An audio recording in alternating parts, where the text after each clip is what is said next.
Chapter 1. I really don't want to time travel. On the high-speed train from Ning City to Hang City, Xiao Beih sat in seat 2, wearing an expression of utter bewilderment. Surrounded by unfamiliar scenery, he found himself engulfed in confusion. Who am I? Where am I? Wasn't I just in my office, discussing the profound truths of life with my secretary? Questions such as, why do your black stockings bear letters? Why are there studs on your high heels? Why is such a short skirt referred to as JK? Eventually, the two grew weary of merely contemplating life's mysteries and decided to put their discourse into practice. Thus, Xiao Bei and his secretary boldly ventured into the fray, engaging in a passionate encounter that lasted 3 rounds. Upon opening his eyes, however, the secretary was gone, along with the lettered stockings. The luxurious office transformed into the confines of a train carriage. Just then, a surge of memories flooded Xiao Bei's mind, fragments of recollections flashing before him like slides in a projector. After a moment, Xiao Bei let out a faint sigh and shook his head in resignation. Through these memories, he realized he had crossed over into another realm, a parallel world strikingly similar to his previous life. This world bears resemblance to the Blue Star, yet diverges in various aspects overall. However, the differences are not substantial. While many might feel a complex mix of emotions upon such a transition, Xiao Bei felt otherwise did not wish to traverse dimensions. In his former life, he was a billionaire tycoon, a successful figure embodying the archetype of the wealthy and handsome. Yet, in this world, Xiao Bei's identity was rather disheartening, for in this realm, he was an orphan. At this moment, Xiao Bei's thoughts echoed a singular sentiment. If I am guilty, let the law punish me, but do not subject me to such humiliation. Surely, anyone who was once a billionaire would dread the notion of time travel. Compared to his previous life, the identity and circumstances he now faced were undeniably dismal. As for being an orphan, it was unnecessary to elaborate. He was rather unremarkable in appearance, blending into the crowd as merely an average face. Compared to unattractive men, he was handsome yet, alongside the truly handsome, he was merely ordinary. This experience of crossing over was undeniably inequitable. It was akin to poverty alleviation. Ding! The godly rich rebate system has officially commenced. Just as Xiao Bei lamented the unfairness of fate and bemoaned his predicament, a melodious voice resonated within his mind. A system? Xiao Bei paused for a moment, repeatedly confirming that this was not a figment of his imagination, his face slowly flushing with color. I could see that moment. An attribute panel materialized before him. Godly rich rebate system. Spend to earn rebates. Random rebates for every transaction. A random multiplier from 1 to 100 will be drawn for the rebate. The source of rebate funds is secure and reliable, capable of generating corresponding stock trading records for the host to explain to those around him. Godly rich mall. Open. Note: the amount spent is converted at a 1-to-1 ratio to godly points, which serve as currency within the godly rich mall system. Xiao Bei was momentarily taken aback, then shifted his gaze towards the godly rich mall. He observed the attribute panel transition, revealing a subpanel with only 2 categories: skills and intelligence. Skills, a variety of abilities such as proficiency in English, mastery in combat, business acumen, and enhanced attractiveness, among others. Naturally, supernatural skills of the cultivation variety are strictly prohibited. Intelligence. Within the intelligence marketplace, one can procure any information, whether pertaining to people or objects, that in the most terrifying instances, not only can one access historical intelligence, but one can also purchase information regarding the present and even the future. Upon perusing the system's introduction, Xiao Bei was momentarily taken aback. After a prolonged period of exhilaration, he embraced this serendipitous fortune bestowed upon him. No, it was the golden finger that accompanied a transmigrator. At this moment, Xiao Bei felt no remorse for his transmigration. With a luxurious system at his disposal, what was there to regret? Moreover, he had grown to relish his current identity even more. Why, you ask? Firstly, as an orphan, he was unburdened by any societal constraints and could pursue pleasure without reservation, which equated to a brand new identity. Secondly, he was young, though his handsomeness was not overt. He possessed a system. What does youth represent? The potential for unfettered indulgence.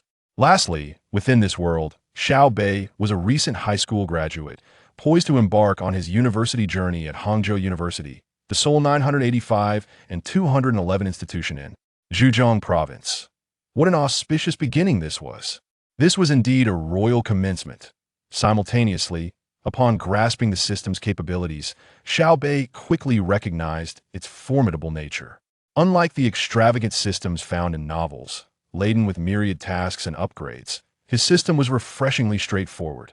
The more money he spent, the wealthier he became. Expenditures transformed into luxurious points, which could be utilized to acquire relevant skills, enhance himself, and, well, assist others. The intelligence system, however, held paramount significance. As a former billionaire and corporate president, Xiao Beih understood its critical importance all too well. Business fundamentally hinges on two elements, either possessing core competitiveness or capitalizing on information asymmetry. Could he leverage the system's intelligence capabilities to construct his own commercial empire? Let's dismiss any notions of entrepreneurship being incompatible with a luxurious system. Many fail to comprehend that while money is undeniably important, certain upper echelon resources cannot be acquired merely through financial means. One may possess wealth, yet without power or status, there are certain realms that remain inaccessible. This was a singular opportunity thus. One must seize both power and wealth. Xiao Beih had already conceived a comprehensive development model for the future. A commercial empire founded on system rebates, supplemented by skills, and centered around intelligence. After all, wealth and status attract admiration. This system was exquisite, unlike others that inundate users with tasks or simply bestow money, turning them into sudden millionaires.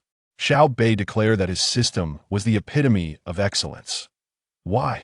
Because this system endowed him with autonomy. If he wished to excel further, he need only spend, investing to grow stronger. Even though Xiao Beih now possessed the mindset of a 30-something, he could not help but feel invigorated, be rejuvenated. Coupled with a luxurious system, what a sensation that was. At this moment, Xiao Beih recalled a phrase from Abin Jingzhu, which encapsulated his current sentiment. Life is akin to indulging in a milk surprise box until one takes a sip. One remains oblivious as to whether the day's offering is a large coconut juice or a petite wangzai. However, Xiao Beih is unequivocally certain. From this moment forth, his existence will be forever infused with the essence of milk. What are the large coconut juice and the small wangzai? If one desires the larger option, then let them choose the larger. If one prefers the smaller, then let them savor the smaller. If neither suffices, then let them indulge in a medley of both sizes. Do not inquire as to why, for the words of Brother Bin are the very essence of truth. Should you harbor doubts, seek out Brother Bin. Chapter 2. Locking Eyes with a Young Lady. Upon exiting the system, Xiao Beih found himself devoid of any lingering attachments to his past life. Even his secretary barely flickered in his memory. Instead, he was filled with anticipation for the future. As he gazed out at the swiftly retreating scenery, he understood that his new life had commenced. This was a parallel world. Although it bore the name of Xia Country, it differed significantly from his previous existence. Xia Country had persisted since the unification by Emperor Qin. In his recollections, Xiao Beih hailed from Ningqing in the Zhejiang province. However, being an orphan rendered him uncertain of his true origins.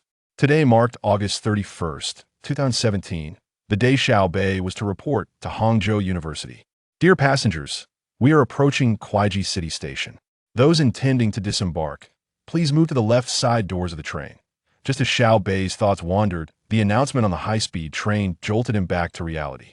Xiao Beih was familiar with Kuaiji City, for he had once been a resident of Zhejiang. Kuaiji City is steeped in cultural heritage, having produced numerous prominent figures, such as Zhou Shurenai's, the very same who posed the rhetorical question. What does Zhou Shuren have to do with Lu Sun?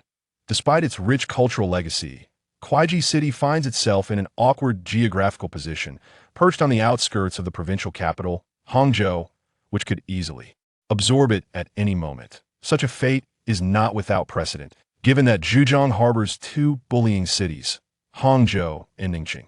These two brothers voraciously annex neighboring county-level cities, leaving surrounding areas trembling in uncertainty, unsure when they might become the next favorite city. Soon, the train came to a halt at Kuaiji City. Observing the travelers outside, a smile crept across Xiao Beih's lips, internally rejoicing in the vigor of youth. Today is a momentous occasion for students across Xia country, the commencement of the academic year at various universities. Thus, Xiao Beih felt a surge of excitement as he beheld numerous young ladies adorned in light attire, showcasing their long, fair legs. Who among the male companions could withstand such a spectacle? Certainly, Xiao Beih could not. With no other interests, he simply relished in the sight of beautiful women a day without such indulgence left him feeling out of sorts. As he continued to gaze outside, he soon spotted a young lady whose profile was strikingly beautiful, her visage aligning perfectly with Xiao Beih's aesthetic standards. Zhejiang truly is a land of remarkable talents and abundant beauty, Xiao Beih mused within himself. Just as he was admiring the young lady, he caught her suddenly glancing in his direction. Suddenly, Xiao Beih's gaze met that of the young lady. He understood that, had it been his former self, the sight of such a beautiful girl locking eyes with him would have caused him to shyly avert his gaze, filled with insecurity. He might have even felt a tinge of guilt. However, who was the current Xiao Beih? A former CEO of a publicly listed company, seasoned in encountering all manners of looks flattering, pleading, seductive, and deferential. Thus, when he found himself in eye contact with the young lady, he maintained his composure, steady as an ancient well, and even allowed a slight smile to grace his lips. The young lady was momentarily taken aback and then instinctively looked away, her fingers brushing through her hair. As she did so, a spark of curiosity flickered within her. It was rare for someone her age to share such a genuine gaze with a young man like him. His eyes were clear and devoid of any repulsive undertone. In fact, she felt a sense of delight. Realizing that his attention was a compliment to her beauty, there was nothing to be upset about, after all. Yet, she was unaware that, had it been someone else, she would have already donned a frosty demeanor. It all depended on the individual. Soon, it was her turn to board the train, but just before stepping on, she discreetly glanced back at Xiao Beih. This was not out of infatuation or admiration for his looks, rather. It was mere curiosity about the confidence that radiated from him. Such is the advantage of confidence. When one's appearance is neither striking nor unattractive, it is one's aura that stands out. Let us not entertain the notion that all women are merely attracted to looks. During a first encounter, to leave a favorable impression on a woman, one must either possess extraordinary handsomeness, akin to the protagonists of romantic tales, or, conversely, an unconventional charm that transcends traditional beauty. The initial meeting between individuals holds great significance if the first glance fails to reveal even a hint of one's inner self. How can one be judged? For those of average appearance, it is their charisma that speaks volumes. Although intangible, this quality undeniably exists. Watching the young lady board the train left Xiao Beih with a slight sense of loss. He then lowered his head, ready to scroll through his phone. At that moment, a new arrival sat beside him, emanating a delicate fragrance. Curiously, he looked up and was taken aback, breaking into a smile. What a coincidence! It was none other than the young lady from before. It must be said that fate was indeed at play. As he beheld her up close, he realized, despite having seen her from a distance, that she possessed an astonishing beauty. Standing at an estimated height of 1.68 meters, her complexion was fair, exuding an air of refinement. Her facial contours were exquisite, particularly her large, expressive eyes adorned with long lashes. Her hair was tied in a ponytail, and she wore a light blue dress complemented by a pair of white sneakers. Her figure was graceful, especially with her collarbones subtly revealed, adding to her allure. Adorned with a necklace around her neck, the young woman exuded an aura of purity, embodying the idealized vision of countless young men at that moment. She stood in a central position beside a large suitcase, uncertain whether to place it directly on the ground or stow it in the overhead compartment. It was then that she caught sight of Xiao Beih, momentarily taken aback. Observing her surprise, Xiao Beih smiled and inquired, "Do you need assistance? Classmate, would it be possible for you to help me with my suitcase?" The girl's voice was melodious and gentle, perfectly complementing her striking beauty, rendering her nothing short of a goddess. "Of course," he replied. As she stepped back, Xiao Beih approached, effortlessly lifting her suitcase and placing it neatly on the overhead rack. "Thank you so much," she said, gazing at Xiao Beih with a warm smile. From her pink handbag, she produced a packet of tissues, extracting one and offering it to him. "Thank you, classmate." You've truly been a great help. My suitcase wheel accidentally touched your clothes, leaving a smudge. Here, you can clean it off. Thank you. I'll make sure to wipe it thoroughly. Xiao Bei accepted the tissue she had handed him and then turned to her, suggesting, "Please, have a seat." Chapter 1. I really don't want to time travel. On the high-speed train from Ningxing to Hangzhou, Xiao Bei sat in seat 2, his face a portrait of confusion. Surrounded by an unfamiliar environment, he found himself engulfed in a haze of bewilderment. Who am I? Where am I? Wasn't I just in my office, discussing the profound truths of life with my secretary? For instance, why are there letters on your black stockings? Why do your high heels have studs? Why is this short skirt referred to as JK? Eventually, their philosophical musings were insufficient, and they intended to put their discussions into practice. Thus, Xiao Bei and his petite secretary boldly entered the fray, engaging in a fervent encounter that lasted 3 rounds. Upon regaining consciousness, he realized his secretary was gone. Along with the letters on the stockings, everything had vanished. His luxurious office had transformed into a train carriage.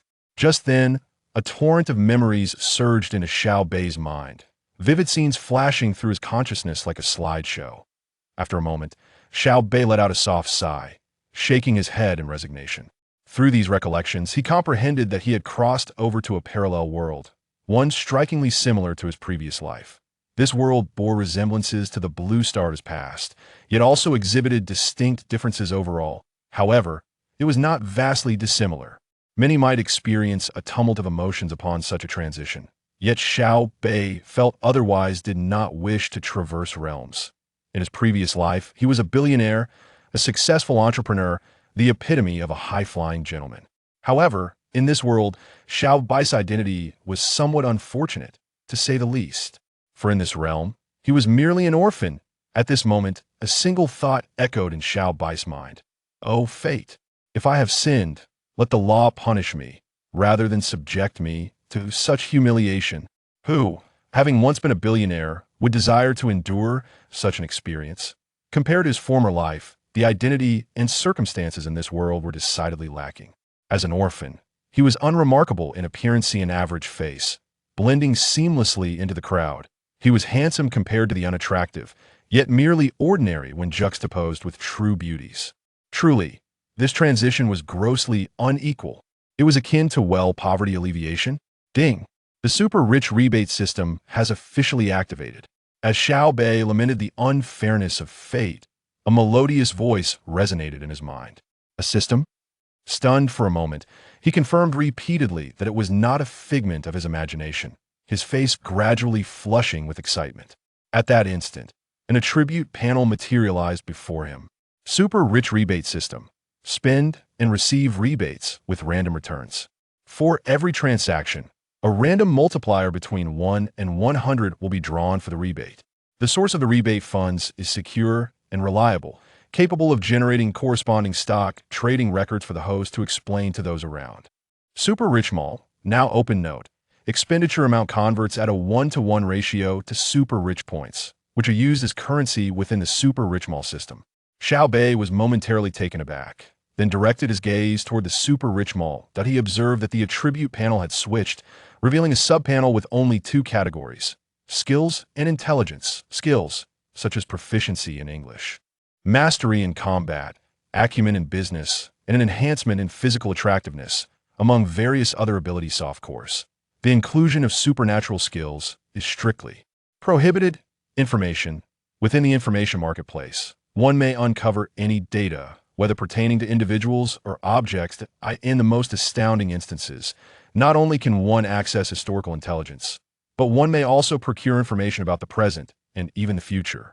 Upon perusing the system's introduction, Xiao Bei was momentarily rendered speechless. After a prolonged spell of excitement, he embraced this fortuitous gift that had fallen into his lap. No, the golden finger bestowed upon him as a traveler. At this moment, Xiao Bei found himself devoid of any regrets about his transmigration. With a luxurious system at his disposal, what was there to lament? Furthermore, he had grown increasingly fond of his current identity. Why? Firstly, he was an orphan, liberated from the shackles of societal expectations. Free to indulge in life as he pleased. Essentially, he had acquired a wholly new identity. Secondly, He was youthful, although his handsomeness was not overtly pronounced. He possessed a system. What does youth signify? It signifies the freedom to revel in life. Lastly, in this world, Xiao Beih was a recent high school graduate, poised to embark on his university journey at Hangzhou University, the sole 985 and 211 institution in Zhejiang Province. What a splendid beginning this was. This was the epitome of a kingly start. Simultaneously, upon grasping the formidable nature of the system, Xiao Beih quickly recognized its potential. Unlike the extravagant systems depicted in novels, which are riddled with various tasks and levels, his system was refreshingly straightforward. The more money he spent, the more he accumulated. Expenditures transformed into luxurious points, which could be employed to acquire relevant skills within the marketplace, enhancing himself while diminishing others and assisting others. The information system held paramount importance. As a former billionaire and company president, Xiao Beih understood its significance all too well. Business fundamentally hinges on two pillars, either possessing a core competitive advantage or leveraging information asymmetry. Thus, could he not, utilizing the system's intelligence capabilities, construct his own commercial empire? Let us not entertain the notion that, with such a luxurious system, one should shy away from entrepreneurship. Many fail to comprehend that while money is undeniably vital, certain upper echelon resources cannot be acquired with wealth alone. Without power or status, certain opportunities remain beyond reach. Having experienced this once, it was imperative to seize both power and wealth. Now, Xiao Beih had already envisioned a comprehensive development model for the future, a foundation based on system rebates, augmented by skills, and centered around intelligence. To forge his commercial empire. After all, wealth and status garner affection from the fairer sex. This system was exceptional, unlike those that either inundate one with tasks or simply dispense money, transforming one into a nouveau riche. Xiao Beih asserted that his system was the true champion. Why? Because this system endowed him with the agency to enhance his own excellency if he desired improvement. Then he must spend, investing to grow stronger. Even though Xiao Beih's mentality now mirrored that of a person in their 30s, he could not help but feel exhilarated. What sensation accompanied a return to youth, coupled with a luxurious system? At that moment, Xiao Beih recalled a phrase from Abin Zhengzhuan. Life resembles a blind box of milk until you indulge. You shall forever remain oblivious to whether today's offering is a large coconut milk or a petite wangzai. Yet, Xiao Beih is resolute. From this moment forth, his existence shall be eternally infused with the essence of milk. What does it matter if it's large coconut milk or small wangzai? If one desires the grand, indulge in the grand. If one prefers the petite, savor the petite. If neither is feasible, then why not relish both large and small milk? Do not inquire as to why. For the words of Brother Abin are veritable truths should you harbor doubts. Seek out Brother Abin. Chapter 2. A Glance with the Young Lady. As he exited the system, Xiao Beih found no lingering attachments to his past life. Nor did he yearn for his former secretary. Instead, he felt an overwhelming anticipation for the future.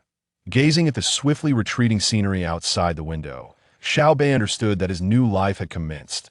This is a parallel world, bearing the same name of Xia Kingdom, yet it diverges significantly from his previous existence. The Xia Kingdom has persisted since the unification by Emperor Qin. In his memories, Xiao Beih hailed from Ning City in the province of Zhejiang. But due to his status as an orphan, he found it difficult to ascertain whether he truly belonged to Ning City. Today is August 31st, 2017, the day Xiao Beih embarks upon his journey to enroll at Hangzhou University. Esteemed passengers, we are approaching Kuaiji City Station. Those needing to disembark, please move to the left side of the train. Just as Xiao Beih's thoughts wandered, the announcement on the high-speed train jolted him back to reality. Kuaiji City, he was aware, for he too was a native of Zhejiang in his past life. Kuaiji is a city rich in cultural heritage, having birthed many illustrious figures, such as Zhou Shurenai's, the very same who posed the rhetorical query. What does it matter if you capture Lu Sun? Zhou Shuren is another matter entirely. Despite its profound cultural significance, Kuaiji's geographical position is rather precarious, nestled right beside the provincial capital of Hangzhou, and one wonders when it might be absorbed by it. Such a scenario is not beyond the realm of possibility, as Zhejiang is home to two predatory cities, Hangzhou and Ning City. These two brothers voraciously annex surrounding counties, leaving neighboring cities trembling in uncertainty, wondering when they might find themselves favored by the two titans. Soon enough, the train halted at Kuaiji City. Xiao Bei observed the bustling travelers outside, a slight smile gracing his lips, internally exclaiming how wonderful it is to be young. Today is a momentous occasion for the students of Xia Kingdom, marking the commencement of the academic year across various cities. Thus, Xiao Bei found himself exhilarated by the sight of many young ladies adorned in summer attire. Their long legs radiating beauty, such a vista poses a formidable challenge for any man, the very least. Xiao Bei admits he cannot withstand it. With no other interests, he delights in the company of beautiful women a day. Without such sights leaves him uneasy. As he continued to gaze outside, his eyes fell upon a young lady whose profile was strikingly beautiful, meeting Xiao Bei's aesthetic standards. Zhejiang truly is a land of remarkable talent and abundant beauty. Xiao Bei mused internally. Just as he admired the young lady, he noticed her suddenly turning to gaze in his direction. In an instant, Xiao Bei's gaze met that of the young lady. He recognized that, had he been in his former self, the sight of such a beautiful girl locking eyes with him would have made him feel insecure, instinctively diverting his gaze. He might have even felt a twinge of guilt within. Yet, who is the current Xiao Bei? He is a former president of a publicly listed company, having encountered a myriad of gazes flattering, submissive, enticing, and authoritative, managerial. Thus, when he found himself in a gaze with the young lady, Xiao Bei remained composed, unperturbed, holding her gaze steadily while a slight smile graced his lips. The young lady momentarily appeared taken aback before shyly averting her eyes from his, her hand subconsciously brushing through her hair. As she did so, curiosity welled within her. It was rare for someone of her age to share such a clear connection with a boy like him. His gaze was pure, devoid of any repulsive undertones. In fact, at that moment, she felt a sense of delight, realizing that being looked at by Xiao Bei brought her happiness. After all, to be admired signifies beauty. What is there to be upset about? However, she was unaware that, had it been another individual, her demeanor would have been entirely different. She would have already donned a cold facade. Thus, it varies from person to person. Soon, it was time for the young lady to board the train. However, just before stepping on, she discreetly turned her head to glance at Xiao Bei once more. It was not due to his handsomeness, nor was it love at first sight. Rather, it was mere curiosity, captivated by the confidence radiating from him. This exemplifies the advantage of self-assurance. In the absence of striking looks, one's demeanor becomes paramount. Let's not entertain the notion that all girls are merely captivated by appearances. During a first encounter, to leave a good impression on a girl, one must either possess an otherworldly charm or, conversely, be so uniquely unattractive that it exudes a different kind of beauty. The initial meeting between individuals is crucial, as first impressions often reveal little more than outward appearances. How, then, can one ascertain the essence of another? For those of average looks, it is their aura that takes precedence. Although intangible, this quality undeniably exists. Xiao Bei watched as the young lady boarded the train, feeling a slight pang of disappointment. He then lowered his head, preparing to scroll through his phone. At that moment, someone arrived in the seat beside him, carrying a subtle fragrance. Curiosity piqued, Xiao Bei looked up, only to be taken aback, a smile breaking across his face. What a coincidence. It was the very same young lady from before. He could not help but feel a sense of serendipity. Observing her up close, he realized that her beauty was indeed astonishing. Standing at an estimated height of 1.68 meters, her skin was fair and exuded sophistication. Her facial contours were exquisite, especially her large, long-lashed eyes. With her hair tied in a ponytail and dressed in a light blue dress paired with white sneakers, her figure was striking, particularly the alluring collarbone that peaked through, adorned with a necklace that accentuated her purity. The girl before me seemed to embody the idealized vision of countless young and that moment. She stood in the center, beside a large suitcase, uncertain whether to leave it there or stow it above in the compartments. It was then that she noticed Xiao Bei, her demeanor momentarily taken aback. Observing her reaction, Xiao Bei smiled and inquired, "Do you need assistance? Classmate, may I ask for your help? Could you please help me with my suitcase?" Her voice was melodious and gentle, and paired with her striking beauty, she truly resembled a goddess. Of course, he replied. The young lady then stepped back slightly, allowing Xiao Beih to approach. He effortlessly lifted her suitcase and placed it neatly on the overhead rack. "Thank you so much," she said, looking at him with a warm smile. From her pastel pink handbag, she retrieved a packet of tissues, extracting one to hand to him. "Thank you, classmate. I truly appreciate it. Your clothes brushed against the wheels of my suitcase and got a bit dirty. Please wipe it off." "Thank you. He'll be sure to clean it well." Xiao Beih responded as he accepted the tissue, then turned to her and said, "Please take a seat." Chapter 3. The scheming fatty. Upon hearing his words, the young lady smiled faintly, adjusted her skirt, and took a seat. Xiao Beih, gazing at her, revealed a row of pearly white teeth and cheerfully introduced himself. "Hello, classmate. I am Xiao Beih. Now that we have made an acquaintance, we should seize the moment. After all, proactive engagement often leads to intriguing narratives, does it not? Do not let her beauty intimidate you from initiating a conversation. Many harbor similar thoughts. No matter how divine a goddess may appear, she is still human.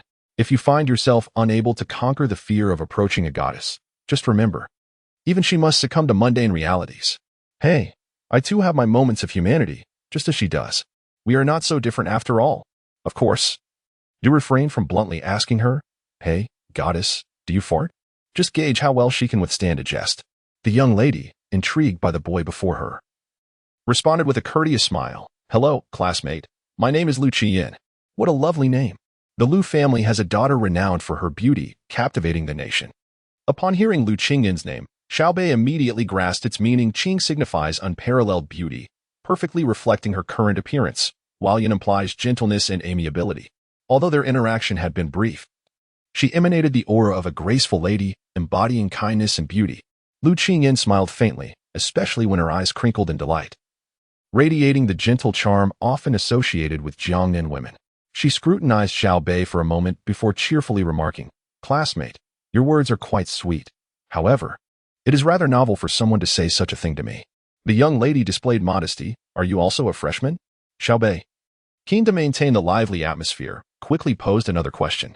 Lu Qingyin's face lit up with a subtle smile. "I am not a freshman. I am in my 3rd year. So you should address me as senior. Come now, call me senior." "Senior," Xiao Beih promptly exclaimed, seizing the opportunity to foster a closer connection. "Where do you study, junior?" Lu Qingyin asked, brushing her hair back. "In Hangzhou. And you, senior?" "I am in the Magic City," she replied. Xiao Beih was momentarily taken aback. She was not from Hangzhou.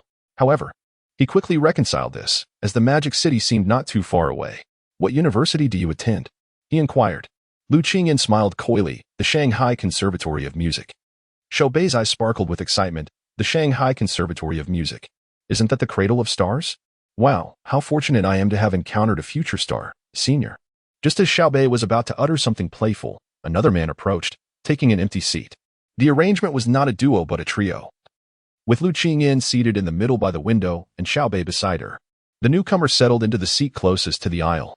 Upon the man's arrival at his designated seat, he was momentarily taken aback, for he had not anticipated that the individual beside him would be such an exquisite beauty. At first glance, it was evident that he was no student. His face was glistening, round, and plump. He donned a short-sleeved shirt emblazoned with a dog motif, a large gold chain around his neck, tight-fitting trousers, and casual loafers. A conspicuous H belt adorned his waist, and he carried no luggage, save for a black wallet tucked under his arm. Additionally, a potent scent of alcohol emanated from his person. As he settled in, he casually addressed the beautiful woman beside him, inquiring, "Are you from the Music Academy of the Magic City? You seem familiar. Do you aspire to become a star? I know many directors."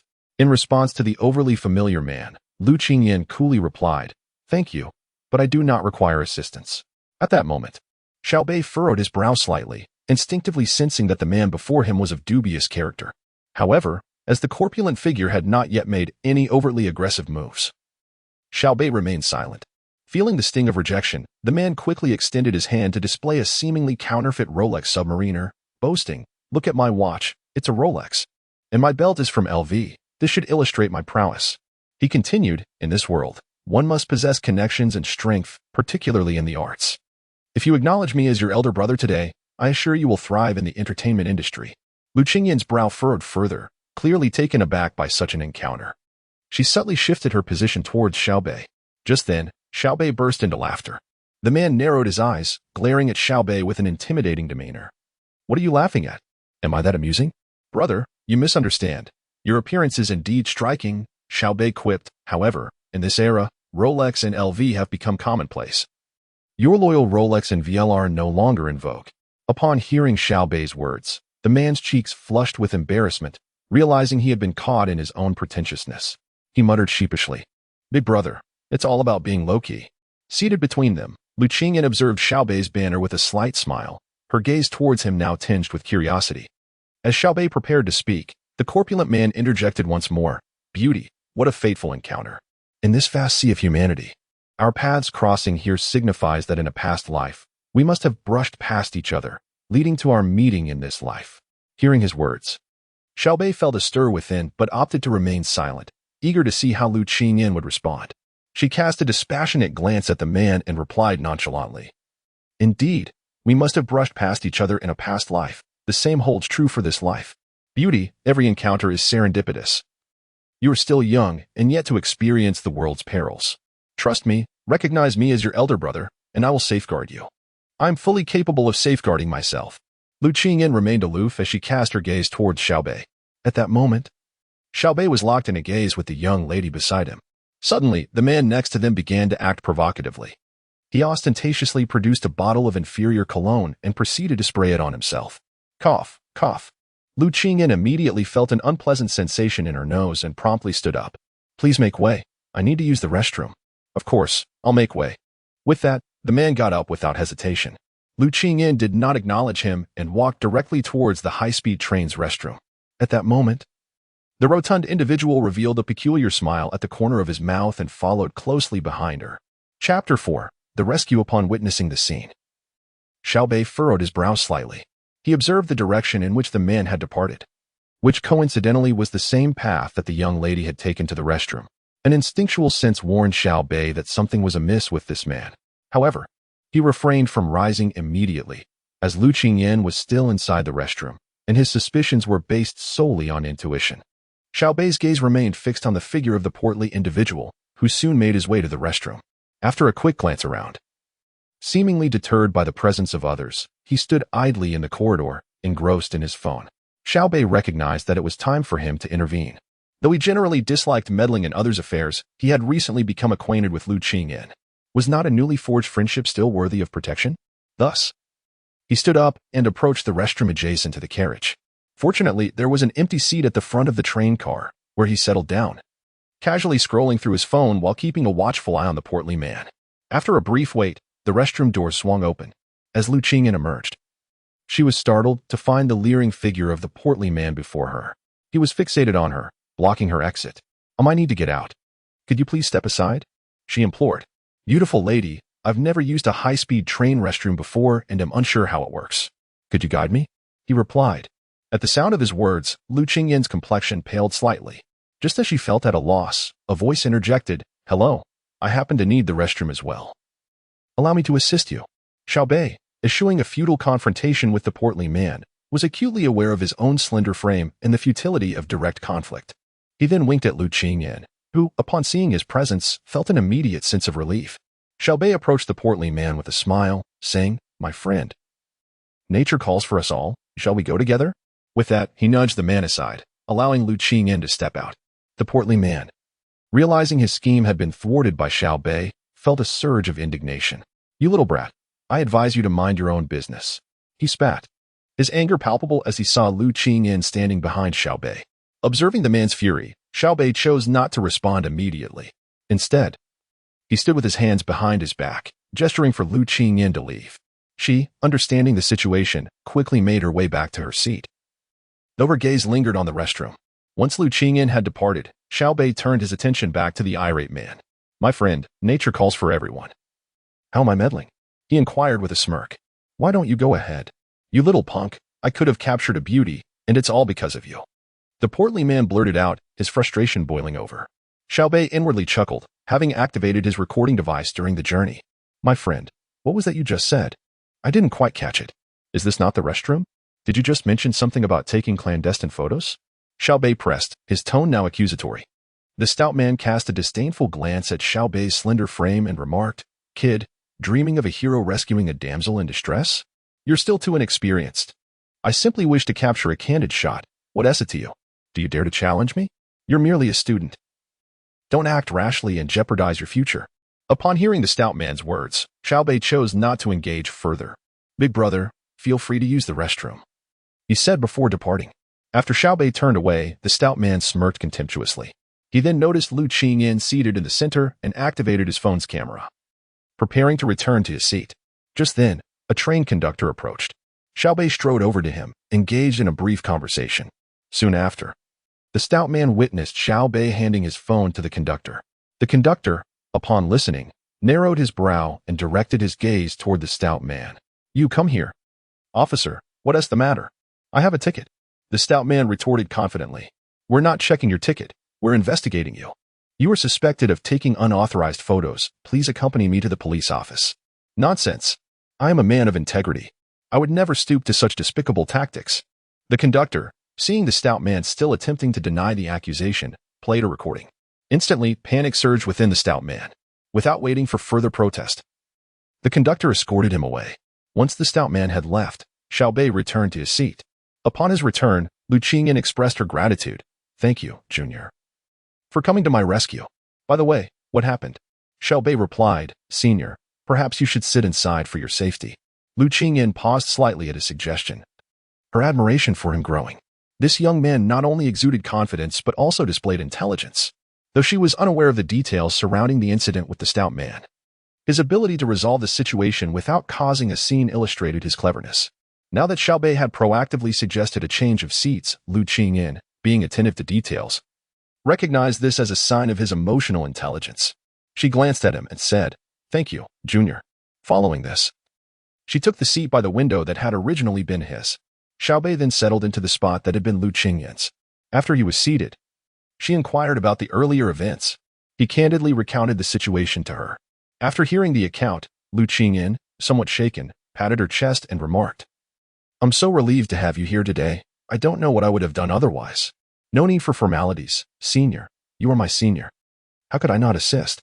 In response to Xiao Bei's words, Lu Qingyin looked at him again and leaned closer, whispering, "You're truly brilliant, Junior." Unbeknownst to her, the proximity of their positions created a subtly intimate atmosphere between them. Especially Xiao Bei, after sensing the delicate fragrance and gentle breath of Lu Qingyin, found himself utterly unsettled. Lu Qingyin, momentarily oblivious, perceived that the seemingly ordinary junior possessed an extraordinary poise and composure beyond his years. In light of the recent situation, Lu Qingyin struggled to maintain the same calm as Xiao Bei. Things were not simply resolved by awkwardness. Upon realizing that Xiao Bei's ears had flushed crimson, she became aware that her actions might have been a tad too intimate, causing her cheeks to blush as she retreated to her seat, directing her gaze out the window. Yet soon after, she turned to glance at Xiao Bei again. Observing his instinctive reaction and the rosy hue of embarrassment on his face, Lu Qingyin's heart fluttered. Could it be? Was her junior still a novice in matters of the heart? Contemplating this, Lu Qingyin tossed her hair and leaned slightly towards Xiao Bei, inquiring, "Junior, you haven't experienced love yet, have you?" In response to Lu Qingyin's playful provocation, Xiao Bei met her gaze with a calm demeanor and replied simply, "No." There was nothing to deny. He had never been in a relationship before. Primarily, he had yet to encounter someone as beautiful and graceful as her.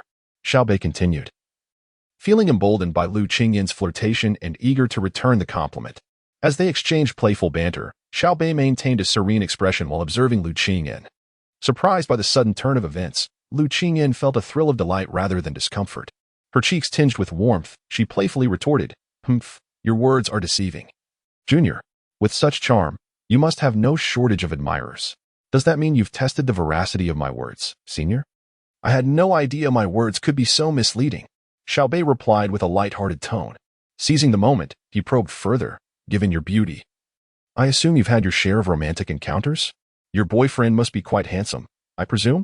Xiao Bei deliberately posed the question to discern Lu Qingyin's relationship status. Despite his penchant for flirtation, he upheld a principle: he would never pursue someone already committed. Upon hearing his question, Lu Qingyin sighed, "I wish to experience love, but I have yet to meet someone with your charm." With a playful twinkle in her eyes, she looked at Xiao Bei and exclaimed, "What a coincidence! I'm single. And you're single.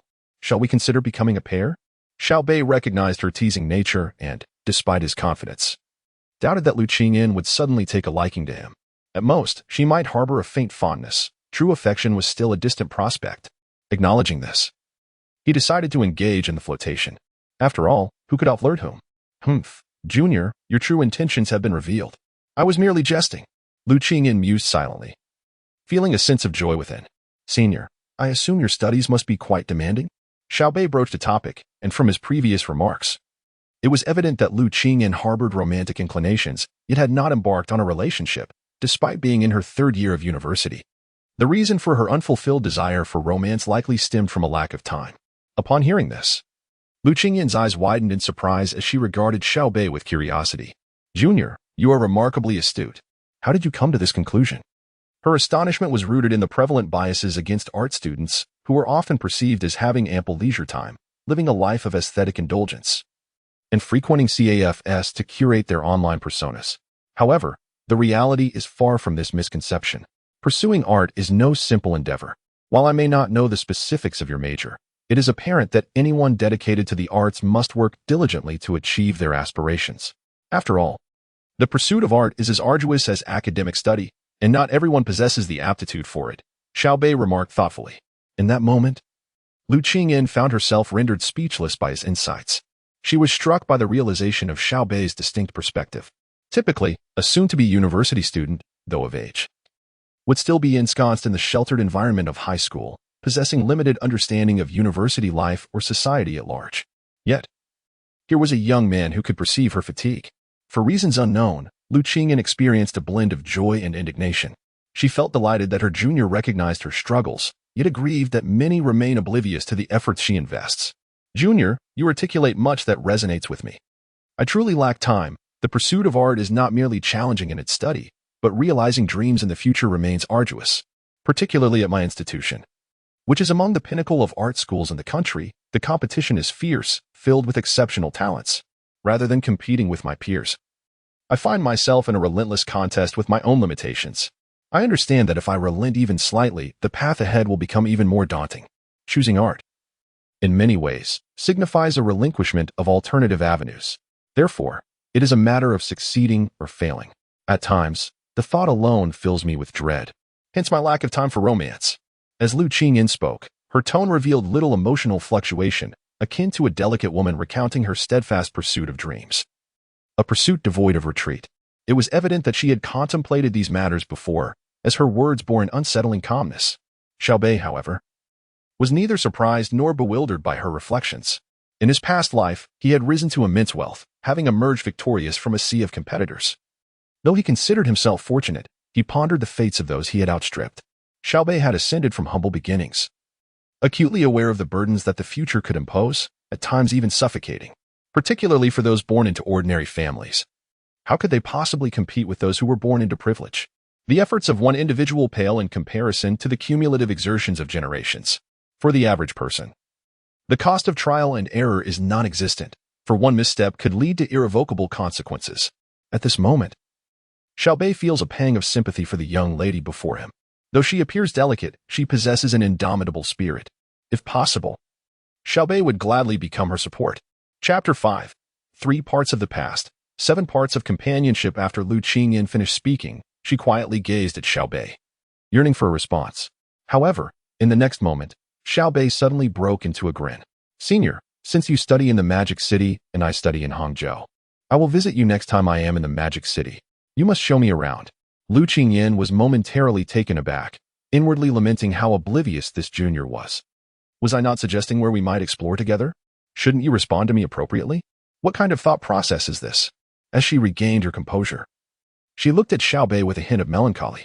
Xiao Bei smiled gently, his expression remaining calm, his eyes radiating confidence and clarity as he met Lu Qingyan's gaze. If you come to the Magic City, I certainly won't take you out, she retorted playfully. At that moment, Lu Qingyan felt a slight void in her heart. Perhaps the junior was merely a tad more mature than his peers. Moreover, as artists, we must not only excel in our craft but also maintain our physique, which means I must refrain from indulgent feasting. Regrettably, dear sister cannot accompany you. Upon hearing this, Xiao Beih smiled faintly, his gaze towards Lu Qingyan now imbued with admiration. Beautiful, charming, and disciplined, she truly is a treasure of a senior. As a pirate, I shall claim this treasure for myself. Sometimes, relentless competition may not be the best approach. Dreams are precious, and the journey to realize them can be arduous. One must strike a balance between work and leisure. Perhaps inspiration will strike during moments of play. Xiao Beih remarked casually. Lu Qingyan regarded him thoughtfully, the earlier gloom dissipating. It turned out that the junior was not unresponsive but rather intended to reciprocate through action. At that moment, Xiao Beih gleamed in Lu Qingyan's eyes. Lu Qingyan was no naive novice. On the contrary, she possessed high emotional intelligence and keen intellect. She understood Xiao Beih's intentions. Though he was younger, his maturity in handling situations surpassed many, compared to the handsome yet immature boys at her school. Her interactions with Xiao Beih were evidently more comfortable. He was someone who could engage in meaningful conversation without awkwardness. You might have a point. Lu Qingyan responded with a sweet smile, her dimples accentuating her charm. Xiao Beih, encouraged by her words, smiled back and took out his phone. Senior, let us add each other on WeChat, and I will contact you when I visit the Magic City. It was all so natural, devoid of the awkwardness often associated with such exchanges. Xiao Beih's approach left his friend, who stood nearby, utterly astonished. Is this how one woos someone? Lu Qingyan, equally unreserved, promptly exchanged contact information with Xiao Beih. Once they added each other on WeChat, Xiao Beih saw Lu Qingyan's profile picture, her in a red dress, standing on stage, playing the violin. Oh, a violin playing senior? Very well, junior, let me label you. I'll call you Stinky Junior, Lu Qingyan provocatively declared to Xiao Beih. After uttering these words, she shot him a challenging glance. Xiao Beih smiled faintly and, grasping his phone, labeled Lu Qingyan as Little Seven.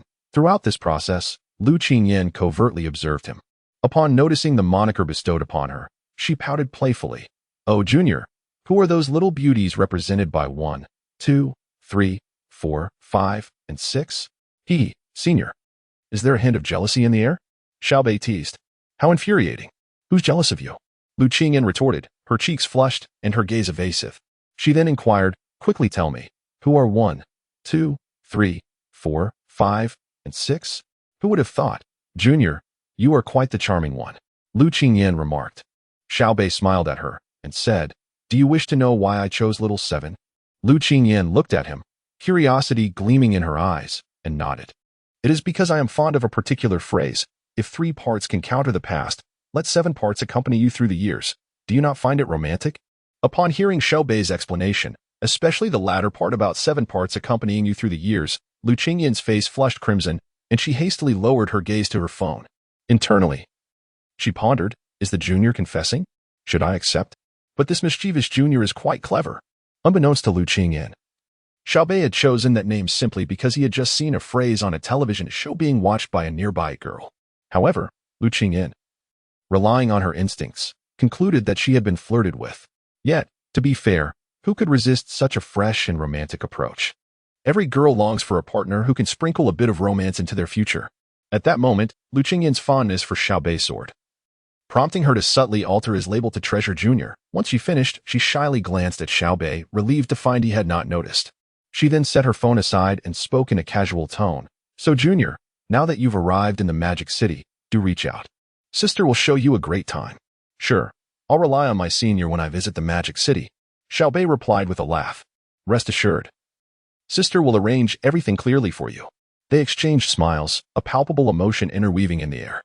Xiao Beih understood the importance of patience and the notion that good things take time. Though he felt confident, he was not arrogant. Pursuing a girl should unfold naturally. One must avoid being overly persistent and maintain an appropriate distance for the best outcome. Meanwhile, a nearby chubby friend, witnessing their exchange of phone numbers and plans for the Magic City, felt an intense surge of frustration. Gritting his teeth, he glared at Xiao Beih, unable to fathom why this seemingly ordinary guy found flirting so effortless. Where did I go wrong? He seethed, growing increasingly agitated. Just then, an announcement echoed through the train, signaling their arrival at Hangzhou Station.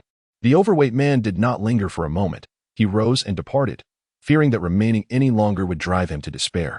At that moment, both Xiao Beih and Lu Qingyan heard the announcement signaling their arrival. In Lu Qingyan's eyes, a palpable reluctance was evident. Dear Junior, you must come to the Magic City to find me. My heart brimming with joy, This chapter draws to a close, yet I hope that a new one awaits us. Do not forget me when that time comes, dear senior. After pondering for a moment, Xiao Beih spoke. Upon hearing this, Lu Qingyan smiled and nodded. Subsequently, Xiao Beih stepped off the high-speed train, leaving Lu Qingyan gazing at him with a sense of longing. Standing on the platform, Xiao Beih looked back at Lu Qingyan inside the train, who was also watching him. He gestured as if holding a phone, and Lu Qingyan responded with a slight nod. Chapter 6. Shopping spree as the train embarked. Lu Qingyan gestured a farewell to Xiao Beih, who nodded slightly in response. Watching the train gradually disappear into the distance, Xiao Beih took out his phone and captured a photograph, promptly sending it to Lu Qingyan. Xiao Beih, picture sent. Senior, see you in the Magic City. Lu Qingyan, Junior. See you in the Magic City. Xiao Beih joined the bustling crowd as he exited the platform. Upon leaving the station, he beheld a sea of long, slender legs, and he couldn't help but exclaim, "Ah, youth is truly splendid. University, here I come." Checking the time, he noted it was 10 a.m., still early. And he had no intention of heading to school just yet. Instead, he resolved to indulge in a shopping spree.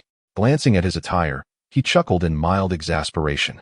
Hangzhou, a flourishing city among the new first-tier cities of Summer Country, is hailed as the capital of the internet and entrepreneurship.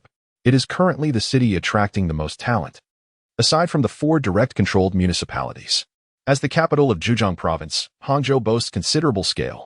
Xiao Beih was no stranger to this city, having toiled in a similar environment in his previous life. However, everything was different now. He was starting anew, with all things set to begin afresh. Xiao Beih intended to find a nearby hotel and commence his shopping adventure. He decided to experiment with the system. Opening his phone, he discovered a decent hotel nearby, opting not to select an extravagant one. After all, he had yet to ascertain the authenticity of the system. Should he recklessly book a 5-star hotel and reserve a presidential suite, only to find the system was a sham, he might as well abandon university altogether. After choosing a hotel, Xiao Beih proceeded to pay the accommodation fee of 500 yuan online. Just as he completed the transaction, a crisp notification resonated in his mind. Ding. Detected a consumption behavior from the host, randomly extracting rebate multiplier. Ding. Congratulations, host, you have drawn a 10x rebate. Ding. Congratulations, host. You have received a rebate of 5,000 yuan, which has been credited to your construction bank account ending in 7878. Ding. Congratulations, host, you have gained 500 luxury points. As the system notifications concluded, a text message appeared on Xiao Beih's phone. Your account ending in 7878 has received a financial deposit of 5,000 yuan, balance 25,000 yuan. Construction bank. Upon witnessing the money deposited, Xiao Beih felt a sense of calm, confirming the system's authenticity was all that mattered. A faint smile graced his lips as he set his phone down, hailed a taxi, and headed directly to the hotel. After checking in at the hotel and making a few adjustments to his appearance, Xiao Beih stepped out, his mission this time being one of indulgent shopping. The Hangzhou Tower is a renowned edifice in the city, frequented by the affluent and elite. It serves as a hub for all the world's top luxury brands. After a quarter of an hour, Xiao Beih arrived at the Hangzhou Tower. Currently, he possesses 25,000 yuan in his bank account. Although it may not seem substantial, due to the advantages of rebates, Xiao Beih's wealth is destined to flourish. Thus, upon arriving at this haven of luxury, he felt no trepidation. After all, money serves as a man's confidence, does it not? Xiao Beih glanced at his attire and resolved to adorn himself with a splendid outfit. He strolled into the Balenciaga boutique. Contrary to the typical disdainful treatment depicted in novels, he was met with respect, which was to be expected from a premier global brand. Being a service-oriented industry, the quality of the sales associates is generally exceptional. Moreover, only those with a modicum of confidence would dare to enter such a store. Dissatisfied with his current ensemble, Xiao Beih decided to purchase a new outfit. He selected a cobalt blue short-sleeve shirt and a pair of white casual shorts, requesting the sales associate to wrap them up. The total expenditure was 3,000 yuan, accompanied by a rebate of 6,000 yuan. Once clad in his new garments, Xiao Beih's demeanor ascended to a new echelon. Subsequently, he ventured into the adjacent Gucci store to acquire a pair of white sneakers. Remarkably, after purchasing an entire ensemble, his original cash of 25,000 yuan had transformed into 38,000 yuan, indeed a testament to the notion that spending breeds abundance. Upon exiting the Gucci store, Xiao Beih noticed a Huawei outlet. Contemplating his current smartphone, he confidently approached the store. Upon entering, he casually inquired with a sales associate, "Hello, do you have the Huawei Mate 50 Pro in stock?" "Yes, sir. Which color do you prefer?" "Black will suffice, with 512 gigabytes of storage." Given his anticipation of handling documents on the device, he opted for the larger memory capacity. The sales associate's eyes sparkled upon hearing his choice. A 512 gigabytes Mate 50 Pro is no trivial purchase. With a smile, the associate guided Xiao Beih to the checkout counter. "Xiao Wang, one Mate 50 Pro, 512 gigabytes. "Certainly, Chenggu." After a brief exchange, the sales associate turned to Xiao Beih with a smile and asked, "Sir, will you be paying by card or via scan?" "Let us use WeChat Pay," Xiao Beih replied, opening his WeChat payment code. After a moment, the transaction was completed, and the receipt was printed. Beep. Detected that the host has successfully spent 20,000 yuan, randomly selecting rebate multiples. Beep. Congratulations. The host has successfully drawn a 100x rebate. Beep. Congratulations, the host has received a rebate of 2 million yuan, which has been transferred to the host's bank account ending in 7878. Just as Xiao Beih set down his phone, he heard the system's notification. Initially, he paid little mind, but upon hearing the announcement of a 100-fold return, even his composed demeanor faltered in surprise. This was indeed a stroke of fortune. He had become a millionaire. How far could he be from achieving his modest goals now? A subtle smile graced Xiao Beih's lips. With increased wealth came heightened confidence. After uploading the necessary files and applications onto his new device, he prepared to depart the Huawei store. However, upon reflecting, I realized that I did not possess a computer. So I proceeded to invest 16,888 yuan in a Huawei business laptop. Since Xiao Beih is not fond of gaming, he did not consider a gaming laptop. This time, the rebate yielded only a single return, essentially allowing him to acquire a computer at no cost. After leaving the Huawei store, Xiao Beih continued his shopping spree in the mall, indulging in items from LV, Givenchy, CK, Nike, and more, purchasing everything that caught his fancy. By the end of the day, his funds had soared to over 8 million yuan. Given the considerable amount of merchandise he had acquired, Xiao Beih chose to store his items at the shop, intending to purchase a car. The rationale was twofold. First, the sheer volume of purchases made it cumbersome to carry. And second, having a vehicle would greatly facilitate future travels. Without further ado, Xiao Beih exited the Hangzhou City building and made his way directly to a nearby Mercedes-Benz dealership. Chapter 7. AMG S63 Coupe. The Hangzhou City building is not merely a haven for top-tier luxury goods. It also houses several high-end automobile dealerships. Xiao Beih had no intention of purchasing a supercar, primarily due to the custom order process, which is notoriously time-consuming. Presently, he found himself lacking both the time and resources. Thus, he could only select a vehicle for daily commuting, with plans to acquire something more extravagant when time and finances permitted. Xiao Beih made his way directly to the first floor of the Hangzhou City building, entering the Mercedes-Benz showroom. As soon as he stepped inside, his attention was captivated by a striking vehicle, a sleek, black two-door coupe, its body streamlined and elegant, prominently displaying the grand three-pointed star at the center of the exhibition space. Upon seeing this car, a singular phrase flashed through Xiao Beih's mind: suit-wearing thug. This vehicle exuded an air of sophistication. Yet those who truly understood its essence recognized the untamed spirit it harbored, and Xiao Beih found himself transfixed by its allure. This car was none other than the AMG S63 Coupe. It was not solely Audi's RS7 that epitomized the suit-wearing thug. The AMG S63 Coupe was equally deserving of this title. Approaching the vehicle, Xiao Beih was soon approached by a young saleswoman clad in a professional uniform, her legs adorned with black stockings. "Good day, sir. I am Li Wen, a sales representative here at the Mercedes-Benz showroom in the Hangzhou City building. It is a pleasure to assist you. May I inquire your name?" Xiao Beih glanced at her. Her complexion was fair, devoid of wrinkles, suggesting youthfulness, and her large eyes sparkled with a professional smile that was immediately disarming. Xiao Beih nodded with a smile. "My surname is Xiao. Mr. Xiao, have you taken a liking to this AMG S63 Coupe?" Li Wen inquired, still smiling as she gestured toward the vehicle. "How did you know?" Xiao Beih asked, slightly taken aback. "Because the moment you entered, your gaze was fixed upon it," she replied with a cheerful grin. Li Wen's words piqued Xiao Beih's interest. Surely anyone with a modicum of automotive knowledge would pause at the sight of this car. "How can you ascertain my purchasing power?" "Because of your demeanor, Mr. Xiao. It is quite rare to encounter someone of your age possessing such an aura. Hence, I took the liberty of assuming you might be a potential buyer for this vehicle."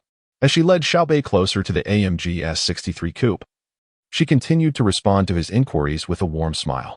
Xiao Beih felt a subtle smile form within.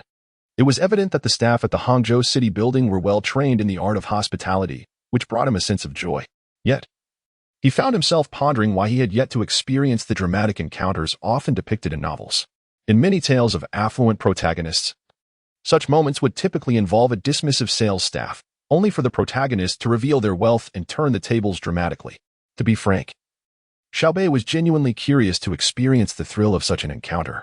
Mr. Xiao, the Black Knight, represents a pinnacle of the AMG series from Mercedes-Benz, surpassing the S-Class in prestige.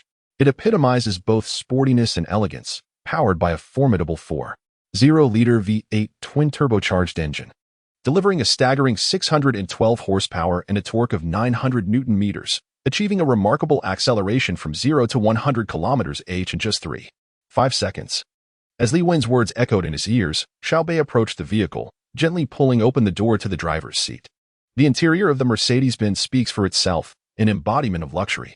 The primary color scheme of blue and white exudes an air of youthful vibrancy. A vast, seamless LCD display paired with multicolored ambient lighting creates an opulent atmosphere. At this moment, Li Wen settled into the passenger seat and addressed Xiao Beih, stating, "As for the interior features visible to you, Mr. Xiao, I shall refrain from elaborating. Instead, let us discuss the unseen aspects, such as your seat, which is equipped with intelligent seating technology. When navigating turns, the lumbar support adjusts to provide additional support, and during sharp corners, the seat securely embraces you. It is indeed quite ingenious. Our vehicle does not merely boast speed and sportiness, it primarily embodies elegance and composure. Naturally, we ensure that it possesses the requisite power beneath its graceful exterior. When you take this car out, it signifies a discerning choice, one that transcends the ordinary. While driving, you will experience comfort akin to your own life, calm and refined, yet brimming with passion." Listening to Li Wen's eloquent words, Xiao Beih nodded internally. Acknowledging the skill of a salesperson, such words were indeed music to his ears. "How much does this car cost? Is it available for immediate purchase?" he inquired, gently caressing the steering wheel. Li Wen paused momentarily, then a joyful smile illuminated his face. "Mr. Xiao, we currently have only this vehicle available, which was customized by a previous client. However, due to personal reasons, they have missed the scheduled pickup date. Should you wish to acquire this car, we can offer you a reasonable discount." "And the price?" Xiao Beih pressed. "Our typical on-the-road price is 3.5 million, but for this particular vehicle, we can offer it to you for a slightly reduced price of 3 million, ready for immediate collection," Li Wen replied with a smile. "Is there a license plate service?" "I have yet to secure a plate," Xiao Beih suddenly recalled, knowing that in Hangzhou, license plates were obtained through a lottery system, which could be a lengthy process.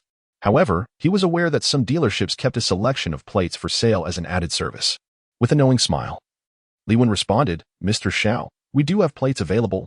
May I inquire what tier you are interested in? What options do you have?" Xiao Beih asked. "Typically, a standard plate costs around 100,000, a mid-range 3-digit number is 500,000, and a premium 4-digit number is priced at 1 million. What do you think? What 4-digit numbers are still available?" Xiao Beih inquired, clearly leaning towards the more prestigious options, as he was not constrained by financial limitations. Li Wen, sensing a significant client before him, became increasingly excited. "Currently, our 4-digit options include Hang AX8888, A2222, and W6666. Let us go with something understated, X8888, Xiao Beih replied nonchalantly. Li Wen was momentarily taken aback. "Understated? You chose X8888? Do you perhaps misinterpret the concept of being low-key?" Although Li Wen was perplexed, he felt a surge of excitement within. Subsequently, he escorted Xiao Beih to the payment area, where, including the license plate insurance and other fees, the total came to 4.5 million. Without hesitation, Xiao Beih swiftly completed the transaction with his card. When Li Wen saw the receipt emerge successfully from the register, he felt a wave of relief wash over him. "Mr. Xiao, please proceed to our VIP lounge to enjoy some afternoon tea while we prepare your vehicle for a wash and registration." Xiao Beih nodded and made his way to the VIP area to await further instructions. It was not long before Li Wen approached with a smile. Approximately half an hour later, "Mr. Xiao, we are ready to conduct a brief handover ceremony." Xiao Beih was then led to a garage where his cherished car awaited him. The staff present applauded in celebration.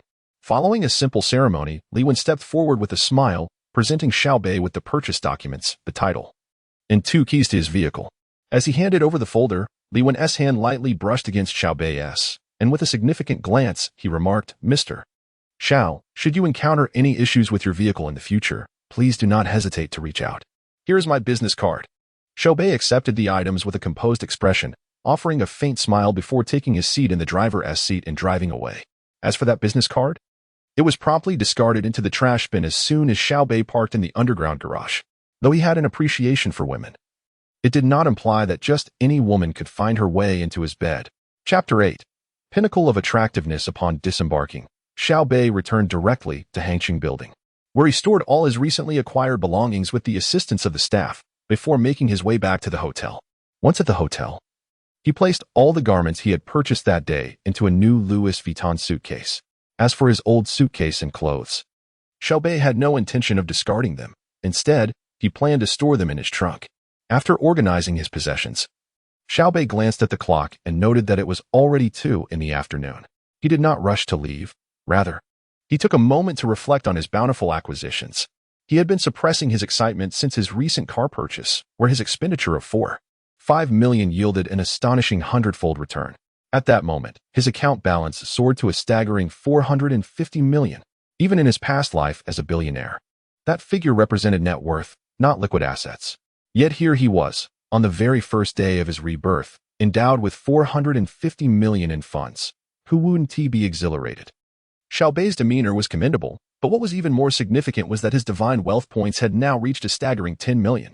This remarkable sum was largely attributable to his acquisition of 3 watches worth over 5 million, which provided a rebate multiplier of 1, effectively allowing him to acquire the watches at no cost. With his newfound wealth, Xiao Beih contemplated purchasing additional skills, particularly those that could enhance his attractiveness. Presently, his looks could be described as neither ugly nor exceptionally handsome. If one were to assign a score, it would be an 80. Below 60 would denote a visage too ghastly to behold, while scores between 61 to 70 would classify as merely unattractive.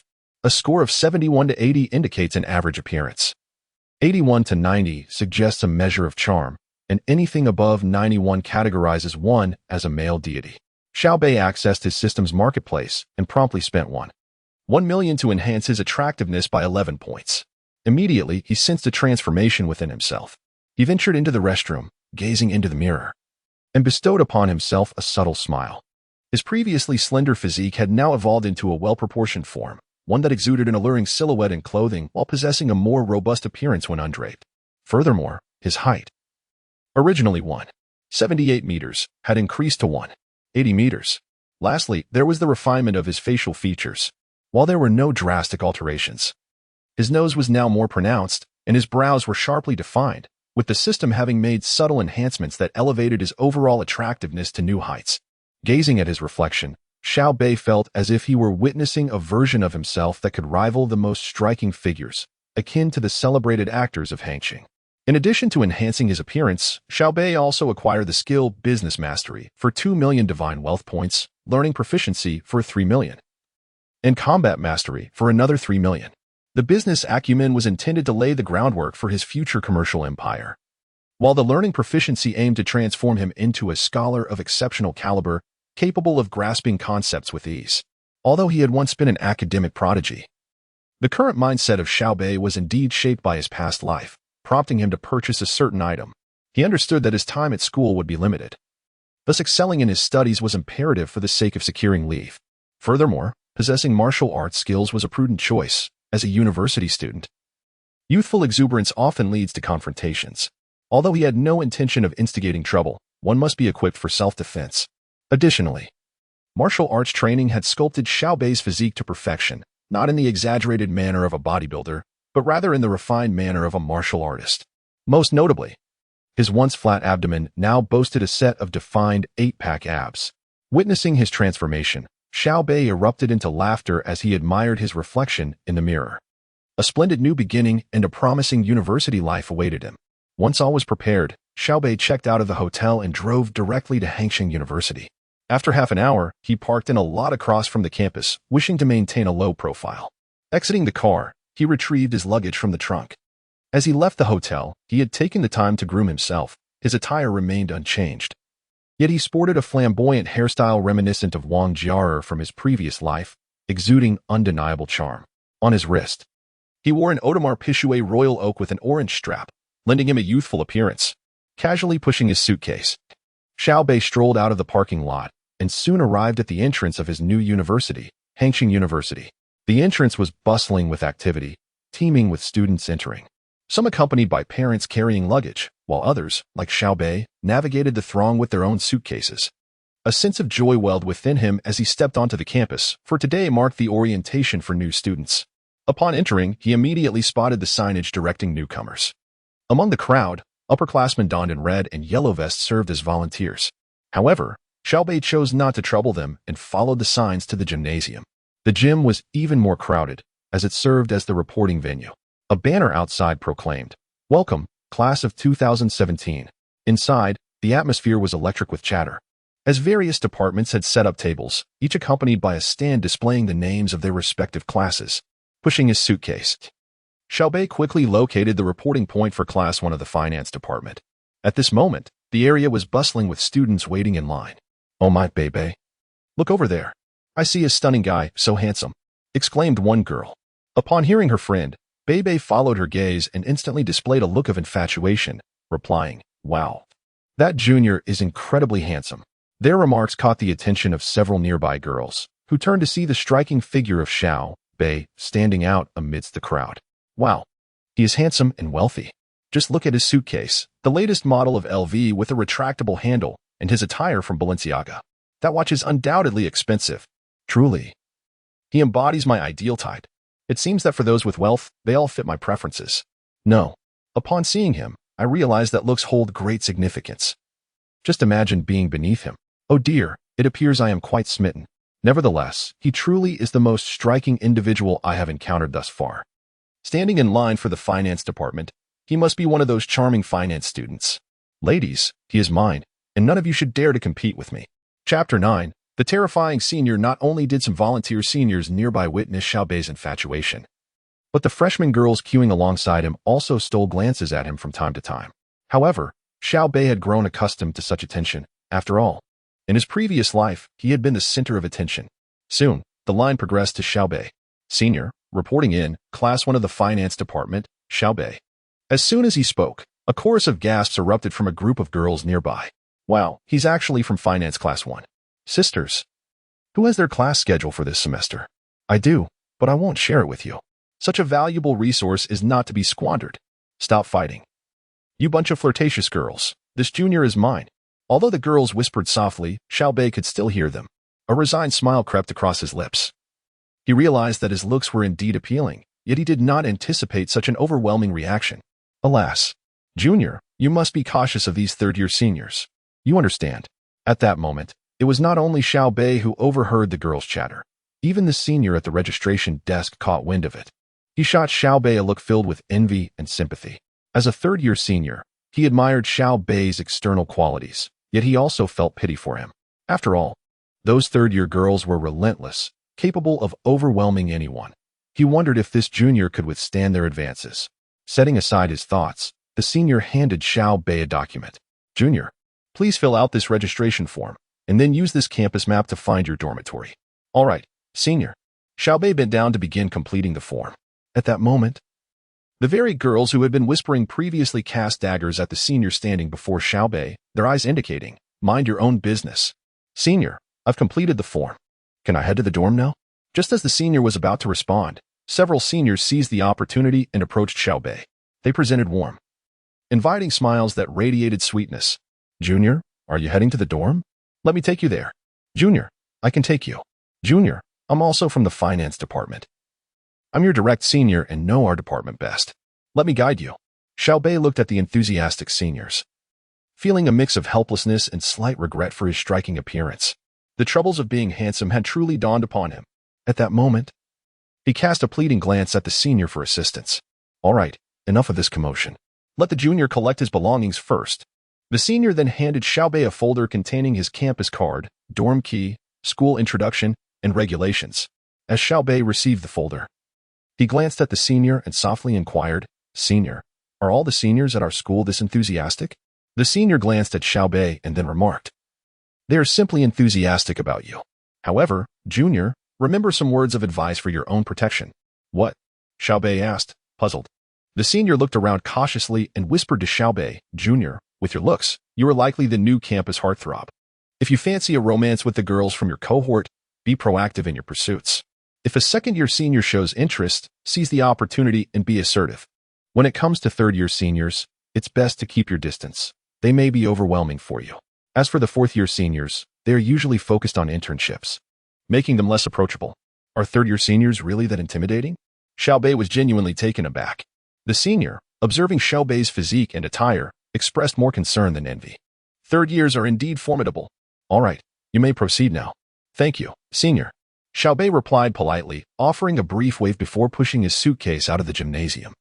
Upon exiting, Xiao Beih spotted a volunteer senior clad in a red vest rushing towards him, exuding enthusiasm. "Junior, I am a third-year student from the finance department. Allow me to guide you to your dormitory. Here, let me take your suitcase." Seeing this, Xiao Beih realized that if he acquiesced, he would not only disregard the sage advice given by the senior, but also risk becoming the target of envy among the male students on campus. Thus, he cleared his throat lightly and stated, "Senior, it's no trouble. I can manage on my own. I prefer not to have others handle my belongings." With that, Xiao Beih coolly pushed his suitcase away. As the senior volunteers watched him depart, they sighed softly, then turned to comment on his retreating figure. "Well, who would have thought the junior was a cool and aloof heartthrob? What should we do? I am even more enamored. The junior is like ice, and I am a flame. I believe I can melt his heart.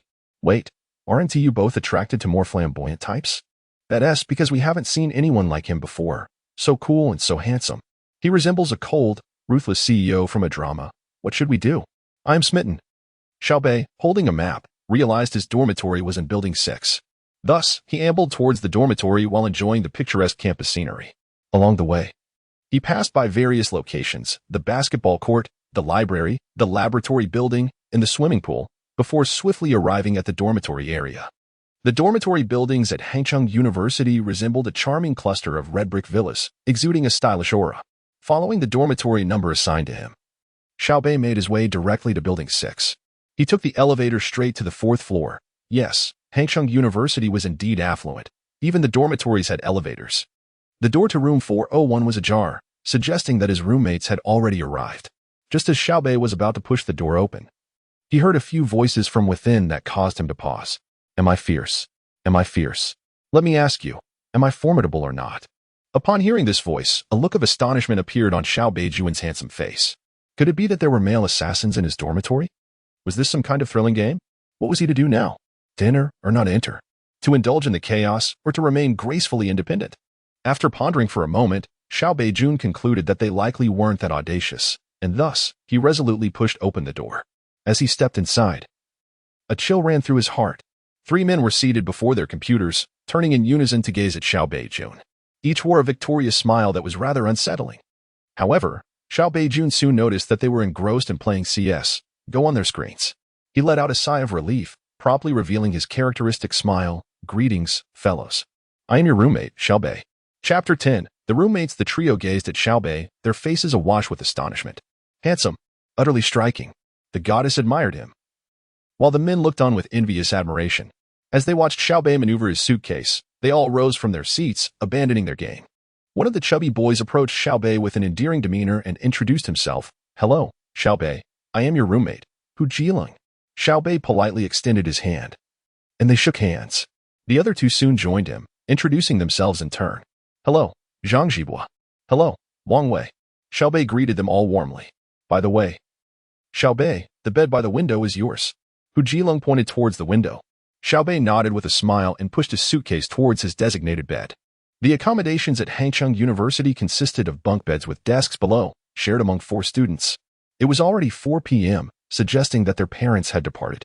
Xiao Beih opened his suitcase. Prior to his arrival, he had purchased a bedding set and blanket.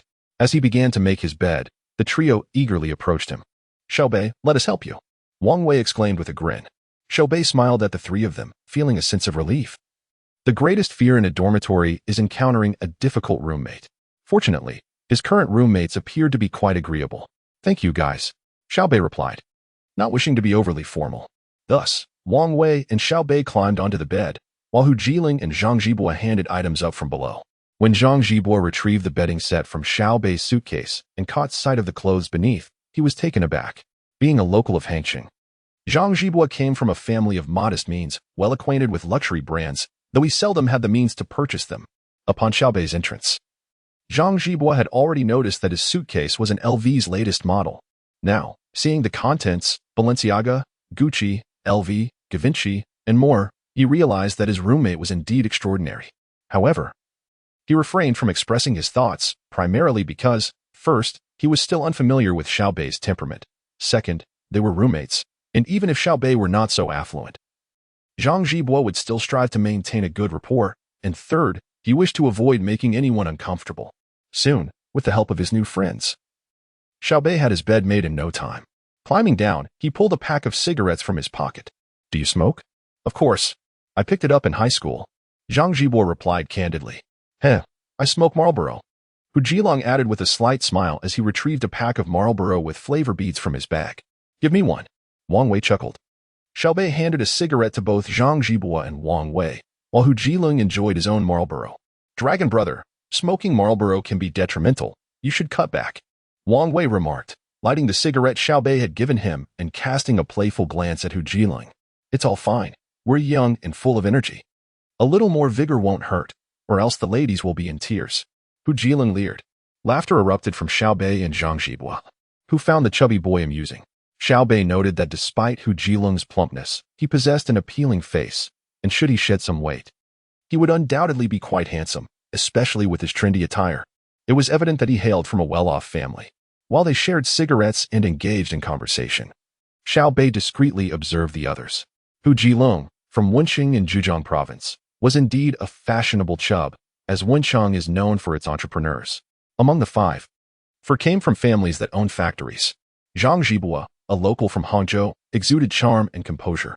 Through their earlier discussions, Xiao Beih discerned that Zhang was not only attractive but also possessed high emotional intelligence. Without Xiao Bei's presence, he would likely be deemed the most handsome in the dormitory. Wang Wei, surprisingly, turned out to be Xiao Bei's fellow townsman from Ningxing in Zhejiang province. He too was handsome, albeit in a softer, more youthful manner, contrasting with Zhang Jibua's rugged appeal. Wang Wei's fair complexion belied a personality brimming with masculinity, and it was clear that he also came from a comfortable background, flaunting the latest Apple smartphone and sporting a pair of AJ11 sneakers. As Xiao Beih appraised the group, the three were equally sizing him up. They could sense that Xiao Beih was not only good-looking but also emanated a certain aura. Hu Jilong felt it most profoundly. The presence Xiao Beih exuded surpassed that of his father, a factory owner and longtime authority figure. The emergence of such an aura in a roommate indicated that Xiao Beih was indeed someone of considerable significance. Zhang Jibua and Wang Wei shared this sentiment. After some time, the conversation turned to a cherished tradition among the boys, ranking by birth date. Wang Wei, born on January 12, 1999, proudly claimed the top spot. Hu Jilong, born on May 11, 1999, followed as the second. Zhang Jibua, born on September 29, 1999, was third, while Xiao Beih, born on October 20, 1999, came in fourth. Xiao Beih glanced at his watch and remarked, "Gentlemen, the time is upon us. Shall we seek sustenance?" The others glanced at the time, realizing it was already past 5 o'clock, with the sun nearing the horizon. Their stomachs growled in unison. "Let us go. It's time to eat." "Indeed, I am quite hungry. Let's head to Garbage Street." Zhang Jibua, evidently well acquainted with Hangzhou University, referred to a nearby food street teeming with street snacks and eateries. The four of them exited the dormitory, making their way toward the campus gates. As they walked, they became the center of attention on campus. Xiao Bei's striking looks were complemented by Zhang Jibua and Wang Wei, both of whom were undeniably handsome, likely scoring around 90 on the attractiveness scale. Even Hu Jilong, despite his bulk, was not perceived as unattractive, thanks to his well-defined facial features and stylish clothing. Among chubby individuals, he was certainly the most dapper. With 3 handsome lads and 1 charming chub in tow, their ensemble was bound to attract attention. Long and his companion strolled together, heads bowed as they engaged with their smartphones. Meanwhile, Xiao Beih and his 2 friends were engrossed in conversation. Upon spotting an attractive senior, their gazes converged upon her. At that moment, Hu Jilong, who had been lagging slightly behind, was browsing the campus network in search of the latest news. Just as he opened the page, A striking headline caught his eye. Class of 17 heartthrob makes a dazzling entrance. Absolutely stunning. Intrigued, Hu Jilong clicked on it and was immediately met with a photograph of Xiao Beih. He hurriedly approached the trio, exclaiming, "Wow, Beiguo. You've made it onto the campus hot search." Chapter 11. Conversing with Lu Qingyan. Upon hearing Hu Jilong's words, Xiao Beih remained unfazed, while Zhang Zhibua and Wang Wei were instantly intrigued. The two swiftly retrieved their smartphones and navigated to the campus network. In no time, they stumbled upon the trending post that Hu Jilong had just mentioned. Remarkably, the post had been live for less than 2 hours and had already garnered tens of thousands of comments. As they opened the post, they were greeted by a photograph of Xiao Beih queuing for registration. The image, likely taken by an upperclassman, captured Xiao Beih from the left at a considerable distance. Yet, even from afar, his striking looks were undeniably captivating. "Wow, wow," exclaimed Zhang Zhibua and Wang Wei, exclaiming in a manner characteristic of the educated youth of Xi'an Nation. Alumnus 1. "Wow, what a handsome junior. Which class is he from? I must deliver him breakfast, lunch, and dinner." Alumnus 2. "The senior upstairs is clearly a devoted admirer." Assessment complete. Alumnus 3. "Wow, he appears to be quite affluent, adorned in designer brands from head to toe." Alumnus 4. "Hee, I just spotted this junior. But his 3 roommates are quite remarkable too, except for one chubby fellow. However, for those who adore a bit of meat on their bones, he's not to be missed." Image. Alumnus 5. "To the sister above, I've seen their dorm. It must be a celestial abode." As Zhang Zhibua and his companions realized they had made it to the trending list alongside Xiao Beih, their excitement surged. They simultaneously turned their gaze toward Xiao Beih. "Old 4, you are the deity of our 401 dorm. Old 4, impressive. For the next 4 years, whether we feast on meat or vegetables, it all hinges on you." Without uttering much, they simply declared, "Impressive." The trio, all freshly minted adults, exhibited a certain youthful exuberance, especially on the very first day of the semester, as their entire dormitory had ascended to the trending charts. What a moment of glory, or perhaps it felt slightly off. Xiao Beih offered them a faint smile and remarked, "All right, it's not such a big deal. Let us find somewhere to quell our hunger. I'm absolutely famished." Clearly, Xiao Beih wished to steer clear of excessive discussion on the matter, as it would be far more astonishing if such a reaction had not occurred. It now seemed evident that the system was truly remarkable. "Haha, let us grab a bite." Hang City University boasts 4 entrances, with the north gate located near Garbage Street, just across a road. Upon their arrival, the streets were lined with restaurants, and a spacious outdoor square was bustling with various street foods. Given it was the first day of classes, the snack street was teeming with people. Freshmen, like Xiao Beih and his friends, were out dining together to forge bonds, while upperclassmen gathered to catch up after 2 months apart, ready to indulge in drinks and boastful tales. "Guess what I just spotted?" Hu Jilong pointed toward a nearby establishment, grinning mischievously. Xiao Beih and his companions turned to see a hot pot skewer shop named Old Wang next door. "Wow, that name is absolutely audacious." Wang Wei chuckled. Zhang Zhibua promptly spoke up, suggesting, "How about we dine at this place? It seems quite popular." Xiao Beih, with a hint of exasperation, remarked, "Are we all aspiring to be the neighbor Wang?" Jokingly, Xiao Beih continued, "What do you say, gentlemen? Shall we experience the thrill of being the neighbor Wang?" The 3 companions exchanged lewd smiles at his words. They entered the establishment, which was quite spacious and stylishly decorated, with both an upper and lower floor. The group delegated Hu Jilong and Wang Wei to order, while Xiao Beih and Zhang Zhibua ascended to the 2nd floor, where the restaurant was bustling with patrons. Upon finding a window-side table, Xiao Beih eagerly scanned the surroundings, his eyes lighting up suddenly. He discreetly nudged Zhang Zhibua, signaling, "Look at 12 o'clock. Those long legs." Zhang Zhibua's gaze fixated on a table across the way, captivated by the alluring legs of several young women, momentarily stammering in disbelief. "I absolutely adore university life." Xiao Beih teased, urging him, "Go ask for her WeChat." Zhang Zhibua, slightly taken aback, replied, "I don't wish to come off as a creep. I prefer when the enticing offerings come to me." Their banter continued until Hu Jilong and Wang Wei joined them. "Brother Long, look at 12 o'clock. There are some beauties with long legs," Zhang Zhibua exclaimed, prompting Hu Jilong and Wang Wei to glance over. Wang Wei, momentarily stunned, chimed in, "Go on, Brother Long. Ask for her WeChat." Xiao Beih observed their interaction with a faint smile, noting how their earlier bravado had dissipated in the face of reality. Just then, their phones chimed simultaneously. Upon checking, they discovered a message from their class group chat, announcing a class meeting at 6 p.m. in room A101. "Oh, I wanted to enjoy a few drinks, but it seems that we'll have to wait. We should eat quickly and head back, Zhang Jibo lamented. There's plenty of time ahead. We have 4 years of university, Hu Jilong remarked while munching on edamame. Xiao Beih, initially preparing to set his phone down, received a WeChat notification. Upon opening it, a smile crept onto his face. It was from Lu Qingyan. Lu Qingyan, Jr., have you settled in? I just finished tidying up. Xiao Beih, yes.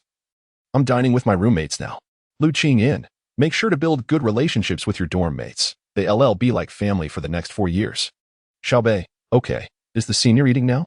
As Xiao Beih engaged in conversation with Lu Qingyan, his friends exchanged glances, noticing his engrossed demeanor. Wang Wei inquired, Old 4. Who are you chatting with? You're so absorbed. The food has arrived. Xiao Beih looked up and replied, just a friend. Please continue eating. A friend? More like a girlfriend. Zhang Jibwa teased. Just a friend. I'm still happily single. Xiao Beih responded with a grin. What greeted Xiao Beih were 3 pairs of disdainful eyes. Do you truly believe what you say? In response, Xiao Beih felt quite helpless. I speak the truth. If you do not believe me, what can I think? Xiao Beih continued to converse with Lu Qingyan, but not long after, she took the initiative to bid farewell. Lu Qingyan, Jr., my roommate has called me to dinner. I will find you later. Make sure to eat well. You seem a bit thin. Xiao Beih, all right. The next time I visit the Magic City, I will definitely have an 8-pack. Lu Qingyan, haha. You spend your days dreaming, even if you had an 8-pack. I wouldn't be able to see it. Xiao Beih, if senior wants to see, we can find a place, and I will show you. Lu Qingyan, teasing. Let us talk about it when you actually have one. Lu Qingyan, well then, I'm off to eat. You must also eat well. Xiao Beih, certainly. You too, be good and wait for me in the Magic City. Chapter 12, Qin Mingxue, Magic City, Music Academy. Lu Qingyan glanced at the final message sent by Xiao Beih, her cheeks flushing slightly. At that moment, someone patted her on the back. Lu Qingyan hurriedly tucked away her phone, turning around with a rosy face. Oh my, you scared me to death. Her roommate, affectionately referred to as Big Girl, looked at Lu Qingyan with a knowing expression. Yin Yin, you're hiding something from us. Something's off. Are you in love? Lu Qingyan, caught off guard, averted her gaze and replied, No, not at all. You're just talking nonsense. Big Girl, observing Lu Qingyan's demeanor, revealed a teasing smile. Then why have you been glued to your phone since returning to the dorm? That's not like you. Just now, I saw you chatting with someone on WeChat. And you were smiling. No way. Lu Qingyan panicked, quickly covering Big Girl's mouth with her hand. Ouch. All right, Big Girl, let's go eat. Meanwhile, after putting down his phone, Xiao Beih finished his meal under the meaningful gazes of the other 3. He then left the restaurant. To be honest, the food was quite good. It was nothing like the novels where one meets a beautiful woman while dining and impressively wins her heart. Such occurrences are rare. Life is not a novel.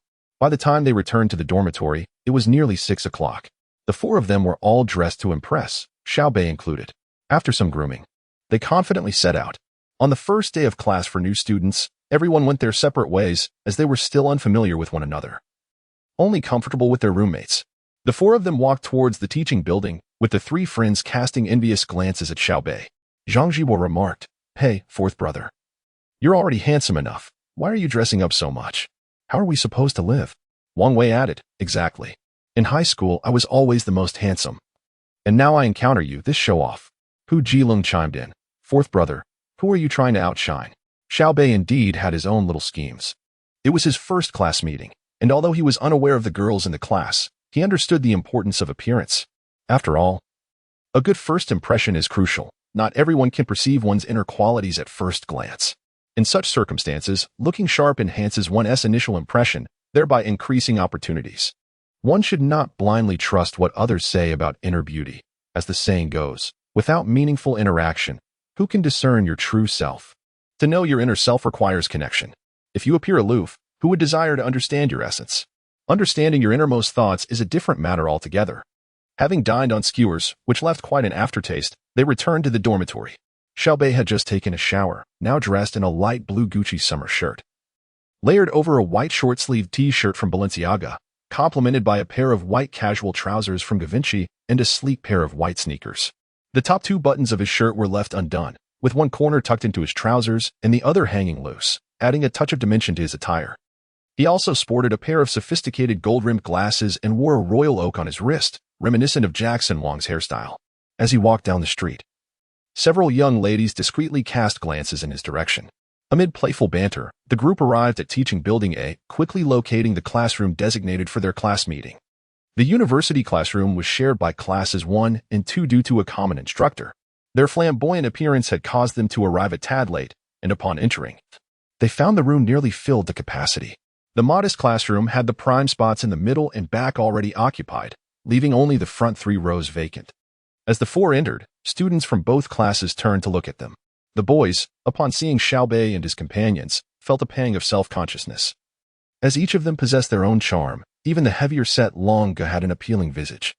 Many of the girls who had arrived early were hoping to catch a glimpse of handsome boys, and their spirits had waned slightly in the absence of attractive faces, as only 6 or 7 modestly handsome boys were present.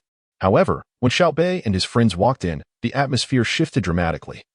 All the girls became as captivated as a pack of famished wolves, their eyes fixated on the 4 newcomers. Wow, those 4 handsome guys just walked in. That chubby one is so adorable. Did you see that?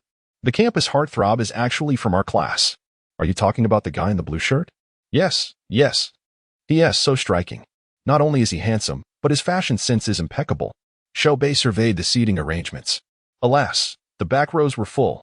Arriving late meant they had no choice but to sit up front. Hu Jilong remarked with a hint of resignation as for students like them. The front row was often a perilous zone. The 4 said little, taking their seats in the first row without hesitation. Xiao Beih and Zhang Jibua occupied the 2 central spots, with Wang Wei next to Xiao Beih and Hu Jilong beside Zhang Jibua. No sooner had they settled than Hu Jilong whispered, "Boys, I just did a quick scan. There are plenty of girls, and a few of them are quite appealing. If you want to make a move, you better act fast. The competition is fierce." His comment earned him disapproving looks from Zhang Jibua, Xiao Beih, and Wang Wei. Hu Jilong scratched his head, perplexed at their reaction, dressing so flamboyantly. Isn't it for moments like this? Zhang Jibua couldn't hold back. Can you be quiet for once? Try to maintain an air of aloofness, will you? Stay cool. Don't be a simpering fool. Just then, the sound of high heels echoed in the room. With a creak, the door to the classroom swung open, and the male students erupted into a frenzy. Xiao Beih, taken aback, cast a surprised glance. The newly arrived counselor was rather captivating, with a devilishly alluring figure, cascading curls that flowed like a waterfall over her shoulders, striking features. Porcelain skin and long legs, she effortlessly commanded the attention of everyone present. Appearing to be in her mid-20s, she exuded a refined yet icy demeanor. Clad in an elegant black gown, her exquisitely chiseled features were accentuated by deep brown eyes that gazed with an air of detached elegance. She gracefully approached the podium, surveying the bustling classroom with an unwavering presence. Her eyes fell upon the 4 students seated at the front, particularly Xiao Beih, whose scholarly aura was both refined and commanding. A subtle smile graced her lips as she spoke softly. "Hello everyone, I am your counselor for the next 4 years. My name is Qin Mingxue, but you may call me Teacher Qin or simply Lao Qin." Chapter 13. The class meeting commences. Xiao Beih gazed at Qin Mingxue on the stage, a subtle smile gracing his lips. This teacher exuded an unmistakable charisma, clearly emanating from a well-off background. Adorned with Tiffany's latest necklace and a Vacheron Constantin watch, she commanded attention. As Qin Mingxue concluded her remarks, the students from Class 1 and Class 2 erupted in excitement. "Isn't that our school's goddess counselor, Teacher Qin? I can't believe she is our advisor. Her aura is simply overwhelming. She's so beautiful that I dare not meet her gaze." Meanwhile, behind them, Hu Jilong watched Qin Mingxue at the podium, swallowing hard. He excitedly grasped Zhang Jibua's hand beneath the table and whispered, "Wow, how exhilarating. With such a counselor, I'll never be late for class." Zhang Jibua shot him an exasperated glance. Unperturbed by the eye roll, Hu Jilong continued, "I can't help but wonder about the man fortunate enough to be with her. He must have had an extraordinary stroke of luck in his past life. Just moments ago, it was Zhang Jibua rolling his eyes at Hu Jilong, yet now, the trio of Xiao Beih collectively cast a disapproving look at him. "Dragon brother, what on earth occupies your mind all day? Such unsavory thoughts. We should keep our distance from this eccentric." As Xiao Beih and his companions exchanged banter, a soft cough from Qin Mingxue silenced the classroom. Instantly, the atmosphere shifted. Her commanding presence was palpable. Once the class settled, Qin Mingxue addressed them, first and foremost. "Welcome to Hangzhou University. Over the next 4 years, I urge you to cherish this final phase of your academic journey. University is a time of considerable autonomy. While you immerse yourselves in romance, do not neglect your studies. My only expectation is that you avoid failing any courses. And please, do not call me from the rooftop of the dormitory at night, claiming you're about to jump for love. Her words elicited laughter from the previously tense classroom, lightening the mood significantly. Seeing the atmosphere relax, Qin Mingxue smiled gently. All right, now that the jokes are over, let us delve into the matter at hand.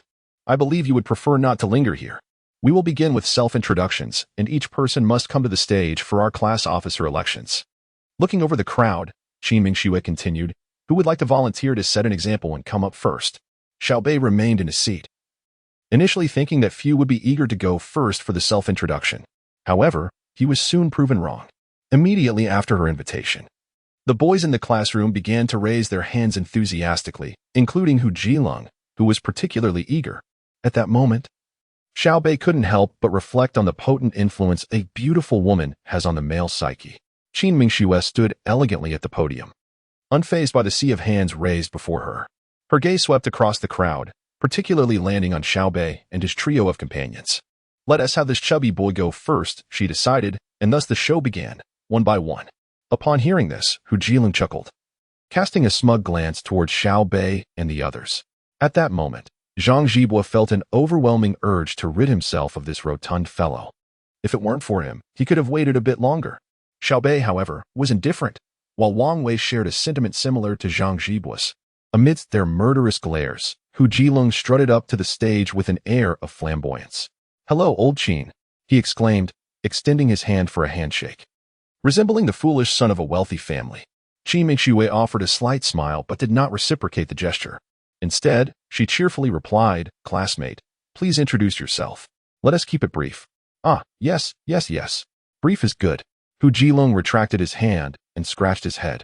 At that moment, Xiao Beih and his friends felt utterly embarrassed to face him. "Ha, Xiao Mei, this chubby trendsetter is so adorable.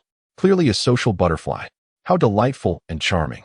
Once Hu Jilong composed himself, he confidently surveyed the packed classroom and cleared his throat. "Hello everyone. My name is Hu Jilong. I am 18 years old, hailing from Wenqing. I consider myself handsome and charming, a person everyone loves, a potential star, nicknamed the Dragon of Catastrophe and Water Reversal. You may call me by my name or simply Brother Long. We are all brothers here." As he concluded his introduction, the audience erupted in applause. "Wow, that little chubby boy is quite talented," someone remarked. Talented? What kind of talent can one possess to utter the phrase? At that moment, the most disgruntled individual was undoubtedly Zhang Zhibua. "Are you prepared for this? If I don't say something impressive, will I be overshadowed by you?" After Hu Jilong stepped down, it was Zhang Zhibua's turn to take the stage. He wasted no time. "Hello everyone, I am Zhang Zhibua, 18 years old, from Hangzhou. Their essay saying that every gathering is fated. Since we are destined to be in the same class, I hope we can encourage each other, grow together, and foster deep friendships through the seasons of youth and reign. I am delighted to be your classmate and hope we can assist one another in our studies." As Zhang Zhibua finished, the classmates below felt somewhat disheartened. Damn it, the previous two introductions were so impressive. How can we possibly follow that? Next up was Xiao Beih. The moment he stood, the classroom erupted in screams. "Wow, the handsome guy is about to speak. I wonder what his name is. Goodness, this guy is too handsome. He seriously threatens my looks." A boy with a face full of acne remarked with a hint of jealousy. The girls around him rolled their eyes, while confidence is admirable. Excessive confidence borders on foolishness. When Qin Mingxue observed Xiao Beishang taking the stage, the students below became animated. Their curiosity piqued as they anticipated how this handsome young man would introduce himself. Xiao Beih approached the podium and first addressed Qin Mingxue, saying, "Hello, Lao Qin." To which she responded with a smile, "Hello, classmates. Please commence your introduction." In response to her words, Xiao Beih nodded slightly. In truth, he felt no trace of anxiety.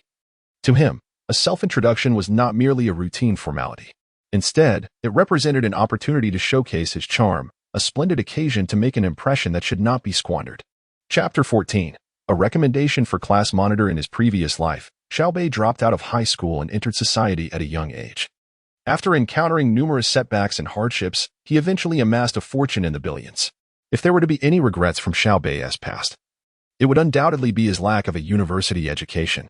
It is often said that high school embodies youth. However, university is equally a celebration of that vibrant phase of life. Consequently, the current Xiao Beih harbors a deep yearning for the collegiate experience. Especially now, With the support of a system, he has no intention of remaining low-key, eschewing the trope of the humble underdog. Why should he diminish himself when he possesses such formidable capabilities? Thus, as Xiao Beih stood before his classmates, he surveyed the youthful faces below, particularly drawn to the abundance of girls present. This was an opportune moment to showcase himself. Anyone who missed such a chance would indeed be foolish. While he intended to avoid excessive flamboyance, it was essential to leave a lasting impression. With a warm smile revealing his pearly whites, he radiated confidence. Merely standing there, he captivated many girls in the class. After all, handsome boys attract beautiful girls, and vice versa. Hello everyone, my name is Xiao Beih. I am 18 years old and hail from Ningxing, Zhejiang Province. First and foremost, I am truly honored to become your classmate. In this vast sea of humanity, our encounter is rare. Let us cherish it as we journey together. I hope that over the next 4 years, we can not only be classmates but also forge strong friendships. Brothers for the boys and confidants for the girls are certainly welcome. I have many hobbies, which I will not enumerate here. You may discover them gradually, and perhaps one day exclaim, wow, a treasure of a boy. Every leaf has its own path. Every step tells its own story, and every article possesses its unique narrative. I aspire for us to cultivate our own thoughts and ideas, advancing further along the road to our dreams. Lastly, I would like to add, if any girls have a group of close friends, please feel free to include me. I am currently eager to find a partner. Those interested may me in the class group and message me privately. Public flirtations will not be entertained. That concludes my self-introduction. Thank you all. As his words echoed through the room, a wave of enthusiastic applause and laughter erupted from the audience. Many gazes turned toward Xiao Beih, their expressions shifting. Those who had perceived him as aloof were now palpably excited. Wow, Xiao Beih is so handsome, and he doesn't seem cold at all. Should I really add him and message him privately? What should I do? I wish he would pin me against the wall. This guy indeed possesses some charm. Have you noticed how confidently the 3 speakers from their dormitory spoke? They exuded such self-assurance. How I wish I could be that confident and carefree. I can't take it anymore. Xiao Beih, please flirt with me. I want to message him. Who knows what might happen? Many girls and some boys were praising Xiao Beih, yet there were also a few boys who felt envy and jealousy. Damn it, just because he's handsome, he can do whatever he wants. Clearly a scoundrel. Who knows how many girls will fall for him? Ugh, they've all been duped. It's obvious he has been spoiled rotten. When military training comes, he'll undoubtedly make a fool of himself. What a disgrace. The murmurs were plentiful. Yet they soon faded, as everyone recognized that the few individuals in the dormitory were quite capable. Now, as Wang Wei took the stage, they were eager to see how this charming young man would present himself. Wang Wei, however, was feeling quite pressured, having been put on the spot by the 4th guy. What could he do? Nevertheless, he graciously spoke. Hello everyone. My name is Wang Wei. I hail from the same hometown as Xiao Beih. I am 18 years old. And I am male. Ahem. I'm a bit nervous. Could I get some applause, please? The majority of the audience, showing courtesy, clapped for him. Xiao Beih smiled slightly, thinking, good job, Wang Wei, engaging with the audience. Feeling the warmth from the crowd, Wang Wei continued. I appreciate your support and hope we can become good friends over the next 4 years. With that, he stepped down from the stage. Qin Mingxue glanced at the 4 individuals in the front row, smiling slightly, primarily because they had pleasantly surprised her. She was now looking forward to the upcoming self-introductions from her classmates. However, her anticipation quickly turned to disappointment, though there were a few noteworthy introductions. They paled in comparison to those of Xiao Beih and his companions. After half an hour, everyone had introduced themselves. At this moment, Qin Mingxue returned to the podium, smiling at the crowd. The self-introductions are complete. Now we will select class officers. Military training begins the day after tomorrow, so please assist me in sharing the responsibilities. Class 1, step forward. If anyone wishes to run for class monitor, please be proactive. This is also a valuable exercise for yourselves. Who would like to campaign? As soon as Qin Mingxue finished speaking, most of the girls in Class 1 turned their gazes toward Xiao Beih, just as confusion spread among the crowd. A girl stood up. Teacher, I represent the girls of Class 1 and recommend classmate Xiao Beih for the position of class monitor. This girl, Wang Meina, was considered the representative of the girls in Class 1 and was quite sociable. In the girls group earlier, everyone had wanted Xiao Beih to take on this role, as it would allow them more opportunities to interact with him. As soon as she finished speaking, the girls of Class 1 chimed in. We want Xiao Beih as our class monitor. Among the boys in Class 1, only a few hesitated, while the majority joined the girls in expressing their agreement. Qin Mingxue was surprised by Class 1's choice, but being a democratic teacher, she turned to Xiao Beih. Classmate Xiao Beih, everyone is recommending you. What are your thoughts? Instead of immediately appointing him as class monitor, she sought Xiao Beih's opinion. At this moment, Xiao Beih was quite taken aback. Frankly, he wasn't particularly keen on the role of class monitor, as he anticipated having many responsibilities ahead. However, with the entire class now looking at him, Xiao Beih slowly rose to his feet. Xiao Beih gazed at his classmates and expressed his gratitude. Thank you all for your support. Perhaps I am truly unfit to be the class monitor, as I have other commitments ahead. I fear. Just as Xiao Beih was about to continue, Wang Meina, the representative girl, stood up again and said, Xiao Beih, it's all right. As long as you take on the role of class monitor, I will run for vice monitor and support you. With a smile on her face, Wang Meina looked at Xiao Beih, her intentions clear. This would allow her to be in close proximity to him, for what girl does not harbor youthful affections?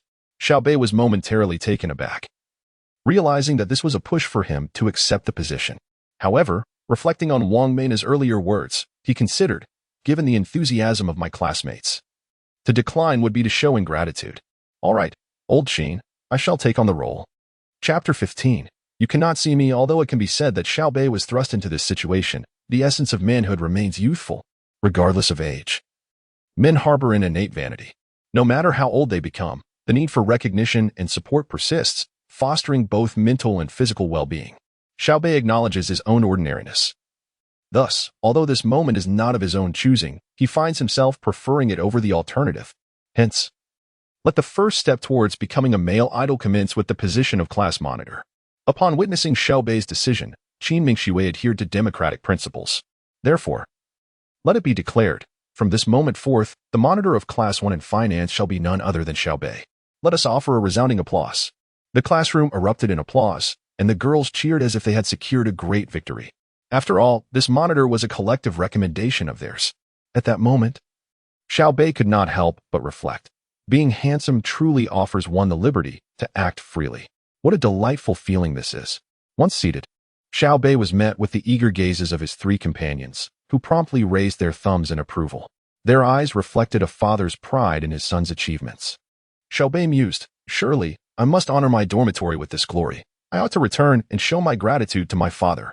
Soon, amidst the lively atmosphere, the class meeting concluded, and the class officials were elected. Wang Meina successfully ascended to the role of vice monitor. It was then that Xiao Beih took notice of her. She donned a white short-sleeved shirt, adorned with a Swarovski necklace, her complexion fair, complemented by light blue jeans. While her features may not have been striking, they were certainly pleasing to the eye, possessing a hint of baby fat that added a charming allure, standing at approximately 1.6 meters tall. Such a girl is indeed remarkable, embodying a delightful charm that is both endearing and captivating. Do not inquire how Xiao Beih possesses such understanding. He has encountered similar individuals in a past life.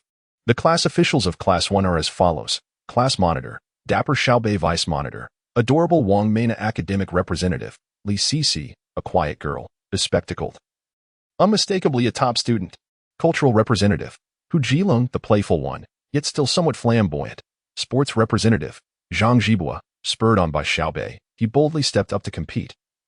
Though he remains fond of sports, Labor Representative, Wang Wei, with all three of the dormitory S members holding positions, it was only fitting he secure one as well. At this moment, it can be said that Dormitory 401 has triumphed, with each of the four members holding a position. Soon, under Qin Mingxue's guidance, the class officials of Class 2 were also elected. By the time the lesson concluded, it was already 7 p.m. After class, Xiao Beih intended to escort his three companions back to their dormitory. However, he quickly sensed something amiss, as numerous girls had gathered at the front. Monitor, you are so handsome. Let us exchange WeChat privately. I promise not to flirt with you publicly in the group. Monitor, I know I am not worthy of you. But how about you add me on WeChat? Wang Wei is also an option. Hu Jilong, you are so adorable. Some greeted Xiao Beih, while others exchanged pleasantries with the trio of dogs. Hu Jilong, ever the sociable one, welcomed everyone, and within 10 minutes, half of the girls in the class had swapped WeChat contacts with him. As for Xiao Beih, he only exchanged WeChat with Wang Meina for the time being. Class Monitor, you must look out for us in the future, Wang Meina said with a smile. Xiao Beih glanced at Wang Meina's cherubic face, tempted to pinch it, primarily out of curiosity about its elasticity. No worries, as I will have more opportunities to communicate with you in the future. I entrust you with my authority regarding class matters. Xiao Beih fully embodied the essence of one who struggles alone, unable to lead a team effectively. Wang Mena was momentarily taken aback. What? Are you really planning to let me help you? Did you not say so? You can't backtrack now, or I'll block you. Xiao Beih joked. All right then, I'll do it. Wang Mena replied, feeling a bit aggrieved. Some girls chimed in. Is that really appropriate for the class monitor? We can help you too. Zhang Zhibua. Hu Jiling. Envious. Wang Wei. So, can handsome guys truly do as they please? The girls collectively said, then. Class monitor. See you tomorrow. Xiao Beih smiled and nodded at everyone. See you tomorrow. Upon returning to the dormitory, the three companions turned their gaze toward Xiao Beih in unison. Old four, I'm starting to feel reluctant to go out with you.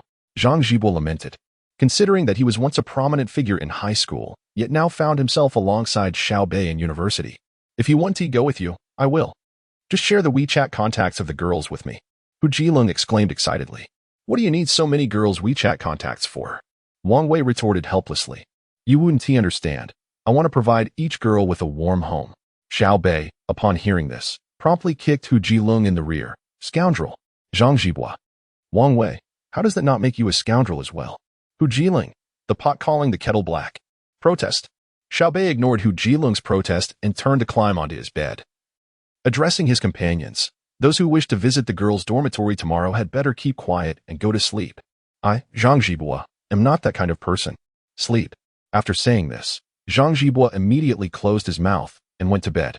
Wang Wei remarked, as if no one has ever visited the girls' dormitory before. But I wouldn't mind going if I could. Sleep. Hu Jilong looked bewildered at the others, recalling a song. Little friend, do you have many questions? Never mind. Sleep. The following day, Xiao Beih woke early, roused by notifications from the group chat. Qinmingxue, all class officers. Please have the class monitor lead the way to Building B to collect military training uniforms. Please respond. Wang Mena, received. Qinmingxue, what about the class monitor? Xiao Beih CC, the class monitor is probably still asleep, poor thing. Yi Qiaoning, Wan Chen Mei Si, Wan Shui Wen Hao, Wan Hu Ji Long. Lying in bed, glanced at Xiao Beih who had just awakened and seized the opportunity to snap a photo of Xiao Bei's bare torso. He clandestinely shared it in the group chat. Hu Ji Long, nonsense. The class monitor is up, just got out of bed, still grumpy, can you believe it? Image, sly smile, by Ting. Wow. Am I the only one who sees the 8-pack abs? Flirtatious, Yi Qiaoning. Flirtatious, Wang Mei Na. Flirtatious, Qin Ming Shui. Oh dear. Flirtatious classmates. At this moment, Xiao Beih took out his phone and glanced at the 99 messages, initially puzzled as to why everyone was using flirtatious emojis. However, upon seeing the photo Hu Jilong had posted of him, he immediately shot a fierce glare at the self-satisfied Hu Jilong. At that moment, Hu Jilong, having posted Xiao Bei's photo, was approached by several girls eager to chat, all wanting to see more. Naturally, Hu Jilong seized the opportunity to flirt with each one. Just as he was reveling in his good fortune, he suddenly sensed a palpable aura of menace approaching from his left. Slowly raising his head, he met the intense gaze of Xiao Beih, radiating fury. Hu Jilong offered a slight smile to Xiao Beih, then hastily grabbed a blanket to cover himself. You can't see me. You can't see me. Chapter 16. The girls' dormitory. Hu Jilong had scarcely tucked himself under the covers when, with a sudden whoosh, the blanket was flung aside. Blinking sleepily, he gazed at Xiao Beih, who bore a faint smile at that moment. Hu Jilong was utterly bewildered. What was happening? Where had that earlier aura of menace gone? Old four. Well done, my little pup. Your photography skills are commendable. Make sure to capture it well next time. Xiao Beih observed Hu Jilong with keen interest, witnessing his transformation from a curled-up ball into a comfortable state. His heart finally at ease. Ha, old four, undoubtedly. You need not worry about my photographic prowess. Indeed, it's quite impressive. Therefore, as a reward, you shall refrain from going to the girls' dormitory to distribute the military training uniforms later. Upon hearing this, Hu Jilong panicked, hastily grasping Xiao Bei's thigh with his large hand.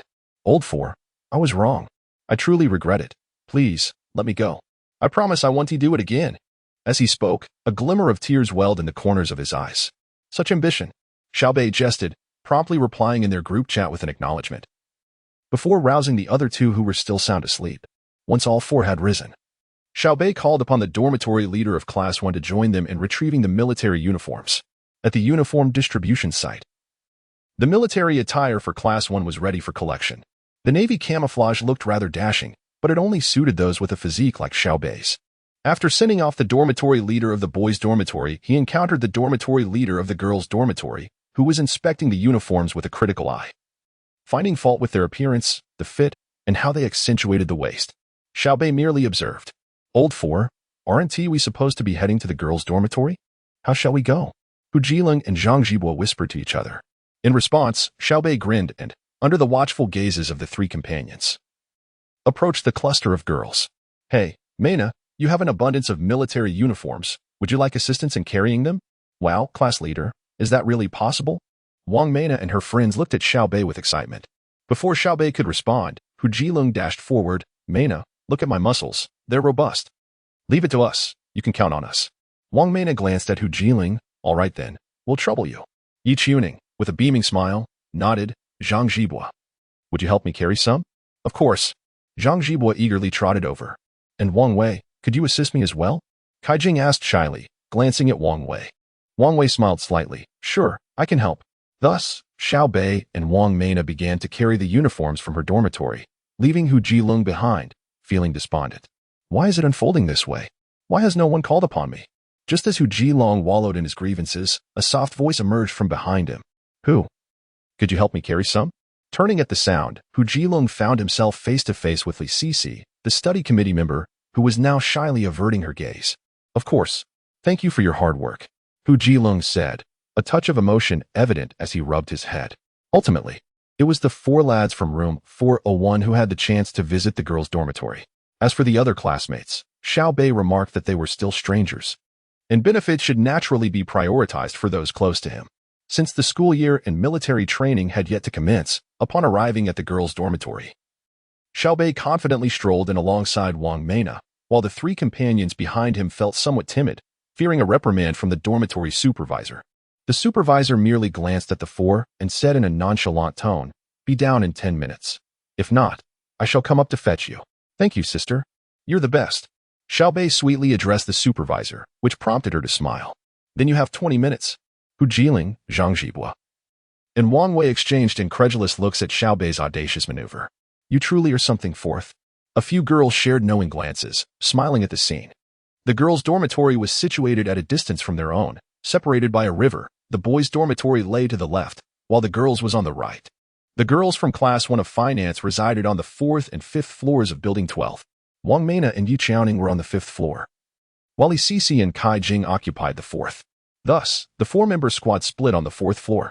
As they parted ways, Xiao Beih cast a meaningful glance at the two naive boys, signaling that the opportunity was theirs to seize. Upon reaching the 5th floor, Xiao Beih maintained a calm demeanor, while Zhang Jibua appeared anxious, glancing around furtively. The mere sight of undergarments would surely quicken his breath. Yet, Xiao Beih, seasoned in such affairs from his past life, remained composed, focusing intently on his conversation with Wang Meina. "Class leader, you mentioned you possess many skills. What exactly are they?" Wang Meina inquired curiously. Xiao Beih smiled at her, finding the chubby, adorable girl charming. A contrast with a hint of mischief could make her irresistible.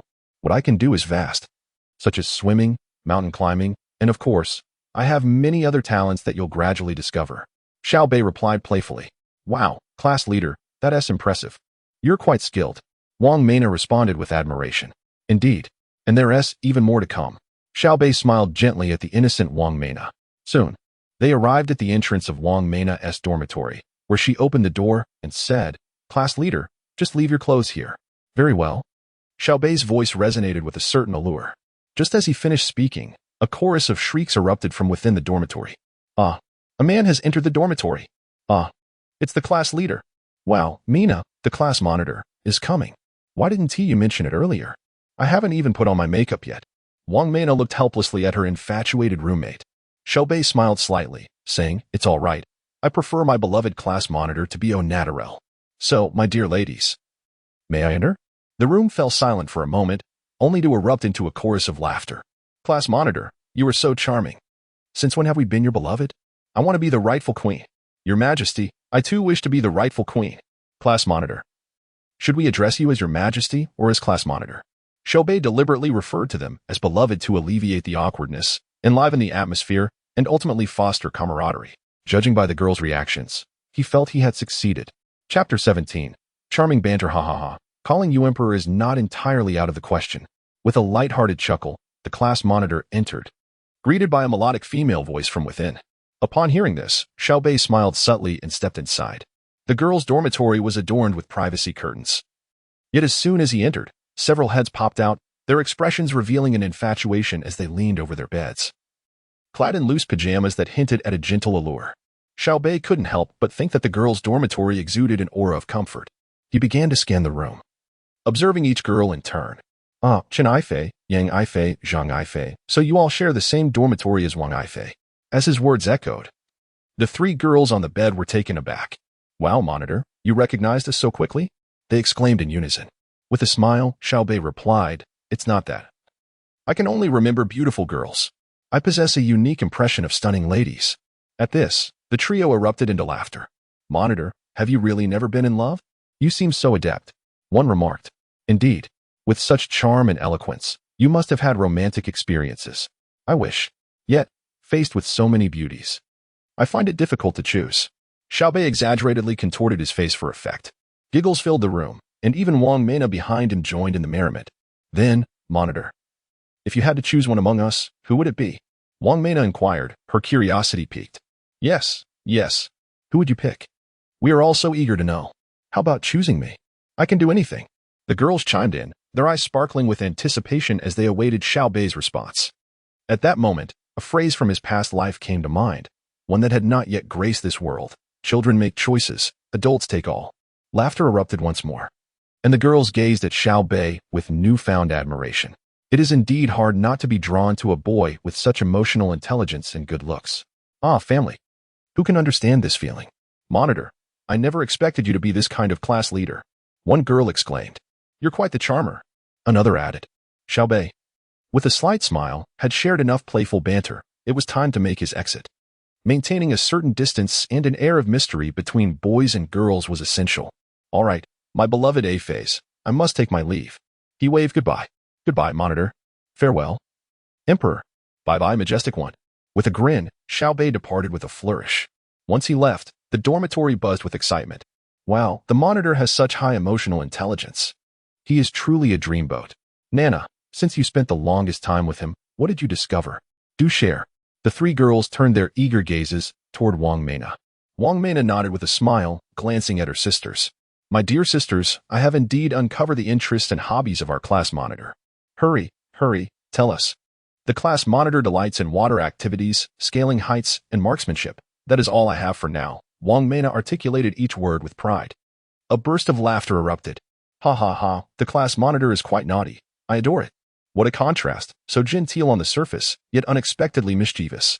Upon hearing this, Wang Mena appeared momentarily taken aback. What do you mean by naughty? The three girls exchanged glances, as if she truly did not comprehend, and then discreetly informed her. Instantly, Wang Mena's cheeks flushed, her lips pouting in a charming manner, her eyes sparkling with a blend of embarrassment and playful reproach. So, I've been teased by the class monitor? Meanwhile, Xiao Beih had exited the dormitory, initially intending to visit the other three boys, but soon discovered they had seemingly departed. He proceeded downstairs and found the trio standing at the base of the dormitory, engaged in conversation. When did you come down? Xiao Beih inquired as he approached them. We came down quite some time ago, dropped off our things, and were shooed away without even a drop of water. Zhang Jibo replied with a wry smile. And you too? I'm fine, just had a chat, Wang Wei responded nonchalantly. Hu Jiling, wearing a broad grin, remarked, Old four, I finally see quite adorable. All right. It seems someone is smitten, Wang Wei teased. Let us head back to the dormitory and rest well for tomorrow's military training. Upon hearing this, Xiao Beih shook his head. You all go ahead. I have a few matters to attend to. He planned to seize the opportunity of the free time to locate an office building, intending to arrange for renovations once military training concluded. Where to? Hu Jilong inquired curiously. I have some errands to run. I'll be off. Xiao Beih replied before departing. The three exchanged glances but said nothing further. Let us head off to play some games. Xiao Beih made his way to the parking lot across from the school, the sun blazing down mercilessly. He jogged to his car, opened the door, and slid inside. Almost immediately, he regretted his decision. The interior was stiflingly hot. He quickly turned on the air conditioning to its maximum setting, and pulled out his phone to search for office buildings. His objective was straightforward: to find a spacious and well-located office building, ideally one that had not yet been renovated, allowing him to design it according to his preferences. After extensive searching on a mobile app, he shortlisted several promising options and contacted a salesperson to schedule a viewing. Once arrangements were made, Xiao Beih started his car. The roar of the V8 engine resonating powerfully. With a firm press on the accelerator, he exited the parking lot. The nearest CBD to Hangzhou University is located near the future technology city, thus the office buildings Xiao Beih was looking at were all in that vicinity. The Euro-American Financial Tower is a well-known edifice in the vicinity, housing numerous prestigious enterprises. The office spaces selected by Xiao Beih are all situated within this esteemed building. Upon arriving at the Euro-American Financial Tower, Xiao Beih contacted the agent he had just reached through the app. "Hello, Mr. Xiao, have you arrived?" "I have. Where are you?" Xiao Beih maneuvered his vehicle into the ground-level parking lot of the Euro-American Financial Tower. "Mr. Xiao, I'm over by the entrance, wearing a black suit." Xiao Beih glanced around and soon spotted a man in a black suit with a briefcase, who was currently on the phone. "I see you." With that, Xiao Beih ended the call and drove directly to his location. "Is it you, Brother Zhang?" Xiao Beih lowered his window and inquired. Zhang Ming had been puzzled about why the Mercedes was parked in his designated spot, but upon hearing Xiao Bei's question, he realized that this was indeed his current client. "Are you Mr. Xiao?" "Yes, please wait for me here while I park the car." Chapter 18. The call from the office building and bank. Xiao Beih swiftly parked his car and promptly alighted, making his way to meet salesman Zhang. "Hello, Xiao Beih." "Greetings. Manager Xiao. Zhang Ming here. Shall we proceed to inspect the venue?" After exchanging handshakes, Zhang Ming inquired with a smile. "Indeed, lead the way." Xiao Beih replied in a composed manner, devoid of the humor he once displayed during his school days, his expression serene and inscrutable. Upon hearing this, Zhang Ming guided Xiao Beih into the Euro-American Financial Building. "Manager Xiao, the Euro-American Financial Building is a Grade A office tower in the future technology city, and it is also one of the landmark buildings.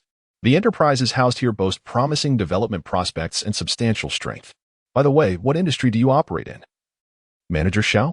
Zhang Ming did not underestimate Xiao Beih due to his youth. In Hangzhou, known as the cradle of entrepreneurship, he had encountered many young magnates. Furthermore, he had looked into Xiao Bei's car, which was valued at over $3.5 million, particularly noting the exclusivity of its license plate. Such plates are generally unattainable for the average person, although he was unaware that some luxury car dealerships offer related license plate services. This highlights a disparity in perception. Why do the wealthy continue to amass riches? Beyond mere finances, it is their insight. The understanding of an ordinary individual pales in comparison to that of a business owner. For instance, why do many entrepreneurs prefer to serve as supervisors rather than chairpersons? Or why would a company with a valuation exceeding $100 million establish another company with a registered capital of just several $100,000 to control it? The rationale lies in the fact that if the billion-dollar enterprise were to collapse, they would only be liable for the debts of the holding company, amounting to a few $100,000. Of course, a prerequisite for this strategy is to avoid unlimited joint liability. "I am engaged in financial venture capital," Xiao Beih stated matter-of-factly. Upon hearing this, Zhang Ming felt a surge of excitement. In their eyes, those involved in venture capital were akin to capital firms. What do capital firms possess in abundance? Certainly, it is wealth. The disparity in circumstances can be disheartening. Here was a young man who had already become a financier, while he remained a mere employee. "Manager Xiao, you truly are a remarkable talent at such a young age. Venture capital is excellent. There are entrepreneurial enterprises within this office building, and perhaps you might even collaborate with them," Zhang Ming remarked with enthusiasm as they swiftly approached the elevator. Zhang Ming graciously pressed the elevator button and, when the elevator arrived, he held the door open for Xiao Beih, allowing him to enter first. "Shall we head to the 16th floor?" Zhang Ming asked. "Certainly," Xiao Beih replied, and soon they arrived at the 16th floor. With great decisiveness, Xiao Beih requested the entire floor, which spanned 2,000 square meters. Upon stepping onto the 16th floor, Xiao Beih observed the unadorned, bare structure. He preferred this raw state over a finished interior, as he favored customizing the space himself. After inspecting, particularly noting several load-bearing columns and the overall lighting, Xiao Beih felt somewhat dissatisfied. Subsequently, the two men ascended directly to the 18th floor, only to find it much the same. Either the lighting was inadequate, or the room was overcrowded with pillars. "Brother Zhang, between the 22nd and 30th floors, which has fewer pillars?" Xiao Bei inquired directly after surveying the 18th floor with Zhang Ming. Mr. Xiao, based on your earlier requirements, it appears that only the 30th floor meets your criteria. Oh? Let us proceed to the 30th floor. You will understand upon our arrival. Zhang Ming replied with a faint smile, though internally he felt a wave of anxiety, fearing that Xiao Bei might not find it suitable, which would jeopardize this significant client. Before long, they reached the 30th floor. As soon as Xiao Bei stepped onto this level, he sensed a distinct difference. Firstly, all four sides were adorned with floor-to-ceiling windows, allowing ample natural light. Secondly, there were very few pillars, and most importantly, there were two spacious terraces. After examining the office space, Xiao Bei ventured onto the two terraces and was quite pleased. How much for this one? Mr. Xiao, the original price is 6 yuan per square meter plus 2 yuan for property management. However, if you are genuinely interested, I can offer it to you for 5 yuan per square meter. Thus, with property management, it totals 7 yuan per square meter, Zhang Ming said, holding the documents behind Xiao Bei as he spoke. Upon hearing this, Xiao Bei subtly nodded and declared, "Let us proceed with this one. Let us sign the contract." Zhang Ming was momentarily taken aback, quickly adding, "Mr. Xiao, there is a slight complication. This particular unit requires payment annually, not semi-annually. What do you think?" After a moment's contemplation, Xiao Bei nodded, "That's acceptable." For him, this was not a significant issue, primarily because he liked the place. Zhang Ming's excitement surged as he realized they had secured a substantial deal. He promptly said, "Then Mr. Xiao, please accompany me to the 12th floor to finalize the contract." Very well. Soon after, Xiao Bei and Zhang Ming arrived at the property center on the 12th floor, where they successfully signed the contract, agreeing to a 1-year advance payment totaling 5.46 million yuan. Just as Xiao Bei had completed the payment, a system notification chimed in. Ding. Detected a consumer behavior from the host, expenditure of 5.46 million yuan, actual expenditure of 5.04 million yuan, with 420,000 yuan as a deposit. Not counted as consumption. Ding. Randomly drawing rebate multiplier. Ding. Congratulations, the host has successfully drawn a 50x rebate multiplier. Ding. Congratulations to the host for successfully obtaining a rebate of 252 million yuan, which has been credited to the host's account ending in 7878. Xiao Bei was genuinely taken aback by his fortuitous luck. A single substantial expenditure had netted him a profit of 246,960,000 yuan. His funds now soared to nearly 700 million yuan, and he felt an immense sense of satisfaction. After collecting the relevant contract documents and keys, Xiao Bei exited the European and American financial building. With some time on his hands, he planned to seek out a design company to present his renovation plans. At that moment, his phone rang. Upon checking, he saw it was a call from the construction bank. Xiao Bei smiled faintly, unable to resist the anticipation of their call. Indeed, Xiao Bei has long been curious as to why he had amassed a sum of 450 million yet had not received a call from the bank. Unbeknownst to him, the bank had recently been investigating the source of his funds, and only today did they reach a conclusion that everything was in order, prompting them to finally contact him. "Hello, may I speak with Mr. Xiao Bei?" came a voice on the other end, resonating with an air of authority. "This is he. Who am I speaking with?" "Good day, Mr. Xiao. I apologize for disturbing you. I am Fu Guochun, the president of Ningxing Construction Bank. I am pleased to inform you that your deposits have now qualified you for our esteemed Black Gold membership. May I inquire if you are available at this moment to visit our bank and upgrade your card privileges?" Chapter 19. Xinlan Design Company. Upon hearing the words, Xiao Bei discerned that the other party was attempting to win him over. In his previous life, Xiao Bei was also engaged in business. Yet he had never encountered a bank president so obsequious towards him. This was primarily because, although Xiao Bei was a billionaire, his deposits in the bank amounted to merely several tens of millions. In certain branch offices, perhaps he would have been treated with a modicum more respect. However, at that time, his account was with the headquarters of the construction bank in Hangzhou. In truth, his assets were hardly substantial. Now, however, the situation was markedly different. His assets had soared to 700 million. In financial terms, that could translate into a premium of at least 5 times. After all, with 700 million in capital, one would undoubtedly be regarded as an esteemed guest at any bank. Xiao Bei offered a slight smile and replied, "President Fu, I apologize, but I am currently not in Ningxing. I am in Hangzhou." On the other end of the line, there was a moment of stunned silence, followed by a palpable anxiety. And then the response came, "Mr. Xiao, when will you return to Ningxing? I would like to visit you. I am presently studying in Hangzhou, Xiao Beih replied nonchalantly. However, if President Fu could facilitate a transfer to Hangzhou, perhaps we could explore potential collaboration. Xiao Beih reflected for a moment before elaborating on his reasoning. At this juncture, his wealth was considerable, yet his social standing remained insufficient. Quite simply, his connections were lacking. However, a partnership with the president of a local headquarters could significantly enhance his network, which was precisely why he had made such a suggestion.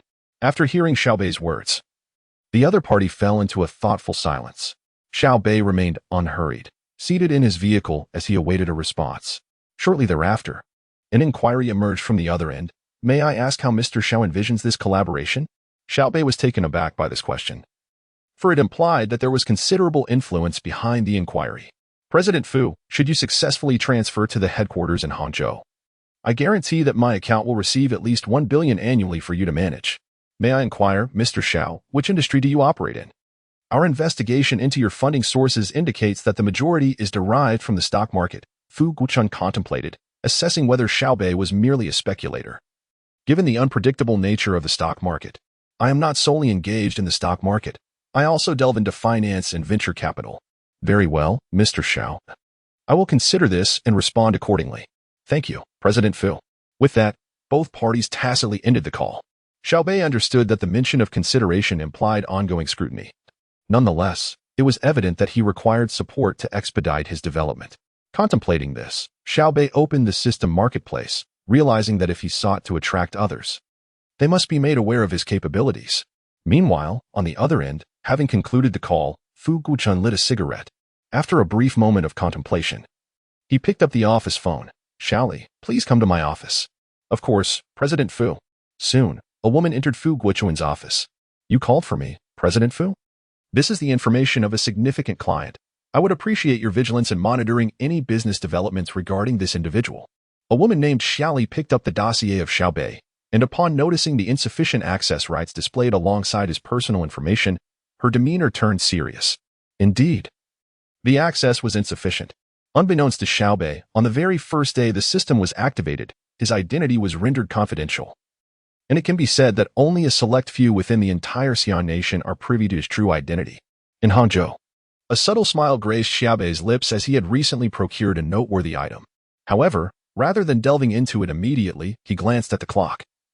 Noting that it was already 2 p.m., he promptly searched online for a renovation company and, once in contact, set off in his vehicle.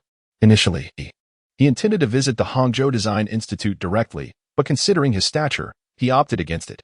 Instead, he chose Qinglong Design Company, a firm specializing in office renovations. Qinglong Design Company is a well-regarded establishment in Hangzhou, known for its interior and office design services, and it was conveniently located just a 15-minute drive away. After parking his car, Xiao Beih exited with the photocopied blueprints he had obtained from the property management. True to its design focus, Qinglong's office was situated within a 3-story standalone villa nestled in the CC wetlands. The exterior decor alone spoke volumes of their design expertise. As Xiao Beih entered the lobby, he was greeted by a distinctive feature wall. Unlike typical corporate walls adorned with mere illuminated lettering, Qinglong's feature wall resembled the architectural structures found in the Suzhou Gardens of Jiangnan, capturing the viewer's admiration at first glance. Good day, sir. Are you here for a consultation? A young woman approached, holding a coffee cup. Yes, indeed. Who is your finest designer? Xiao Beih replied. The young lady smiled, assessing him before responding. Our best designer is, of course, our boss. Typically, an appointment is required to meet with our boss. However, today you are fortunate, as they happen to be in the office. May I have your surname? My surname is Xiao, he politely introduced himself. Very well, Mr. Xiao. Allow me to escort you, she said, leading him into the Qinglong studio. The first-floor lobby was devoid of activity, yet the ambience was exquisite, reminiscent of the misty Jiangnan decor. Mr. Xiao, the first floor is our relaxation area, while the second floor is where we conduct our work, the young lady explained with a smile. They ascended to the second floor, where a reception area waited, presumably where the young woman typically worked, as it was currently unoccupied. Behind the reception desk were several partitioned offices, likely the design studios. However, they did not linger on the second floor but continued directly to the third floor. The third floor presents an entirely different ambience, reminiscent of entering a bamboo grove. Upon stepping onto this level, one is greeted by a quaint little bridge adorned with flowing water. Crossing this bridge reveals a central corridor, flanked on either side by elegantly arranged bamboo stalks. Soon enough, one finds themselves deep within the bamboo forest, where stands an office that outwardly resembles a thatched cottage. In front of it lies a delicately woven bamboo fence, enclosing a petite courtyard adorned with a charming tea set. Nearby, a gentle stream trickles by. "Mr. Xiao, please come in," the young lady announced, leading Mr. Xiao Beih directly into the thatched cottage. After observing the recent decor, Mr. Xiao Beih felt a burgeoning curiosity about the designer he was about to meet, who happened to be the owner of Qinglan. Chapter 20. Qinglan. A young lady knocked and entered the office, followed closely by Xiao Beih. The humble abode revealed an unexpected charm within. The decor harmoniously blended modern minimalism with the essence of Jiangnan's water towns, creating an atmosphere that instantly calmed the spirit and brought tranquility to the heart. "Mr. Xiao wishes to consult you on a design project, Director Ji," the young lady informed the person seated behind two computer screens. Xiao Beih turned his gaze toward the source of the voice, but could not discern the face, obscured by the screens. However, he sensed that a woman occupied the space behind the computers. As if in response to the young lady's words, a clear and melodious voice emerged from behind the screens. "All right, you may step out now." "Understood, Director Ji." With that, the young lady exited, leaving the individual behind the computer to rise. The moment Xiao Beih beheld the woman, he was utterly astonished. In his past life, he had encountered many beauties, yet none could compare to her. Most striking was her youth. Appearing to be just in her early 20s, exuding an undeniable aura. Her long, light blonde hair cascaded in gentle waves, and her bright, clear eyes sparkled with life. Delicate, arched brows framed her captivating gaze, while her long eyelashes fluttered slightly. Her flawless, fair skin bore a faint blush, and her thin lips resembled the soft petals of a rose, inviting and tender. In her luminous eyes, Xiao Beih perceived a serene allure that was utterly enchanting. The contours of her face seemed to be sculpted by divine hands. She wore a low-cut black-fitted dress, paired with a slightly sheer white summer shirt. Around her neck hung a vintage Van Cleef Arpels butterfly pendant necklace, accentuating her elegance. Xiao Beih silently concluded that she was the most beautiful woman he had ever encountered. If Lu Qingyan embodied purity and Qin Mingshui represented sophistication, then this lady epitomized intellect. "Hello, Mr. Xiao. I am Qinglan, the chief designer and founder of Qinglan Design." She greeted him with a polite demeanor, extending her hand and offering a subtle, confident smile. "Greetings, Director Ji. I am Xiao Beih," he replied, grasping her hand. He held 2/3 of her palm, a gesture that conveyed a perfectly balanced courtesy. As Xiao Beih assessed Qinglan, she too scrutinized him. Her initial impression was one of striking handsomeness, youthfulness, and confidence, a demeanor strikingly similar to her own. Following their handshake, a slight smile graced Qinglan's lips, hinting that he might hail from a prominent family, yet she wondered why she had never encountered him in Hangzhou. After their polite exchange, Qinglan smiled and said, "Mr. Xiao, shall we move to the courtyard?" "Of course, as you wish," Xiao Beih responded with a relaxed smile. They proceeded to the tea table in the courtyard, where Qinglan began to brew tea. "What type of renovation do you have in mind for the office building?" she inquired, pouring the tea as she spoke. "A corporate office," Xiao Beih replied, sitting opposite her, maintaining a composed gaze locked onto Qinglan's eyes. Upon hearing this, Qinglan gazed at Xiao Beih, pouring tea as she inquired, "Mr. Xiao, you are quite accomplished for your age. Have you brought the blueprints?" "Here are the blueprints. Feel free to take a look." Qinglan offered the tea to Xiao Beih, who, after she set down the tea tray, handed her the floor plan. Receiving the floor plan, Qinglan remarked, "Mr. Xiao, you savor this exquisite Longjing tea." "Very well," Xiao Beih replied, and Qinglan then opened the folder to reveal the floor plan. Upon discovering it was for a 2,000 square meter office in the European and American Financial Tower, she was momentarily taken aback. It was not that she had never encountered similar cases, or even larger and more impressive office projects, for she had designed such spaces before. What astonished her was the realization that Xiao Beih, despite his youth, possessed such capability.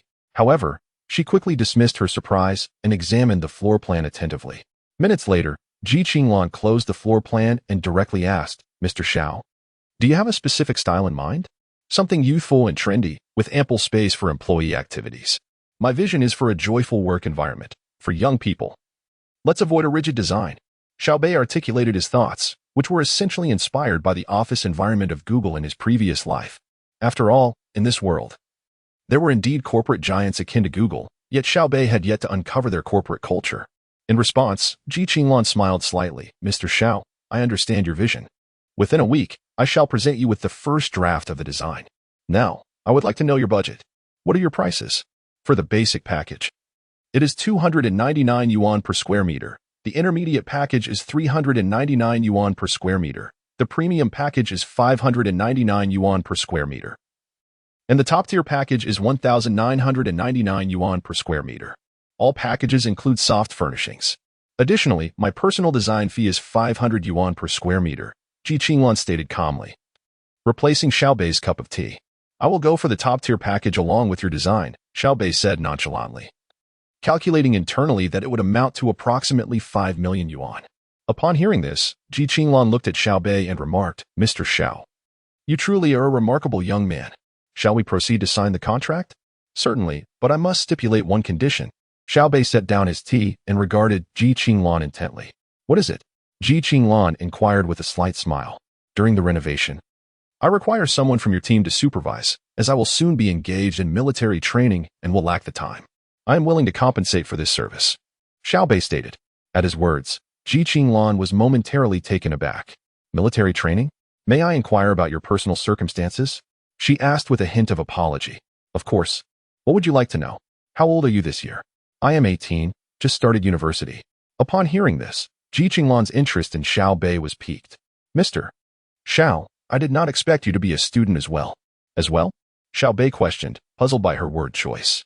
Because I am also attending university. Director Ji. No need to call me that anymore. We are both university students. I should be older than you. Just call me senior. Senior? Which school do you attend? Xiao Beih was somewhat taken aback. Although he had thought Ji Qinglan looked quite youthful upon their first meeting, he had not given it much thought, assuming she simply took good care of herself. Now, he realized she was indeed a student as well. I am a third-year student at Hangqing Academy of Fine Arts. How about you? I'm at Hangqing University, Xiao Beih replied with a faint smile. Ji Qinglan returned a slight smile. Then our universities are quite close. Once the drawings are ready, I can deliver them to your school directly. That would be quite a bother. Afterward, the two signed the contract, and Xiao Beih paid a deposit of 5, amounting to 250,000. Do you have some free time now? Ji Qinglan inquired, looking at Xiao Beih after the contract was finalized. I do. Are you planning to check the site? Xiao Beih quickly guessed Ji Qinglan's intention. Yes. Then let's go together. Chapter 21. Until when do you plan to hold on? Xiao Beih and Ji Qinglan emerged from the Qinglan Design Company together, making their way directly to Xiao Beih's vehicle. Ji Qinglan, who typically refrained from driving to school, had not brought her own car. Upon seeing Xiao Beih's automobile, a glimmer of surprise danced in her eyes. Junior, I never expected you to possess such taste, and yet remain so understated. What else did you anticipate? Did you think I would drive something extravagant? Xiao Beih responded as he opened the car door for Ji Qinglan. She gazed at him and remarked, I assumed you, like many other affluent heirs, would be driving a sports car. It was not unreasonable for Ji Qinglan to think this way. After all, she had established the Qinglan Design Company during her junior year, garnering a certain level of recognition. Her family background must be remarkable, allowing her to mingle with the elite of Hangzhou. Many of those second-generation wealthy individuals possess sports cars, though exceptions existed among the truly exceptional. However, such instances were indeed rare. Xiao Beih smiled gently. I too wish I were a rich heir. Then I could afford to be complacent. Once Ji Qinglan settled into the car, Xiao Beih softly closed the door behind her. Ji Qinglan was momentarily taken aback by his earlier comment, pondering whether he truly was not of affluent descent. Yet, at that moment, curiosity about Xiao Beih began to blossom within her. Soon, as Xiao Beih entered the vehicle, Ji Qinglan admired his profile, finding him undeniably handsome. Who says women do not appreciate attractive men? We are all visual creatures, and at this moment, her impression of him was decidedly favorable. After glancing at Ji Qinglan, Xiao Beih leaned closer, catching her by surprise. What was he about to do? Yet, it soon became clear as he reached past her to grasp the seatbelt, fastening it for her. Safety first for you, and me, he quipped playfully. Ji Qinglan brushed her hair back, her cheeks flushing, as she feigned calmness while gazing at Xiao Beih. Yes, what you say is quite right. Yet only she was aware of the tumultuous emotions swirling inside her. Xiao Beih was the first young man to confront her with such poise, despite her dealings with numerous wealthy clients. Most of those affluent individuals were considerably older and often sought to curry favor due to her family background. Among the younger generation, few had the courage to meet her gaze directly. But Xiao Bei stood out as the first who could confront her with such composure. And Ji Qinglan recognized this quality in him. His confidence radiated more intensely than her own. Before long, a serene silence enveloped the car as Xiao Bei started the engine, steering towards the Euro-American Financial Building. A few minutes later, he parked the vehicle at the Euro-American Financial Building. "Sister, we have arrived. Let us disembark and take a look," Xiao Bei said with a warm smile directed at Ji Qinglan. She nodded, and together they exited the car, making their way toward the edifice. "By the way, Junior, what do you plan to do?" As Ji Qinglan walked alongside Xiao Bei, her curiosity piqued. She inquired, "Venture capital. So, is this about becoming capital?" "You could interpret it that way," Xiao Bei replied. They arrived at the elevator, where Xiao Bei, exhibiting gentlemanly courtesy, stepped aside to allow Ji Qinglan to enter first. "Junior, with such a substantial investment, it seems your family is quite supportive of you." Ji Qinglan's question was deliberately posed, as she sought the answer to Xiao Bei's earlier remark. In response, Xiao Bei smiled faintly, saying, "My family hasn't actually provided support. I primarily wish to engage in something productive. Therefore, I will need your assistance to oversee things." It was clear that Xiao Bei preferred to steer clear of discussions about family and certainly would not volunteer the fact that he was an orphan. It simply wasn't necessary. If he were to rely on such a reason to garner sympathy and favor, that would not truly be Xiao Bei. Ji Qinglan, possessing high emotional intelligence, discerned from his words that he was reluctant to delve into this topic. Nonetheless, she gleaned some information. This junior was an entrepreneur, seemingly without familial backing, and perhaps his relationship with his family was not particularly harmonious. While she could confirm the former, she could not be entirely certain about the latter. However, it was beyond doubt that this junior was a standout among his peers. Before long, the elevator reached the 30th floor. "Senior, this is the place," Xiao Bei announced as he led the way, turning back to smile at Ji Qinglan. She nodded and followed him, particularly intrigued when they encountered two terraces. "Xiao Bei, one of these terraces could serve as your office space, while the other could accommodate some lawn chairs and decorations, transforming it into a leisure area." Observing Ji Qinglan's demeanor, Xiao Bei couldn't help but smile. She truly came alive in her area of expertise. Who says only men are most attractive when they are working diligently? Women are equally captivating in their earnest endeavors. Xiao Bei trailed behind Ji Qinglan, assisting her as she took measurements. Soon, they arrived at the final measurement location, situated between a beam and a column. Ji Qinglan produced a tape measure, preparing to start at the column and extend it to the opposite corner. Although Xiao Bei intended to assist, Ji Qinglan insisted it was her responsibility, saying a client should not intrude on her work. Thus, Xiao Bei stood aside with a notebook, ready to record her findings. Before long, Ji Qinglan reached the wall. 23 meters, Xiao Bei," she called out. "All right," he responded, swiftly jotting down the measurement. Ji Qinglan neatly stowed the tape measure and approached Xiao Bei. Just as he closed his notebook and was about to hand it to her, his gaze froze. "Be careful," he exclaimed, and without hesitation, he tossed the notebook aside and dashed toward Ji Qinglan. Before Ji Qinglan could fully comprehend the situation, Xiao Bei had already reached out, firmly grasping her wrist. With a swift tug, Ji Qinglan found herself enveloped in Xiao Bei's embrace. At that moment, she was utterly bewildered. However, her confusion quickly dissipated as she noticed a fist-sized chunk of concrete plummeting from the overhead beam at the very spot where she had been standing. Under normal circumstances, wearing a hard hat would have mitigated any danger. Yet today, while accompanying Xiao Bei for measurements and planning to return to school, she had neglected to don her protective headgear. Once the debris struck the ground, both Xiao Bei and Ji Qinglan exhaled a sigh of relief. Xiao Bei continued to gaze at the fallen concrete. Meanwhile, nestled in Xiao Bei's arms, Ji Qinglan caught a whiff of his enticing fragrance, momentarily taken aback, her cheeks flushing a deep crimson. How much longer are you going to hold me?" Chapter 22. Have the campus belle and the campus heartthrob become a couple? Upon hearing Ji Qinglan's words, Xiao Bei suddenly realized he was still embracing her. To be fair, as he felt the beauty in his arms, he was momentarily taken aback. If earlier he had merely been observing Ji Qinglan's figure, now he was experiencing it. Simply exquisite. Nonetheless, Xiao Bei quickly released Ji Qinglan. At this moment, both were rather awkward. Ji Qinglan's cheeks flushed, her heart racing. She had never experienced such intimate contact with the opposite sex before. Meanwhile, Xiao Bei felt quite pleased with himself. I apologize for that." Xiao Bei broke the silence. "And no problem, you were just trying to save me. Junior, I have already measured everything. I will complete the first draft of the design and render within a week." Ji Qinglan spoke, though her words felt somewhat disingenuous. Initially, she had maintained eye contact with Xiao Beih, but now her gaze flitted around, unable to meet his eyes. Xiao Beih smiled gently. Then I appreciate your help, senior. By the way, let's add each other on WeChat for easier communication. He resolved to take the initiative. Such a beauty was surely irresistible. All right. Ji Qinglan took out her phone, and they exchanged WeChat information. Junior, are you free at the moment? Ji Qinglan asked earnestly, looking intently at Xiao Beih. What's the matter? Xiao Beih replied, slightly puzzled. Could you give me a ride back to school? I didn't drive. Ji Qinglan's demeanor shifted, revealing a hint of shyness. She had initially intended to catch a ride with Xiao Beih, but after their recent encounter, she had planned to take a taxi instead. Yet for some reason, when the words escaped her lips, she found herself asking him for a lift. At that moment, Ji Qinglan felt a wave of bashfulness wash over her. That's no trouble at all. I'll gladly take you. Xiao Beih smiled at Ji Qinglan, thinking to himself, this little lady is quite shy.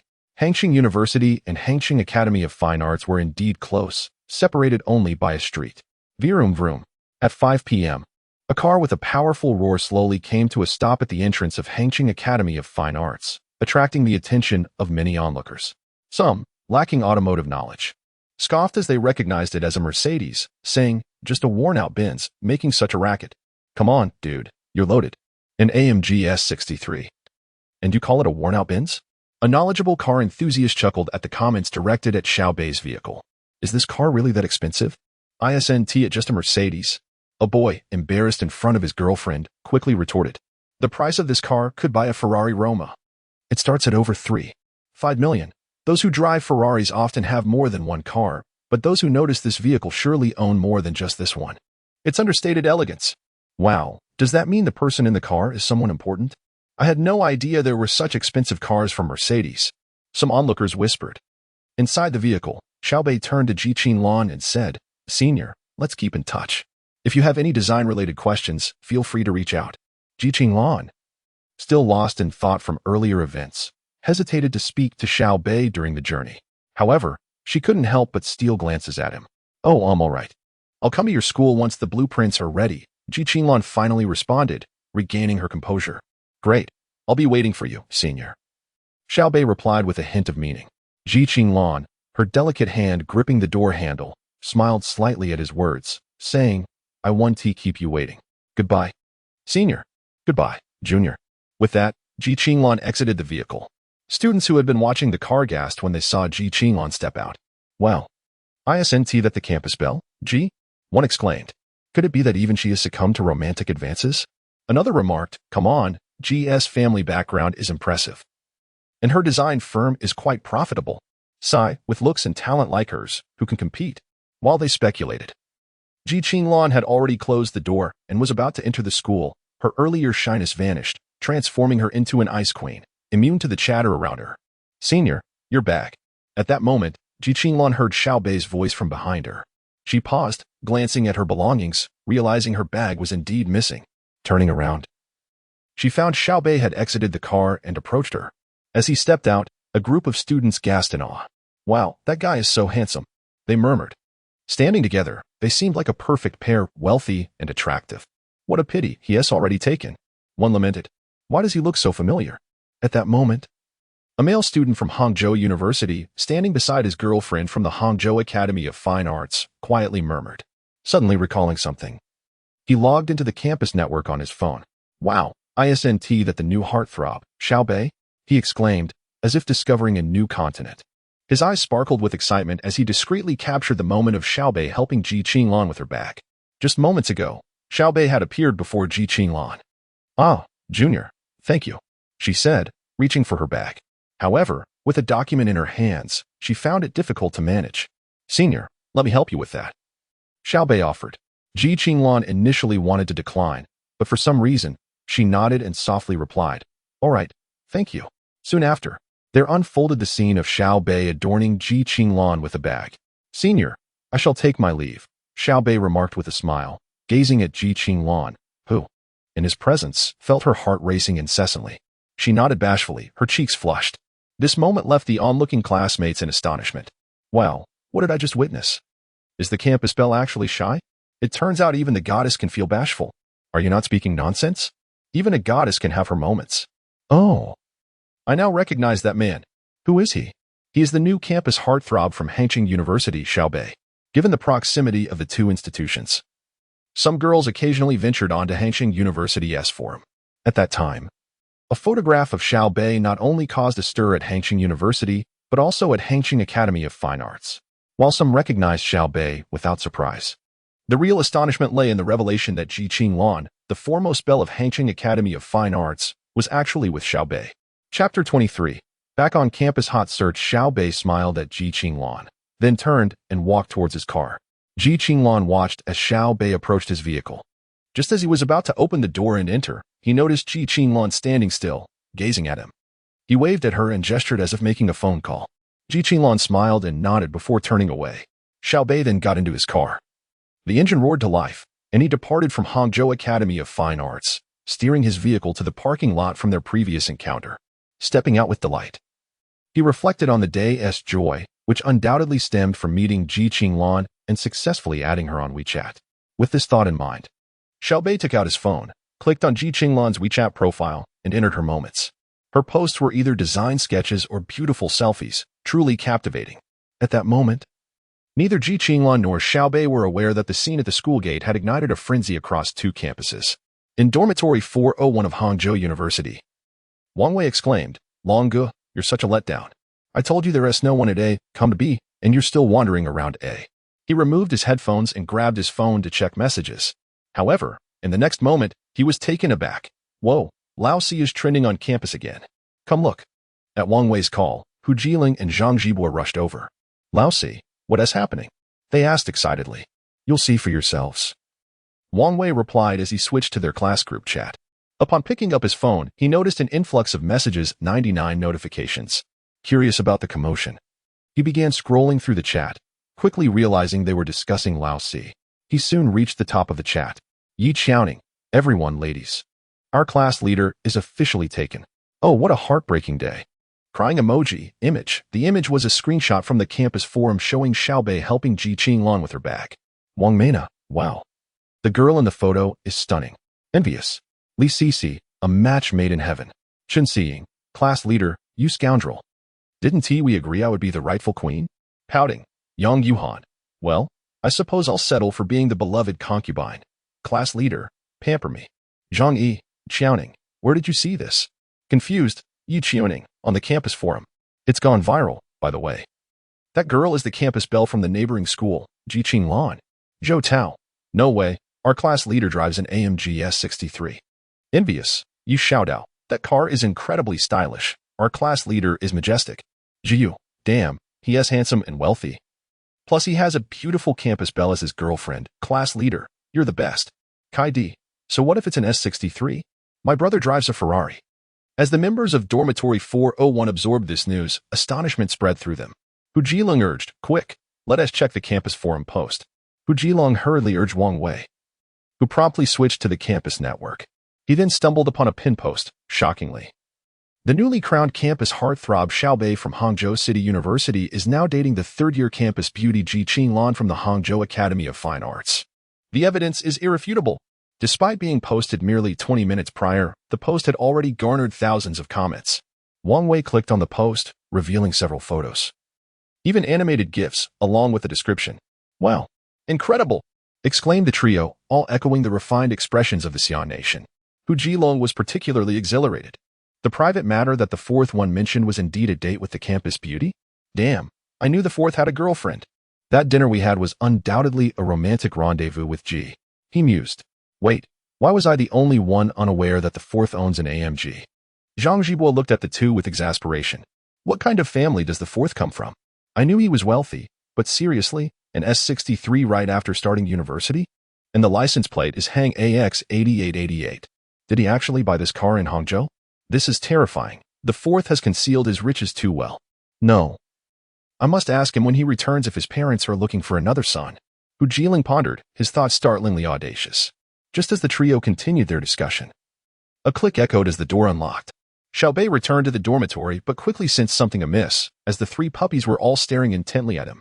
Hu Jiling's eyes gleamed with envy. Zhang Zhibo's bore a questioning look, while Wang Wei's conveyed a sense of earnestness.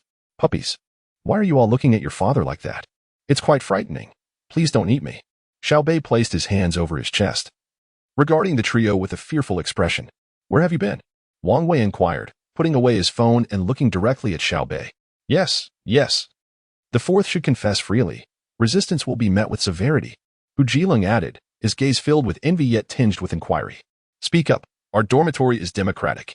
Zhang Zhibo crossed his arms, awaiting Xiao Bei's response. Xiao Bei felt perplexed. What exactly do you three want? Confess freely. Resistance will be met with severity. The trio chorused in unison. What am I supposed to confess, and what am I resisting? You need to tell me what you want to ask. Xiao Bei helplessly regarded his puppies, maintaining his paternal generosity. Still pretending? First, how did you get together with Ji Qinglan?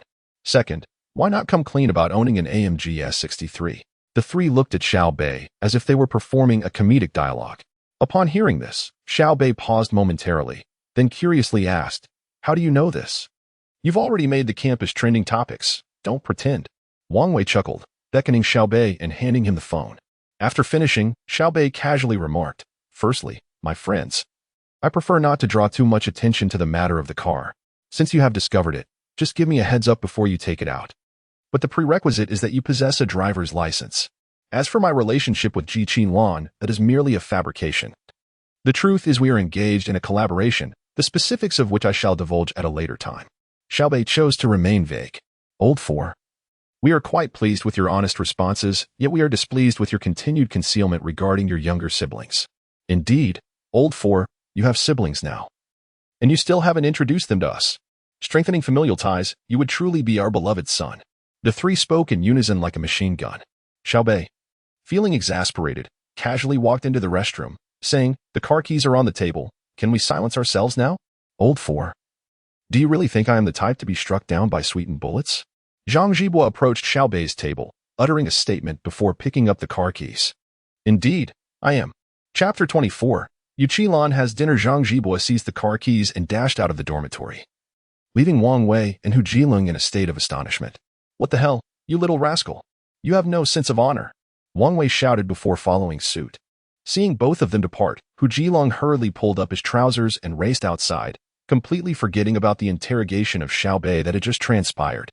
Xiao Bei had just finished washing his face in the restroom when he emerged to find the dormitory devoid of any occupants.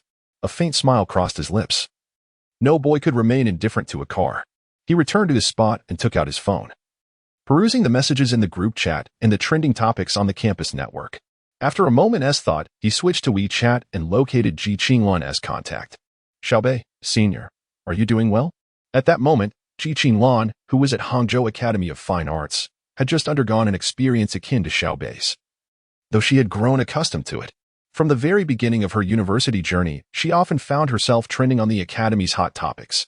Qinglan, is there truly no relationship between you and Xiao Bei? Her roommate inquired, having also seen the trending news. The atmosphere grew charged with curiosity. I've said it before. It's a cooperative relationship, Ji Qinglan replied, her expression stoic as she opened her computer. What sort of cooperation is that? It seems rather intimate. Could it be a romantic partnership? A girl sitting beside her, named Zhang Yi, spoke with a tone laced with mischief. Surely. I am not obliged to disclose everything to you, Ji Qinglan retorted, casting a sharp glance at Zhang Yi. Zhang Yi, sensing the tension, quickly clarified. But aren't we good roommates? I'm merely concerned for you. Xiao Bei is indeed handsome, but typically, attractive men can be unreliable. Do exercise caution? That is my affair to manage, Ji Qinglan replied, regarding the other three girls in the dormitory. She felt a genuine connection with two of them. But Zhang Yi left her feeling indifferent. Zhang Yi, upon hearing Ji Qinglan's words, smirked internally, thinking, I thought you were so aloof, yet here you are, chasing after fresh meat. What a facade. Quick to mediate, Qianli interjected, Ji Qinglan has already stated there is nothing between them. Let us not pry.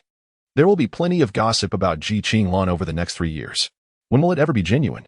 As soon as Qianli finished speaking, Zhang Yi chimed in enthusiastically. Yes, yes. Your concern is concern, but mine is not. Ji Qinglan, if you and Xiao Bei aren't truly together, why not recommend his WeChat to me? I happen to be looking for a relationship. With a smile curling at the corners of her mouth, Zhang Yi gazed at Ji Qinglan. Xiao Bei, such a handsome young man, appeared to be quite affluent as well, precisely the type of boyfriend Zhang Yi desired. One who could indulge her with lavish gifts. Ji Qinglan regarded Zhang Yi and replied, if you want his WeChat, you should seek it out yourself. I want to divulge my client's information. Indeed, Yi, I think you should reconsider. Xiao Beih is not someone you can handle. What is that saying?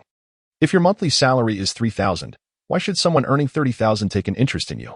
Sitting on her bed engrossed in a drama, Li Yin made a quip about Zhang Yi. Just because you lack ability doesn't mean I do. Oh? Pray tell, Li Yin inquired, her curiosity piqued. It's because I possess charm, Zhang Yi replied earnestly. The trio in the dormitory reacted differently to Zhang Yi's proclamation. Qianli thought to herself, not bad. He has a strong sense of self-awareness.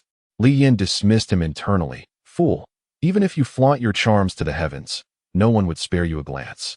Meanwhile, Ji Qinglan pondered the possibility of Xiao Beih actually being attracted to charmers.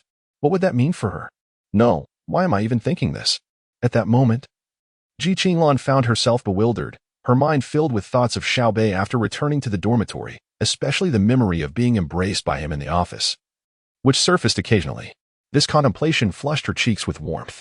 Just then, Ji Qinglan received a WeChat notification on her phone.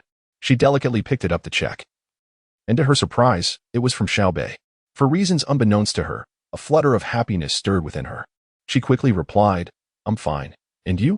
Xiao Beih responded, I'm good too. Just returned to the dorm and realized, sorry for any disturbance caused. Ji Qinglan reassured him, it's nothing. I've grown accustomed to it. Xiao Beih then recalled, oh, I almost forgot. You're still the campus celebrity, senior. Ji Qinglan retorted, you are too. Having just entered university and already trending twice. Xiao Beih laughed, that's all thanks to you, senior. Ji Qinglan replied, all right, excessive modesty is just a form of pride. Xiao Beih grinned, then I want to be modest, haha. Ji Qinglan chuckled, all right, now I must start working for you. Xiao Beih responded warmly, sure, senior. I owe you a meal when I have the chance. Ji Qinglan teased, with military training coming up, I reckon a meal is a month away, just empty promises. Upon reading Ji Qinglan's message, Xiao Beih paused momentarily before a smile crept across his face. Are you free tonight? I'd like to treat you to dinner. This isn't an empty promise. Ji Qinglan stared at Xiao Beih's message, unsure of how to respond. After a moment's thought, she typed back, sounds good, I'll eat you out of house and home. As she sent the message, her heart raced. Simultaneously, she chided herself. Ji Qinglan, be a bit more reserved. Xiao Beih, noticing her response, wore a victorious smile. A girl agreeing to dine with you signifies a favorable impression. All right then. I'll wait for you at your school gate in half an hour. Ji Qinglan replied, okay, but no driving. Let us just grab a bite nearby. Xiao Beih replied, I'll do as you say.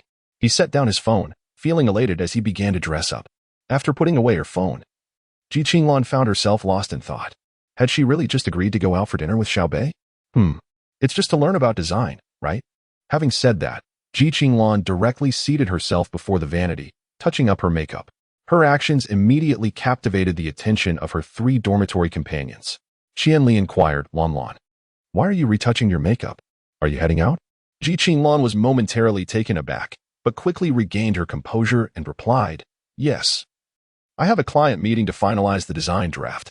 Li Yin interjected, but wait, Lan, don't you usually avoid meeting clients in the evening? Come on. Tell us the truth. Zhang Yi, observing the exchange, remained silent, merely listening. Oh, it truly is a client meeting. Don't overthink it, Ji Qinglan said, setting down her belongings and casting a coy glance at Qian Li and Li Yan. All right, it's definitely to meet with that client, Xiao. Qian Li remarked with a slight smile at Ji Qinglan. Indeed, no sooner had Qian Li spoken than Ji Qinglan's eyes darted away. I knew you were just making excuses. Well then, I must take my leave. Chapter 25, Taking the Senior Sister for Spicy Hot Pot with a loud bang. The door to room 401 was violently kicked open. Xiao Beih, who was showering in the bathroom, was startled. That little rascal. If I were to be impotent, I would surely kill you. Xiao Bei's furious voice echoed from within the bathroom. Ha ha ha. Lao Si, you aren't playing with the 5-fingered lady, are you? Hu Jiling pushed open the bathroom door, peeking in and leering at Xiao Beih. Damn it, you little rascal, that's an invasion of privacy. Xiao Beih, in response, splashed some water from his hands towards Hu Jiling's face. Whoa, Lao Si, you certainly have the upper hand. Hu Jiling continued to look at Xiao Beih lewdly. Can you get out? I'm taking a shower, you idiot. Haha, you're killing me. Lao Si, don't give the car to Hu Jiling. You have no idea. When we were driving earlier, I and Ji Zong were just fine. Long Ge, as soon as we got in, we visibly saw the car lower down. Wang Wei also poked his head in, looking at Xiao Beih. Ha ha ha, Long Ge, this guy needs to lose some weight. Ji Zong also leaned in. At that moment, Xiao Beih felt utterly humiliated, exposed before these three rascals. He felt a chill below. All right, now that I've shown you what I've got, I'm out of here. With that, Ji Zong dragged Hu Jilong and Wang Wei away. Xiao Beih sighed in relief, thinking to himself, just you wait. A few minutes later, standing before the mirror, Xiao Beih looked at his reflection. Who is this handsome young man? Ugh, ugh, ugh. The sounds of retching erupted, and Xiao Beih disdainfully glared at the three rascals. Lao Si, showering so early? Haven't you eaten dinner yet? Zhang Jibo looked at Xiao Beih, puzzled. I'm hungry. What as for dinner? Hu Jilong, clutching a bag of chips, asked. The others turned to Hu Jilong, incredulous. Are you speaking human language? You guys go ahead. I have plans tonight. So I want to be joining you. Xiao Beih joked. What the hell? Damn. Lao Si, what I mean is, if you're eating meat, can we join? Wang Wei was genuinely envious, considering Xiao Bei's demeanor. If it weren't for him going out with a girl, no one would believe it. Xiao Beih paid no heed to their attitudes and directly stepped out. Sons are good, but nothing compares to a future daughter-in-law. At Hangzhou Academy of Fine Arts. Upon his arrival, Xiao Beih spotted Ji Qinglan already waiting there. It was inevitable. Ji Qinglan's presence was too striking. In any crowd, she stood out like a crane among chickens. Xiao Beih jogged over. Senior sister, have you been waiting long? Upon seeing Ji Qinglan, Xiao Bei's eyes lit up. Had she put on makeup? Compared to her bare face, she exuded an additional allure. Ji Qinglan smiled gently upon seeing Xiao Beih. Not long, I just arrived as well. She also noticed that Xiao Beih had changed into a new outfit, which brought a subtle smile to her face. From this detail, it is evident that Xiao Beih places great importance on sharing a meal with others. Senior, would you like to eat? He inquired. I am open to anything. But could you take me to Garbage Street? She replied. Of course, Xiao Beih nodded. Upon hearing this, Ji Qinglan's face lit up with excitement as she exclaimed. I've never been to Garbage Street before. I can finally fulfill my wish. Xiao Beih, puzzled, looked at Ji Qinglan and asked, Senior, you haven't been there in your 3 years of university? No, I really wanted to go, but my family said it's unhygienic. Every time I wanted to go, my roommates were busy, and on top of that, I've been busy with my own entrepreneurial endeavors, rarely staying on campus, so I never made it, she explained. In that moment, Ji Qinglan appeared utterly adorable to Xiao Beih. Let us go, I'll take you there, he declared, and the two set off for Garbage Street. Soon, they arrived at their destination. Senior, can you handle spicy food? Xiao Beih asked. Ji Qinglan, brimming with excitement, replied, yes, just a little. How about trying some spicy hot pot then? Xiao Beih suggested, smiling as he knew that many girls enjoy it, often returning for more. Yes, yes, Ji Qinglan responded, resembling an eager little one following Xiao Beih.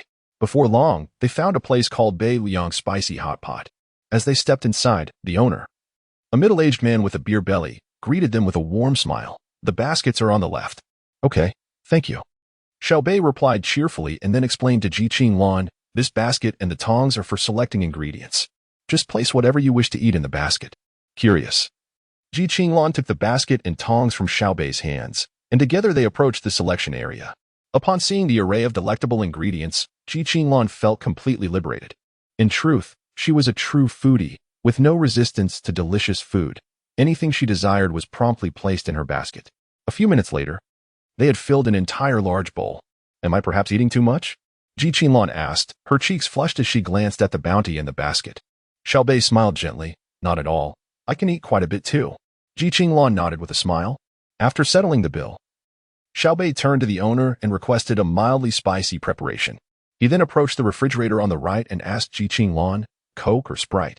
Oh, I don't drink carbonated beverages, she replied. Really? The great goddess Ji, already so stunning, still so disciplined. How are the rest of us supposed to cope? Xiao Beih joked. Ji Qinglan smiled at his words, feeling a warm sweetness in her heart. Xiao Bei's compliment was indeed delightful, showcasing the charm of language. Oh. Stop flattering me. Can't I drink it if I wanted to? She teased back. Indeed, it is correct. A goddess should not always remain aloof from the earthly realm. At times, a touch of worldly charm can render you even more enchanting. Xiao Beih continued to extol virtues, for he possessed his own philosophy on how to interact with women. His approach was to indulge them, yet not excessively, lest they perceive him as a sycophant. Emotionally intelligent men understand the delicate balance of engagement. It is rather simple.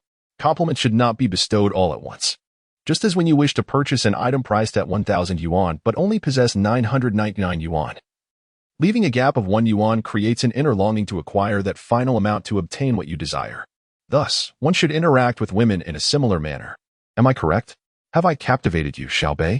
Chapter 26. When given an opportunity, can you seize it? Ji Qinglan gazed at Xiao Beih and, almost instinctively, uttered a rather ambiguous remark. The moment the words escaped her lips, she regretted it.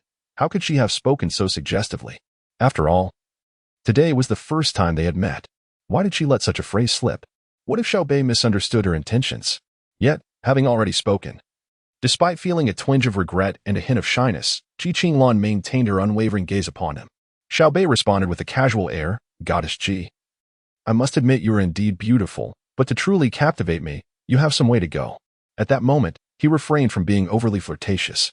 When courting a woman, it is essential to maintain an aura of mystery, and at times, even to instill a sense of challenge, especially when it comes to a goddess. Reflecting on his school days, he recalled how those who had an interest in him would often tease him first. By the way, was it Sprite or Coke? Ji Qinglan continued to fixate on Xiao Beih's eyes, hoping to discern whether her earlier comment had stirred any emotion within him. She believed that while one's expression could be deceiving, the eyes would remain honest. However, her hopes were dashed when she observed that his gaze betrayed not a flicker of surprise or turmoil. The reason Ji Qinglan chose to watch Xiao Beih's eyes was simple. In both social settings and academic environments, many young men would shy away from direct eye contact. Some would glance away in a fluster, yet here was Xiao Beih, with his clear, steady gaze, showing no signs of disarray, merely an unruffled calm. Seeing this, Ji Qinglan felt a pang of disappointment. Was she truly so devoid of charm in his presence? Yet, it is often the case that the more elusive the validation, the stronger the desire to conquer. Who says only men enjoy hearing women sing of conquest? Sprite, perhaps? Ji Qinglan pouted lightly. Hearing this, Xiao Beih offered her a slight smile before retrieving a bottle of Coke and a Sprite from the refrigerator. By the way, do you prefer it cold? As he prepared to hand her the drinks, he inquired, For a lady, it's all in the details. It's fine cold. Very well. Xiao Beih then chose a seat by the window, settling down with the 2 bottles in hand. As he sat, he took a tissue and wiped the chair beside him. Gesturing to Ji Qinglan, Please, have a seat. Thank you. Ji Qinglan, reflecting on her recent interaction with Xiao Beih, recognized that he was indeed a distinctive young man. Setting aside the fact that he had embarked on entrepreneurial ventures in his first year, the artistry of their conversation and the myriad small details had piqued her curiosity and garnered a modicum of affection for him. Once seated, Xiao Beih took a cup, rinsed it with hot water, opened the Sprite, and poured it inside before handing it to Ji Qinglan. He then opened his Coke and drank directly from the bottle. Why don't you drink from the cup? Initially, Xiao Beih's actions seemed quite normal. Yet it was peculiar that he did not attend to his own matters but instead delegated them to Ji Qinglan. This indicated that Xiao Beih was, by nature, a carefree and easygoing young man. However, his recent gestures of pouring himself a Sprite and warming cups led Ji Qinglan to perceive him as someone with a depth that belied his casual demeanor. Intrigued, she inquired, Ha ha ha. As a man, I've grown accustomed to being so carefree. Xiao Beih replied with a smile, nonchalantly. Ji Qinglan pressed further, So, why did you take the time to clean up for me? To which Xiao Beih responded, Well, it's only natural for a girl to appreciate cleanliness. And it's my honor to tidy up for a goddess like you. Ji Qinglan chuckled, covering her mouth. Has anyone ever told you that you have a silver tongue? Xiao Beih retorted, If I possess such charm, then I must also have a smooth tongue. But look at me. My lips are parched. Where's the charm in that? They both laughed, and Ji Qinglan then asked, Do you often frequent places like this? Observing their surroundings, she recalled how familiar Xiao Beih appeared, smiling as she remarked, Indeed. The best culinary delights can be found in establishments like this. Who would have thought that young Master Xiao had such a side? What side might that be? He queried playfully. Frequenting upscale clubs and bespoke restaurants? Surely, that is not the case? Ji Qinglan teased. I wish it were so, yet my circumstances do not permit it. Xiao Beih responded with a grin. Oh, come now. If your circumstances are so limiting, how can the average person survive? Ji Qinglan laughed, believing he was jesting. Just as Xiao Beih was about to respond, the spicy hot pot arrived at their table. A large bowl brimmed with food made Ji Qinglan's cheeks flush slightly. Will he think I eat too much? She pondered, glancing at the vibrant colors of the dish. Frowning, she remarked, "Isn't this supposed to be mildly spicy?" "It is indeed mild. Perhaps the broth is just particularly rich in color. Let me give it a try," Xiao Beih declared, diving in with gusto, unconcerned about appearances. After all, no matter how he ate, he exuded charm, especially with the reader's admiration for his looks. Seeing Xiao Beih enjoying his meal so heartily, Ji Qinglan found herself unable to resist. "Xiao Beih, is it spicy?" she asked. "Not at all, Goddess Ji. You're welcome to try it now," he replied playfully. "I knew you'd be charming with your words. Well, I shan't hold back." Ji Qinglan teased as she picked up a piece of fried tofu and placed it in her mouth. "How is it? The flavor is satisfactory, I hope?" Xiao Beih asked with a slight smile. "Yes, it's delightful," Ji Qinglan exclaimed, feeling unexpectedly joyous on this day. "Eat slowly. Let me serve you. What would you like?" "Please pass me a shrimp ball," she requested. "Certainly, the largest one for you," he replied. "It's enormous. What if I waste it?" she fretted. "No worries. If you can't finish it, I shall help," he assured her. Xiao Beih's words were clearly tinged with a hint of flirtation. However, Ji Qinglan felt no aversion. Instead, she found Xiao Beih somewhat intriguing. His earlier groundwork had been laid exceptionally well, filled with details and compliments, which had already garnered a favorable impression in Ji Qinglan's heart. Yet, girls tend to be rather reserved. Although she secretly reveled in her delight, Ji Qinglan playfully gazed at Xiao Beih and said, "Humph, are you trying to take advantage of me?" Upon hearing this, Xiao Beih paused, setting down his chopsticks and wiping his mouth. He fixed his gaze on Ji Qinglan, a subtle smile gracing his lips as he asked, "So, will the esteemed Ji goddess grant me the opportunity?" As Ji Qinglan beheld the assertive look in Xiao Beih's eyes, she suddenly felt a wave of uncertainty wash over her. Unable to maintain her confidence while locking eyes with a boy for the first time, her heart raced uncontrollably, a flurry of butterflies fluttering within her. Now, she felt a twinge of regret. Why had she playfully teased Xiao Beih? Wasn't she the one being teased now? Nevertheless, after a brief moment of reflection, she smiled and met Xiao Beih's gaze, saying, "I will grant you the opportunity, but can you seize it?" Chapter 27. The Art of Emotional Intelligence. At this juncture, Ji Qinglan found herself in a rather passive position. In the ongoing contest between the two, it was evident that Xiao Beih had been leading her by the nose. Thus, she resolved to take a bold step back, employing retreat as a strategy to gauge Xiao Beih's next move. Sometimes, when confronted with a perplexing situation, one can cleverly retreat to advance. With a smile playing at the corners of his mouth, Xiao Beih remarked, "As long as the goddess Ji is willing, I believe I can seize the moment. Wouldn't you agree?" Upon hearing this, Ji Qinglan's face flushed with a rosy hue. She realized her defeat. Xiao Beih was indeed no ordinary young man. Lowering her gaze, she shyly retorted, "Just eat your food." Noticing her reaction, Xiao Beih chuckled inwardly, thinking, "Oh, you wish to challenge me?" He continued to feign nonchalance while savoring his spicy hot pot. There was a saying, was tea there? How many times had one indulged in spicy hot pot? Ji Qinglan, keeping her head down, occasionally stole glances at Xiao Beih. This rascal was undeniably handsome and quite amusing, with a high emotional quotient. "Stop looking. If you keep staring, your food will get cold," Xiao Beih remarked, prompting Ji Qinglan to redden even further. She stubbornly replied, "How self-important. Who's looking at you? I'm merely observing the food in your bowl." "Oh, Ji goddess, that's not a commendable trait, eating from your bowl while eyeing the pot." Xiao Beih's words carried an underlying message, subtly advising Ji Qinglan against being fickle-hearted. "Humph, won't you let me have my way?" Ji Qinglan pouted playfully, taking a bite of the shrimp ball Xiao Beih had just picked for her. The taste was unexpectedly delightful. After finishing her bite, Ji Qinglan glanced at Xiao Beih's bowl and couldn't help but say, Xiao Beih, aware of her intentions, promptly pushed his spicy hot pot towards the center. "Let's share. I can't finish it alone." Upon hearing this, Ji Qinglan smiled slightly, appreciating Xiao Beih's thoughtfulness. He was a boy who ensured that others felt comfortable. Such a treasure. Did he already have a girlfriend? As she picked up some vegetables, she feigned nonchalance and asked, "Junior, with such looks and charm, your girlfriend must be incredibly fortunate, right?" Xiao Beih chuckled softly, finding humor in Ji Qinglan's question. It was clear she was beginning to probe. Feigning a pitiful expression, he replied, "I would love to have a girlfriend, but my abilities just don't allow it." "Why not? You're so exceptional." "Are those girls blind?" "Then, senior, are you blind or have the vision of a hawk?" Xiao Beih cleverly countered. Startled by his remark, Ji Qinglan blushed and stammered, "Just eat your food." Xiao Beih found her adorable and offered her a small meatball. "Thank you." Ji Qinglan replied, her cheeks flushed, as she accepted it and placed it in her mouth. Is it delicious? Xiao Beih watched as Ji Qinglan savored her meal with great delight and smiled as he inquired. Is it delicious? Just a bit spicy. Take your time. No one is competing with you. As he spoke, he poured her a glass of Sprite. In truth, Xiao Beih intentionally refrained from curbing Ji Qinglan's enthusiasm for ordering an abundance of dishes, as he wished to linger at the dinner table with her a while longer. Pursuing a girl requires a touch of sincere strategy. After all, goddesses are merely human. One should not deify them. Many fail to win the affection of their ideal partners simply because they elevate them too high, resulting in their own feelings of inferiority. The key lies in interacting normally, treating her as one would anyone else. What's the big deal? She, too, partakes in the simple acts of eating, drinking, and living. When one possesses this understanding, they may find themselves capable of winning her heart.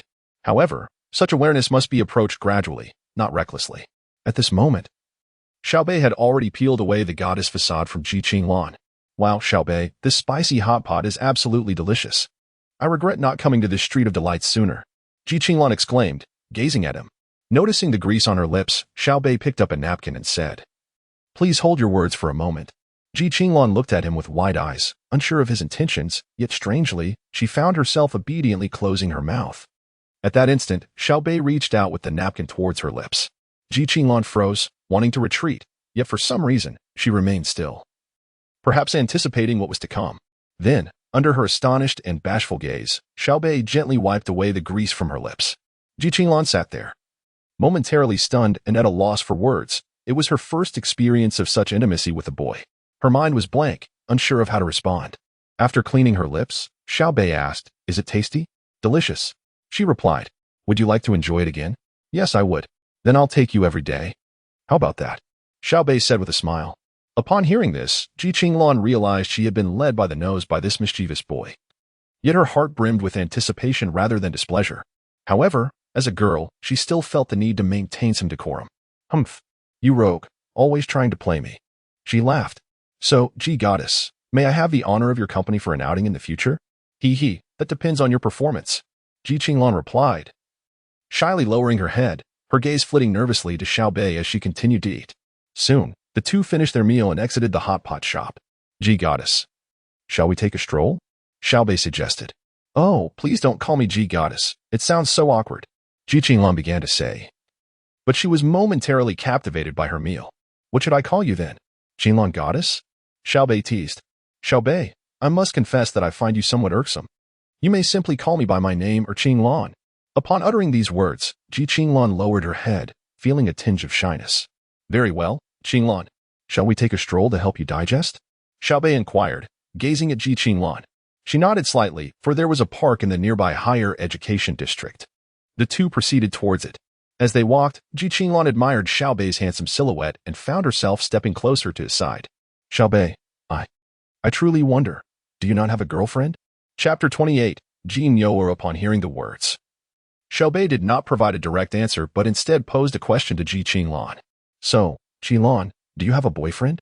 Ji Qinglan felt her cheeks flush at Xiao Beih's inquiry, perhaps due to the lingering spiciness of the hot pot or the shyness blossoming within her heart. I don't. After speaking, Ji Qinglan lowered her head, nervously clutching the hem of her clothing. Indeed, regardless of a girl's personality, during the transitional phase between mere acquaintances and lovers, they often reveal a delicate femininity, feeling anxious and bashful. Xiao Beih smiled gently as he looked at Ji Qinglan and said, I don't have one either. I'm just a pure, big boy. Upon hearing this, Ji Qinglan lifted her head, her eyes reflecting a newfound resolve. Then you, be careful. At that moment, as they stood at a crossroads, engrossed in conversation, they failed to notice the approaching vehicles. Just as Ji Qinglan was about to utter something, a delivery electric bike sped towards them. With quick reflexes, Xiao Beih seized Ji Qinglan's arm and pulled her back. Consequently, Ji Qinglan found herself falling into his embrace, her world spinning. Yet the outline of Xiao Beih remained strikingly clear before her. Once the delivery rider passed, Ji Qinglan remained nestled in Xiao Bei's arms. The air around them seemed to freeze. Although the street was bustling with traffic, in Ji Qinglan's eyes, there was only the face of Xiao Beih. Feeling the warmth emanating from his chest, her mind went blissfully blank. Xiao Beih, observing the dazed Ji Qinglan, chuckled. How long are you going to lie here? Oh. Right, thank you. Ji Qinglan stammered, her heart racing with embarrassment. It was uncommon for her to lose composure among her peers. Yet she had found herself flustered more than once in Xiao Beih's presence, especially given his striking appearance. It's nothing. Just be more attentive when walking. I won't always be by your side, Xiao Beih said nonchalantly. Oh, I understand, Ji Qinglan replied, feeling a wave of shyness wash over her. At that moment, she realized how mortified she would have been if not for Xiao Beih's timely intervention. The scene of Xiao Beih pulling her into his arms replayed in her mind, causing her to drift off again. Just then, the traffic light turned green. Xiao Beih took a step forward, noticing that Ji Qinglan remained rooted in place. He shook his head in exasperation and reached for her hand. What are you thinking? You were just lost in thought. Oh, no, I was just... Ji Qinglan began, only to realize that Xiao Beih was holding her hand, and her cheeks flared with embarrassment once more. Instinctively, she attempted to pull away. But would Xiao Beih relinquish such an opportunity? Clearly not. When pursuing a girl, one must be bold and confident. For it is through such physical contact that one can discern a girl's feelings. If there is a strong rejection, I advise my brothers to return to their own homes and seek comfort from their mothers, letting go of any lingering feelings. However, if the other party does not exhibit a vehement response, congratulations, my brother, there is hope. At the very least, the girl does not harbor any aversion towards you, which is indeed a promising sign. At this moment, Ji Qinglan was in such a state, instinctively attempting to break free, yet ultimately allowing Xiao Beih to hold her hand. Humph! You wicked scoundrel! Qinglan, you must not wrong the good man. After all, I just saved you. Is this how you treat your savior? As Xiao Beih led Ji Qinglan across the street, she retorted, That's a different matter. What are you doing now? Ji Qinglan glanced at Xiao Beih holding her hand and stubbornly declared, though being held by him did provide a sense of security, nevertheless, as a young woman, she felt compelled to maintain her modesty. In response to Ji Qinglan's inquiry, Xiao Beih unabashedly replied, I am merely concerned for your safety. We are crossing the road. Well? Ji Qinglan found herself at a loss for words, feeling as though Xiao Beih had her firmly in his grasp. Looking down at their intertwined hands, a subtle smile appeared at the corner of her mouth. Thus, Xiao Beih naturally held Ji Qinglan's hand as they traversed the street, his heart swelling with joy. For holding the hand of a goddess was indeed a delightful experience, as not everyone is privileged to do so. Upon reaching the opposite side of the road, which led to the park entrance, Ji Qinglan anticipated that Xiao Beih would release her hand. However, it seemed he had forgotten, as he continued to hold her hand and walked straight into the park. Xiao Beih, isn't it time to let go? Ji Qinglan's voice was barely audible. Xiao Beih smiled slightly and countered, Do you truly want me to let go? Ji Qinglan replied, You. How many girls have you harmed? Deep down, Ji Qinglan did not wish to let go. She allowed Xiao Beih to hold her hand, yet feigned strength by questioning him. Xiao Beih replied, Do you believe me when I say this is my first time holding a girl's hand? He gazed into Ji Qinglan's eyes, enunciating each word. Ji Qinglan, feeling somewhat proud, retorted, Who knows if what you say is true or false, especially since you seem so adept at it. Besides, you're the campus heartthrob. There must be countless girls who adore you. Xiao Beih insisted, I speak the truth. Consider your own situation. Ji Qinglan questioned me. Xiao Beih affirmed, Yes. As the goddess of the school, do you not appear to have an abundance of suitors? But in reality, Ji Qinglan interjected, Stop talking nonsense. I do not have a boyfriend. Xiao Beih replied, See, I was right. I am just like you. Upon hearing this, Ji Qinglan recognized the logic, yet felt it was slightly off. The temperaments of boys and girls seemed different. However, despite her urge to argue, the words ultimately lodged in her throat, and she chose to trust Xiao Beih instead.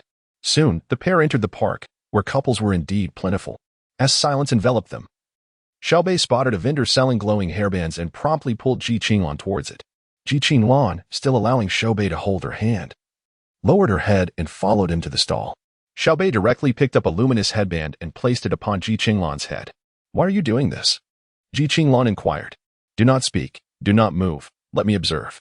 Xiao Beih commanded, as he released Ji Qinglan's hand and stepped back. To his surprise, she looked quite endearing. Ji Qinglan found herself amused by Xiao Beih's antics, but still complied with him. Returning to her side, Xiao Beih smiled and proclaimed, Qinglan, you are truly beautiful and undeniably charming. Caught off guard, Ji Qinglan erupted in laughter. In theory, she should have felt delighted and slightly bashful in response to Xiao Beih's compliment, especially in such a picturesque park where his words could have been deemed romantically poetic. However, the nickname he had just uttered Qinglan was so unexpected that she could hardly contain her amusement. It was indeed the first time anyone had called her that. Chapter 29.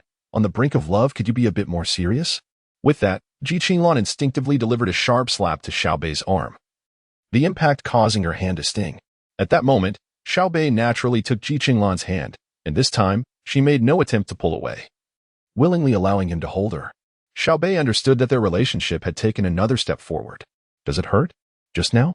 Xiao Beih feigned contemplation while glancing at his right hand, exclaiming, "It does hurt." Smack! Qinglan playfully struck him again. Xiao Beih was momentarily bewildered, and Qinglan, with a mix of annoyance and bashfulness, retorted, "I hit your left hand earlier. Why are you complaining about your right?" Unfazed, Xiao Beih shamelessly changed the subject, grasping Qinglan's hand and saying, "Your hand is truly beautiful, just like you." Qinglan had come to realize that Xiao Beih possessed an audacious charm. And though she was unwilling to engage in a quarrel, she feigned sternness, warning him, "Next time, without my permission, if you dare to lay a hand on me, I'll break your wandering hands. Do you hear me?" Xiao Beih merely chuckled, remaining silent. She could scold him all she wanted, while he would playfully evade her reprimands, testing who could outlast the other. Qinglan's hand remained in Xiao Bei's unabashed grasp as they strolled through the enchanting park under the night sky.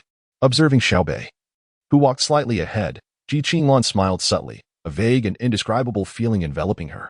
"By the way, Xiao Beih, why are you pursuing entrepreneurship in college?" Qinglan initiated the conversation, easing the momentary silence. She watched Xiao Beih intently, eager to uncover his thoughts at that moment. "And why do you wish to venture into entrepreneurship?" Xiao Beih did not respond immediately. Instead, he playfully countered her question with a smile. Qinglan, hearing this, playfully tapped his back and looked at him with mock anger. "Am I not the one asking? Could you not exhibit a bit of gentlemanly decorum and answer my question first?" All right, I'll answer," Xiao Beih said, his gaze filled with fondness for Qinglan. "Well, why?" Qinglan showed no signs of shying away from Xiao Bei's intense gaze. Rather, she felt a surge of delight, a sense of secret joy blossoming within her. To be appreciated by someone she admired signified her allure, so why should she feel upset? She was indeed drawn to Xiao Beih. She ought to feel happy about it. However, Qinglan was unaware that if anyone else were to gaze at her in such a manner, she would undoubtedly feel uncomfortable. Alas, women can be capricious and contradictory. At that moment, when someone enters your line of sight, becoming a captivating scenery, you tend to pay them extra attention. Sometimes, this feeling is subtle and almost imperceptible, perhaps even unbeknownst to oneself.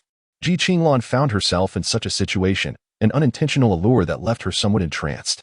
As they ambled hand in hand, Xiao Beih remarked, "There is no particular reason. I simply want to start a business.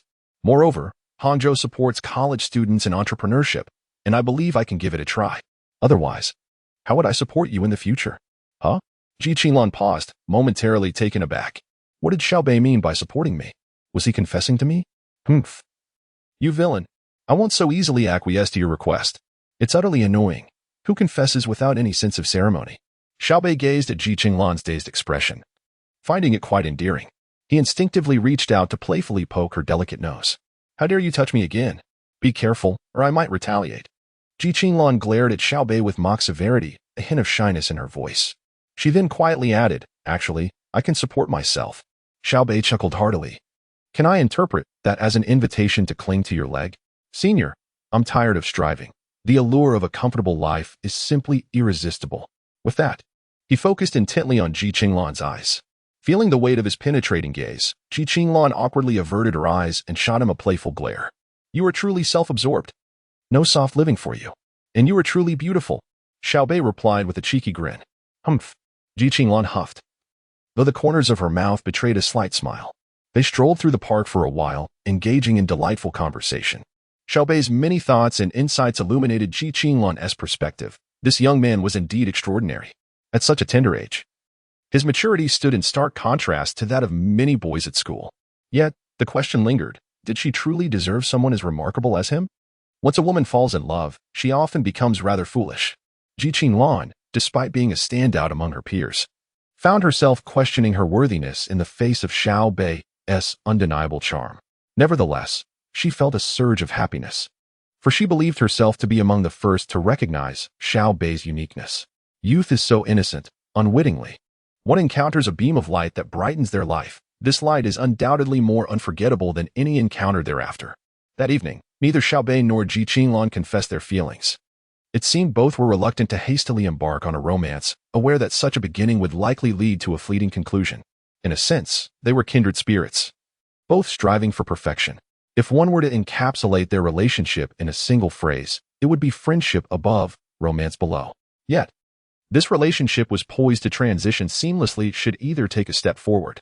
Hand in hand, Xiao Bei and Ji Qinglan returned to the gates of Hangzhou Academy of Fine Arts, catching the attention of a crowd. The onlookers were astounded.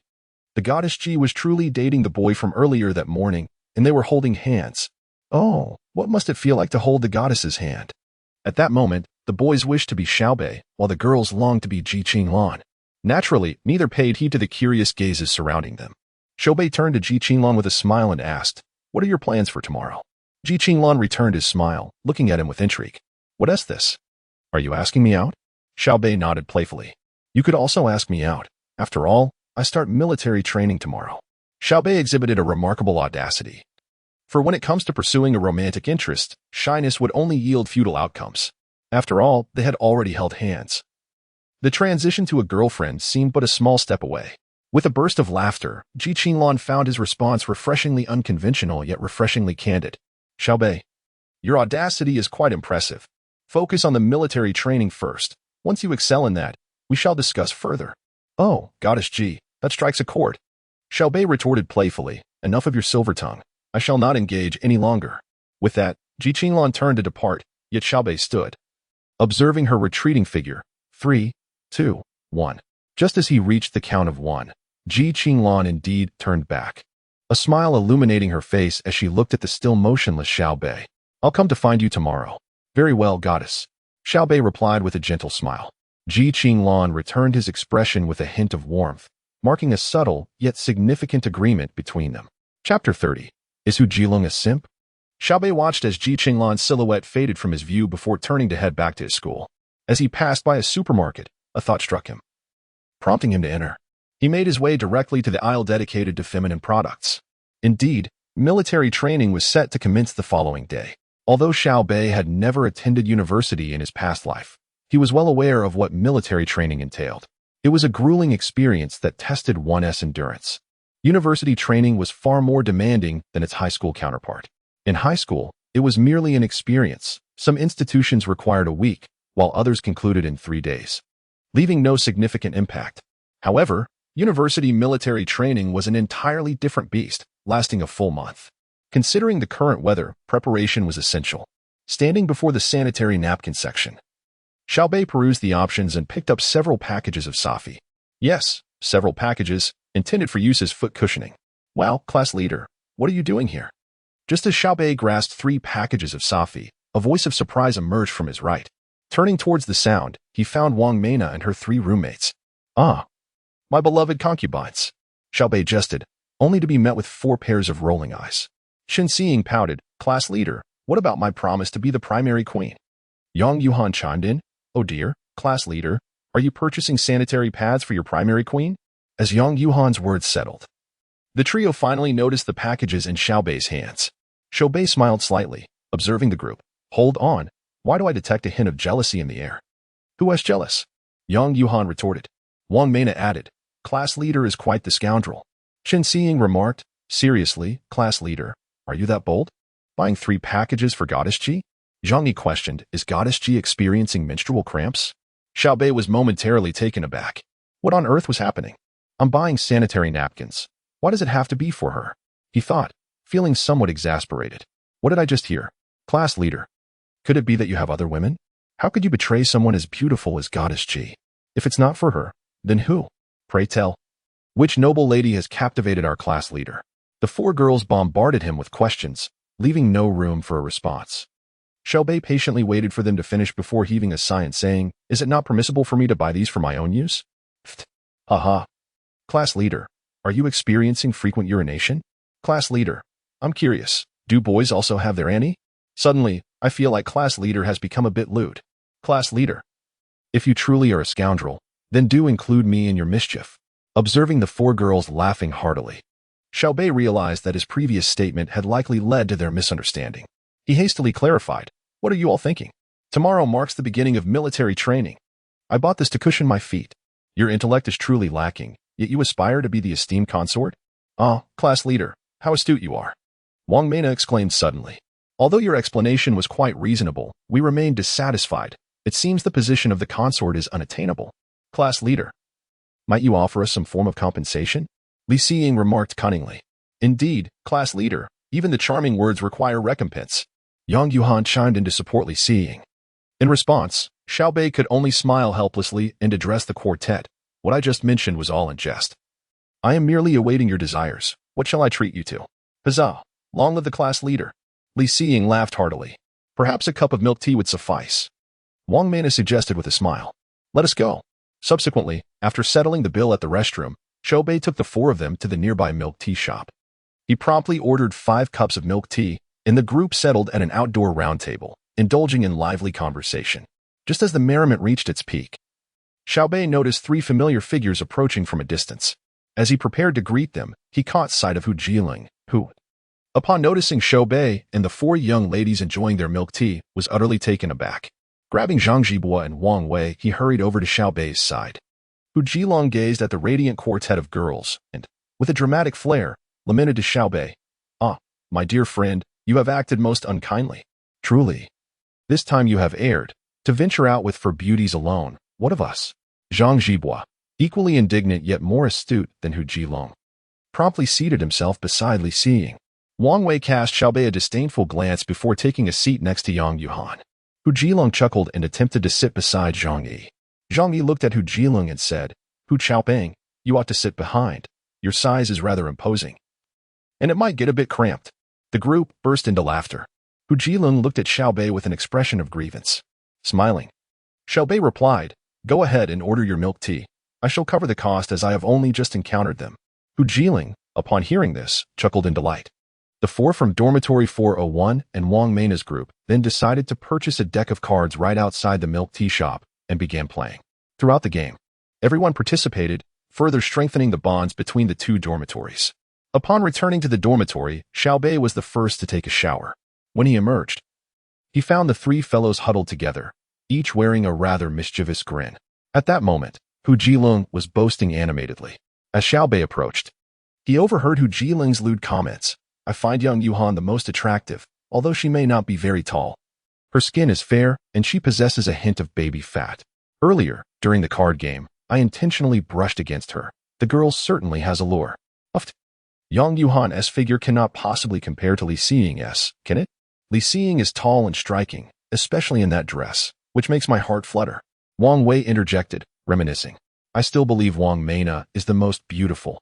She is simply exquisite, the epitome of a perfect girl. Zhang Jibua chuckled. Regardless, my Yang Yuhan is the most beautiful. Hu Jilong shot a glare at the 2.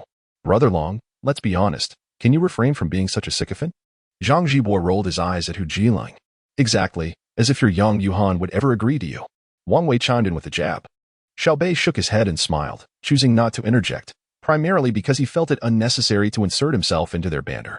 Indeed, while several girls were attractive, they did not meet Xiao Beih's standards. A little flirtation was sufficient. There was no need for anything serious. Moreover, it seemed that things with Ji Qinglan were progressing well. And Xiao Beih had no desire to embroil himself in unnecessary complications. As for Lu Qinyin, one resided in Hangzhou and the other in Shanghai, so he could confidently pursue that without hesitation. Chapter 31. The commencement of military training on September 2nd, the weather remained as sweltering as ever. The students of Hangzhou City University officially commenced their military training. At the break of dawn, precisely at 6 a.m., Xiao Beih rose early to assist Qin Mingxue in rousing the boys from their dormitory. The responsibility for the girls' dormitory lay with Wang Mena. By 7 a.m., the students of Class Finance 1 had gathered at the foot of the boys' dormitory. The main thoroughfare of the dormitory was lined with battalions of various classes, all clad in naval training uniforms. Amidst the throng, Xiao Beih stood out distinctly, his striking appearance undeniable, especially as he bore the flag at the front of the formation. At 7:30 a.m., a cadre of instructors strode onto the field, exuding an air of remarkable handsomeness. They organized the students by class. Soon, a commanding officer, approximately 178 meters tall and dressed in military attire, approached Xiao Beih, marching with precision. Is this Class Finance 1? He inquired, halting before Xiao Beih. With utmost respect for the military, Xiao Beih responded earnestly, "Yes, sir." Standing tall, he replied robustly. The officer scrutinized Xiao Beih for a moment, then offered a slight smile. "Relax, student. We haven't begun yet," he remarked, giving Xiao Beih a friendly pat on the shoulder, indicating that the officer's first impression of him was quite favorable. Maintaining his respect, Xiao Beih replied, "Report, sir." "My name is Xiao Beih, with Xiao meaning portrait, and Beih referring to the north." "Very well, Xiao Beih. Fall back in line," he commanded. "Yes, sir." Xiao Beih promptly returned to the front of the formation. The girls of Class Finance 1 gazed at Xiao Beih, their eyes glimmering with admiration. "Wow, our class leader is so handsome. I thought someone like him would be hard to approach, but he seems so earnest." They whispered. "He is not just wealthier than us. He is also more dedicated. What an exceptional class leader we have." Amidst their chatter, a few boys, apart from the introverts, cast disdainful looks at Xiao Beih. "What a show-off. It's ridiculous how he acts like he is truly the representative of our class." One scoffed. "Hey, should we make him look foolish later?" Another suggested. "Absolutely. Honestly, it irks me. Unless he is genuinely better than me, can being wealthy and handsome substitute for real skill?" They murmured amongst themselves. Qin Mingxue had also arrived early beside Class 1's formation, witnessing Xiao Beih's earlier demeanor. A faint smile graced her lips. This student was indeed somewhat extraordinary. Trusting him with Class 1's management, she approached Xiao Beih. "Xiao Beih, I'm going to check on Class 2. Can you manage things here?" she inquired with a smile. Today, Qin Mingxue donned a short-sleeved shirt, a white cap atop her head, and sported pants and athletic shoes, presenting an image of competence. Hearing her words, Xiao Beih smiled back at Qin Mingxue. "Don't worry, Lao Qin. I'll ensure everything runs smoothly." Xiao Beih never misses an opportunity to show off. "All right, if you need anything, feel free to contact me. I find comfort in your Class 1.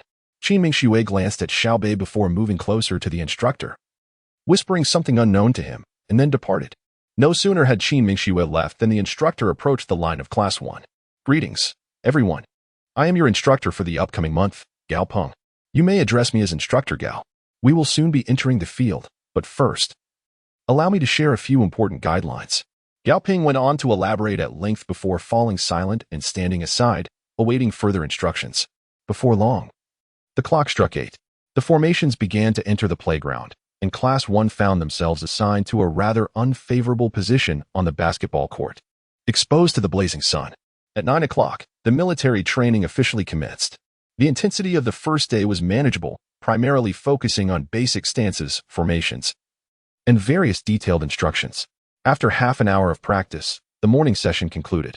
However, complaints began to arise among the girls, who were clearly struggling. The midday break lasted for 1 hour. Shortly thereafter, the afternoon training resumed, and the intensity markedly increased. They began with drill formations, followed by stances. Standing under the relentless sun, they were forbidden to move. As seconds ticked by, some began to falter. The first to collapse was a girl. This seemed to trigger a chain reaction, with more girls succumbing to the heat. The first boy to fall was none other than Hu Jiling, who, upon collapsing, winked at Xiao Beih, signaling his surrender.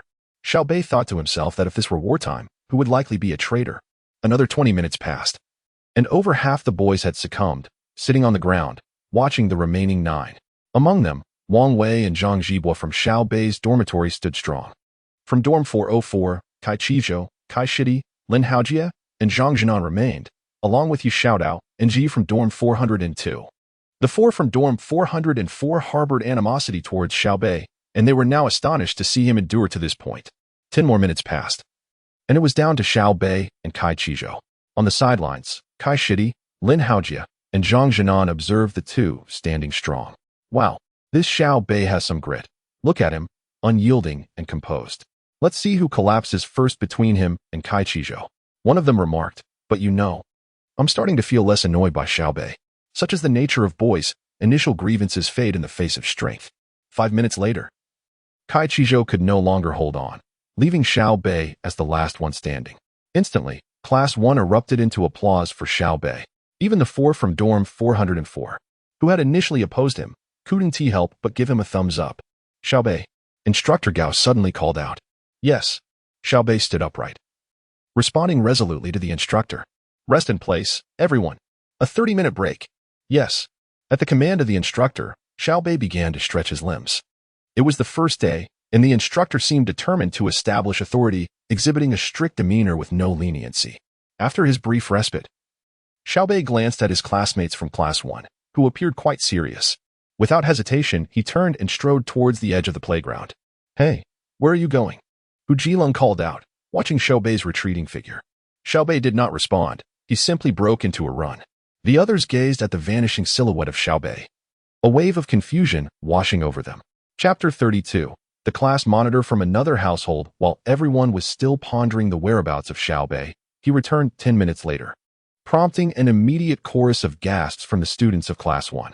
Accompanying him was the proprietor of the convenience store, with Xiao Beih perched upon the owner's electric tricycle. Xiao Beih then addressed the boys of Class 1, commanding them to gather round and assist with the water and watermelon. Indeed, he had ventured out to procure refreshments, specifically purchasing 5 large watermelons, all pre-sliced. To Xiao Beih, the expenditure was but a trifling matter.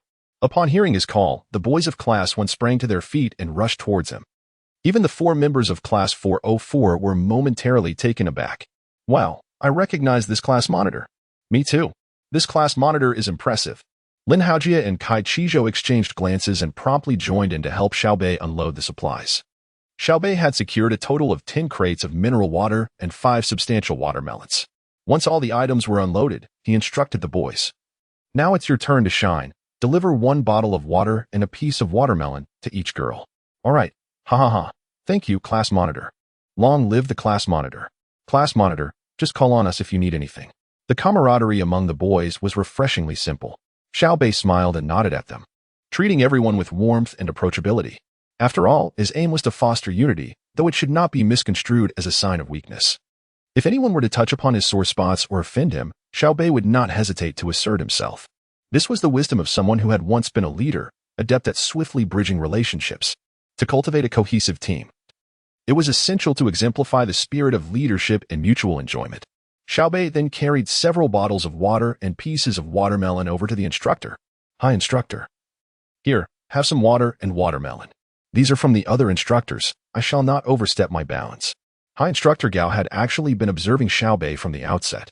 Upon witnessing his thoughtful gesture of bringing water and watermelon, a smile crept across his face. This young man was indeed a talent, and it appeared that he held considerable esteem within the class. He needed someone to assist him during the upcoming month of military training. So he graciously accepted the water and watermelon from Xiao Beih. "Everyone, time has been extended by 10 minutes for a break." "Yay. Instructor, our class monitor is magnificent." Both the instructor and the class monitor are so cool. At that moment, the entire Class 1, both girls and boys, rallied in collective support for their class monitor. Xiao Beih. "Wow. Being in the same class as the class monitor is so delightful. Not only do we have water, but we also have watermelon. Thank you for your hard work, class monitor." "I love you, class monitor." Just then, a girl's voice rang out from the crowd. Hearing this, Xiao Beih smiled faintly and, under the gaze of his peers, stepped forward in front of the line. "Who just confessed their feelings to me? Step forward. If you wish to approach, do so directly, and I shall graciously appoint you as my concubine." However, no one stepped forward. Xiao Beih continued, It seems that the desire for a concubine has waned. Could it be that one aspires to the position of the principal wife?" "Haha. Class monitor, you are quite mischievous." The girls in Class 1 erupted in laughter. At that moment, Yu Xiaotao interjected, "Class monitor, I have feelings for you. May I be your concubine?" Xiao Beih shook his head dismissively and replied, "My inclinations are quite normal. Let us refrain from such jests, lest the girls misunderstand." Haha. The laughter echoed. "The class monitor shows favoritism, treating the girls well. What about us boys?" At that moment, a few boys had already been won over by Xiao Beih and joined in the jesting. Of course. How can one discuss the profundities of life without being kind to the girls, right? The crowd erupted in laughter, surprised by Xiao Beih's charming personality, handsome, witty, and emotionally intelligent. While Class 1 was basking in joy, nearby classes looked on with envy, especially the girls, who lamented, "Look at their class monitor. Oh, why is there such a disparity? We too deserve a class monitor like that. Class monitor, even if there are no watermelons, water will suffice. Just look at how handsome and kind he is." They sighed. All the class monitors seem to be exceptional, while ours is merely a bookworm. Hearing the grievances from the neighboring classes, the students of Finance Class 1 could hardly contain their pride and deliberately showcase their watermelons. Are you envious? You should be. In truth, there was no need for envy. as their class monitor was the result of a collective effort. Xiao Beih, having said little on the matter, returned to his formation after distributing the treats. Upon returning to the last row, the boys of Class 1 gathered around him, already regarding him as their leader. Class monitor, how does it feel to drive your S63? Class monitor, have you really won over the aloof beauty Ji Qinglan from the neighboring school? Class monitor, you. They peppered him with questions. This was how boys were. Once they acknowledged you, you were in their circle. Xiao Beih responded to each inquiry, assuring them that any licensed driver was welcome to use the car. He was eager to bond with them, as he yearned for an idyllic university experience. All right, everyone. Let us keep quiet. We have a long afternoon ahead. Rest well, and we can discuss more tonight. I promise you this, if Class 1 performs well, I will take you all to a bar. Plenty of blackjack and all. Really? Wow. The class monitor is amazing. The class monitor is formidable. They all seemed invigorated. Xiao Beih gazed at the youthful faces around him, lying on the ground and looking up at the azure sky, which was bright and serene, the gentle breeze carrying sweetness. As the rest period came to an end, Instructor Gao promptly blew his whistle and called for assembly. The students of Class 1 quickly gathered in an orderly fashion. Observing this, Instructor Gao felt a sense of satisfaction and cast a deep glance at Xiao Beih, thinking, what a remarkable young man. Next, we shall practice marching. Commencing with a static instructional session. Upon the conclusion of the instructor's remarks, Class 1 resumed their afternoon military training, perhaps due to the influence of Xiao Beih. The entire class exhibited remarkable unity. Each student practiced diligently, unwilling to lag behind, possibly motivated by a desire not to disappoint their class leader's goodwill. Thus, despite the challenges of the afternoon exercises, the students of Class 1 found joy in their endeavors. At 3:30 p.m., the basketball court erupted in a chorus of excited screams, all eyes directed towards the entrance. A fair-skinned, strikingly beautiful girl with an alluring figure made her entrance. Could it be? This is none other than Ji Qinglan, the belle of the neighboring school. What brings her here? My friend, are you unaware? It seems Ji Qinglan is in a relationship with Xiao Beih from Class 1. How astonishing! This fellow Xiao Beih is truly formidable. Chapter 33. The arrival of Ji Qinglan. The students of Finance Class 1 noticed the unusual scene at the basketball court. Despite their firm stance, their gazes were drawn towards that direction. Instantly, astonishment swept through the class as they turned their attention to Xiao Beih. They all recognized the girl, as she had shared the spotlight with him on campus trending topics. Moreover, she hailed from another university, suggesting that her presence here was undoubtedly to seek out Xiao Beih. Xiao Beih spotted Ji Qinglan and a smile graced his lips. Earlier that morning, he had pondered her absence, but the flurry of afternoon activities soon distracted him. Just moments ago during military training, he had wondered if she might stand him up. It appeared, however, that Ji Qinglan was quite perceptive, arriving at a time when the training would soon conclude. Today, Ji Qinglan was adorned in a lovely light blue Chanel dress, complemented by a pair of white sneakers. She held a cup of milk tea and carried a sunshade. Xiao Beih had shared his location with her that morning. Upon entering the basketball court, she swiftly located Finance Class 1 and soon spotted Xiao Beih, standing out amongst the crowd. Her previously expressionless face instantly brightened with a smile. Ji Qinglan's presence undoubtedly stirred a commotion, especially among the spirited young men, while even the girls felt a pang of humility in her aura. Her commanding presence was unmatched by that of any current student. The instructor, Gao, observed this scene and then glanced at Xiao Beih and his formation, a subtle smile emerging on his face. He exchanged knowing looks with several other instructors nearby, aware of the murmurs circulating through the ranks. Having recently enjoyed Xiao Beih's watermelon and bottled water, they felt inclined to reciprocate. Thus, Instructor Gao announced, "Everyone, your performance today has been commendable. We will conclude in 20 minutes. For now, let us take a break." Cheers erupted, with students feeling unexpectedly favorable towards the strict instructor. Ji Qinglan had not anticipated her impeccable timing, unaware that the positive atmosphere stemmed from Xiao Beih's high emotional intelligence. As Ji Qinglan approached Finance Class 1, she waved at Xiao Beih. He flashed a smile before stepping out of formation, but instead of rushing to her side, he approached Instructor Gao first. "Instructor Gao, I'll head over now."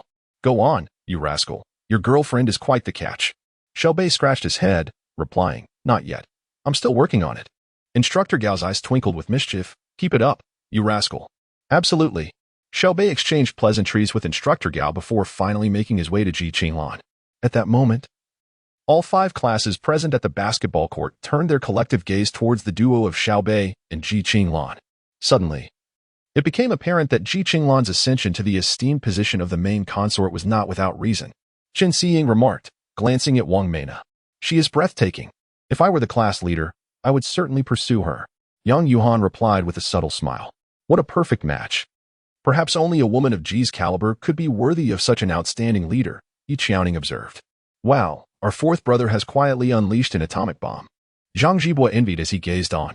Indeed, our fourth brother is incomparable, wealthy, attractive, and possessing exceptional emotional intelligence. That young lady is bound to be captivated, Wang Wei declared. Then turned his attention to Li Xiying. It's only fitting that our fourth brother is so remarkable. I shall aim for a more attainable target and pursue Yang Yuhan instead. Hu Jilong panted, catching his breath. As Xiao Beih approached Ji Qinglan, she noticed the beads of sweat glistening on his forehead. Without hesitation, she retrieved a tissue from her sleek, black Hermes bag. Here, have some milk tea. Are you exhausted from military training? Ji Qinglan offered, while gently wiping Xiao Bei's brow. Xiao Beih smiled slightly. It's manageable. I can endure this level of exertion. Their tender gestures evoked envy among all onlookers. Wow, Xiao Beih from Class 1 is living the dream. If only one possessed his looks and talents.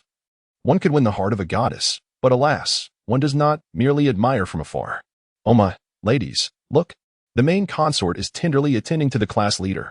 How can this be? Logically, I should feel jealousy, yet I cannot help but ship these two. They paid no heed to the murmurs surrounding them.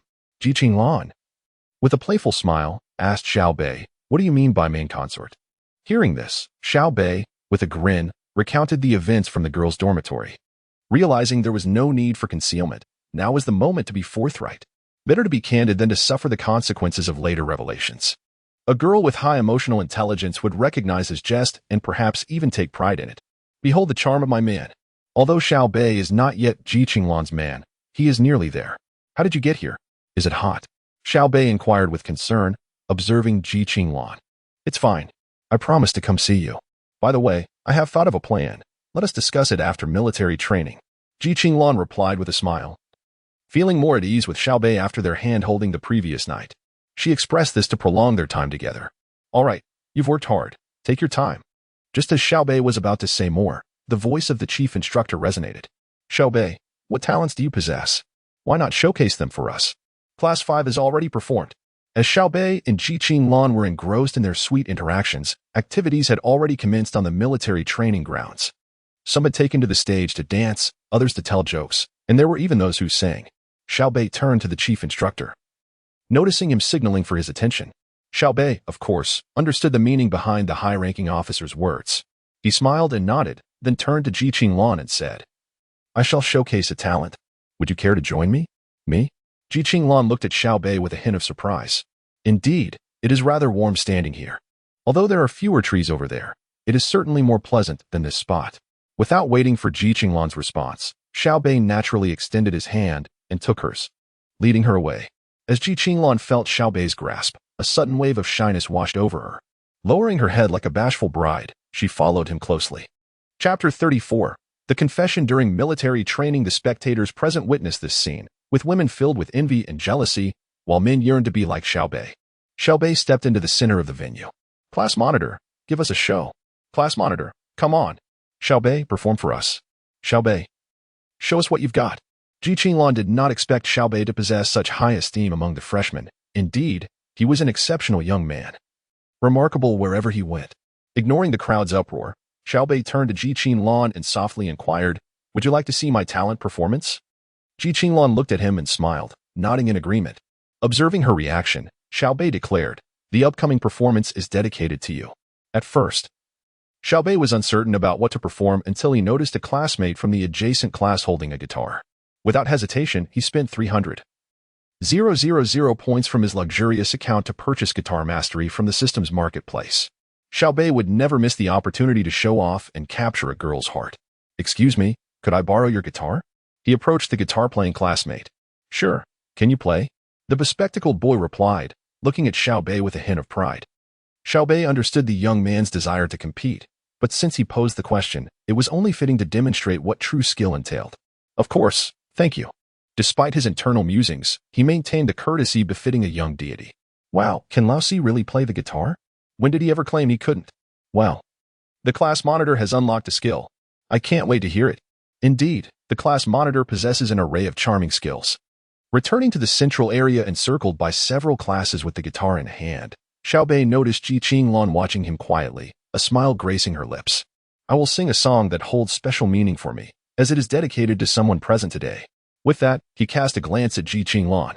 She momentarily froze, her face flushed, yet she maintained eye contact with him, brimming with anticipation. This song is an original composition of mine, titled Little Dimples, dedicated to everyone. Indeed, Xiao Beih was audacious. Although the song belonged to his previous life, in this parallel world, he boldly claimed it as his own. Wow, an original! What an extraordinary class monitor. Look at how remarkable other class monitors are. I just challenged the class monitor. And he would never admit he could play the guitar or compose. As the crowd murmured, Xiao Beih made a gesture for silence and began to play. His gaze fixed on Ji Qinglan. The moment the prelude of his guitar filled the air, the boy who had previously doubted Xiao Beih's abilities felt his face flush. The skill displayed was far superior to his own. Soon, Xiao Beih smiled softly and began to speak. I am still in search of a refuge and an embrace. Who prays for me, worries for me, gets angry for me, and makes a fuss for me. Happiness begins to show signs. Fate allows us to draw closer gradually. Then loneliness is swallowed. Boredom transforms into engaging conversations and changes. As Xiao Beih sang, he gazed at Ji Qinglan, his eyes brimming with fervor. Upon hearing Xiao Beih's voice, Ji Qinglan felt that he was not merely singing for her. When his gentle voice first resonated, everyone present was momentarily taken aback. That voice, those lyrics, that arrangement, that guitar. A vivid imagery flooded their minds. They restrained their inner excitement and refrained from disrupting Xiao Beih's performance, instead listening intently to his melodic voice.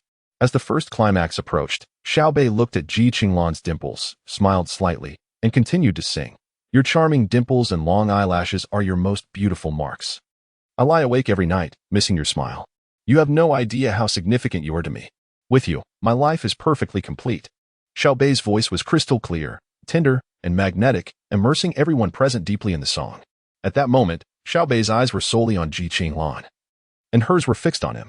After hearing his song, Ji Qinglan felt a warmth within her, her gaze now filled with determination.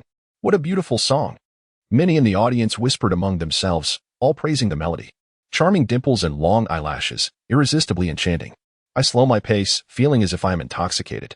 Finally, I find the beauty of a kindred spirit. A lifetime of warmth. I will love you forever. Xiao Beih continued to sing melodiously, and as the song reached its peak, even the teachers and instructors nearby regarded him with newfound respect. Several instructors, upon hearing such a sweet song, couldn't help but smile slightly. Perhaps they were reminded of their own youth, of their own radiant memories, and the charming dimples they once cherished. Yet, time has passed, and some regrets remain in the past, slowly becoming cherished memories, some accompanied by smiles, others by tears, and still others by longing. However, none of that mattered, for it represented their most treasured youth. A perfect youth is indeed moving, but an imperfect one carries its own beauty. Xiao Beih's song resonated with many who had walked similar paths. Naturally, it captivated every student present. As the song concluded, the applause erupted. Wow, the class leader is amazing. Old 4, impressive. Hu Jilung's voice cracked in his enthusiastic support. Class leader, you're incredible. Teach me to play the guitar next time. Kai Chizhou and others were genuinely impressed at this moment. Who among the youth does not yearn to show off? Wow, why isn't Xiao Beih in our class? Even if he belongs to our class, you cannot have him. This man is simply too dazzling. One more. A spontaneous cheer erupted from the crowd, resonating throughout the basketball court among the military training teammates. One more. One more. Hearing this, Xiao Beih placed his hand over his mouth, signaling for silence. He then turned to Ji Qinglan and proclaimed loudly, "This song is my original composition. I have always told myself that if I ever encounter a girl I like, I must confess my feelings through this song. So, Ji Qinglan, would you honor me by being my girlfriend?" At that moment, Ji Qinglan covered her mouth, her eyes glistening with tears as she gazed at Xiao Beih, yet her expression radiated unwavering determination. Wow, Xiao Beih is so romantic. What girl could possibly refuse such a confession? At this moment, I wished I could swap places with the illustrious school beauty, Ji Qinglan. Why must I be deprived of such a wonderful boy? Truly, exceptional individuals are destined to be with other remarkable souls. Say yes. Say yes. Chapter 35, The Preciousness of Youth and Truth. Ji Qinglan had anticipated Xiao Beih's confession. However, When confronted with the reality of his declaration, she found herself overwhelmed by emotion. She had believed she would accept his words with calm composure, yet instead, tears of joy streamed down her face. What initially began as a serene moment of listening to music transformed into one where her eyes glistened with unshed tears. All eyes were upon Ji Qinglan as she wept. And then, in a moment of spontaneity, she burst into laughter and rushed to Xiao Beih's side, grasping his hand firmly. In the astonished gaze of those around them, Ji Qinglan boldly pressed her lips against Xiao Beih's. True to her nature, Ji Qinglan was unlike anyone else, while many girls might have responded verbally to such a confession. She chose to act instead, providing her answer through her actions.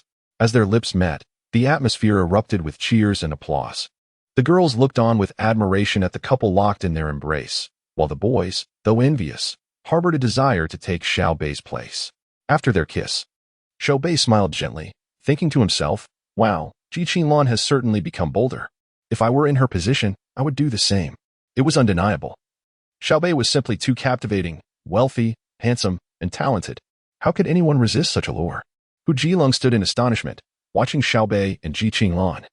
Before turning to Wang Wei and Zhang Zhibua with a sense of defeat, "We agreed to remain single together, yet here is Xiao Beih, already ahead of us." He lamented. "Are you both daft?" Wang Wei shot a glance at them. "What do you mean?" Hu Jilong and Zhang Zhibua looked at Wang Wei in confusion. "Consider this. Xiao Beih is undoubtedly talented, and he must have more than one song in him, right?" "True. Xiao Beih will teach us guitar, won't he?" "Of course. So why be anxious? Once you master the guitar, you can also confess with an original song.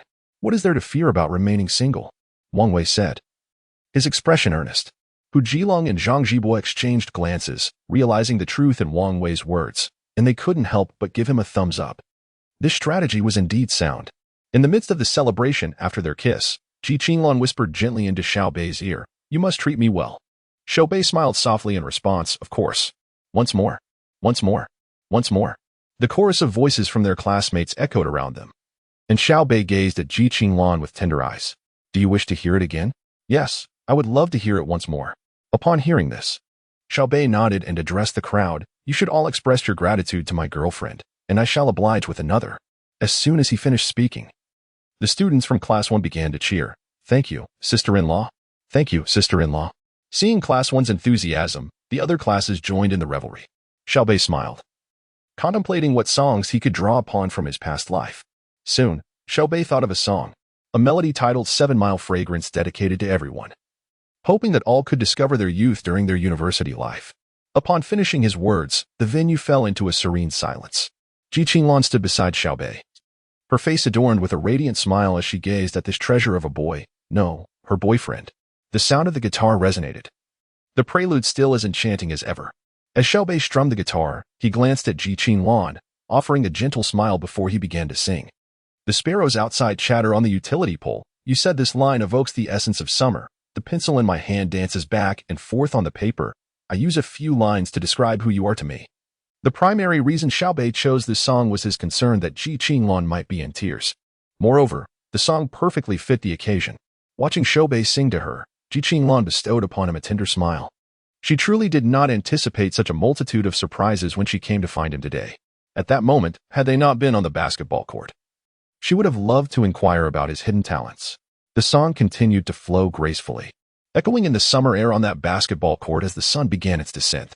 As everyone listened to Xiao Beih's serenade, perhaps many years hence, they would reminisce about him as a shining beacon of their youth, despite the fact that this brilliance held little direct connection to their lives. Yet, to encounter such an extraordinary individual during their formative years, sharing the same time and place on that basketball court while listening to his song became a cherished memory. The taste of mackerel. Cats yearn to comprehend. The fragrance of first love has been rediscovered by us. That warm sunlight resembles freshly picked strawberries. You said you can't bear to relinquish this feeling. Wow. How delightful. Mackerel, cats, first love. Our class leader is truly talented. She confirmed to herself that he was a man beyond her reach. How fortunate to share a class with the class leader in university. Unbeknownst to Xiao Beih, he had already become the spirit of Class 1. I wager, if the class leader were to pursue a career in stardom, he would undoubtedly rise to the pinnacle of fame. But, come now. Does he look like someone in need of money? The rain falls throughout the night. My love spills forth like the rain. Leaves gather in the yard. Thickly piled with my longing. A few whispers cannot cool my fervor. You appear on every page of my poetry, throughout the night. My love spills forth like the rain. As the song concluded, Xiao Beih addressed the crowd. Thank you all for your kindness. With the end of Xiao Beih's performance, the day's military training also drew to a close. Everyone gazed at him, still yearning for more. They were increasingly enamored with the prospect of university life. Who would have thought that the first day of military training would leave such an indelible mark? At that moment, the instructor approached, giving Xiao Beih a thumbs up. For they too had walked a similar path. At this moment, witnessing Xiao Beih and Ji Qinlan is akin to glimpsing a reflection of my former self. In their youth, they too engaged in numerous foolish and audacious acts for the sake of a girl. Yet, ultimately, whether that girl ended up marrying her youthful love remains uncertain. Nonetheless, that chapter belongs to each individual's past, an irreplaceable fragment of their youth. Perhaps the beauty of youth lies in its singularity. That dusk, that playground. Those two indistinct silhouettes cast by the slanting sun, that pure, untainted love, that ethereal light in one's heart, this is what youth embodies. However, one cannot help but wonder about the well-being of that girl and boy in the present. Questions linger unasked, leaving only silent blessings in the heart. On the playground, after Xiao Beih returned the guitar to the bespectacled classmate, he swiftly rejoined Ji Qinlan, taking her hand and dashing outside. He understood that if he did not seize this moment, the three mischievous boys would not spare him. During this military training period, Xiao Beih was determined to cherish every fleeting moment with Ji Qinlan. Chapter 36. A kiss seals the deal amidst the astonished gazes of onlookers. The two vanished from the basketball court. With her hand clasped in his, Ji Qinlan, smiling, gazed ahead at Xiao Beih, who was leading her in a sprint. The slanting rays of the setting sun cast a gentle shadow over the pair as he ran, she chased, and he felt as if he could fly. Before long, they had exited the campus. Xiao Beih turned to look at Ji Qinlan, who met his gaze with a bright smile. She then retrieved a tissue from her bag and, extending her delicate hand, gently wiped the sweat from his brow. With a teasing tone, she chided, "You've just finished military training, and now you're running. Aren't you exhausted?" "Not at all, for you are right behind me." Xiao Beih allowed Ji Qinlan to tend to him without protest. "Where are we headed now?" Ji Qinlan inquired, amused by his foolishness. "Come, I shall take you somewhere," Xiao Beih declared, grasping her hand and leading her toward the nearby community. "Where to?" Ji Qinlan asked, puzzled. "Just follow me," he replied, offering no explanation. They soon arrived at a fireworks shop. "Boss, I'd like 5 tubs of fireworks, please," Xiao Beih requested. The shopkeeper, reclining on a lounge chair and fanning himself, was taken aback to see the striking couple enter, demanding 5 tubs of fireworks all at once. He promptly set down his fan and approached them with a welcoming smile. "Are you sure about 5 tubs?" the shopkeeper asked, double-checking. Xiao Beih nodded with a grin. "Wifey, here are my car keys. The car is parked nearby. Please bring it over for me," Xiao Beih said, casually referring to her as wifey. Ji Qinlan instinctively took the keys, glanced at him without further questions, and proceeded to retrieve the car. Once Ji Qinlan had left, Xiao Beih turned to the shopkeeper and asked, "Is everything ready as per our reservation from yesterday? I was just waiting for you. I thought you might not come. How did the earlier performance go? Did it go off without a hitch?" The shopkeeper inquired with a smile. "Not at all. It was splendid," Xiao Beih chuckled. In truth, Xiao Beih had spotted this fireworks shop upon returning to school the previous day. He had resolved that if Ji Qinlan sought him out today, he would confess his feelings. Thus, opportunity truly favors the prepared. Regardless of the outcome, being ready is always prudent. Therefore, he had placed an order for 5 specific tubs of fireworks the day before and even paid extra to ensure they would be ready by this morning. Soon, the shopkeeper produced 5 vibrant fireworks. "Here are the fireworks. Arrange them in order, 1 meter apart, and ignite them simultaneously," he instructed, beaming at Xiao Beih, who nodded in understanding. After a brief wait of 10 minutes, Ji Qinlan returned, driving Xiao Beih's car to the front of the shop. Xiao Beih and the shopkeeper loaded the fireworks into the trunk. Upon seeing the car, the shopkeeper recognized that this young man was not ordinary. "Should I drive?" Ji Qinlan asked as she exited the driver's seat. "You take the passenger seat. I'll drive," Xiao Beih replied, opening the door for her. And Ji Qinlan gracefully settled into the passenger seat. Upon observing Ji Qinlan entering the vehicle, Xiao Beih followed suit and, once inside, proceeded to fasten Ji Qinlan's seatbelt. "So, where are we heading now? We can't set off fireworks in the city," Ji Qinlan remarked, her gaze fixed on Xiao Beih, a smile illuminating her face. "Moreover, what made you think of going to set off fireworks?" She looked at Xiao Bei once more, her eyes brimming with anticipation, eager to uncover whether he held the answer she desired. As Xiao Bei started the engine and drove, he replied, "Because you mentioned in your social media that you wish to set off fireworks just once. Whatever you wish to do in the future, I want to accompany you." His tone was calm, yet to Ji Qinglan's ears, it resonated with unwavering determination. Sometimes, a woman's social media posts serve as subtle hints. While some men may lack the sensitivity to perceive these cues, Xiao Bei was different. He was perceptive. A glance at her posts revealed the intricacies of her thoughts. Why is it that women often prefer the charm of a rogue over a straightforward man? Is it merely due to the rogue's good looks? Not at all, rather. It is because rogues tend to navigate the nuances with greater finesse. Thus, when it comes to romance, it is essential to adopt a rogue's mindset. Just the previous day, Xiao Bei had pondered where to set off fireworks. Drawing from memories of his past life, he recalled an abandoned embankment along the Qian'an River, a secluded spot seldom visited by others. It was during a time of melancholy that he discovered this private sanctuary, conveniently located near Hangzhou University. Before long, the vehicle arrived at a narrow path overgrown with wild grass. "Aren't you afraid I might sell you off?" Xiao Bei teased as he drove. "Not at all. For I know you would never part with me," Ji Qinglan replied, resting her chin on her hand, gazing at him with tender affection. Ji Qinglan possessed a wonderful disposition. If she loved wholeheartedly, free from hesitation or coyness. Upon hearing her words, Xiao Bei reached out, intertwining his fingers with hers. Soon, they arrived at the embankment. Now cloaked in darkness, the surroundings enveloped in silence, devoid of streetlights. Xiao Bei promptly turned on the car's headlights and, turning to Ji Qinglan, declared, "Let us get out. It's time to set off some fireworks." Ji Qinglan nodded enthusiastically, her excitement palpable. Once outside, Xiao Bei began to carefully unload the fireworks from the car, arranging them in order before linking the fuses together. "Why do you need to connect them? Can't you ignite them one by one?" Ji Qinglan inquired, a hint of confusion in her voice. "Because I possess a sort of magic. Setting them off this way will create a more spectacular display. Do you trust me?" Xiao Bei replied with a smile directed at Ji Qinglan. Kneeling beside him, Ji Qinglan observed the fireworks and then glanced at Xiao Bei, nodding in agreement. After he had connected the fuses, Xiao Bei beckoned her to come closer. Ji Qinglan approached, and Xiao Bei wrapped his arms around her from behind, holding her hands in his. "I will count to 3, and then you can ignite it." "Okay," Ji Qinglan responded, feeling the warmth of Xiao Bei's embrace, her heart brimming with warmth. Grasping the lighter, Xiao Bei began his countdown. 3, 2, 1. Subsequently, Ji Qinglan ignited the lighter with determination. Xiao Bei clasped Ji Qinglan's hands, swiftly directing the flame towards the fuse.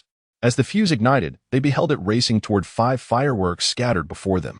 Almost simultaneously, they rose to their feet. Xiao Bei embraced Ji Qinglan from behind, softly whispering in her ear, "Watch closely, I possess magic." "MHM," Ji Qinglan shyly replied, and in that instant, 5 fireworks shot forth into the sky. With a series of delightful pop sounds, the 5 fireworks ascended almost in unison. Boom, boom, boom, boom, boom. The fireworks blossomed in the heavens, and upon witnessing this spectacle, Ji Qinglan turned around, her eyes wide with disbelief as she gazed at Xiao Bei, her eyes glistening with unshed tears. There, amidst the vibrant display, the words "Xiao Bei loves Ji Qinglan" illuminated the night sky. "Do you like it?" Xiao Bei inquired, still holding Ji Qinglan close. Without uttering a word, she took out her phone to capture the moment, then turned to him, boldly planting a kiss upon his lips, one hand still poised to photograph their affection. Ji Qinglan's actions spoke volumes, solidifying their bond in that moment of shared passion. Chapter 37. Hu Jilung's oath of poison. The two shared a passionate kiss, neither willing to be the first to relinquish the embrace. Ultimately, they broke apart only when they were nearly breathless. "Thank you, Xiao Bei." "Fool, there's no need for thanks." They gazed deeply into each other's eyes. "You are truly beautiful, Qinglan, and you are quite handsome, Xiao Bei." As they exchanged compliments, their cheeks gradually drew closer, preparing for another fervent kiss. Just as their lips were about to meet, a figure appeared in the distance, wielding a flashlight and swiftly approaching them. "Run, Xiao Bei grasped Ji Qinglan's hand, racing towards the car.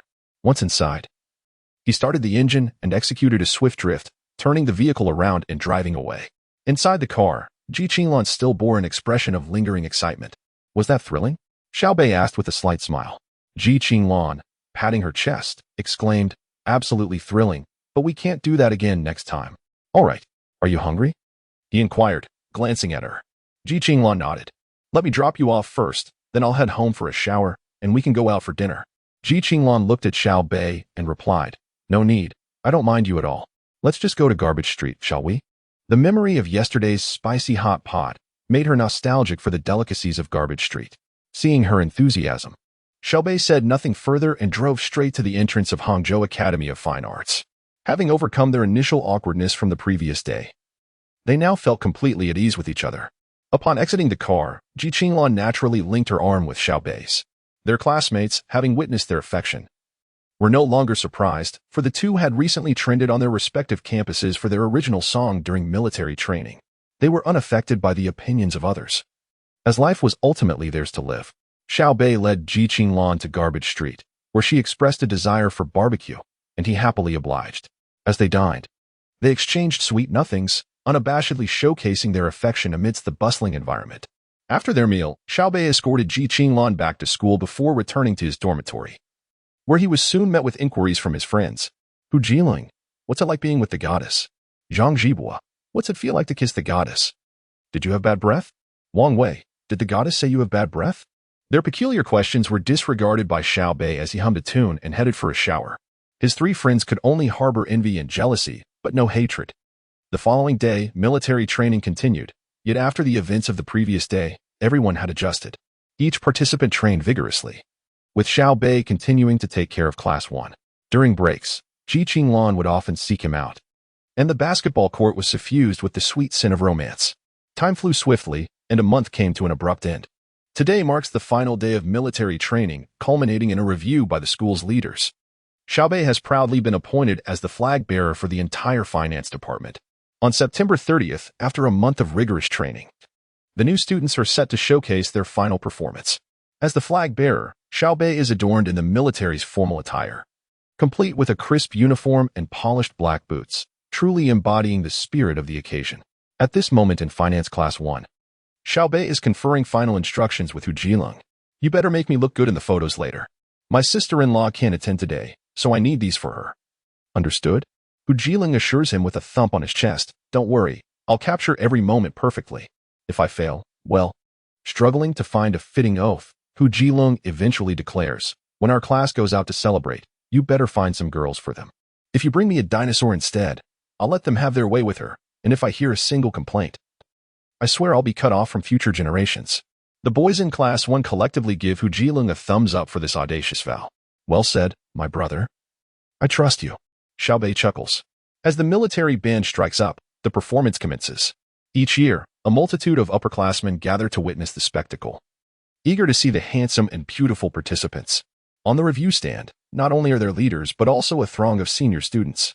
Finally, after an excruciating wait, Hu Jilong spots the finance department's formation making its entrance.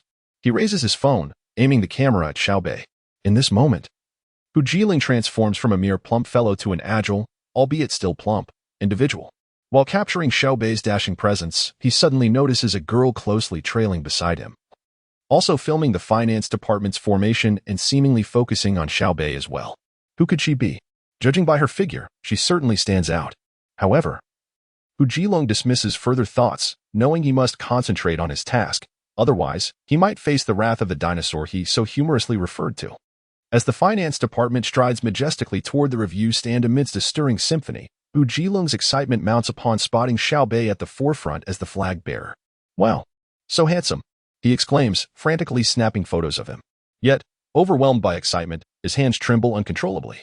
I can't let this happen, Hu Jilong mutters, envisioning the terrifying prospect of facing the dinosaur if he fails. He steadies himself, continuing to photograph Xiao Beih while whispering, Wow, Old 4 is truly handsome, don't shake. Old 4. Do not rush so hastily. The filming is suffering. I am at my wit's end. Am I to be ravaged by dinosaurs? No way. I fervently refuse to succumb. I would rather embrace a life of celibacy than be at the mercy of these prehistoric beasts. Dragon brother, press on. You can do this.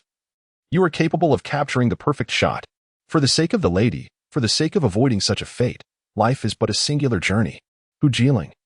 Hold steadfast. As Hu Jilong continued to film, he muttered his thoughts aloud. Nearby, the young lady he had recently encountered, sporting a cap, caught wind of his murmurs and could not help but chuckle.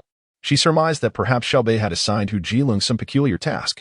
Chapter 38. The conclusion of military training. Just as Hu Jilong was in a state of panic, Xiao Beih on the scene was already prepared. He then shouted with robust energy, "Attention all, march in step. Go." Xiao Beih's voice resonated clearly and powerfully, and as his command echoed, the students of the finance department, in unison with him, executed the movement simultaneously. At the moment Xiao Beih uttered the command to march, the students transitioned from standing still to marching in perfect formation. Xiao Beih adjusted the flag he held high, tilting it at a 45-degree angle, with the front of the banner facing forward and the pole directed downward. Then, like the formations behind him, he stepped forward with impeccable precision. The sound of their footsteps synchronized in a harmonious display of discipline. Each movement flowed seamlessly, with no hint of delay. As he kicked forward, his thighs and calves remained straight, the tops of his feet parallel to the ground. That moment of stillness was etched deeply in the minds of all present. Particularly striking was Xiao Beih, as the flag bearer, who drew the most attention. With every step he took, he resembled a fierce tiger unleashed, powerful and upright, complemented by his impressive stature and striking looks. He momentarily eclipsed all others, capturing the attention of the upperclassmen on the reviewing stand, who erupted in gasps of admiration. Wow, so handsome. Oh my gosh.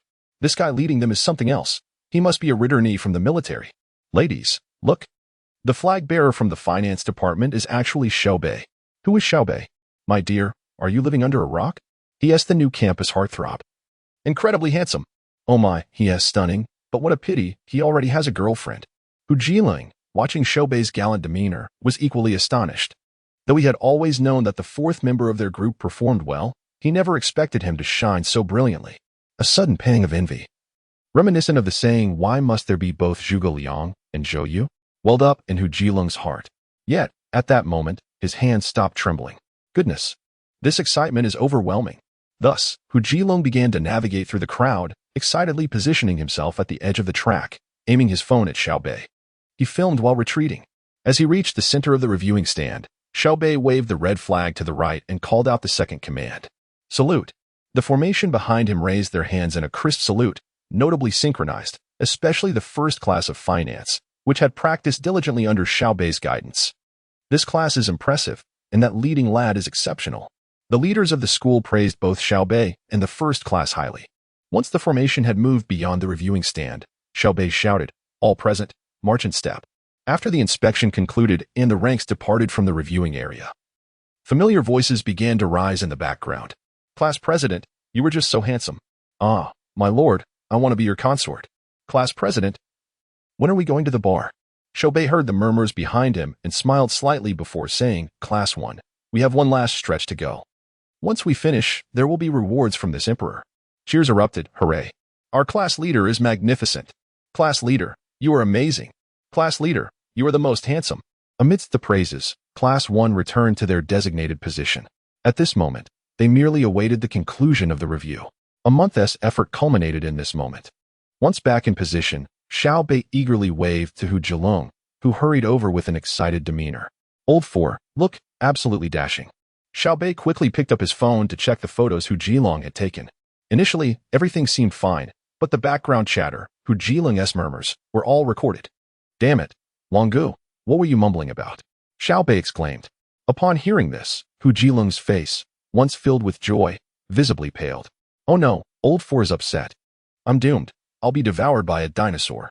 "No." Observing Hu Jilong's expression, Xiao Beih found it amusing. "Aside from your annoying mutterings, everything else is great. I'll let it slide this time, but remember to send it to me." At this, Hu Jilong's previously pale face brightened. "Old 4, I'll send it to you right now. Truly handsome, your sister-in-law will definitely be pleased. You might just receive a proper reward tonight." "Stop. What kind of occasion is this?" Enough. Xiao Beih interrupted, urging Hu Jilong to silence his exuberance. Hu Jilong grinned mischievously. I understand. But really, old 4, you were incredibly handsome. When you walked past, there were screams from the stands." "Of course. Who do you think I am?" Xiao Beih replied shamelessly. Soon, as the two chatted, the military training for the entire freshman class was concluded, followed by speeches from the leaders. When the announcement of the end was made, the playground erupted with cheers as hats were thrown into the air. The military training had finally come to an end. Everyone from Class 1 gathered around Xiao Beih. Seeing this, he chuckled and waved his hand, Everyone, head back to the dorms immediately to shower. Boys, look sharp, and girls, dress beautifully. At 7 p.m. We shall meet at the Hilton Hotel. No exceptions. I've already made the reservation. Oh yeah. Our class leader is formidable. Class leader, you are truly handsome.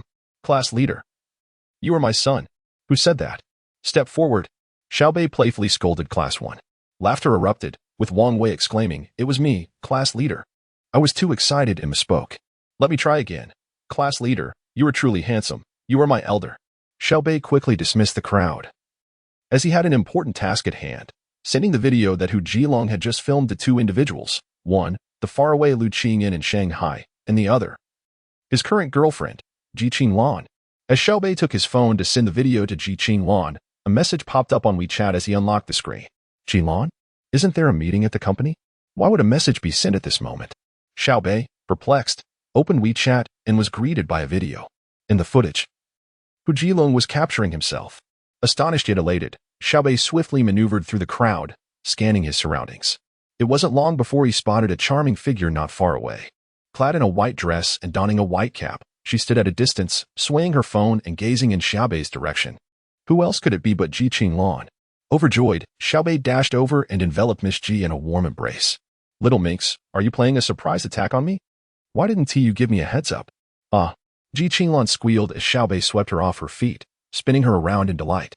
After several twirls, they finally came to a stop, and Ji Qinglan, looking at her beloved, smiled and said, "I wanted to give you a surprise." She then giggled, playfully wrapping her arms around Xiao Bei's neck. Chapter 39. The surprise from Ji Qinglan. Xiao Beih and Ji Qinglan were affectionately displaying their love for one another, delighting the classmates of Class 1 who had yet to depart, much to their chagrin.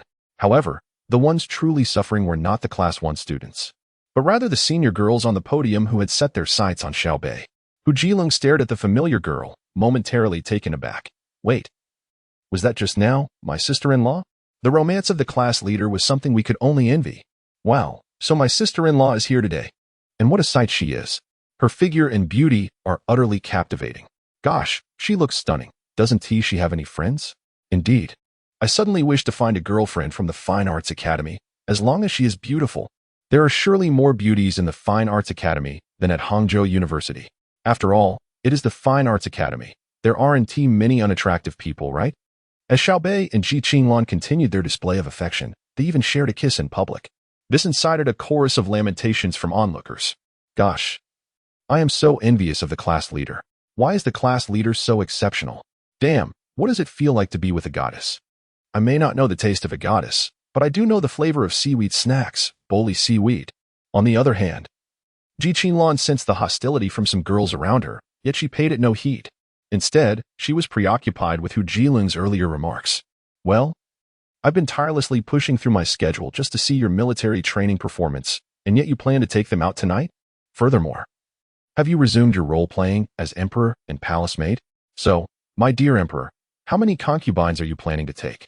Caught in the act, Xiao Beih could only shamelessly play the rogue. Your man's popularity is a testament to your good taste. If he remains faithful, it speaks to your charm. Rest assured, as long as you reign, she shall ultimately serve as a maid. Xiao Beih smirked, teasingly retorting, Are you sure she is not a concubine? Absolutely not. Xiao Beih shook his head defiantly. Fine, then you must take me along for dinner and to the bar tonight. I want to keep a close watch on you. Upon hearing this, Xiao Beih smiled and nodded, glancing at Ji Qinglan's alluring red lips. Wife, how about another kiss? Get away. You're so irritating. How did I not notice your lewdness when we first got together? Do you regret it now? Xiao Beih grinned at Ji Qinglan. Ji Qinglan looked at Xiao Beih, playfully scolding, If there's any regret, it should be yours. TCH, when we first started dating, I didn't see you as this fierce. Xiao Beih teased. What did you say? Ji Qinglan asked with a playful smile. Nothing, dear wife. I was merely praising you. Xiao Beih quickly admitted his faux pas. Forget it. Your life is more important. Ultimately, Miss Qinglan did not dwell on the matter, as she had never truly given it much thought. When she decided to pursue a romantic relationship with Xiao Beih, Ji Qinglan was acutely aware that he was not someone she could claim solely as her own. A boy of such caliber would undoubtedly attract numerous admirers. However, what Ji Qinglan desired was for Xiao Beih to ensure that she would never have to confront any of the trivialities that surrounded him. My dear, let us take our leave. I will return to my dormitory to change, and then I shall come find you, she said. All right, I will follow your lead, he replied. Ji Qinglan nodded and took the initiative to grasp Xiao Bei's hand. This aspect of Ji Qinglan was particularly admirable. She possessed emotional intelligence, always granting Xiao Bei face in public, and she communicated openly, never resorting to secrecy or unreasonable outbursts. Consequently, Xiao Bei cherished Ji Qinglan deeply. Let us go? Do not linger in the sun. Come back to my dormitory with me, Xiao Bei urged, pulling Ji Qinglan along as he called out to their classmates in Class 1. Everyone, we are heading back to the dorms. No need to stick around. We have a dinner gathering tonight. Upon hearing this, the classmates smiled, casting glances at Xiao Bei and Ji Qinglan, sharing a knowing smile. At that moment, Hu Jilong and his companions approached. Sister-in-law, was that you earlier? My apologies for not recognizing you. Hu Jilong quickly offered his apologies. If I do not present myself well before my sister-in-law, I might lose the chance with the art school beauties. Ji Qinglan giggled behind her hand as she looked at Hu Jilong. It's quite all right. I must thank you for capturing such a handsome photo of our rascal. Hu Jilong blushed at her words, scratching the back of his head and awkwardly responding, Sister-in-law. You flatter me. Subsequently, Xiao Bei and Ji Qinglan held hands while walking with the three companions ahead of them back to the dormitory building. Ji Qinglan initially intended to wait for Xiao Bei downstairs, but upon hearing her words, Xiao Bei gave her a reassuring glance and led her to the security guard. Grandpa Chen, my girlfriend has come to see me. It's quite warm. I'm taking her upstairs to enjoy some air conditioning, Xiao Bei stated. Grandpa Chen smiled and waved his hand. Go on up, Xiao Beih. No questions asked. He simply granted them passage. Ji Qinglan laughed. You certainly have it made, Xiao Beih. Charming the security here? Just a minor feat, nothing to boast about. It's mainly due to my good rapport with Grandpa Chen. Xiao Bei teased while subtly tickling her palm. Indeed, Xiao Bei's emotional acumen was impressive. He often brought little treats for Grandpa Chen whenever he could, and even shared cigarettes with him. Over time, their relationship flourished. Though the security guard's authority may seem limited, his support was invaluable in moments like this. Thus, hand in hand, Xiao Bei and Ji Qinglan ascended the dormitory building, while the three companions, noticing Xiao Bei bringing his sister-in-law along, hurried ahead. Upon reaching the 4th floor, they called out to their classmates in the dormitory. Brothers, pay attention. There's a beauty in our midst. Yu, for heaven's sake, don't prance around in those floral shorts. It's a matter of image. Upon hearing the words, it was the sister-in-law. And one by one they all returned to their dormitory, carefully closing the door behind them. Now, Xiao Bei had become the undisputed leader of Class 1, earning the utmost respect from all, especially from Ji Qinglan, the belle of the art academy. If the sister-in-law were to be pleased and introduce a few lovely ladies, it would undoubtedly be delightful. As Xiao Bei escorted Ji Qinglan to the 4th floor, they encountered no obstacles. Upon returning to the dormitory, the eager companions hastily tidied their beds in a flurry of activity. The moment Xiao Bei and Ji Qinglan entered, they were greeted by 3 of his friends seated in their spots. Welcome, sister-in-law, to dormitory 401. Your presence is a tremendous honor for us, they exclaimed. Here, sister-in-law, have some water. And this is the spot for our 4th member. Please, take a seat. Xiao Bei was pleased with the way his friends handled the situation, while Ji Qinglan offered a subtle smile and gracefully sat down. Subsequently, Xiao Bei addressed his friends, saying, You all should take your change of clothes and head next door to wash up. Ha ha ha, very well, we shall not disturb the sister-in-law any longer, they replied. Sprinting towards the neighboring room, Ji Qinglan glanced at Xiao Bei and teased, Xiao Bei, do you possess such authority? Just look at who my husband is. Always so cheeky. Now go take your shower. With a grin, Xiao Bei responded, All right, dear wife, wait for me. He hummed a little tune as he made his way into the bathroom. Once Xiao Bei had entered, Ji Qinglan looked at the clothes he had left on the bed. With a gentle smile, she began folding them one by one, demonstrating an admirable diligence. Chapter 40. Ji Qinglan dries Xiao Bei's hair. Having just emerged from the shower, Xiao Bei stepped out of the bathroom, towel in hand, and ambled towards Ji Qinglan. As he reached his dormitory seat and bed, he was taken aback to discover that the clothes he had left on the bed were neatly folded. Furthermore, his somewhat disordered desk had been meticulously organized. Noticing this, Xiao Bei turned to Ji Qinglan and inquired, Did you do this, my dear wife? Ji Qinglan shot him a playful glare, her heart smiling even as she retorted, You can't even tidy your own bed. Hey, that's because I have a wife now. I've been so exhausted from military training lately. I was like this before. I used to keep things quite tidy, Xiao Bei exclaimed, extending a hand to grasp Ji Qinglan's, grinning mischievously. All right, military training. But if I come back next time and find it still in disarray, I won't help you tidy up. Ji Qinglan's cheeks flushed as she gazed at Xiao Beih. When Xiao Beih emerged, he was clad only in a pair of loose shorts and a tank top, showcasing his well-defined muscles. Although they had been together for a month, Xiao Beih usually donned military training shirts or uniforms, and Ji Qinglan had never truly seen his physique. As she beheld his form, her cheeks turned a shade of crimson. Xiao Beih had intentionally presented himself this way to gauge Ji Qinglan's reaction. It was not his style to hide his assets. Why are you blushing, my dear wife? He teased, a triumphant grin on his face. Stop it, quickly change into something else. You'll catch a chill. Ji Qinglan retorted, though her eyes occasionally wandered to admire his physique. Such a body held undeniable allure for any woman. Noticing Ji Qinglan's bashful demeanor, Xiao Beih playfully remarked, all right. I'll put something on right away. After donning his clothes, he caught Ji Qinglan's eye, particularly her reaction upon seeing his abs, which made her cheeks flush even more. Feigning nonchalance, she turned her head away, avoiding the temptation before her. Once dressed, Xiao Beih couldn't help but smile at her shyness, seizing her hand amidst her surprise. Am I handsome, my dear husband? Instinctively, Ji Qinglan attempted to withdraw her hand, but Xiao Beih held it firmly. Strangely, she found herself reluctant to pull away. You vain creature, she scolded, her words lacking conviction as her body betrayed her. Am I handsome? Xiao Beih pressed. Yes, you are. Is that enough? Ji Qinglan conceded with a hint of reluctance. Then, if your husband is so handsome, what reward do I receive? Xiao Beih asked, grinning as he leaned closer to whisper in her ear, his breath sending tingles along her skin. Ji Qinglan, flustered, glanced at Xiao Beih and murmured, You rascal, what reward do you seek? Xiao Beih chuckled, That depends on you. He regarded Ji Qinglan with playful intent. You cheeky devil. Always teasing me. Well, I shall tease you in return. At this moment, the atmosphere between the two was exceedingly intimate. Darling, I suppose I shall reluctantly reward you with a kiss. After all, my kisses are not something just anyone can receive, Ji Qinglan said, her cheeks flushed with shyness. She exuded the aura of a domineering female CEO, her gaze fervently fixed upon Xiao Beih. Observing her, Xiao Beih could hardly suppress his amusement.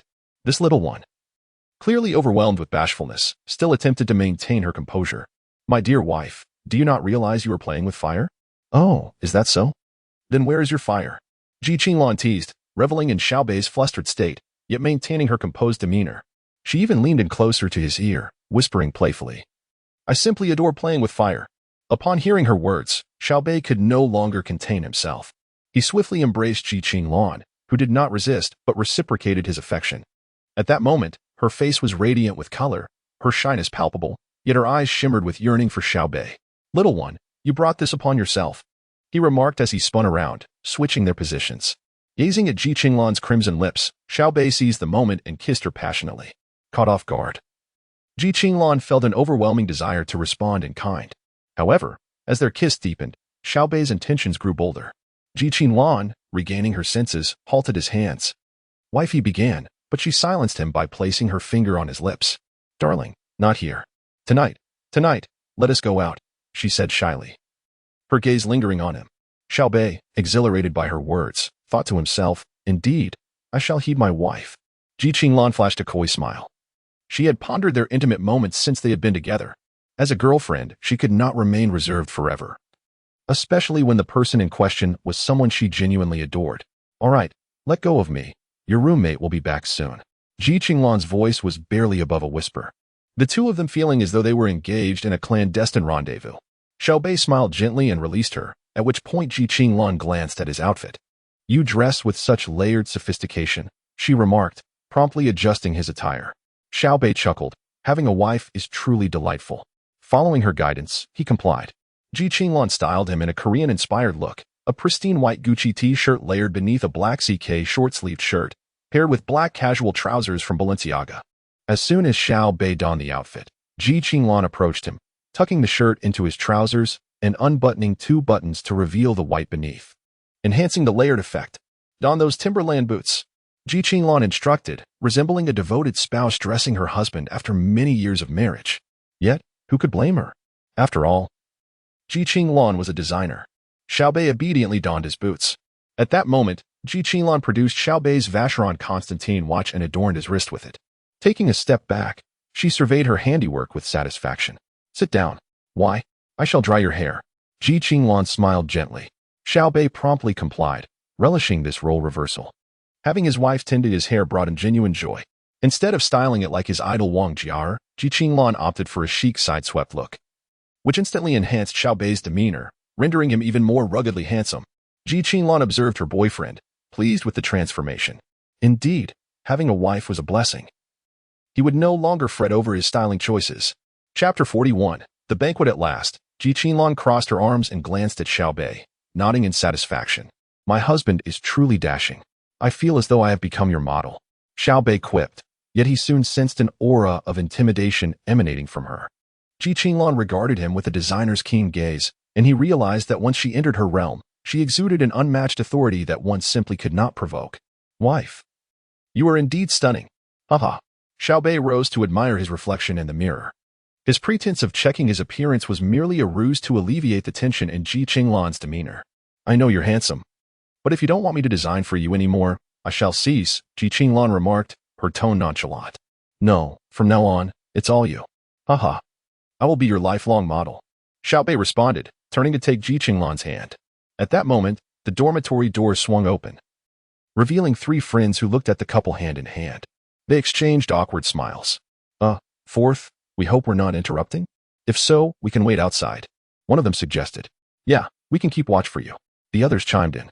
Ji Qinglan, hearing their words, smiled gently and graciously replied, Not at all. It's actually I who have intruded. Dear sister-in-law, please don't say that. They protested in unison. All right, let us stop with the banner. Are we ready to go? Xiao Bei smiled at them. All set.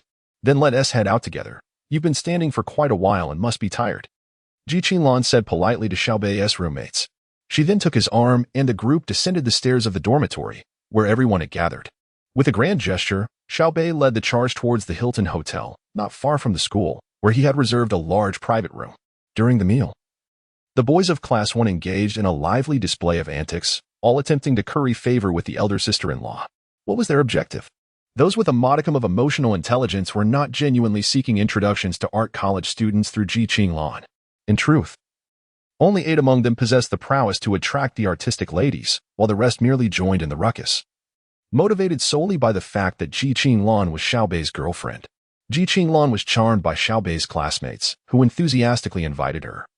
You're welcome to bring your friends to the art college whenever they're free. I'd love to introduce you. Xiao Bei couldn't help but chuckle at the implications, thinking, what does it mean? You barely have time to deal with me, yet these foolish boys genuinely believe it. Each one was utterly thrilled. However, this seemingly unreliable promise from Ji Qinglan was met with great respect by her classmates. Xiao Bei couldn't help but marvel at how his wife brought him such honor. At that moment, the most excited among them was Hu Jilong. Awesome, sister-in-law. With your words, I'm not far from finding a partner. Just as Xiao Bei was about to interject, Ji beside him grew displeased. You have been fond of Yang Yuhan for quite some time, haven't you? What is this now? Are you attempting to encroach upon your sister-in-law's best friend? Indeed, my friend. Your greed knows no bounds. Zhang Zhibua interjected. Xiao Bei. Hu Jilong, who claims that women are fickle. Men can be as well. Is it wrong for me to be capricious? Everyone, where are your principles? Flatterer. After dinner. Xiao Bei initially intended to take everyone to a bar, but upon catching sight of the alluring Ji Qinglan beside him, his heart ignited with fervor. Consequently, Xiao Bei transferred 500,000 to Wang Wei, instructing him to take his classmates out instead. Wang Wei, momentarily taken aback by the sudden transfer, pondered how such an amount could be so easily bestowed upon him. Meanwhile, the onlookers began to recognize Xiao Bei's financial prowess for the first time. A big shot indeed. One must cling tightly to the class leader's leg. Ji Qinglan was well aware of Xiao Bei's intentions and playfully pinched his waist, her cheeks flushed with shyness. Yet, she felt a thrill of anticipation. Typically, women harbor greater expectations for such matters, although they tend to be more reserved. Do not argue with me, if you disagree. Consult classmate Aben. After addressing a few matters, Xiao Bei promptly set off with Ji Qinglan, driving away. Once inside the vehicle, Ji Qinglan cast a flirtatious glance at Xiao Bei. He chuckled in response. Leaning closer, Ji Qinglan whispered in his ear, Let us go to my house.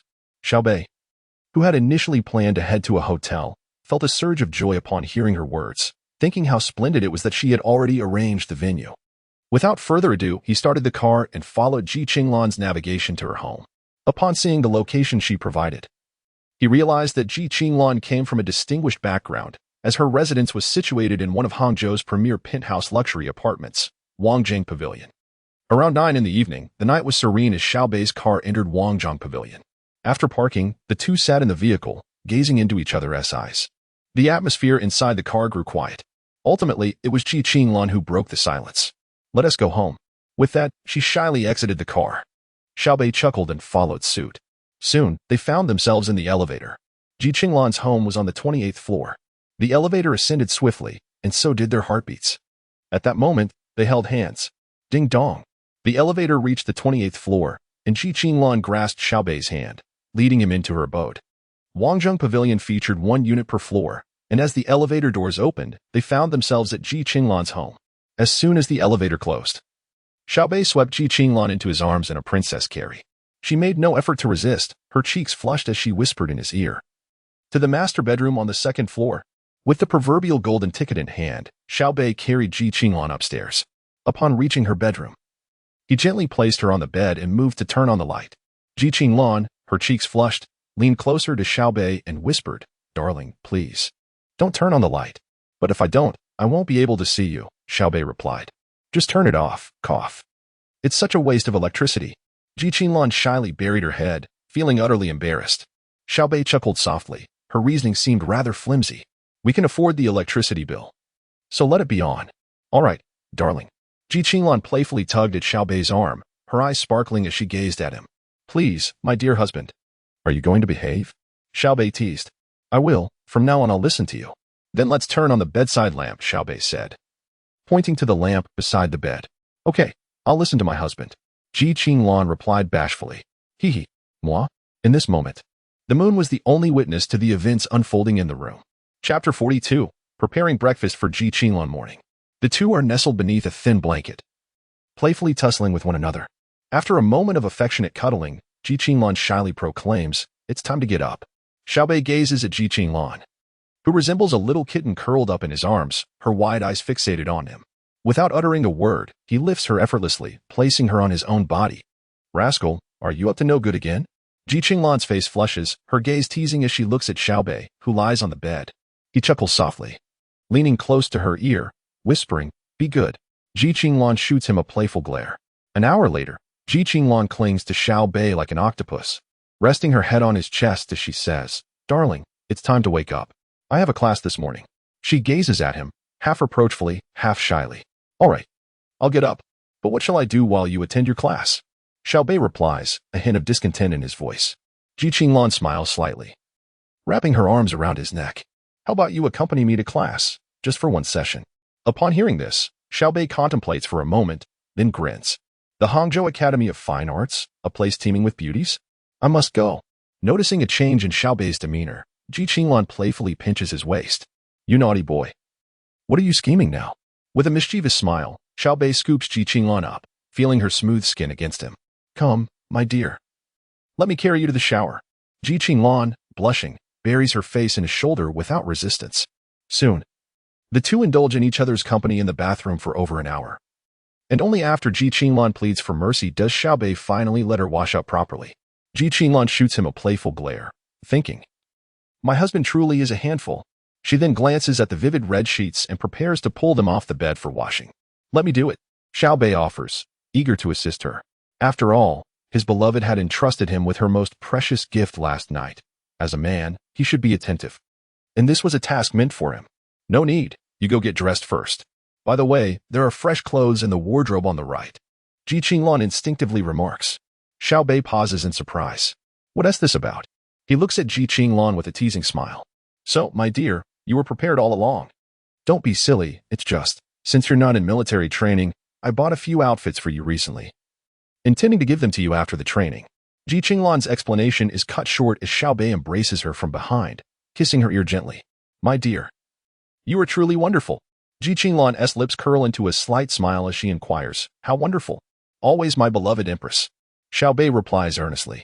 Ji Qinglan shot a glance at Xiao Bei, exclaiming, "You insufferable man, this is more like it. My dear wife, why don't you tidy up while I head downstairs to prepare dinner?" After a moment of consideration, Xiao Bei replied to Ji Qinglan, Upon hearing his words, Ji Qinglan looked at him in disbelief. You're going to cook? Are you certain you possess that skill? Just focus on your appearance. Once you're ready, come down and enjoy the meal I've prepared. Xiao Beih chuckled, and with that, they exchanged playful banter before he descended the stairs. As he wandered through the opulent mansion, Xiao Beih marveled at its grandeur, realizing that he too desired a place of his own. Residing at his girlfriend's home felt somewhat akin to, well, being a kept man. However, being a kept man had its perks. He approached the kitchen, curious about the edible delights within. Upon opening the refrigerator, he discovered an array of fruits, vegetables, meats, and seafood. The meticulous arrangement indicated to Xiao Beih that Ji Qinglan typically dined elsewhere. These ingredients were likely replenished by a designated supplier. Moreover, the kitchen appliances and utensils appeared brand new, with tags still intact, suggesting they had never been used. It seemed evident that no meals had been cooked here. Xiao Beih had no intention of preparing anything extravagant. He opted instead to make a delightful sandwich. He retrieved slices of bread, vegetables, salad dressing, eggs, beef, and cheese from the refrigerator. He began his culinary endeavor in the frying pan, cooking beef patties while toasting the bread. When it came time to fry the egg, despite lacking a heart-shaped mold, Xiao Beih's culinary prowess made shaping it into a hard and effortless task. Finally, he assembled all the components, and the sandwich was complete. At that moment, Ji Qinglan descended the stairs, immediately drawn to the enticing aroma wafting from the kitchen. Just as she was about to investigate, Xiao Beih emerged, carrying 3 sandwiches and 2 glasses of milk. Perfect timing. Dinner is served, he announced cheerfully. Ji Qinglan hurried forward to take the milk, her gaze fixated on the sandwiches on Xiao Beih's plate. Wow, my husband, you really can cook, she exclaimed, her eyes sparkling with delight. Little Caramilla, Xiao Beih teased. His culinary skills were indeed commendable, combining flavor, aroma, and visual appeal. They made their way to the dining table, where Ji Qinglan looked at Xiao Beih and sweetly implored, Darling, feed me. With that, she opened her mouth expectantly. Xiao Beih smiled softly, cutting the sandwich into smaller pieces and offering one to her. As Ji Qinglan savored the morsel he provided, her face lit up with a myriad of expressions.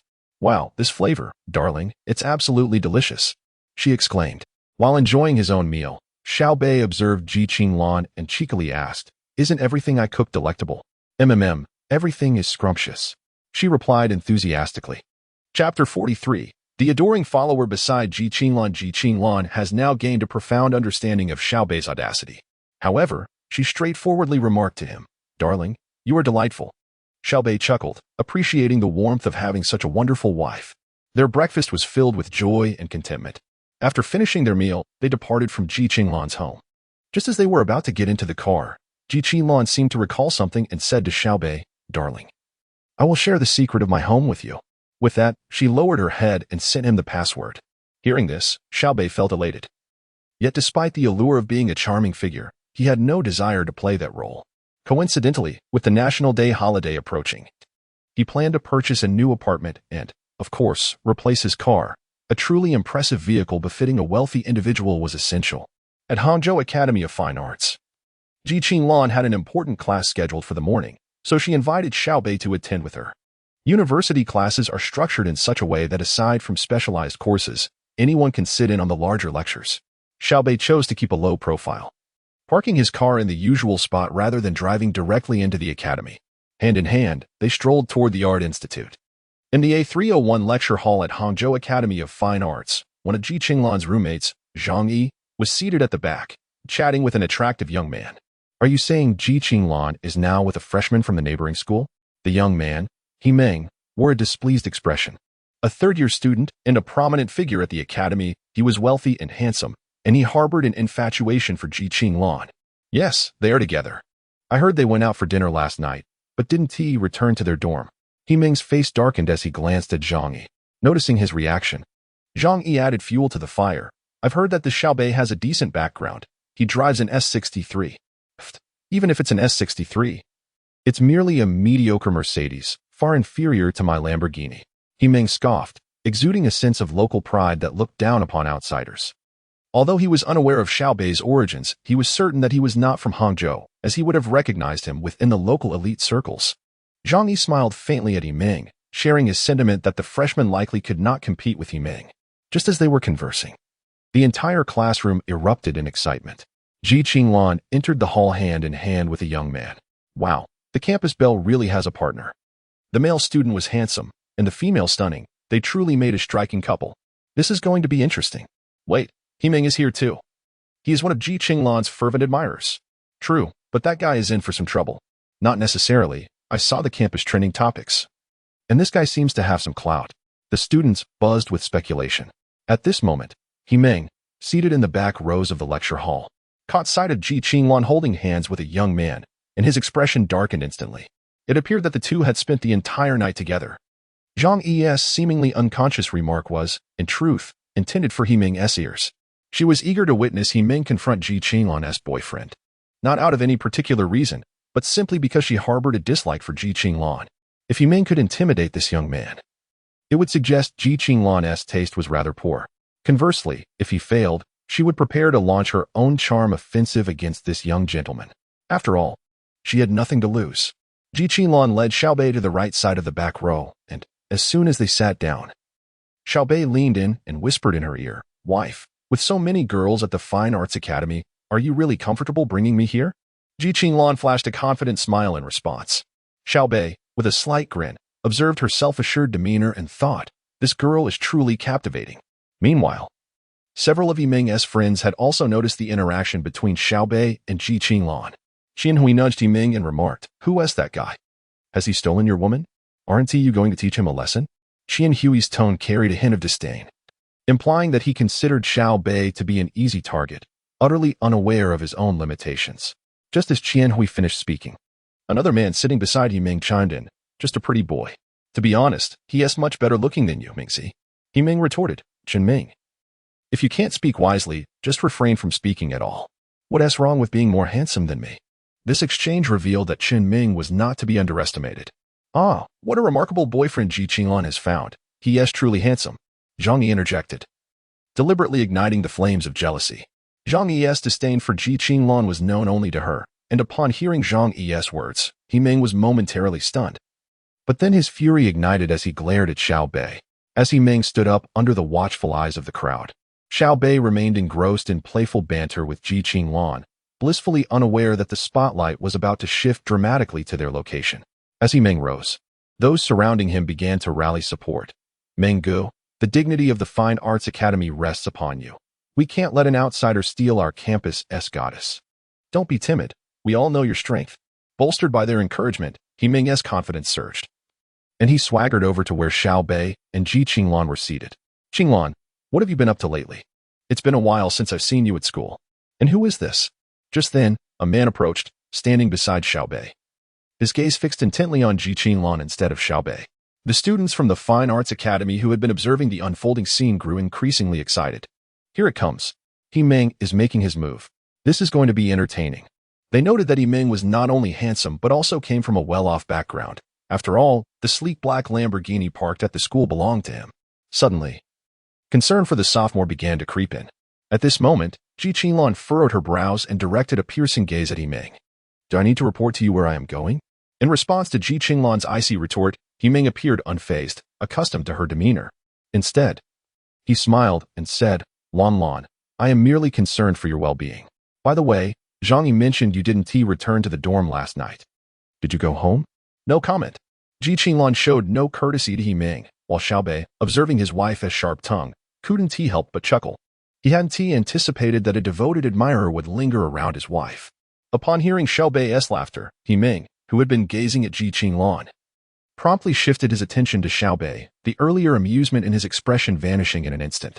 "Buddy, I don't recognize you. Where are you from?" Chapter 44. Am I proud of having a system? Himing's tone was laden with coldness. At this moment, several of Yiming's brothers, along with Zhang Yi, turned their attention towards them. Zhang Yi approached with intention, feigning camaraderie as she sat beside Ji Qinglan. "Wow, Lan, is this the junior? He is quite handsome. And you two truly make a splendid pair." Xiao Beih glanced at Ji Qinglan, his eyes silently inquiring about the identity of this girl. However, he soon discerned the truth. Ji Qinglan coldly responded, "My man and I are undoubtedly well-matched. What a pity for he Xiao, after pursuing you for so long, he ends up defeated by a junior." Seemingly casual, this remark was followed by Zhang Yi's gaze shifting to Xiao Beih. "Junior, quite dashing. Where are you from?" Does being with our Lan put a lot of pressure on you? Zhang Yi's tone was warm, devoid of any ulterior motives. In his previous life, Xiao Beih would have responded playfully, but the current Xiao Beih was a different person. The girl's every action seemed to concern herself and Ji Qinglan. Yet from Ji Qinglan's tone and the atmosphere, Xiao Beih realized her intentions were far from benign. Thus, he merely offered a faint smile, saying nothing. Noticing this, Zhang Yi's eyes gleamed with mockery, thinking he was less impressive than he appeared, as he dared not utter a word in response to He Ming's inquiry. Could you please keep your mouth shut? Ji Qinglan said coldly, glancing at Zhang Yi. Feigning innocence, Zhang Yi replied, Lan, how can you say that? I am merely looking out for you as a sister. Xiao has pursued you for so long without success. I'm just curious about what kind of man can capture your heart. Upon hearing this, Xiao Beih immediately understood why his girlfriend held disdain for this roommate. She was indeed a schemer. As if on cue, He Ming's expression shifted slightly at Zhang Yi's words. Kid, I advise you to part ways with Lan. She is not someone you can aspire to. Ji Qinglan frowned while Zhang Yi lifted her head, a hint of amusement lingering in her eyes. This was precisely the effect she desired, to provoke He Ming into challenging her young boyfriend. Everyone present discerned He Ming's ill intentions. Yet, Xiao Beih boldly looked at He Ming and nodded. Indeed, Lan is not someone just anyone can approach. But that person certainly does not include you. You still fall short. Though Xiao Beih's voice was not loud, the audience, having quieted down moments prior, could hear his words clearly. Wow, this kid truly lacks self-awareness. Xiao is incapable. Does he really think he can succeed? This fellow is a bit arrogant. Who knows if he possesses true ability or if he is merely posturing? Those familiar with He Ming could not help but scoff. With a soft chuckle, Ji Qinglan recognized the irritation in Xiao Beih's voice. While others may not know Xiao Beih well, she certainly did. Setting aside the fact that their collaboration was worth over 5 million, or that Xiao Beih's car was valued at more than 3 million. The royal oak he wore today alone cost over 1 million. Indeed, although He Ming possessed a Lamborghini, it was a gift from his family, and one could only speculate how much he might truly possess. Ji Qinglan might not know the exact figures, but it was unlikely to exceed 2 million. In contrast, Xiao Beih, a mere freshman, had already spent no less than 10 million, from what she gathered. But the specifics of Xiao Beih's background eluded her. She was certain it was not ordinary. At just 18, managing tens of millions indicated he must belong to the elite second generation in Xia country. And that was the only conclusion Ji Qinglan could draw. Huh, you think I'm unworthy? He Ming reacted as if he had heard the most ludicrous joke. Standing beside Ji Qinglan, he found it intolerable to be belittled by a newcomer, particularly in front of a girl he admired. While he may not be the pinnacle of the elite in Hang City, he certainly held some prominence in the second tier. To be looked down upon by an outsider was unbearable. Finally, He Ming's gentlemanly demeanor dissipated, or perhaps Xiao Beih's words had provoked him beyond measure. You shouldn't speak so grandly, He Ming continued. I hear you own an S63. While that may seem luxurious to the average person, it pales in comparison to my possessions. Do you see this? A Lamborghini key, not to mention my own vehicle. And this watch? A $50,000 Audemars Piguet that my father gifted me on my birthday. Oh, by the way, do you own property in Hang City? Apologies. But my family possesses 5 properties in this city. As He Ming finished, Zhang Yi interjected. Hey, handsome, perhaps you should apologize to Xiao. It's all right. You have Lan to protect you, and he wouldn't dare to do anything. Their banter was particularly nauseating, and it became the first revelation of He Ming's affluent background, prompting gasps from the crowd. Wow, Xiao's family is so powerful. The Binjiang Group is worth over 2 billion. 5 properties in Hang City? The housing prices here are steep. It seems this young man has encountered a formidable opponent. Hearing the admiration from those around him, He Ming swelled with pride and disdainfully glanced at Xiao Beih. Now, do you think I'm unworthy? Or do you believe you surpass me in any regard? Zhang Yi watched with an amused expression, eager to see how Ji Qinglan's young boyfriend would respond to He Ming's intimidation. The atmosphere grew tense. Yet Xiao Beih maintained a smile, betraying no signs of anxiety. Initially, he had no intention of engaging with He Ming, but now that the confrontation had reached his doorstep, it seemed unreasonable not to retaliate. After all, was this all there was to it? Thus, Xiao Beih lifted his head with a smile that was more enigmatic than genuine. Locking eyes with He Ming. Your father is the chairman of the Binjiang Group? Are you certain? You may wish to verify. He Ming replied confidently, words spilling forth with certainty. Humph. Xiao Beih chuckled lightly, shaking his head. Youngster, are you unaware of what a nominee agreement entails? On the surface, Your father appears to be the major shareholder of the Binjiang Group, but the reality? You know full well who Zhang Tianqing is. What? He Meng's heart raced. His face drained of color, lips trembling uncontrollably, and he erupted in anger. What nonsense are you spouting? The crowd, having overheard Xiao Beih's words, turned their scrutinizing gazes upon He Meng, while Zhang Yi looked at Xiao Beih with a mix of astonishment and disbelief. Noticing He Meng's stubbornness, Xiao Beih revealed a relaxed and composed smile, as if everything were well within his grasp. He then leisurely stated, "Your father is merely the figurehead chairman propped up by Zhang Tianqing. As his son, you must be well aware. And regarding the 5 properties you mentioned, only one holds significant value, the one in the city center, priced at 20 million. The other 4? 3 are in the rural outskirts of Jiabin, and one in the countryside of Hongyu. Should I elaborate further? You. He Meng was left speechless, his face pale as if he had seen a ghost. It wasn't just him. He Meng's friends and everyone present, including Zhang Yi, were equally stunned into silence. Ji Qinglan cast a shocked glance at Xiao Beih, grappling with the realization that she had never confided this information to him.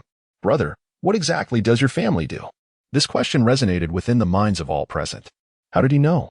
Does he possess some kind of system? Is he proud of it? Chapter 45, The Terrifying Xiao Beih. At this moment, Xiao Beih wore a serene smile, exuding an air of calmness as if discussing a trivial matter. Ji Qinglan observed the profile of her partner, noting, indeed, he was quite handsome. Yet, in He Meng's eyes, a profound sense of dread enveloped him. He recognized that the Xiao Beih before him was not to be trifled with. Xiao Beih's whispers continued to resonate. The Lamborghini is indeed real, though it appears to be pre-owned. To put it more delicately, your father is merely a figurehead, a professional manager placed by Zhang Tianqing, possessing only a modest stake. If one were to be blunt, your father is but a puppet. However, you should count your blessings. Your father's competence has kept the Binjiang Group well organized, and Zhang Tianqing has faith in him. He Meng, to put it plainly, if it weren't for your father's slight capabilities, would you be living such a carefree life? Thus, your family, in essence, does not belong to the elite of Hangcheng. They are merely a high-income household. So, do you truly believe you are worthy of Lanlan? I need not elaborate on her background. You must already be aware. Sometimes, when one lies excessively, they become ensnared in their own fabrications. Now, I urge you to recognize the reality, but you must also be aware of 2 points. First, your family is not nearly as impressive as you boast. Second, while you may possess wealth compared to many beneath certain colossal figures, your family is but a mere younger sibling. So, refrain from prancing about with your cryptic airs before me. You lack the qualifications to do so. Do you understand? He Meng was utterly taken aback. Everything Xiao Beih had articulated was indeed true, revealing his innermost secrets. After all, the concealed shareholding and Zhang Tianqing's hidden machinations had left his father as merely the chairman of the Binjiang Group in the public eye. Although this was how the registration appeared, many were oblivious to the underlying truths. Thus, this had become an aspect of He Meng's ostentation, and his acquaintances who investigated would confirm the veracity of his claims. However, such secrets cannot remain concealed within the elite circles. At that moment, He Meng's gaze toward Xiao Beih shifted from disdain to one of solemnity. He had considered the possibility that Ji Qinglan had divulged his background to Xiao Beih. But upon further reflection, that seemed impossible. What girlfriend would speak of another man in front of her partner? Thus, it became evident that this individual possessed knowledge of it all. Ultimately, he instinctively voiced his greatest confusion. How did you know? Upon hearing this, Xiao Beih smiled playfully. Though Hangcheng may not rival the metropolis, it is nonetheless one of the foremost cities in the entire Yangtze River Delta, teeming with hidden talents. Upon my arrival, my family ensured that I was well informed, as they did not wish for me to stir trouble nor be bullied. Among the affluent of Hangcheng, there are those I can contend with and those I cannot. I must ascertain this beforehand. But I regret to inform you. It appears you do not belong to this echelon, for your profile does not even qualify as AC in my realm. Thus, Hidasha, if you wish to show off, seek out those beneath your level to impress. Here, you do not measure up. I, Xiao Beih, have always been quite magnanimous. I can let you off the hook once or even twice, but do not mistake my leniency for weakness. Familiarize yourself with the intricacies of human relationships. Do not merely learn the tricks of the trade without grasping the essence of camaraderie. Is my message now sufficiently clear? Xiao Beih's voice was soft, deliberate, and remarkably composed. After hearing his words, He Meng's previous arrogance evaporated, his forehead slick with cold sweat. He glanced at Xiao Beih, who remained astonishingly calm, and the aura exuding from him caused He Meng's legs to tremble. After a moment of dazed silence, he bowed deeply in front of Xiao Beih, amidst the astonished gazes of those around them. Young Master Xiao, it was my folly not to recognize your stature. Rest assured, I promise there will be no next time. In that moment, He Ming realized that individuals like Xiao Beih were simply beyond his reach. Though He Ming relished in posturing, he was not devoid of intelligence. Such individuals are not to be trifled with, even by one's own father. If he wished to maintain a semblance of a respectable life, he would need to yield.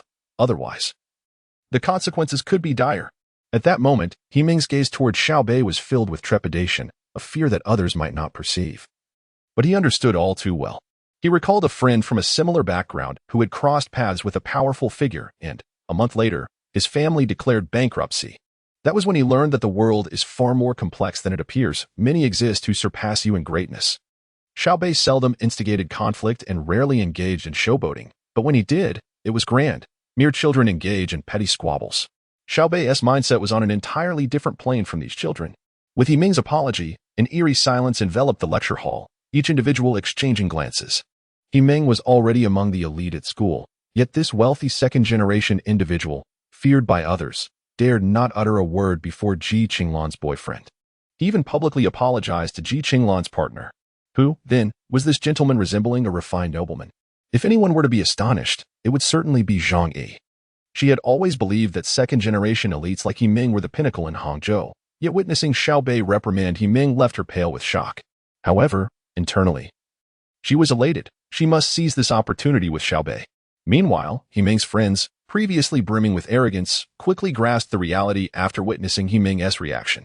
They understood that Xiao Beih was not someone they could provoke, and their faces turned ashen as they hastily lowered their heads, fearful of retribution. Oh, exclaimed Ji Qinglan's other two roommates, who had been closely observing the scene. They began whispering amongst themselves. Xiao Beih glanced at He Ming, who was bowing before him. Enough. Class will commence shortly. Consider this a final warning. Thank you, young Master Xiao. He Ming exhaled in relief and hurried back to his seat, where the earlier arrogance had vanished. Once settled, he lowered his head, akin to a chick spotting a hawk, wishing to evade Xiao Beih's scrutiny. Yet, everyone was aware that He Ming would spend the next class enveloped in trepidation. After addressing He Ming, Xiao Beih turned his attention to Zhang Yi and coolly remarked, "Put away your little tricks. Just because my wife does not hold it against you does not mean I will be so accommodating." Xiao Beih's words fell like a bucket of cold water upon Zhang Yi's fervent heart. She stared at Xiao Beih in alarm, then forced a self-deprecating smile, realizing that Ji Qinglan had never regarded her with any seriousness. Previously, she had only known of Ji Qinglan's wealth, but the extent of it had eluded her comprehension. Today, however, she understood that even the person she had sought to ingratiate herself with, He Ming, paled in comparison to Ji Qinglan's stature. Children from such families are not to be underestimated. Ultimately, Zhang Yi departed in disgrace. At this moment, no one bothered Xiao Beih any longer. Ji Qinglan, contemplative, glanced at Xiao Beih and playfully inquired, "Darling, how do we measure up in your eyes?" With a childlike anticipation, she regarded Xiao Beih. He smiled faintly. "There was nothing before, but now there is, for my wife is paramount." Upon hearing this, Ji Qinglan's lips curled into a smile. Humph. At least you know how to flatter. After saying this, she leaned closer to Xiao Beih's ear and whispered, "Darling, tonight, I want." Chapter 46. Private Assistant Services. This lesson is an elective course in economics. Although it is in the Fine Arts Academy, certain artistic endeavors intertwine with commerce. Moreover, Ji Qinglan is not only a design student at the academy, but also the proprietor of Qinglan Design. Thus, it is imperative to grasp these matters. Ji Qinglan attentively listens to the lecture, while Xiao Beih is preoccupied with his phone. Soon, the hour-long class concludes. "Darling, I am hungry," Xiao Beih exclaims, resembling a child. As noon arrives, "Let us go. I shall treat you to a grand feast." Ji Qinglan looks at Xiao Beih with affectionate eyes, a smile gracing her lips. Upon hearing this, Xiao Beih's eyes sparkle with excitement. "I know the taste of a soft meal." At that moment, Ji Qinglan's two roommates approach them. Noticing this, Ji Qinglan holds Xiao Beih's hand and beams at the two newcomers. "Qianli, Lian, this is my boyfriend, Xiao Beih." Ji Qinglan introduces her partner with warmth. Xiao Beih feels a surge of happiness upon hearing this. "Hello, Junior Xiao Beih." Qianli observes Xiao Beih and then glances at Ji Qinglan. "Wow, you truly make a splendid match." "Hello, Xiao Beih. You are even more handsome in person than in the photos." Lian adds with a smile, greeting him as well. Xiao Bei glances at Ji Qinglan's roommates. Indeed, they are quite charming. Though they may not shine as brightly as his beloved, they are certainly lovely in their own right. If these girls were his roommates, would they not leave everyone else in awe? Xiao Bei nods at them and courteously responds, "Greetings, senior sisters. I am Xiao Bei. It is a pleasure to meet you." Xiao Bei's demeanor towards Ji Qinglan's friends is entirely contingent upon her attitude. From Ji Qinglan's generous introduction, he perceives that these two are likely her close friends. Therefore, it is essential to treat them well. After all, a best friend can easily speak ill of him behind his back if he does not. After exchanging pleasantries, Ji Qinglan suggests, "We are about to head out for lunch. Would you two like to join us? It's only right to indulge when a wealthy patron is treating us." Ji Qinglan glances at Xiao Bei. Xiao Bei is momentarily taken aback. What a mischievous woman. Did she not just say she would treat him to a grand meal? Now it seems he is the one footing the bill. Nevertheless, he understands that Ji Qinglan's words are meant to elevate his standing in front of her friends. Yes, why not? It is just in time for lunch, Xiao Bei replies with a smile. Qian Li and Li Yin exchange glances. Would we be intruding upon your intimate time together? Qian Li inquires with a playful look at Ji Qinglan. Ji Qinglan smiles gently. It is merely a meal. We should all get acquainted. Well, since you have said so, we must go. Li Yin responds cheerfully. Then let us set off. Xiao Bei declares, gesturing grandly. Hand in hand with Ji Qinglan, they lead the way, while Li Yin and Qian Li follow closely behind as they exit the classroom together. At this moment, Zhang Yi, who had been attentively watching, bit her lip as if she had missed something significant. The four of them proceeded directly to Xiao Bei's car. Xiao Bei opened the door and said to the two young ladies, "I must ask you two beauties to be a bit accommodating and take the back seat. Not to worry, there's a sumptuous feast awaiting you, and we're riding in luxury. Who needs a bicycle?" Li Yin quipped. Indeed. I wouldn't mind this little inconvenience every day, Qian Li added with a playful remark. Xiao Bei's fondness for the two young ladies immediately surged. They seemed to be carefree spirits. He opened the door to the front passenger seat and pressed a switch beside the chair, causing it to glide forward and fold up. Please, ladies, hop in. Haha, receiving a compliment of beauty from the campus heartthrob is worth it. One of them exclaimed. Now I understand how you won over Lan Lan, Xiao Bei. Your words are quite sweet. Both praised him, and Xiao Bei smirked, casting a proud glance at Ji Qinglan. See that? This is the charm of your man. Ji Qinglan rolled her eyes at Xiao Bei's conceit. You two should stop flattering him. He'll only get more full of himself. She teased. Oh. If only I had a boyfriend like Xiao Xuedi, I'd be singing his praises every day. Exactly, Lan Lan, you're being quite showy. The two ladies, seated in the back, teased Ji Qinglan. Actually, ladies, feel free to shower me with compliments. I don't mind at all. Xiao Bei smiled as he adjusted the seat back to its original position. Haha, I was going to compliment you, but it seems I should heed Lanlan's advice. Lan Lan, keep a close eye on Xiao Xuedi. He knows how to charm.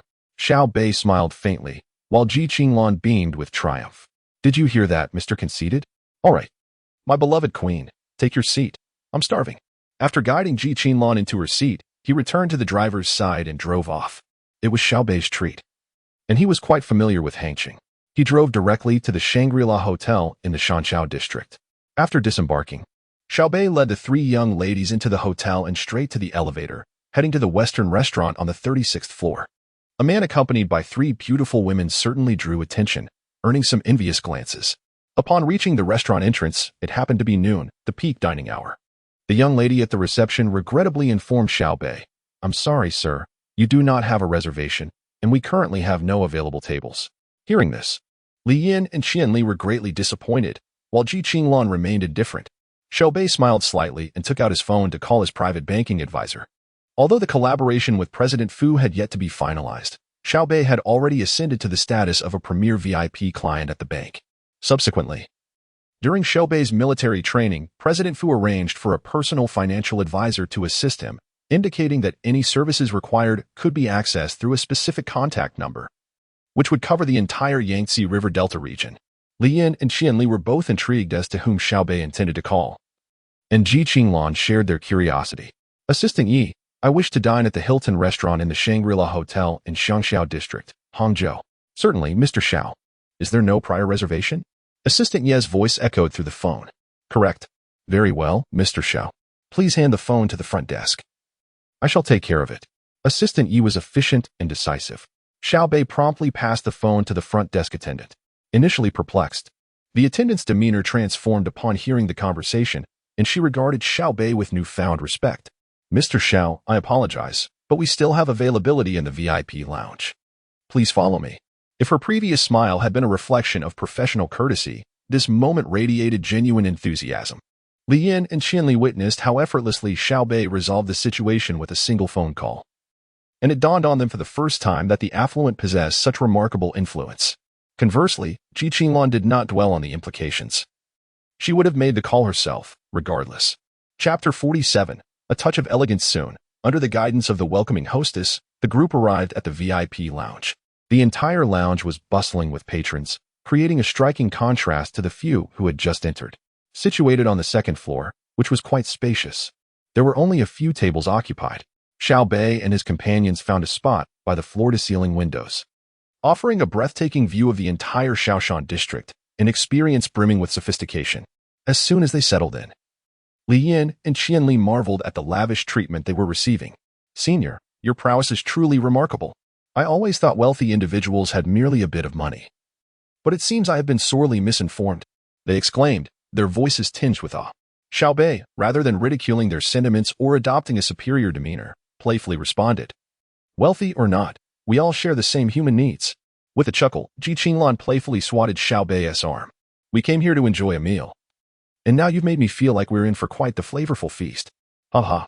I was feeling quite nervous earlier, but your words have turned that around. It's no wonder you won over Lan Lan. You truly are different from those wealthy second-generation students at school.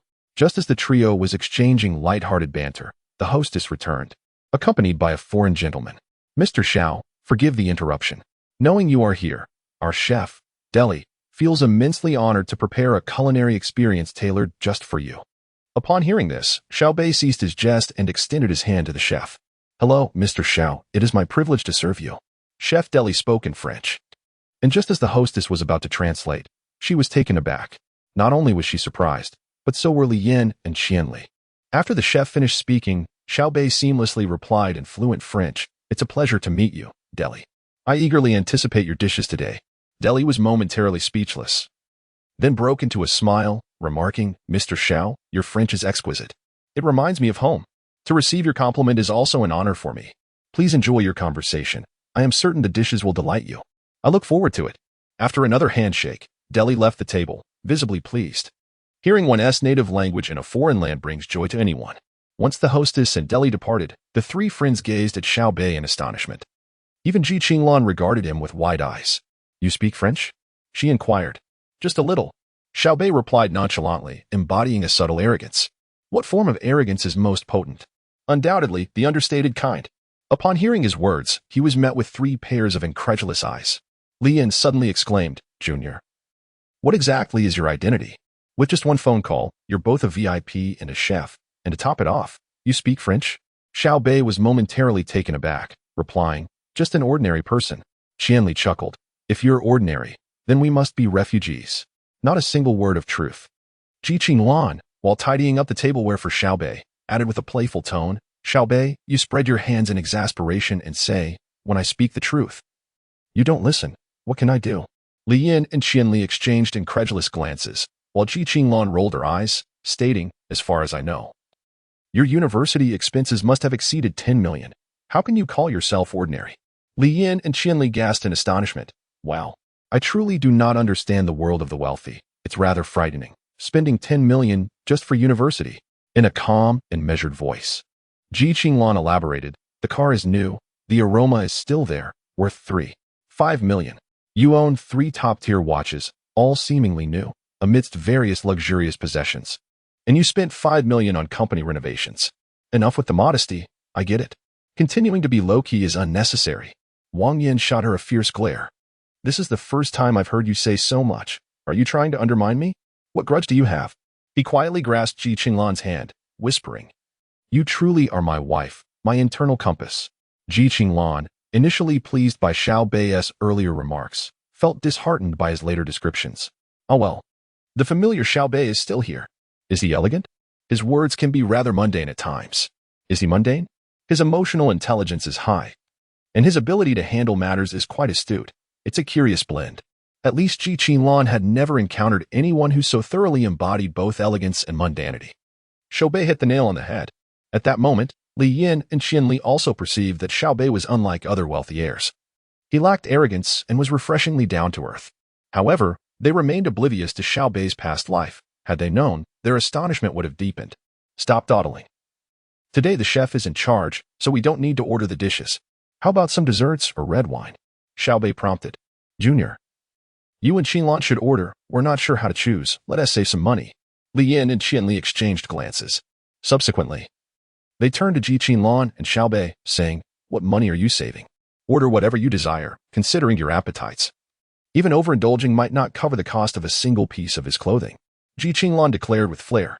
Wow, that seems to be true. Li Yin affirmed. Qinlan is right. You should just order. Xiao Beih, indeed, was not short on funds. He could graciously host Ji Qinlan's friends. Perhaps if he said a few kind words, he could unlock more possibilities for the evening? I, Xiao Beih, am quite the clever one. Upon hearing Xiao Beih's words, Li Yin and Qian Li no longer hesitated, realizing that further politeness would be disrespectful to him. After some thought, Li Yin innocently inquired, How about a bottle of Lafite? I've only heard of it but never tasted it. Qian Li, somewhat embarrassed, inquired. As for Lafite, it was a different matter. Upon hearing Xiao Beih's words, both women's faces flushed with a hint of crimson. Was it too expensive? An awkward silence enveloped the moment. Just then, Xiao Beih continued with a smile. Lafite is rather commonplace. Let us indulge in a bottle of Congdi. At this remark, Li Yin and Qian Li were momentarily stunned. It turned out that it wasn't merely a question of expense, but rather that their selection was insufficiently lavish. Indeed, the mindset of the affluent was beyond their comprehension. Lafite, after all, is no ordinary wine. Yet, in Xiao Beih's eyes, it still lacked the requisite sophistication. Is the world of the wealthy truly so extravagantly devoid of restraint? Chapter 48. School rumors. Seeing the two feeling somewhat awkward, Xiao Beih directly took the menu and began to order. A bottle of Romani Conti, accompanied by several desserts. Ji Qinlan, however, did not react excessively. She merely observed Xiao Beih and his pretense of sophistication. Indeed, in Ji Qinlan's eyes, Xiao Beih was again putting on airs. But she felt no aversion. Throughout their month together, Ji Qinlan had noticed that Xiao Beih sometimes exhibited an unusual maturity, unlike most young people. Observing his pretentiousness now brought her a sense of joy, as it revealed a more juvenile side to him. After placing their orders, the four began to engage in conversation. Gradually, Li Yin and Qian Li relaxed, joining in on the playful banter with Xiao Beih. They found that interacting with him was genuinely devoid of awkwardness. Setting aside their social standings, Xiao Beih, like many ordinary individuals, relished in sharing risque jokes. As their discourse unfolded, dishes began to arrive one after another. Australian Wagyu sirloin steak, truffle mashed potatoes, 8 pieces of Australian black abalone, French foie gras, Hokkaido scallops, king crab, and an assortment of vegetables, followed by sauces, desserts, and baguettes. Upon the arrival of the food, Xiao Beih refrained from showcasing elaborate dining etiquette. After all, it was a gathering among friends, where comfort held precedence over ostentation.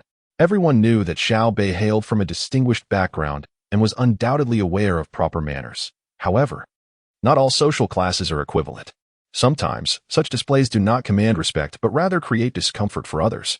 Being pretentious in moderation is acceptable, but excessive showiness can render one foolish instead of impressive, evoking a sense of superiority that alienates others. Thus, Xiao Beih's unpretentious demeanor and avoidance of flaunting wealth made everyone feel at ease, especially for Li Yin, whose family background was likely the most modest among them. She felt the most anxious. Yet, Xiao Beih's emotional intelligence alleviated her discomfort, allowing her to feel relaxed in his presence. Initially, Ji Qinlan worried that Xiao Beih might indulge in excessive pretentiousness and considered reminding him. However, such concerns proved unnecessary. Although Xiao Beih was younger, his social prowess surpassed her own, demonstrating a level of maturity and emotional acumen that was neither ostentatious nor lacking. As they dined and conversed, Xiao Beih occasionally interjected into the discussion but never dominated the conversation. He primarily enjoyed observing the three women, and being a food enthusiast himself, he found it hard to resist the culinary delights laid before him. Indeed, this grown man was quite the foodie. While Ji Qinlan and the others continued their conversation, Xiao Beih had already polished off his steak and moved on to other dishes. Ji Qinlan casually glanced at Xiao Beih and was taken aback. Xiao Beih, You eat so well, she exclaimed with laughter. To be able to eat is a blessing. Continue your conversation, and I shall indulge further. Xiao Beih chuckled, and Ji Qinglan, comparing her physique to his, exclaimed, wow, this is so unfair. What is it, Lan Lan? Why do you find it unfair? As Xiao Beih stuffed a tomato into his mouth, he inquired. Qianli, upon hearing this, chuckled, fully aware of what Ji Qinglan intended, being her sister. Why do you eat so much and remain slender, while we gain weight after just a bite? Upon hearing this, Xiao Beih glanced at Ji Qinglan, whose adorable pout was utterly charming. He laughed heartily. Well, in the past I was poor and didn't have the chance to eat. Now I must relish every bite. Pfft. Junior, don't jest. If you were impoverished, then no one in this world would be poor, Li Yin remarked with a soft smile. Ji Qinglan shot Xiao Beih a playful glare, her cheeks flushing as a thought crossed her mind. Noticing her sudden blush, Xiao Beih felt a pang of confusion. Could it be that his beloved was on the verge of tears? To his surprise, Ji Qinglan boldly declared, it seems like indulging a bit now isn't a problem. I can exercise tonight. Xiao Beih, who was sipping soup, nearly spat it out. Cough, cough, cough. Is my wife really this fierce? Li Yin and Qianli, still innocent, failed to grasp the implication of her words. Ji Qinglan chuckled mischievously, casting a provocative glance at Xiao Beih. He was momentarily taken aback. Was there a hint of challenge in her gaze? It appeared he would need to exert himself tonight to avoid her disdain. Their meal, filled with conversation, lasted nearly 2 hours, leaving everyone thoroughly satisfied. Li Yin and Qianli maintained their restraint, having enjoyed their main course without overindulging in desserts. Ji Qinglan, however, possessed an unexpectedly hearty appetite, rivaling that of Xiao Beih. After their meal, they gathered for a chat about school and society, gossiping about various classmates, including girls and boys who faced romantic disappointments. The conversation even veered into tales of students involved in relationships with older patrons. In an art school, where financial indulgence was common, many girls, at this impressionable age, were prone to comparisons. In one dormitory, if one possessed something, another would not. Diligent students might take on part-time jobs to afford luxuries, while others chose to navigate multiple relationships, reaping benefits from various suitors. For instance, during a holiday, they might receive a deluge of red envelopes. Conversely, some resigned themselves to a life of debauchery, willingly becoming someone's mistress. Many willingly accepted financial support, only to use their earnings to maintain their boyfriends. Hearing this, Xiao Bei's eyes sparkled with curiosity. How much is it per month? Instantly, he was met with 3 pairs of rolled eyes, along with a playful jab from Ji Qinglan. But in casual banter, they shared whatever came to mind. Qianli was the first to divulge. Previously, Li Yin encountered a middle-aged greasy man who boldly offered her 50,000 a month. At that, Li Yin, feeling incensed, retorted, I seriously considered slapping him. Ji Qinglan, with a slight smile, added, the issue is that our Yin was still 2 months shy of adulthood at that time. Afterward, she turned to Xiao Beih, asking, darling, have you ever thought about it? Xiao Beih cleared his throat thrice and looked at Ji Qinglan, saying with a playful tone, I've thought about it, but never acted on it. After all, having a mistress can't compare to the sweetness of one's own wife. Besides, given my circumstances, wouldn't it be beneath my dignity to pursue such a path? Ji Qinglan nodded in satisfaction upon hearing his words. Soon, their conversation came to a close. Where shall we head next? Ji Qinglan inquired of Xiao Beih. Come accompany me to shop for a few things, Xiao Beih responded. Then Lily and I shall return first. Li Yin said with a smile. Xiao Beih chuckled and shook his head. It's still a bit of a distance back to school from here. Since we've all come out together, I must ensure you return as a group. Besides, having 3 beautiful ladies with me will certainly enhance my reputation. Chapter 49. Shopping with the goddess. Li Yin was already inclined to agree, but at that moment, Qianli interjected, it's all right. We happen to need to buy some art supplies, so we won't intrude upon your little world. With Qianli's words, Xiao Beih and Ji Qinglan chose not to say anything further. The 4 of them parted ways at the entrance of the Shangri-La Hotel. Xiao Beih ushered Ji Qinglan into his S63. Once inside the car, Ji Qinglan turned to Xiao Beih and inquired, darling, what are you planning to buy? After a moment's contemplation, Xiao Beih gently lifted Ji Qinglan's chin and replied, yesterday, you gifted me something. Today, it is my turn to present you with a gift. Teased by Xiao Bei's words, Ji Qinglan smiled slightly, her cheeks tinged with a hint of crimson. I don't want any gifts. Ji Qinglan protested. My gifting you is my prerogative. Whether you accept it is entirely your concern. Xiao Beih asserted. his tone commanding as he started the engine and drove out of the hotel. He navigated the car to the China World Trade Center. After parking, Ji Qinglan glanced at Xiao Beih and remarked, "Though my husband is not lacking in wealth, there is truly no need for you to feel compelled to buy me gifts. Often, even if you say you don't want it, as your man, I cannot simply refrain from doing so. Now be good," Xiao Beih said with a chuckle as he opened the car door. Ji Qinglan shot him a playful glare. Xiao Beih grinned, "Come on. Isn't it normal for a boyfriend to gift his girlfriend? Besides, if you refuse my gifts, will you accept offerings from other men?" At this, Ji Qinglan felt a warmth in her heart but still rolled her eyes at him. The couple took the elevator to the 4th floor, and upon entering the mall, Xiao Beih led Ji Qinglan directly to the Chanel boutique. He believed that Chanel perfectly matched Ji Qinglan's elegance, hence his choice. As they entered, a sales associate's eyes lit up. Working in the luxury goods industry, she immediately recognized Ji Qinglan, a top-tier VIP of their store. Setting aside her tasks, she quickly approached them, saying, "Ms. Ji, welcome to Chanel." Xiao Beih was not surprised. Given Ji Qinglan's affluent background, her presence in Chanel was entirely expected. "We'll browse on our own. We'll call you when we need assistance," Xiao Beih said with a smile before Ji Qinglan could speak. The sales associate initially felt a twinge of annoyance, but soon, upon noticing Xiao Beih's striking appearance and refined demeanor, her irritation dissipated. She realized that this man was undoubtedly of significant status. Being merely an employee, she knew better than to offend someone of his caliber. Thus, she smiled brightly at Xiao Beih and replied, "Of course, sir. If you need anything, just call for me." Xiao Beih nodded in acknowledgement.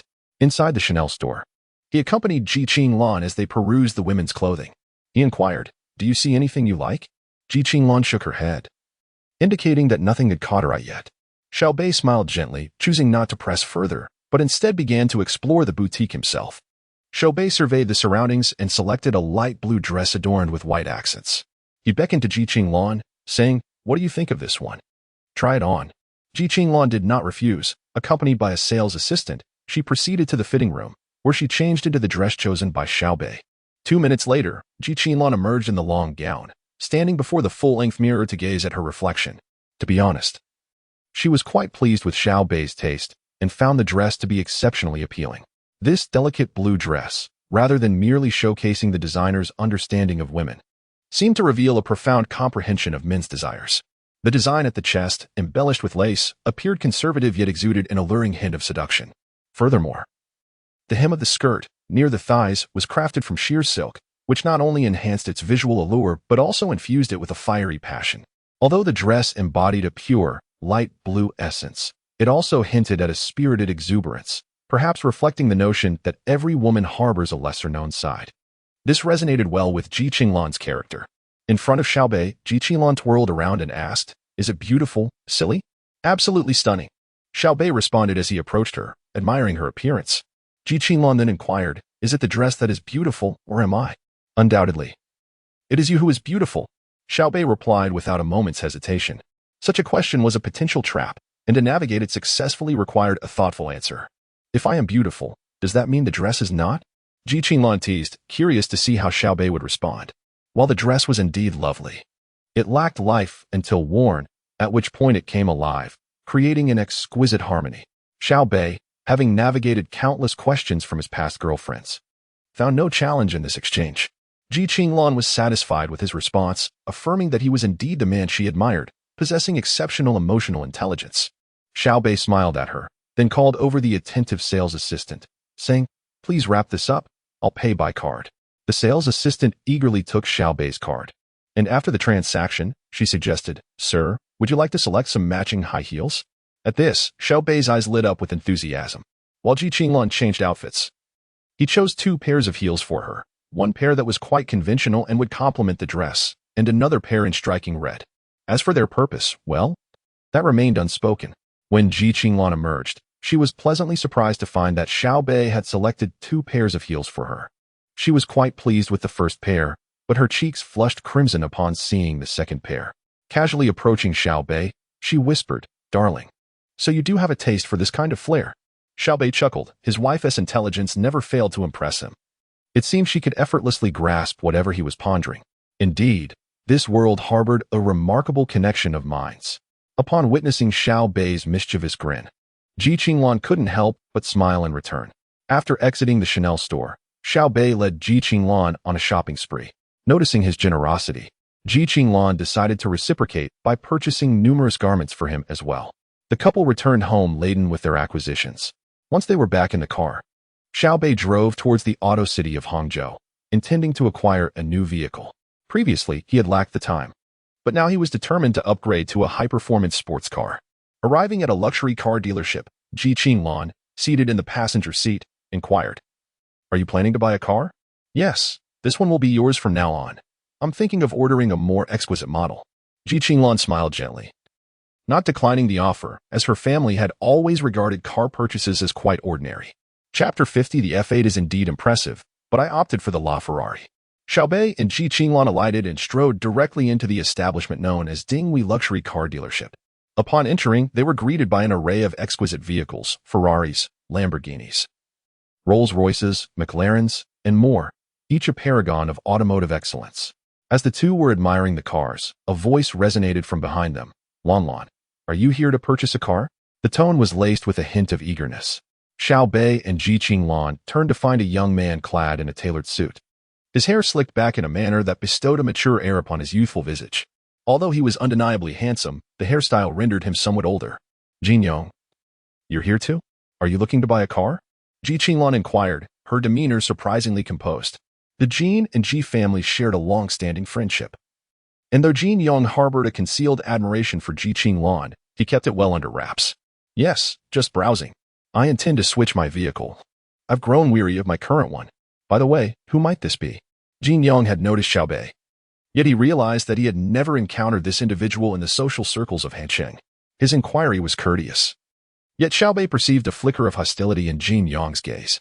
Xiao Beih mused internally, "It appears my girlfriend has quite a few admirers." Ji Qinglan replied coolly, "This is my boyfriend, Xiao Beih." Jin Yong was momentarily taken aback, his expression darkening, though he maintained a facade of politeness as he turned to Xiao Beih. "I did not realize you were Lanlin's boyfriend. Are you here to look at cars as well?" "Just browsing," Xiao Beih replied with an indifferent tone. Jin Yong, feeling slighted, pressed on, "Which model catches your eye? I can provide some recommendations. I know the owner of this dealership, Chen, and perhaps I could help you secure a better price." Considering your relationship with Lan, Jin Yong's words carried an undertone of condescension, suggesting that had it not been for Ji Qinglan, Xiao Beih would not even be entitled to a discount. It was a subtle provocation and test of Xiao Bei's character. Before Xiao Beih could respond, Ji Qinglan furrowed her brow in silent discontent, but chose to suppress her irritation, stating, "Jin Yong, it's fine. We can manage on our own." Meanwhile, the salesperson accompanying Jin Yong remained a silent observer, opting not to intervene in the unfolding exchange between the customers, believing such conflicts should be resolved by the parties involved. Xiao Beih, discerning the underlying arrogance in Jin Yong's tone, remained unfazed, even smiling as he countered, "So, Jin, what are you considering?" With a smirk, Jin Yong replied, "I'm just browsing as well, mainly looking to replace my Lamborghini. I'm thinking of trying a Ferrari F8. His tone exuded a hint of overconfidence. Xiao Beih smiled slightly. "That sounds good, Jin. The F8 is quite commendable."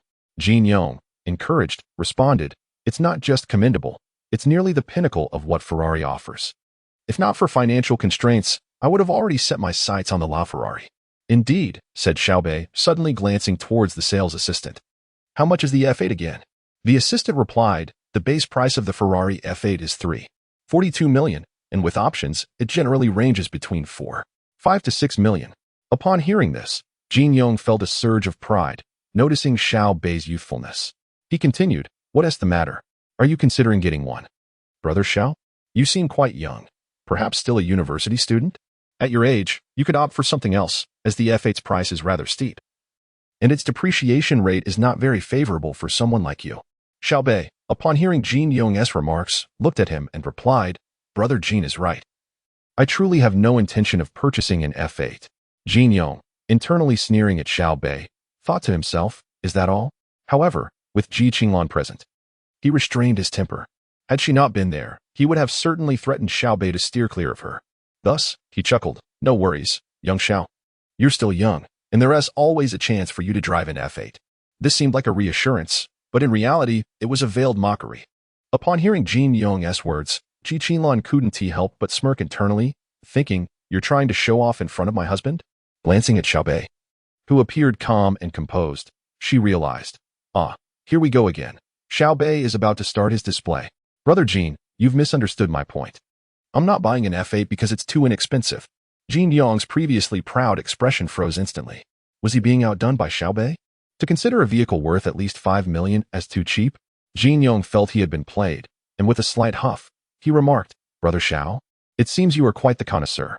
I wonder what you intend to purchase if the F8 doesn't meet your standards? Xiao Beih remained unfazed and replied, I'm not particularly knowledgeable about cars or their performance, but I do understand that the more expensive they are, the better they tend to be. Coincidentally, when I was contemplating a vehicle yesterday, I learned that at the very least, a LaFerrari, a 918, or a McLaren P1 would barely suffice. Wouldn't you agree? Oh, by the way, I believe your store has a LaFerrari, right? Turning to the sales assistant, he added, I checked before coming here to avoid any mix-ups. Jean Yong's expression changed slightly. He was well-versed in cars, and the LaFerrari was precisely what he had mentioned earlier while attempting to show off. If he had the funds, he would acquire that very vehicle. However, the LaFerrari is a limited edition, and even purchasing a new one is fraught with challenges and requirements. Typically, one would buy a LaFerrari in the second-hand luxury car market, but don't be misled into thinking that a second-hand price would be cheaper. On the contrary, its value remains high due to its appreciation. Jean Yong had merely been posturing, while his family was affluent. Shelling out such a sum for a car was still out of the question.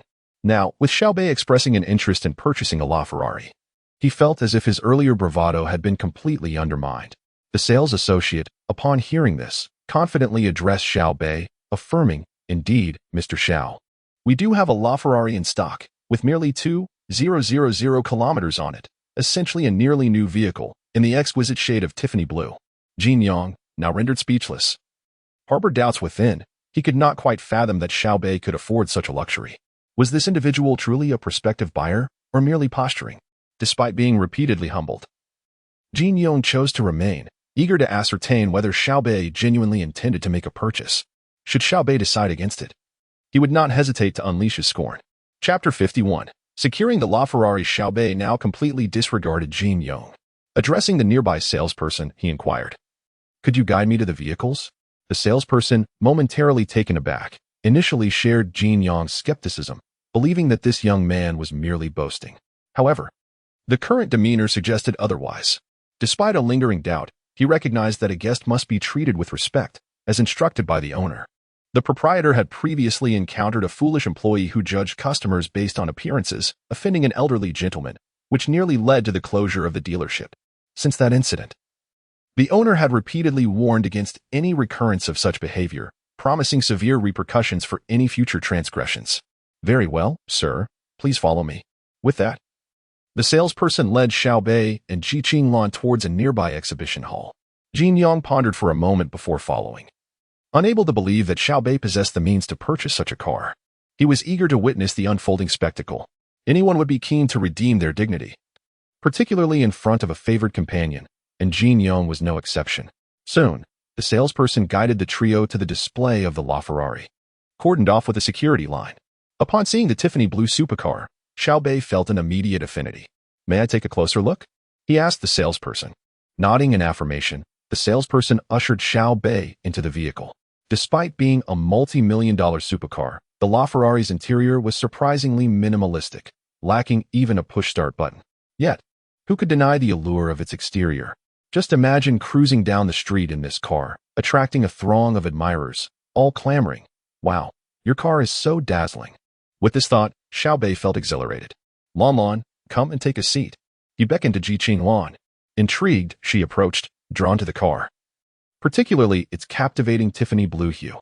Under Jean Yong's disapproving gaze, she settled into the passenger seat. What do you think? Do you like it? Xiao Beih asked. Observing her reaction, Ji Qinglan glanced at him and replied with a smile, It doesn't matter if I like it. It's you who intends to buy it. So if you like it, I like it too. Xiao Beih smiled at her response and gestured to the salesperson, I'll take this car. How much is it? His voice, though soft, resonated with clarity. Jean Yong, astonished, glanced at Xiao Beih, smirking internally, Continue your charade. The salesperson, now exhilarated, replied, Mr. Xiao. Due to its global rarity, we cannot price this vehicle at its original release price. I understand. Just tell me the amount, Xiao Bei interrupted, his genuine admiration for the car evident. Mr. Xiao, the selling price at our dealership is 60 million. What do you think? Without hesitation, Xiao Bei produced his bank card and handed it to the salesperson. The sales assistant paused for a moment, then was taken aback. Sir, this is 60 million. Not 6,000. Yet, trembling, she accepted Xiao Bei's bank card and inquired, Mr. Xiao, are you certain you do not wish to explore further? No need, Xiao Bei replied. I quite like it. It befits my refined demeanor. He praised himself. The sales assistant smiled in agreement. With a playful laugh, Ji Qinglan playfully tapped Xiao Bei's arm. Darling, I've just realized you have another flaw. What? I have flaws? Xiao Bei jested, engaging in flirtatious banter with Ji Qinglan.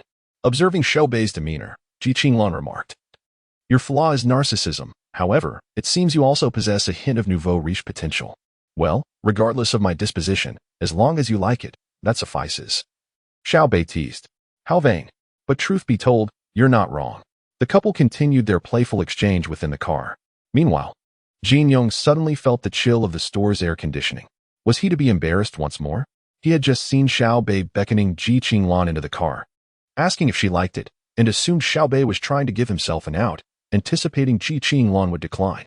Yet, the audacity of swiping the card left him bewildered. And what was this about a refined demeanor? Where was the refinement in that? The sales assistant hurried back, with Xiao Bei's bank card in hand. Observing this, Jin Yong wondered if this young man was merely putting on airs. Was the card declined? Seizing what he thought might be a lifeline, he asked, what is going on? Why are you back? Is the card not going through? The sales assistant immediately shook her head. Mr. Xiao, since you intend to purchase this vehicle, our manager is currently on the way back to the store. We cannot make decisions without him. Xiao Bei nodded, inquiring, how long until your manager arrives? The sales assistant promptly replied, 5 more minutes. Would you like to wait in the VIP lounge? Xiao Bei smiled. That works. I could use a drink. With that, the sales assistant escorted Xiao Bei and Ji Qinglan to the VIP lounge. Jin Yong, unwilling to concede, followed along eagerly. Inside the lounge, the sales assistant promptly served pastries to Xiao Bei and Ji Qinglan. Please bring a serving for Mr. Jin as well, Xiao Bei said with a smile. Certainly, the sales assistant replied. Faced with Xiao Bei's nonchalance, Jin Yong scoffed, now disregarding any notions of gentlemanly decorum. Moments later, the door to the VIP room swung open, revealing a youth clad in trendy attire. Jin, you're here too? Oh, Miss Ji, you're here as well. This brother must be the potential buyer of the LaFerrari. Chen Qi entered the lounge and, spotting familiar faces, gave no thought to Xiao Bei as a prospective purchaser. As he discerned, it could not possibly be these two individuals. Jin Yong was well aware of the financial prowess of the youth beside Ji Qinglan, who, being a young woman, showed no interest in supercars. Thus, it had to be the young man seated next to Ji Qinglan. Hello, Mr. Chen. Ah, my friend, greetings. You are quite accomplished at such a young age. May I ask your name? I am surnamed Xiao. My apologies for arriving late. Brother Xiao? Chen Qi's gaze towards Xiao Bei revealed a hint of astonishment. He was extraordinarily youthful, yet had already acquired a LaFerrari. The wealth behind him must be formidable. Such a person was precisely the kind Chen Qi sought to befriend. Chen Qi, also a second-generation scion in Hangzhou, was adept at navigating social circles. He operated this luxury car dealership primarily to cultivate connections. Hence, upon hearing someone was interested in purchasing a LaFerrari, he promptly approached. Those who could afford a LaFerrari were certainly not ordinary folk. No worries, Mr. Chen. I'm in no rush. I simply have a fondness for this car. Shall we proceed with the transaction? Chen Qi could see that Xiao Bei genuinely admired the LaFerrari and promptly replied, absolutely. Please, feel free to swipe your card. Xiao Bei handed the card back to Chen Qi, who then passed it to the cashier beside him. Before the gaze of the onlookers, the transaction was successfully completed. As the receipt was printed from the POS machine, upon witnessing the successful transaction, Jin Yong suddenly regained his composure and directed a gaze towards Xiao Bei that was devoid of previous disdain, replaced instead by a grave seriousness. Chapter 52. Displaying strength. Observing the youthful visage of Xiao Bei, who commands a staggering 60 million independently. One might assume that this figure would be lost on the average individual. However, Jin Yong, a member of Hangzhou's elite second generation, comprehends the magnitude of this achievement. It signifies that the Xiao Bei he previously underestimated likely hails from a family of unimaginable wealth and influence. At this moment, Jin Yong's expression is notably grim. Meanwhile, Xiao Bei engages in conversation with Chen Qi. Young Master Xiao, you truly are an accomplished individual at such a tender age. I presume you are not originally from Hangzhou? Chen Qi inquires with a smile, seated across from Xiao Bei. Indeed, I am not, Xiao Bei replies succinctly. Upon hearing this, Chen Qi smiles slightly and continues. Now that you are the proud owner of a Lamborghini, have you considered joining our supercar club? After uttering this invitation, Chen Qi gazes expectantly at Xiao Bei.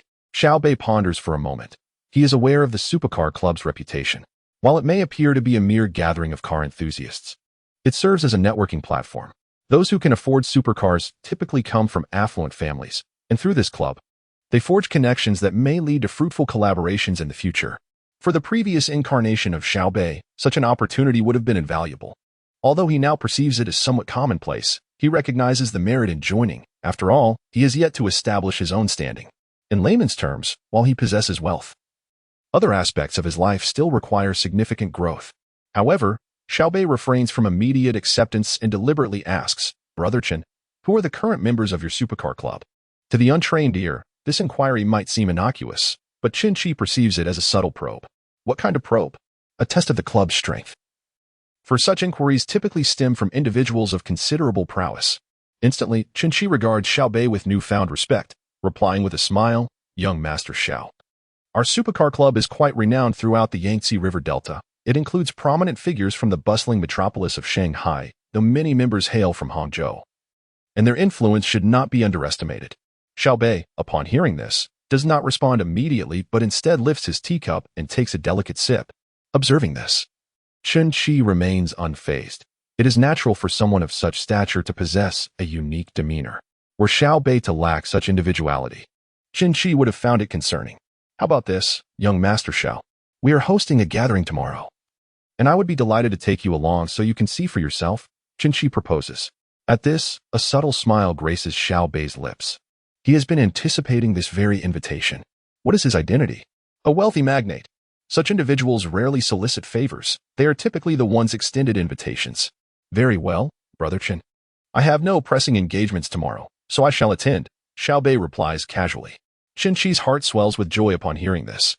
Young Master Xiao, let us exchange WeChat contacts so I may reach out to you, he suggests, taking out his phone. Xiao Bei reciprocates, and the two exchange their WeChat information. As the two had just exchanged WeChat contacts, the staff entered the VIP room.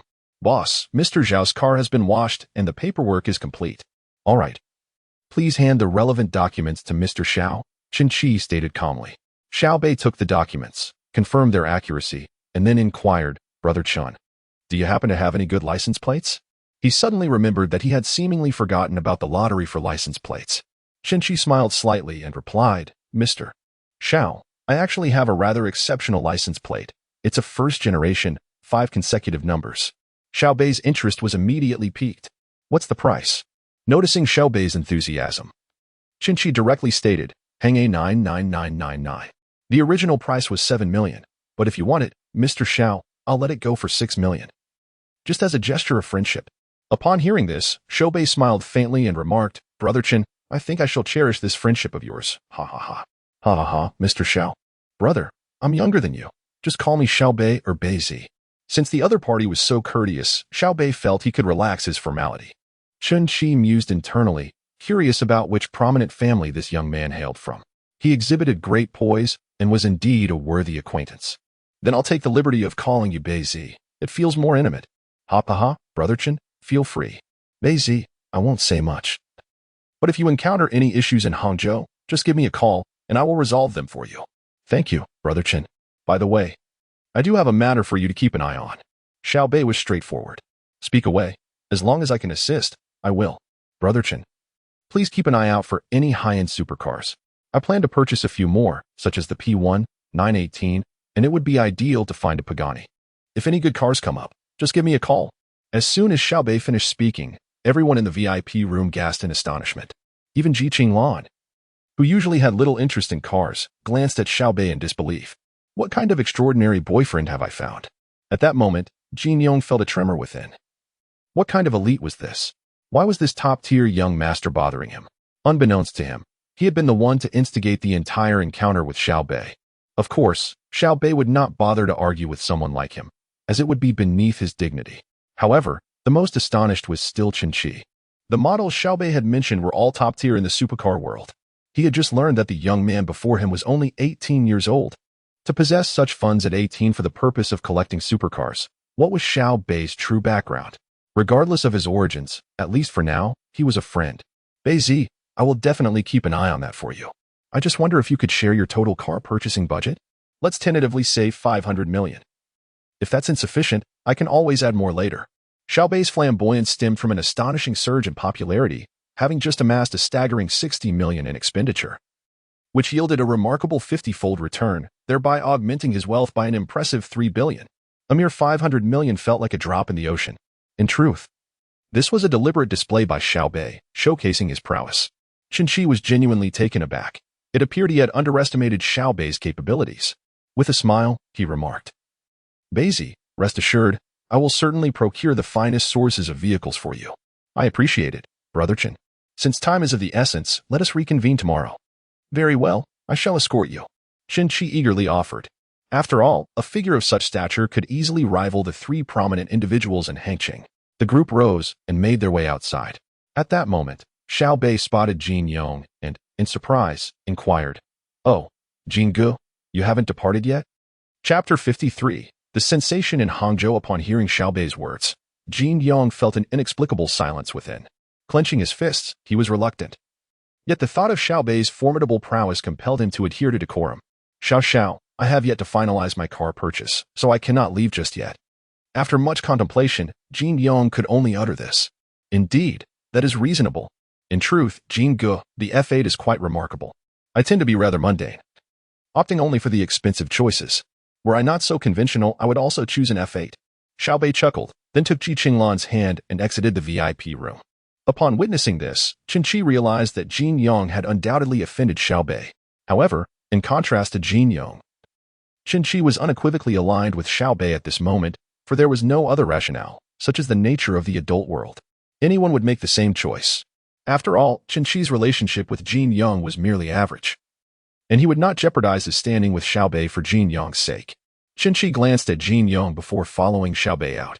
Once the group departed, Jin Yong tightened his fists and kicked the nearby sofa in frustration. Xiao Beih, just wait. Tomorrow, you shall see.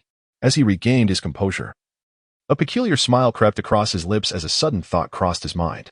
Meanwhile, as Xiao Beih emerged from the VIP room, he turned to Qi and said, Gu, this is where I shall part ways. See you tomorrow. Certainly, Beih, I shall reach out to you tomorrow. Qi replied with a smile. Subsequently, Xiao Beih approached his LaFerrari. Hop in, little one. Let's go for a joyride, he exclaimed, gazing at the car he could scarcely afford in his previous life. Excitement bubbling within him as he jested with Ji Qinglan.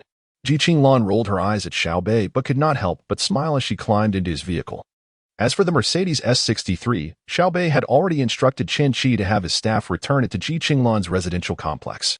Just after Xiao Beih's departure, Qi smiled slightly.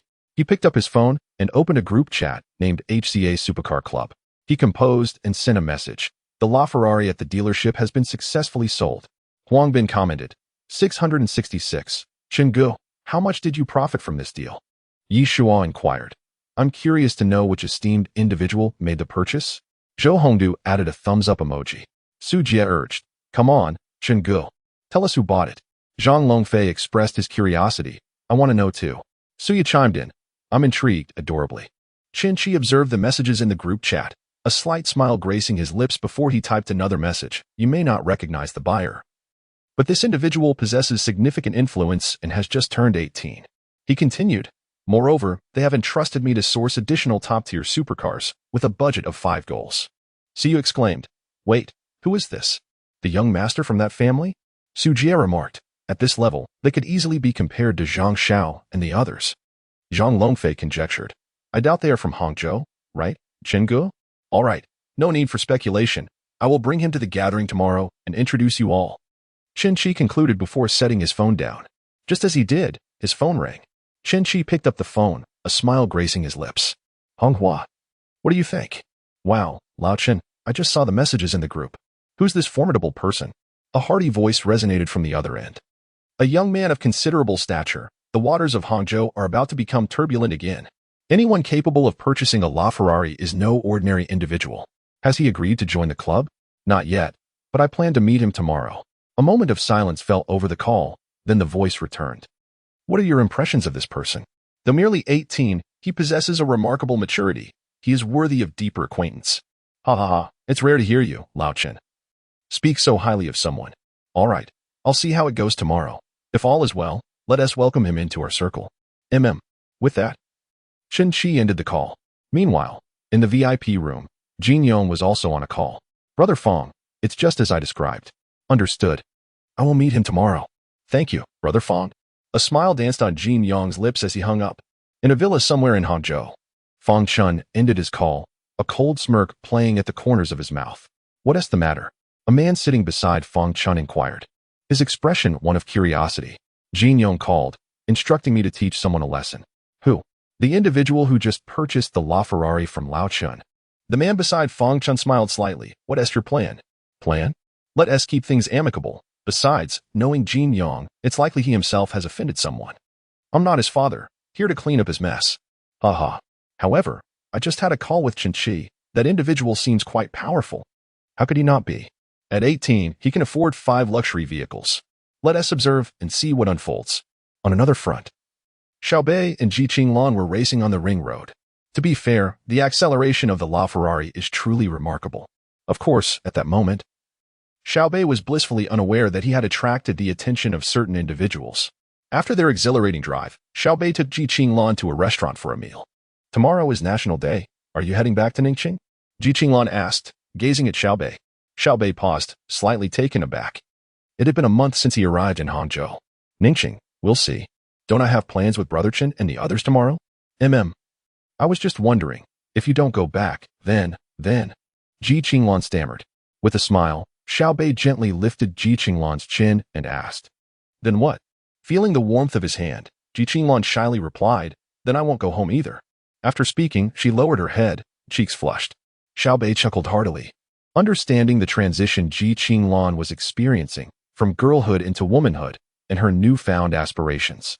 My dear, do you find this dish delectable? Suddenly, Ji Qinglan, still blushing, heard Xiao Bei's seemingly random question. However, she lifted her head and said, it's not too bad. So, do you wish to continue enjoying this dish? Or do you prefer to return home for me? Xiao Beih smirked lewdly. Upon hearing this, Ji Qinglan's face flushed instantly, resembling the hue of a monkey's backside. Darling, how about we go home and indulge in you? Upon hearing her words, Xiao Beih immediately stood up and, with a firm grip, led Ji Qinglan out of the restaurant. Once in the car, Xiao Beih hastened back to Ji Qinglan's residence. As soon as they arrived, Ji Qinglan leaped onto Xiao Beih. He smiled gently, lifting her up as they approached the elevator, and soon they were back in the comfort of her home. At that moment, Ji Qinglan, for reasons unknown, had shed her earlier bashfulness. Instead, she whispered into Xiao Beih's ear, tonight, I intend to exhaust you completely. Chapter 54. My dear. You look exceptionally handsome today. Xiao Beih is currently a spirited young man. Upon hearing such compliments, can he possibly show any sign of weakness? He promptly embraced Ji Qinglan and carried her back to the bedroom, leaving the lights on. 2 hours later, Ji Qinglan gazed at Xiao Beih with deep affection and exclaimed, Darling, do you know how handsome you are today? Just how handsome? Xiao Beih raised an eyebrow. Ji Qinglan playfully pressed down on his brow, giggling like a cat. Incredibly, extraordinarily handsome, more so than ever before. After a moment of blissful laughter, she suddenly inquired, Don't your parents comment on how much you've spent? Xiao Beih gently stroked her face and replied with a smile, This is all my own money. Huh? Ji Qinglan was momentarily taken aback. Your own money? What do you mean? Literally, it's money I earned myself. Xiao Beih preferred not to delve deeper into this topic, as he was not yet ready to reveal to Ji Qinglan that he was an orphan. He believed that if she learned of his background, her affection for him might intensify even further. Xiao Beih felt he was not yet strong enough to bear such weighty truths. Noticing his reluctance to continue the conversation, Ji Qinglan respected his silence. Despite her curiosity about why he never spoke of his family, she decided not to bring it up, as she would not mention anything that troubled him. Perhaps sensing his mood, Ji Qinglan suddenly enveloped him in her embrace. Xiao Beih gazed at the enchanting girl before him, never having anticipated such a striking contrast in her demeanor. However, feeling exhilarated, he had no reason to refuse her affection. He wrapped his arms around Ji Qinglan, as even the moon outside seemed to shy away. At 10 a.m., Xiao Beih's phone rang. Neither he nor Ji Qinglan stirred. Yet the phone continued to ring insistently. "Hey, answer the phone," Ji Qinglan urged, clearly annoyed. "Damn it, that rascal. Does he not care about waking people up in the morning?" Xiao Beih, grumpy from being awakened, finally rose to answer the call. "Hello, who asked this?" On the other end, Chen Qi recognized Xiao Beih's groggy voice and smiled slightly. "Bei Zi, it's me, Chen Qi." Upon hearing this, Xiao Beih snapped to attention. "Brother Chen, what's up? Just got up, right? This afternoon at 1 p.m., meet me at the Hang City International Circuit. I'll send you the location." "All right, Brother Chen. I'll contact you when I arrive." Good, good. Now go back to sleep for a while." After hanging up, Xiao Beih found himself wide awake. Glancing at Ji Qinglan, who lay beside him, with a subtle smile, he reached out and playfully smacked her on the backside. "Wow, Xiao Beih, I'll kill you." Ji Qinglan's morning temper was quite formidable. With that, she sprang up and pounced on Xiao Beih, seizing his hair. "Do you concede?" she challenged, her eyes ablaze. "Never," he retorted defiantly. Upon hearing this, Ji Qinglan exerted more force, tugging at Xiao Beih's hair. "Do you concede, you rascal?" she demanded. Xiao Beih, taken aback, retorted. "You expect a grown man like me to yield to you?" "Absolutely not." With a slight surge of strength, he pushed Ji Qinglan down and secured her hand. "Still feeling feisty? You can't let me have my way just once? A delicate lady like myself, and you have the audacity?" Ji Qinglan's face reflected a hint of grievance, her eyes glistening as she gazed at Xiao Beih. In response, Xiao Beih paused, then chuckled. "Who was just disparaging me? A villain." The two engaged in playful banter on the bed until Ji Qinglan finally begged for mercy, though it was clear she was not pleased. "You, rascal, have no sense of compromise whatsoever." Consequently, while Xiao Beih was bathing, Ji Qinglan swiftly pulled the bathroom door shut and locked it. When Xiao Beih, freshly bathed and ready to emerge, discovered the door was locked, he was momentarily stunned. "What the heck?" Ji Qinglan, "Open the door. I'm freezing," he called out. "Call me Daddy, and I'll unlock it for you." Ji Qinglan teased from outside, a smile playing at her lips. "Not a chance. I refuse to call." "Then you shall remain in there to reflect on your actions. I will only unlock the door when you call for me," Ji Qinglan declared triumphantly, determined to take charge today. Hearing Ji Qinglan's taunts, Xiao Beih mused, "This little lady is certainly rebellious." After a moment's contemplation, he noticed there was more than one door in the bathroom, and a spark of realization ignited in his eyes. "Hurry, will you call? If you call me Daddy now, I will open the door immediately." Ji Qinglan continued her playful banter, unaware that Xiao Beih had already slipped through another bathroom door onto the balcony. Stealthily, he returned to the room, watching Ji Qinglan still shouting from behind the locked door, a smirk forming on his lips. "Are you calling or not? Go on, my dear. Call for me." Ji Qinglan, oblivious to his presence, continued her antics. "You're finished." Suddenly, Xiao Beih's voice emerged from behind her, startling Ji Qinglan. She spun around to find him grinning mischievously. "Ah, a ghost!" Ji Qinglan shrieked, bolting away. However, Xiao Beih, quick and agile, caught her effortlessly, lifting her as one might a child, drawing her close with a playful glint in his eyes. "What now? Still feeling audacious?" Chapter 55, Mastering Culinary Arts. Divine noodles, Xiao Beih placed his hand gently on Ji Qinglan's head, a victorious smile adorning his face as he gazed at her. Ji Qinglan, pouting her lips, looked at him with an expression of grievance. "Humph, you naughty rascal, can't you let me win just this once? Moreover, you cheated just now." Observing Ji Qinglan's adorable demeanor, Xiao Beih smiled faintly, cupping her face in his hands. "All right, my dear, it's time to rise and shine. We still have to visit Brother Chen later." With that, he playfully patted her on the rear and added, "I'll head downstairs to prepare breakfast. You should hurry down." "Humph, you naughty rascal," Ji Qinglan retorted. Xiao Beih glanced at her before descending the stairs to prepare breakfast, or rather, lunch. After Ji Qinglan finished her morning routine, she still bore a hint of a sulk. It wasn't he that she was being petulant. Rather, girls in love tend to be sensitive and attentive to details. She merely wished for Xiao Beih to console her. However, Xiao Beih, today oblivious to her feelings, offered no words of comfort. "Humph, I'll draw a circle to curse you. May you have a child without a bottom." After a brief moment of venting, Ji Qinglan dressed and made her way downstairs. "My dear, how lovely to see you. Breakfast is ready." Upon hearing this, Ji Qinglan pouted. "I don't want to eat your food. I'll eat by myself." She then approached the refrigerator, took out some bread and milk, and retreated to the living room to indulge. With a fierce glare directed at Xiao Beih, she began to eat. Soon, Xiao Beih emerged from the kitchen, carrying 2 bowls of steaming, fragrant noodles. However, upon noticing Ji Qinglan already dining, he raised an eyebrow in bewilderment. "What are you doing eating that? You should be enjoying the noodles I made. Why didn't you call me for lunch?" Ji Qinglan let out a cold humph. "Whether you care or not, it's none of your business." Clearly, she was still miffed about the earlier incident. Xiao Beih shrugged and approached her. Upon closer inspection, he saw her meager meal of milk and bread. "Eating such a humble meal, others might think I'm bullying you. Ah, truly, no good deed goes unpunished." Xiao Beih chuckled. Ji Qinglan rolled her eyes at him. Ignoring her reaction, he continued, "By the way, my dear, do you know what eating bread and milk signifies?" "What?" Ji Qinglan inquired directly. "It signifies that you are living a solitary life. However, I can't imagine you truly being alone, especially after how adept you were last night." Xiao Beih's explanation left Ji Qinglan momentarily speechless, her eyes wide with surprise. "I'll ignore you for now. Once I'm full and have regained my strength, I'll deal with you." With that, Ji Qinglan devoured her food with fervor. "Oh, did I say something wrong? You're not living alone. You should be called an ice pop."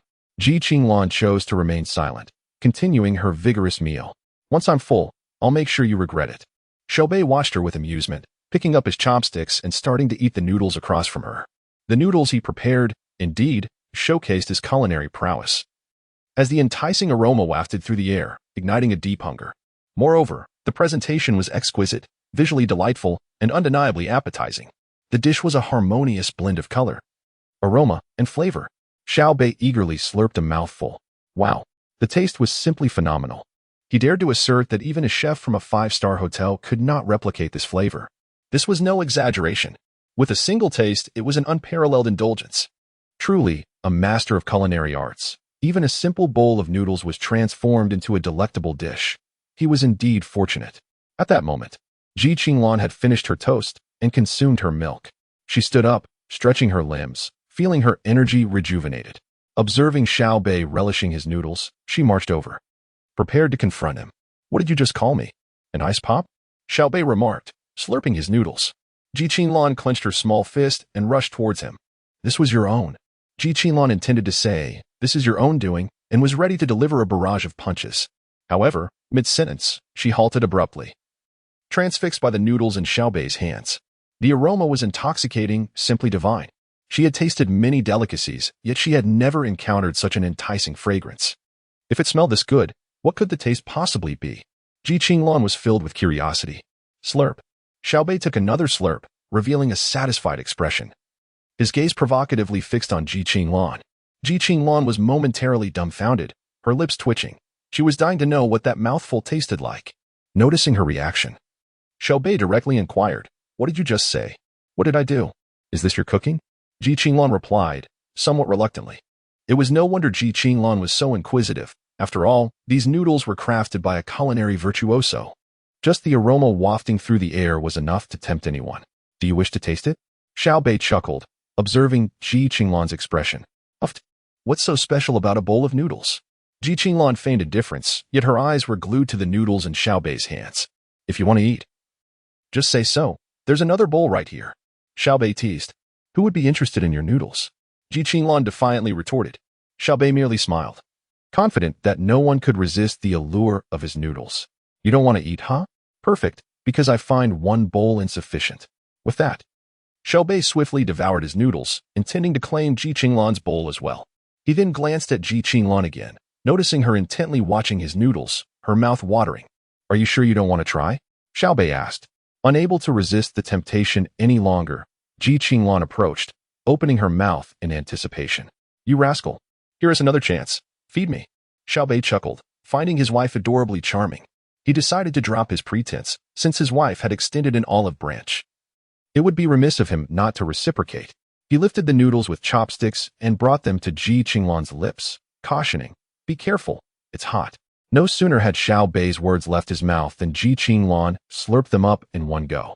She then squinted her eyes, savoring every nuance of flavor that danced upon her palate.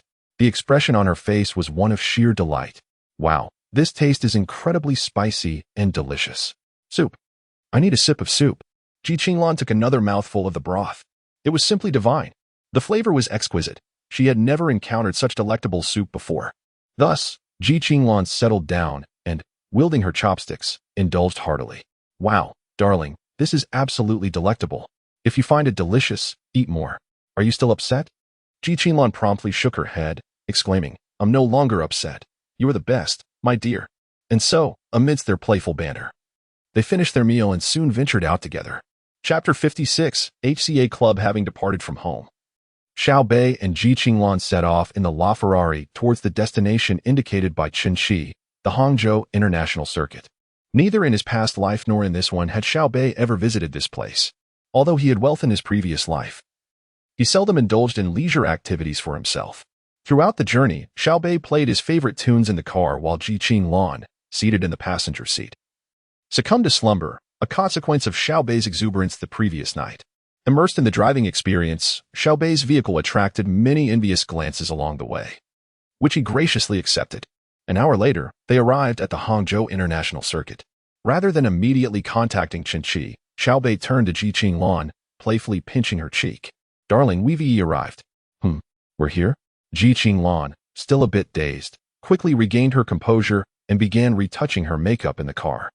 When Xiao Beih inquired about her makeup, she explained, there are many women from the supercar club here. I cannot afford to be outshone. Xiao Beih understood little of the competitive nature among women. Upon exiting the car, Xiao Beih promptly reached out to Chenxi.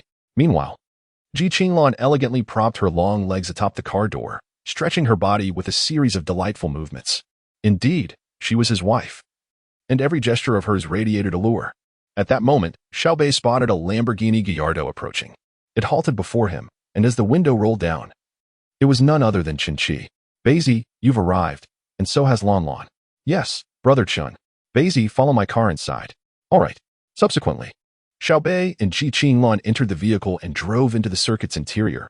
They soon joined Chenxi, who led them into a bustling scene filled with numerous luxury cars and supercars, including Ferraris, Lamborghinis, McLarens, Lotuses, and Porsches. The roar of the LaFerrari caught the attention of everyone present, drawing their gazes towards Xiao Beih's Tiffany blue supercar. Wow, is this the LaFerrari? It's stunning. The king of horses has arrived.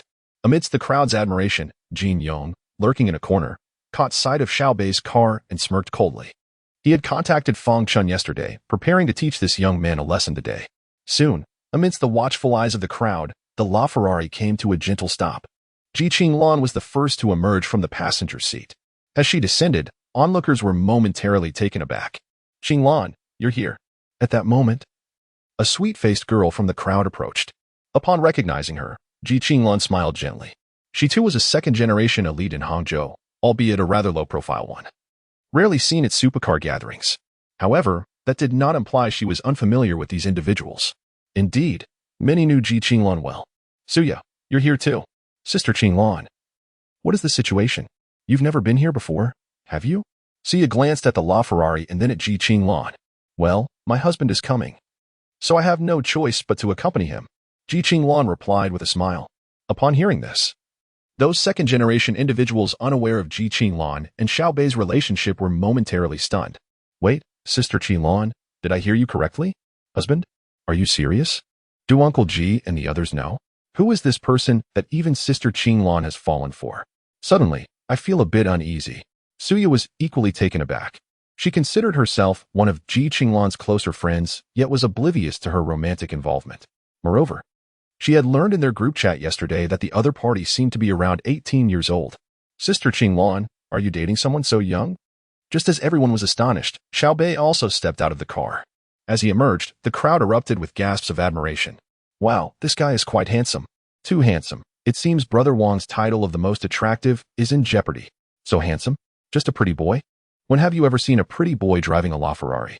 Their astonishment was understandable. Xiao Beih looked exceptionally dashing today, exuding an aura of restraint. All thanks to Ji Qinglan's styling. How could he not be striking? At this moment, Chenxi approached Xiao Beih's side. Beih, these are some of our HCA club members. This afternoon, the entire Hangzhou International Circuit is ours for racing. All right, Brother Chen. Xiao Beih surveyed the surroundings, nodding with a smile. Suya, too, turned her gaze towards Xiao Beih. Truthfully, she was captivated by his charm when he stepped down from the car. Sister Qinglan, your husband is quite stunning. Thankfully, he isn't too full of himself. Ji Qinglan chuckled, yet the smile at the corner of her mouth betrayed her inner joy. Oh, Sister Qinglan, is this the magic of love? You're smiling now. At that moment, Xiao Beih and Qin Shi approached Ji Qinglan. Seeing Xiao Beih arrive, Ji Qinglan naturally linked her arm with his and introduced him, saying, "Husband, this is my dear friend, Suya." Xiao Beih glanced at the girl named Suya. She was indeed beautiful but carried a certain playful vibe.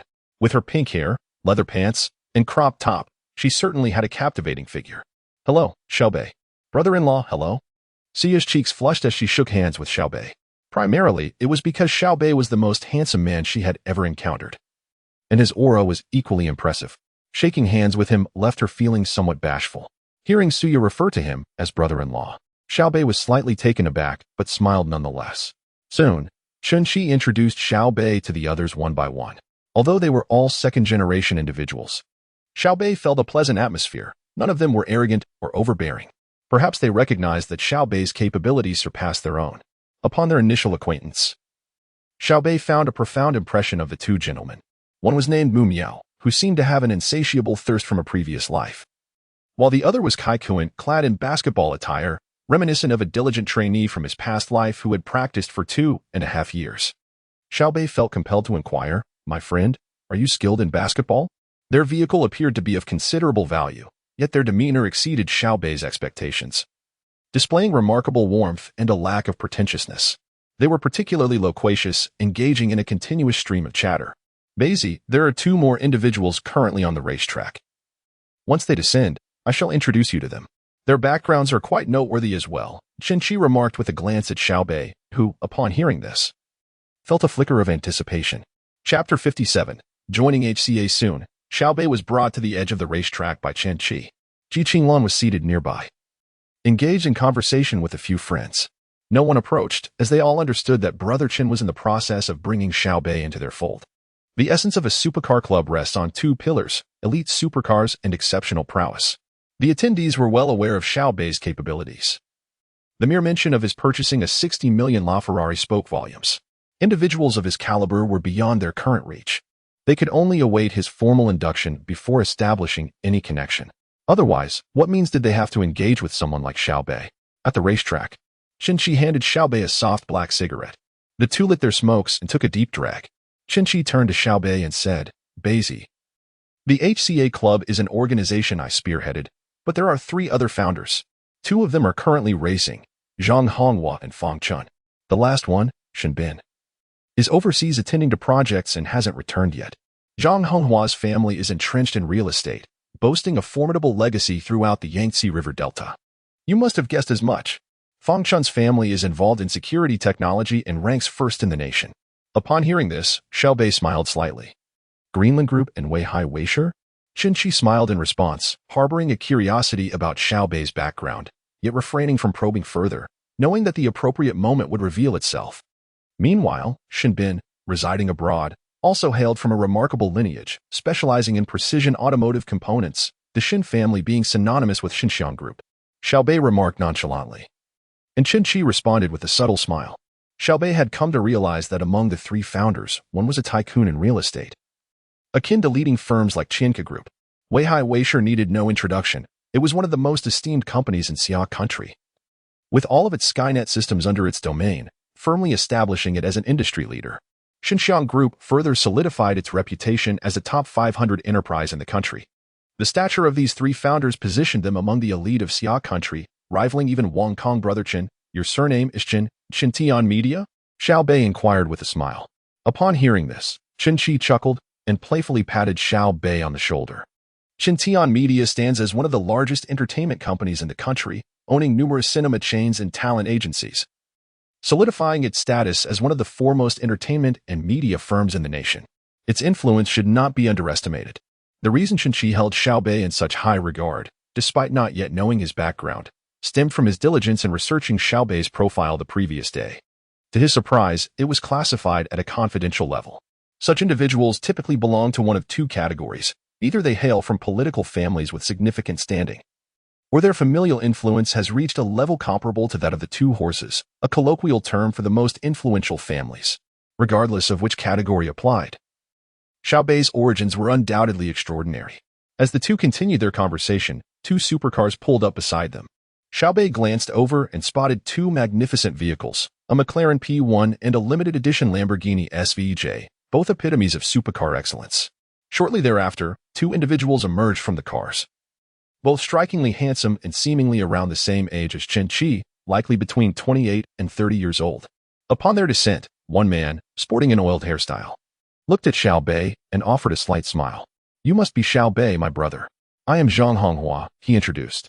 The other, Feng Chan, who was of similar height to Xiao Beih and possessed a certain mature charm, nodded in agreement. Xiao Beih returned the greeting with a smile. "Hello, brothers. I'm Xiao Beih. Feel free to call me Beih Z." His intention behind this was to foster camaraderie. After all, more friends could mean more opportunities. "Ha ha ha, Beih Z. Your character is quite agreeable. We shall indeed take advantage and call you that." Zhang Honghua chuckled, looking at Xiao Beih. "So, Beih Z, would you care to join us?" Feng Chun, leaning against the car door, inquired with a smile. His initial impression of Xiao Beih was exceedingly positive, and besides, Chen Qi had mentioned yesterday that Xiao Bei's status likely surpassed theirs. In response, Xiao Beih smiled slightly. "Since you both have extended such an invitation, it would be quite ungracious of me to decline. Ha ha ha, Beih Z, with your joining, you shall be on equal footing with us. If there is anything, just give a shout." Chen Qi interjected eagerly. "All right, I'll count on you brothers then. If you need anything, just call out," Xiao Beih replied, revealing his own intentions. After conversing with a few individuals from HCA, he had formed a favorable impression of them. They lacked the arrogance often associated with wealthy heirs. More importantly, he had overheard discussions of potential collaboration. Xiao Beih preferred this atmosphere over the ostentatious supercar clubs. Furthermore, the warmth with which Chen Qi and the others had greeted him was encouraging. Chen Qi's comprehensive introduction demonstrated their genuine interest and sincerity, which was precisely the kind of network Xiao Beih sought, one of quality and value. "Chen Qi, remind me about the Jin family's young master when the time comes," Feng Chun remarked casually. Xiao Beih responded with a smile. "Thank you, Feng Ge." The three shared a laugh, recognizing Xiao Bei's high emotional intelligence. Just as their conversation deepened, Jin Yong, who had been observing from a distance, wore a somber expression. He had anticipated that Feng Chun's assistance would be a 50-50 chance, prompting him to prepare for both outcomes. Thus, while the others enjoyed their lively discussion, Jin Yong discreetly made his way to the International Racetrack's exterior and placed a phone call. "Lin Xiao, HCA is currently gathering at the International Racetrack." "Understood. I will be there shortly." Subsequently, Chen Qi and his companions led Xiao Beih toward the group of people awaiting them. "Dear brothers and sisters, from this day forth, Xiao Beih officially joins our HCA club, holding the same rank as the rest of us." With Chen Qi's announcement, Xiao Beih has become a formal member of the HCA club. There is no discontent regarding Xiao Beih ascending to Chen Qi's level. After all, his prowess speaks for itself. Instantly, applause erupted, and everyone exchanged WeChat contacts with Xiao Beih. Individuals from various professions were present, marking the beginning of Xiao Bei's network in this world. Just as the atmosphere was filled with warmth and camaraderie, the distant roar of supercars echoed. Zhang Honghua glanced over, immediately darkening his expression. "Damn it. How did Lin Fan find out we were gathering here today?" Chapter 58. My 500 million has arrived. What about yours? As soon as Zhang Honghua's words faded, 10 supercars came to a halt before the crowd.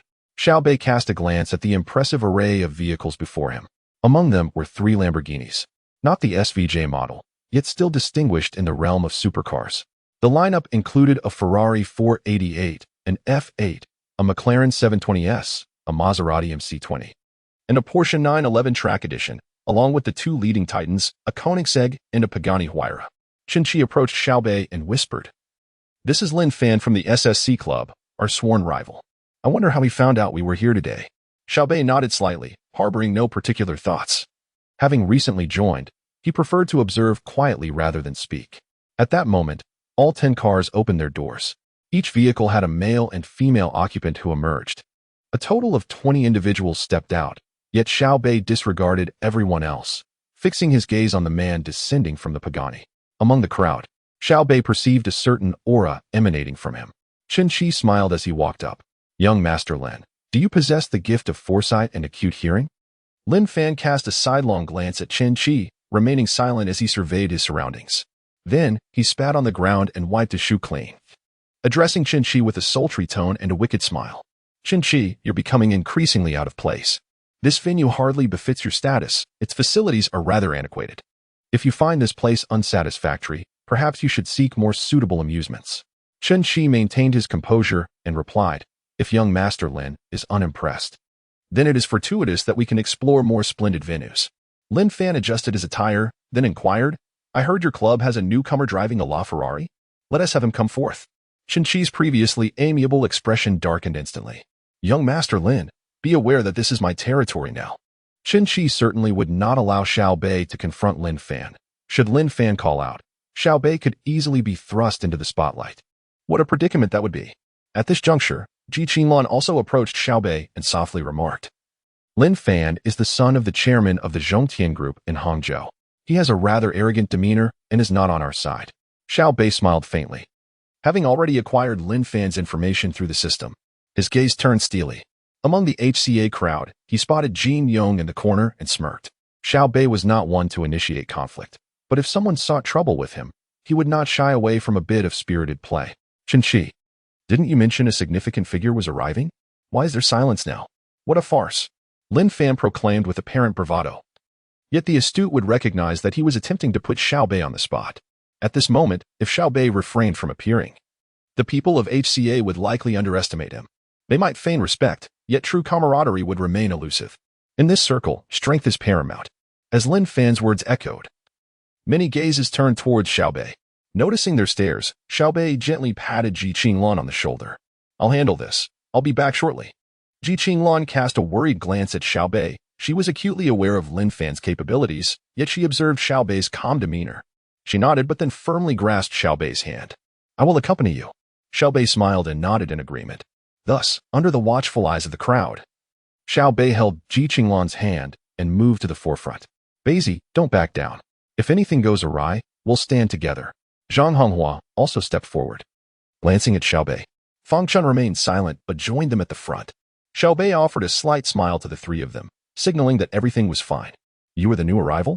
Lin Fan remarked, casting a scrutinizing glance at Xiao Beih as he noticed him, and Ji Qinlan stepping forward. So you are young Master Lin?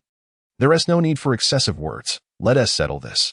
You came here to create trouble for someone, didn't you? Xiao Beih responded nonchalantly. At this, Lin Fan looked at Xiao Beih with surprise. Then, he began to clap his hands. Quite astute. I've heard you have quite the reputation. Young Master Lin, you jest. Compared to you, I am rather ordinary. Xiao Beih replied, maintaining his calm gaze on Lin Fan, implying that he was not as impressive as he claimed. Enough of this verbal sparring. I've heard you are remarkably skilled. A LaFerrari, worth 500 million, perhaps? How about this? Let us race. If you lose, the LaFerrari and your 500 million belong to me, and you will apologize to Jin Yong. Lin Fan smiled faintly. Xiao Bei's lips curled slightly. And if you lose? Lin Fan chuckled as if he had heard the grandest of jokes. Me? Lose? If you wish to wager, you must present a stake. Surely, you do not think I am a fool? Xiao Beih regarded this arrogant second-generation heir with a bemused expression. Very well, if you possess the courage to win, I shall give you my Pagani Huayra, and I will not involve myself in your matters with Jin Yong. What do you say? Are you daring enough to accept? At Lin Fan's proposal, Xiao Beih was rendered speechless. Young Master Lin? I think Lin the beggar suits you better. I present a LaFerrari and 500 million, while you offer a single vehicle for this wager. Who is the fool here? Do you genuinely believe you can assist Jin Yong? Indeed, young Master Lin. If you wish to play, you ought to at least present something of commensurate value. Qi chimed in with a mocking tone. Could it be that young Master Lin lacks the means? Fang Chun, pleased with Xiao Bei's performance, added her own ridicule towards Lin Fan. Young Master is broke but still hopes to profit without investment? Zhang Honghua also joined in the mockery.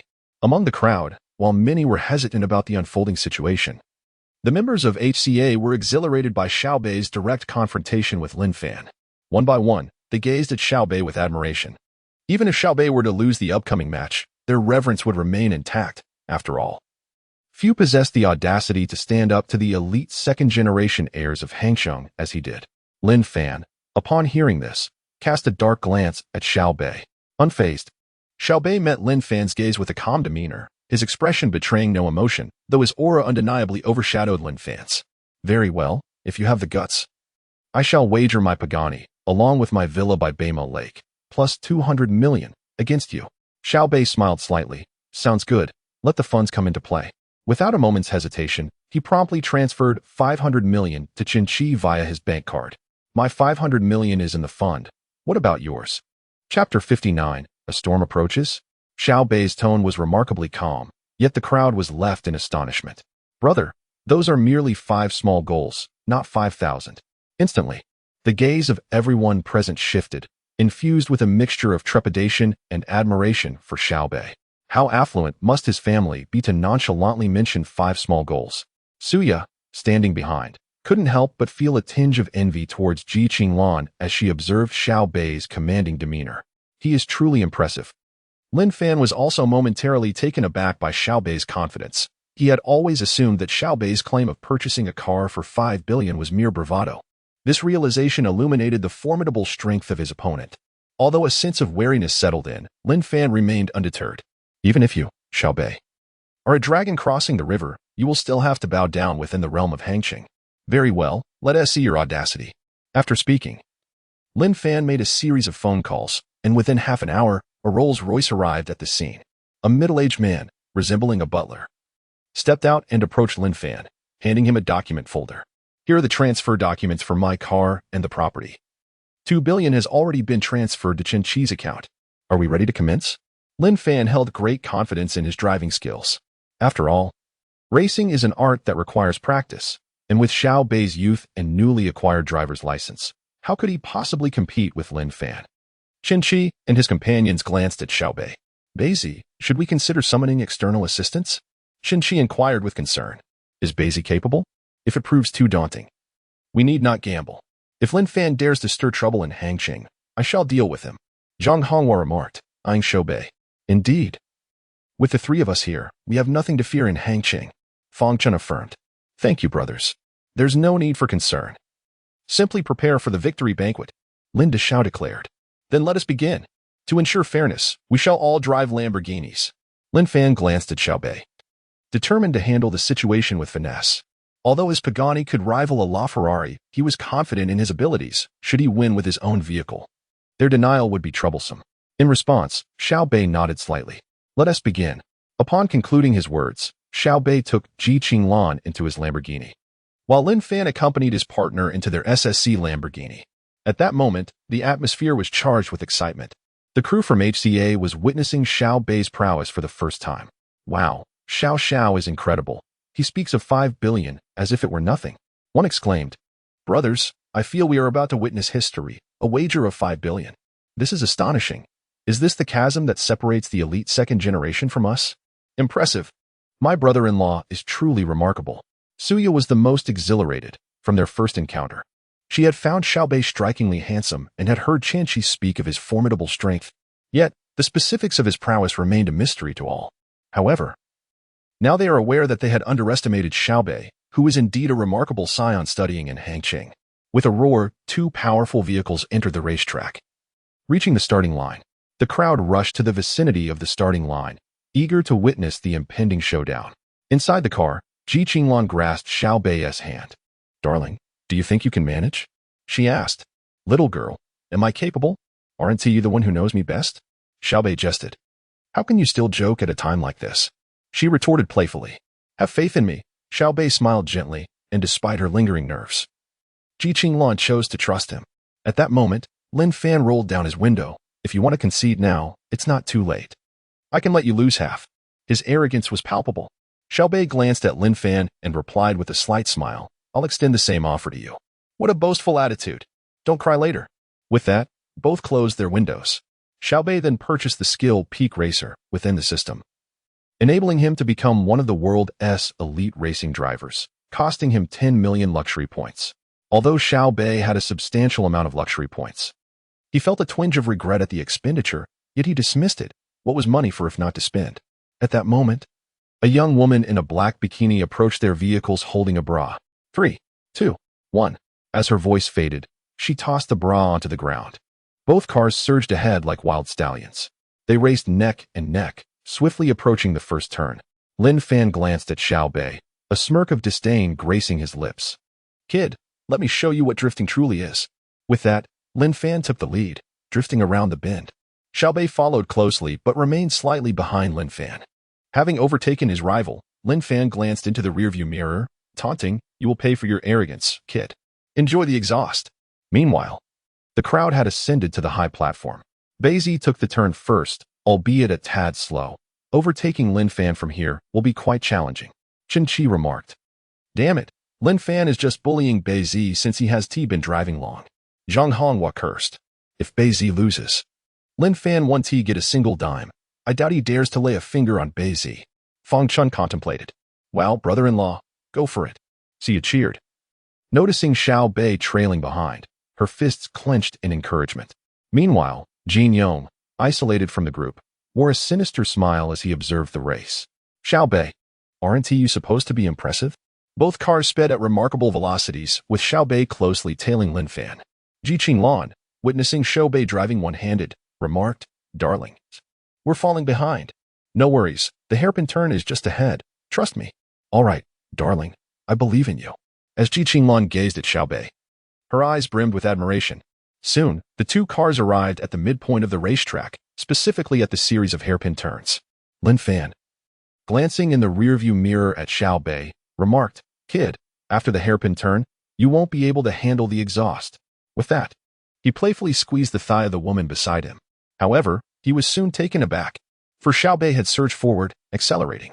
Did this boy seek his own demise? Accelerating in such a perilous spot. Lin Fan was momentarily stunned. "Look, brother-in-law is accelerating. Is it dangerous?" Suya and the others on the high platform also noticed Xiao Beih's reckless acceleration through the hairpin turn. "This is bad, Abbot. Prepare for rescue immediately." Beih's speed is concerning. Chen Qi's face turned anxious as he glanced at the sneering Jin Yong beside him.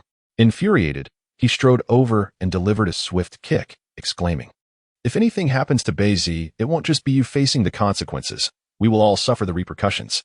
Chapter 60, The Ultimate Drift. Lin Fan, indulging in his devious antics, ignited a fierce reaction in Jin Yong after Chen Qi delivered a swift kick. "Brother Chen, he is merely an outsider. Who does he think he is to look down upon us?" Jin Yong mused, a foolish grin plastered on his face. "Who should we fear? If his family were to truly unleash their wrath, we would all be mere trifles in comparison. You imbecile! You had better pray that Beih remains unharmed." With that, Chen Qi dashed away. The onlookers were not astonished by Chen Qi's confrontation with Jin Yong, but rather by his ominous words. If something were to befall Xiao Beih, everyone present would be utterly powerless. Just who is Xiao Xiao? If you inquire of me, whom should I ask? Damn Jin Yong, if it weren't for him. Let us fervently hope that Xiao Xiao is safe. At this moment, every member of HCA fervently wished for Xiao Bei's well-being. Meanwhile, a rival leader from SSC, Huangxing, also caught wind of Chen Qi's remarks. "What is the true identity of this Xiao Beih? Fanzi, investigate immediately. I wish to know at the earliest possible moment." "Understood." Brother Huang. Despite their opposition to Chen Qi, Huangsheng valued his words highly. Chen Qi's evident attempt to align with Xiao Beih hinted at undisclosed matters that they were oblivious to. All present exchanged glances, each mind racing with a singular thought. If something were to happen to Xiao Beih today, the consequences would be dire. Beep. As Lin Fan drove, the sudden blare of a horn pierced the air, signaling a call over the walkie-talkie. He furrowed his brow, responding brusquely, "What is the matter? Do you not see that I am driving?" From the stands, Huangsheng cautioned, "Lin Fan, do not confront Xiao Beih head-on. This lad's background is substantial. If an incident occurs on this curve, we will all suffer." "What do you mean?" Lin Fan paused, dismissing the warning. "This is Hangzhou. An outsider is nothing to me." With that, he abruptly terminated the call. At that moment, Xiao Beih had closed the gap. "Damn it, I've been too accommodating." Lin Fan veered inward, denying Xiao Beih the opportunity to overtake him. "Boy, are you in such a hurry to meet your maker?" Lin Fan was now consumed by madness. Inside Xiao Beih's vehicle, a subtle smile played upon his lips. He desired the outer lane. With a burst of speed, he swiftly passed Lin Fan. Good heavens, he is reckless. Look, Xiao Xiao is reaching 220 km/h, attempting to overtake on the outside. This is disastrous. At this speed, an accident is imminent. Who has the walkie-talkie? Quickly, alert Xiao Xiao. Xiao Xiao has taken the walkie-talkie. We're doomed. Just as Lin Fan and the others braced for Xiao Bei's impending doom, Xiao Beih seamlessly merged with his vehicle, executing a flawless maneuver on the outer lane. He then deftly transitioned into the inner curve of the second bend. Lin Fan, taken aback, narrowly avoided a collision with Xiao Beih. Then he was taken aback. After seizing the inside track, Xiao Beih immediately executed several breathtaking maneuvers, maintaining a close wall drift, rendering Lin Fan unable to overtake him. In the end, Lin Fan could only watch as Xiao Bei's taillights faded into the distance. The spectators in the stands were left in a daze, utterly astonished by what they had just witnessed. Goodness, that maneuver by young Master Xiao was absolutely extraordinary. Damn it. Now I can rest assured, Lin Fan cannot catch up. Xiao Beih took the corners without losing speed, accelerating even further. He must be a professional driver. At that moment, Qin Shi and Zhang Honghua, who were preparing to assist, were also left speechless. My goodness, is Beih Z's driving skill really that of a newly licensed driver? This is the technique of a seasoned professional. They exchanged glances, both feeling a sense of relief. It turns out, we were the clowns all along, ha ha ha. Zhang Honghua burst into laughter. In the stands, Jin Yong's eyes widened in disbelief. Why? How is this possible? On the track. As Xiao Beih continued to distance himself, Lin Fan pounded the steering wheel in frustration. How could this be? Xiao Beih was oblivious to the spectators' thoughts. After navigating a series of sharp turns, he accelerated to his maximum speed. Executing wall drifts and various flashy maneuvers, he had become one with the vehicle. What originally would have taken at least 5 minutes, Xiao Beih achieved in just 2 minutes, crossing the finish line in a blur. He turned sharply and entered the waiting area. As soon as he stepped out of the car, Qin Shi and Zhang Honghua rushed over, eager to lift Xiao Beih in celebration. Wait. Maintain your composure. Composure, my foot. If we don't let this out, we're going to go insane. Without further ado, everyone rushed over, cheering and shouting. Incredible. Absolutely phenomenal. Brother, accept my homage. Damn it. I almost lost control. Thank you for holding it together. They were genuinely ecstatic, not merely because Xiao Beih had won, but because he had not met with disaster. Moments ago, they had been enveloped in tension, and now they could finally breathe a sigh of relief. Just then, Lin Fan's car returned. However, as soon as he stepped out, he removed his gloves and approached Xiao Beih. How dare you act tough here? You think you can race? With that, Lin Fan raised his fist, preparing to strike Xiao Beih. The crowd was stunned. Xiao Bei's expression turned icy. As Lin Fan's fist approached, he swiftly extended his left hand to grasp Lin Fan's fist, pivoted his body, and executed a clean shoulder throw. A loud thud echoed as Lin Fan fell to the ground. The members of the SSC Supercar Club rushed forward, ready to intervene, but were halted by Huang Sheng. You want to die? Don't drag me into this. Huang Sheng had just received the dossier, and after reviewing Xiao Bei's information, he felt a chill run down his spine. This was classified information. A person like him could easily eliminate them without breaking a sweat. The crowd exchanged glances, their fervor swiftly giving way to a calm contemplation, recalling the words spoken by Qin Shi from the stands. One by one, their gazes turned towards Xiao Beih with a sense of trepidation. At that moment, Xiao Beih approached Lin Fan, squatting beside him and coldly stating, "This is the first and last time. If you wish to confront me, then come forth now, but first, present your wager." He lightly tapped Lin Fan on the shoulder. Lin Fan, a paragon of excellence since childhood, had never endured such humiliation. You want money? You must be dreaming. Do you think I was raised to be intimidated? He retorted defiantly. Xiao Beih merely smiled. Lin Fan, you must understand that one must honor their bets. At this juncture, Qin Shi stepped forward, visibly exasperated by Lin Fan's recent actions. Who insisted on gambling? You sought the limelight, yet now that you've lost, you resort to evasion? Zhang Honghua approached Xiao Beih and patted him on the shoulder.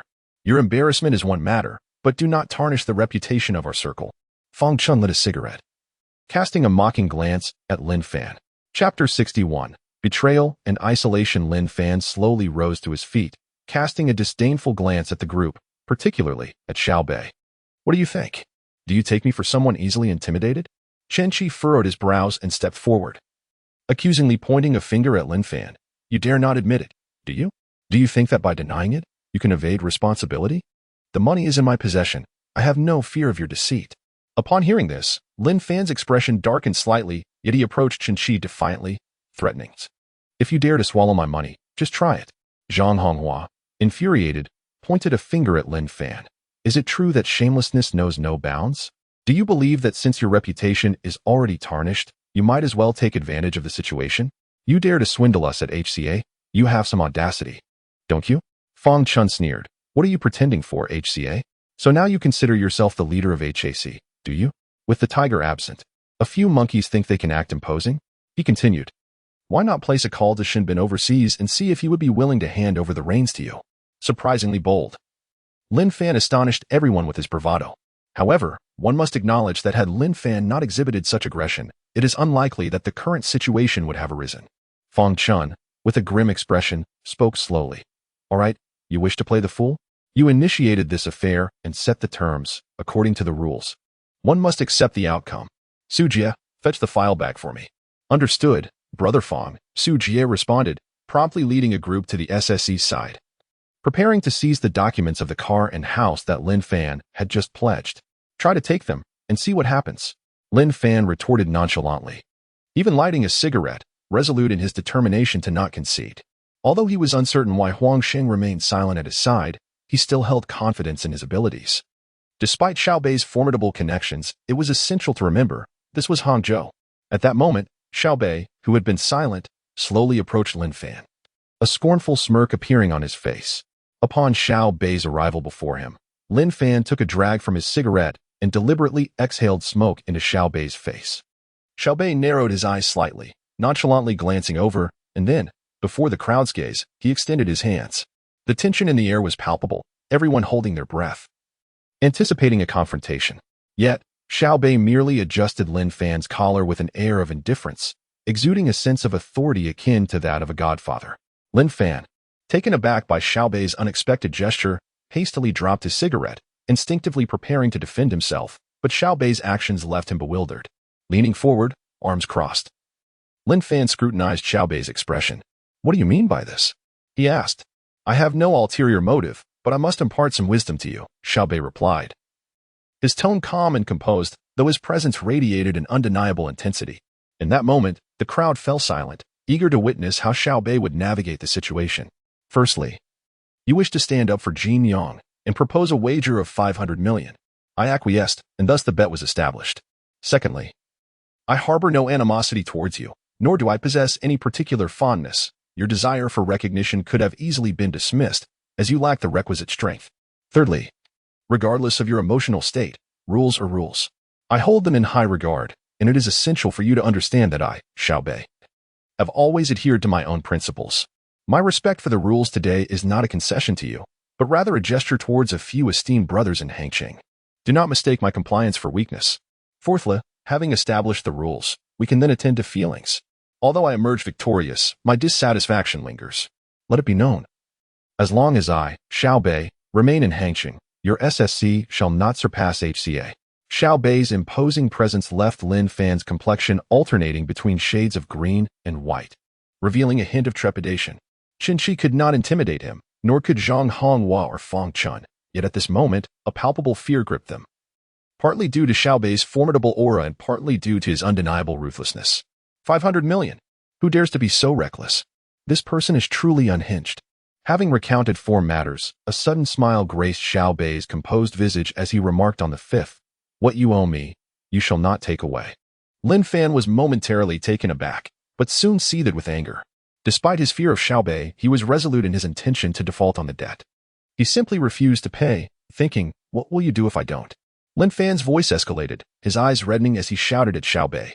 In response to Lin Fan's outburst, Xiao Bei casually cleared his ears, abandoning his previous calm demeanor, and coldly stated, if you refuse to pay, you shall not leave here today. The drastic shift in his demeanor was increasingly unsettling. Lin Fan took a deep breath, his gaze towards Xiao Bei filled with apprehension. Yet, he maintained a facade of bravado, defiantly challenging, go ahead, try to lay a finger on me. Before Xiao Bei could respond, the second-generation members who had been listening intently suddenly stirred. To Lin Fan's astonishment, one unexpected voice chimed in, it is only right to repay debts. I see no issue with that. Huang Xing spoke up, surprisingly siding with Xiao Bei. Qin Shi and the others exchanged silent glances, one by one breaking into smiles.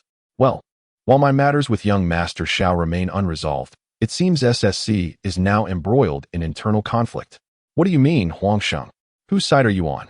Lin Fan was genuinely furious, feeling like a cornered dog at this moment. Huang Sheng's expression was complex. Lin Gu, I shall address you as brother one last time.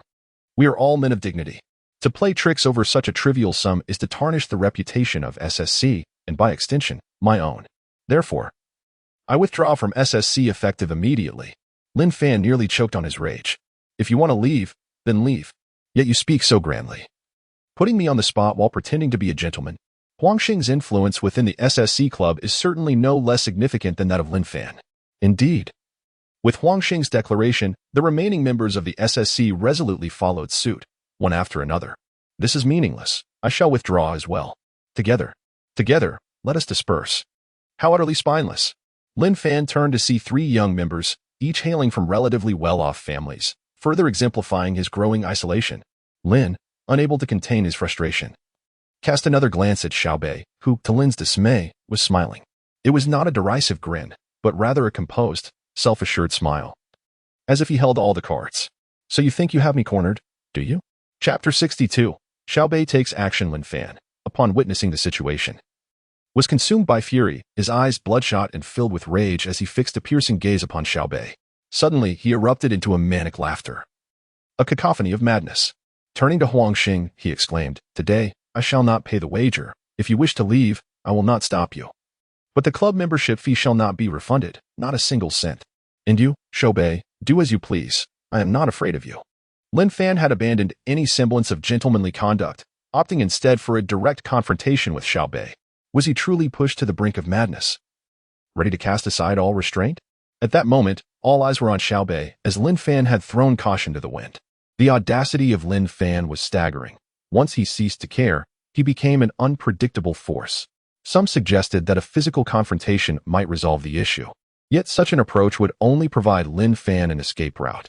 While abstaining from violence could prolong the standoff, who could guarantee their endurance against such a volatile character? Resorting to sheer obstinacy, what recourse did anyone have? The crowd was now acutely aware of Lin Fan's shamelessness. Chen Shi interjected, "For heaven's sake, have some backbone. This is utterly disgraceful." Lin Fan retorted, "Disgraceful to whom?" Fang Chen added, "You think you're a big shot? More like a slippery snake."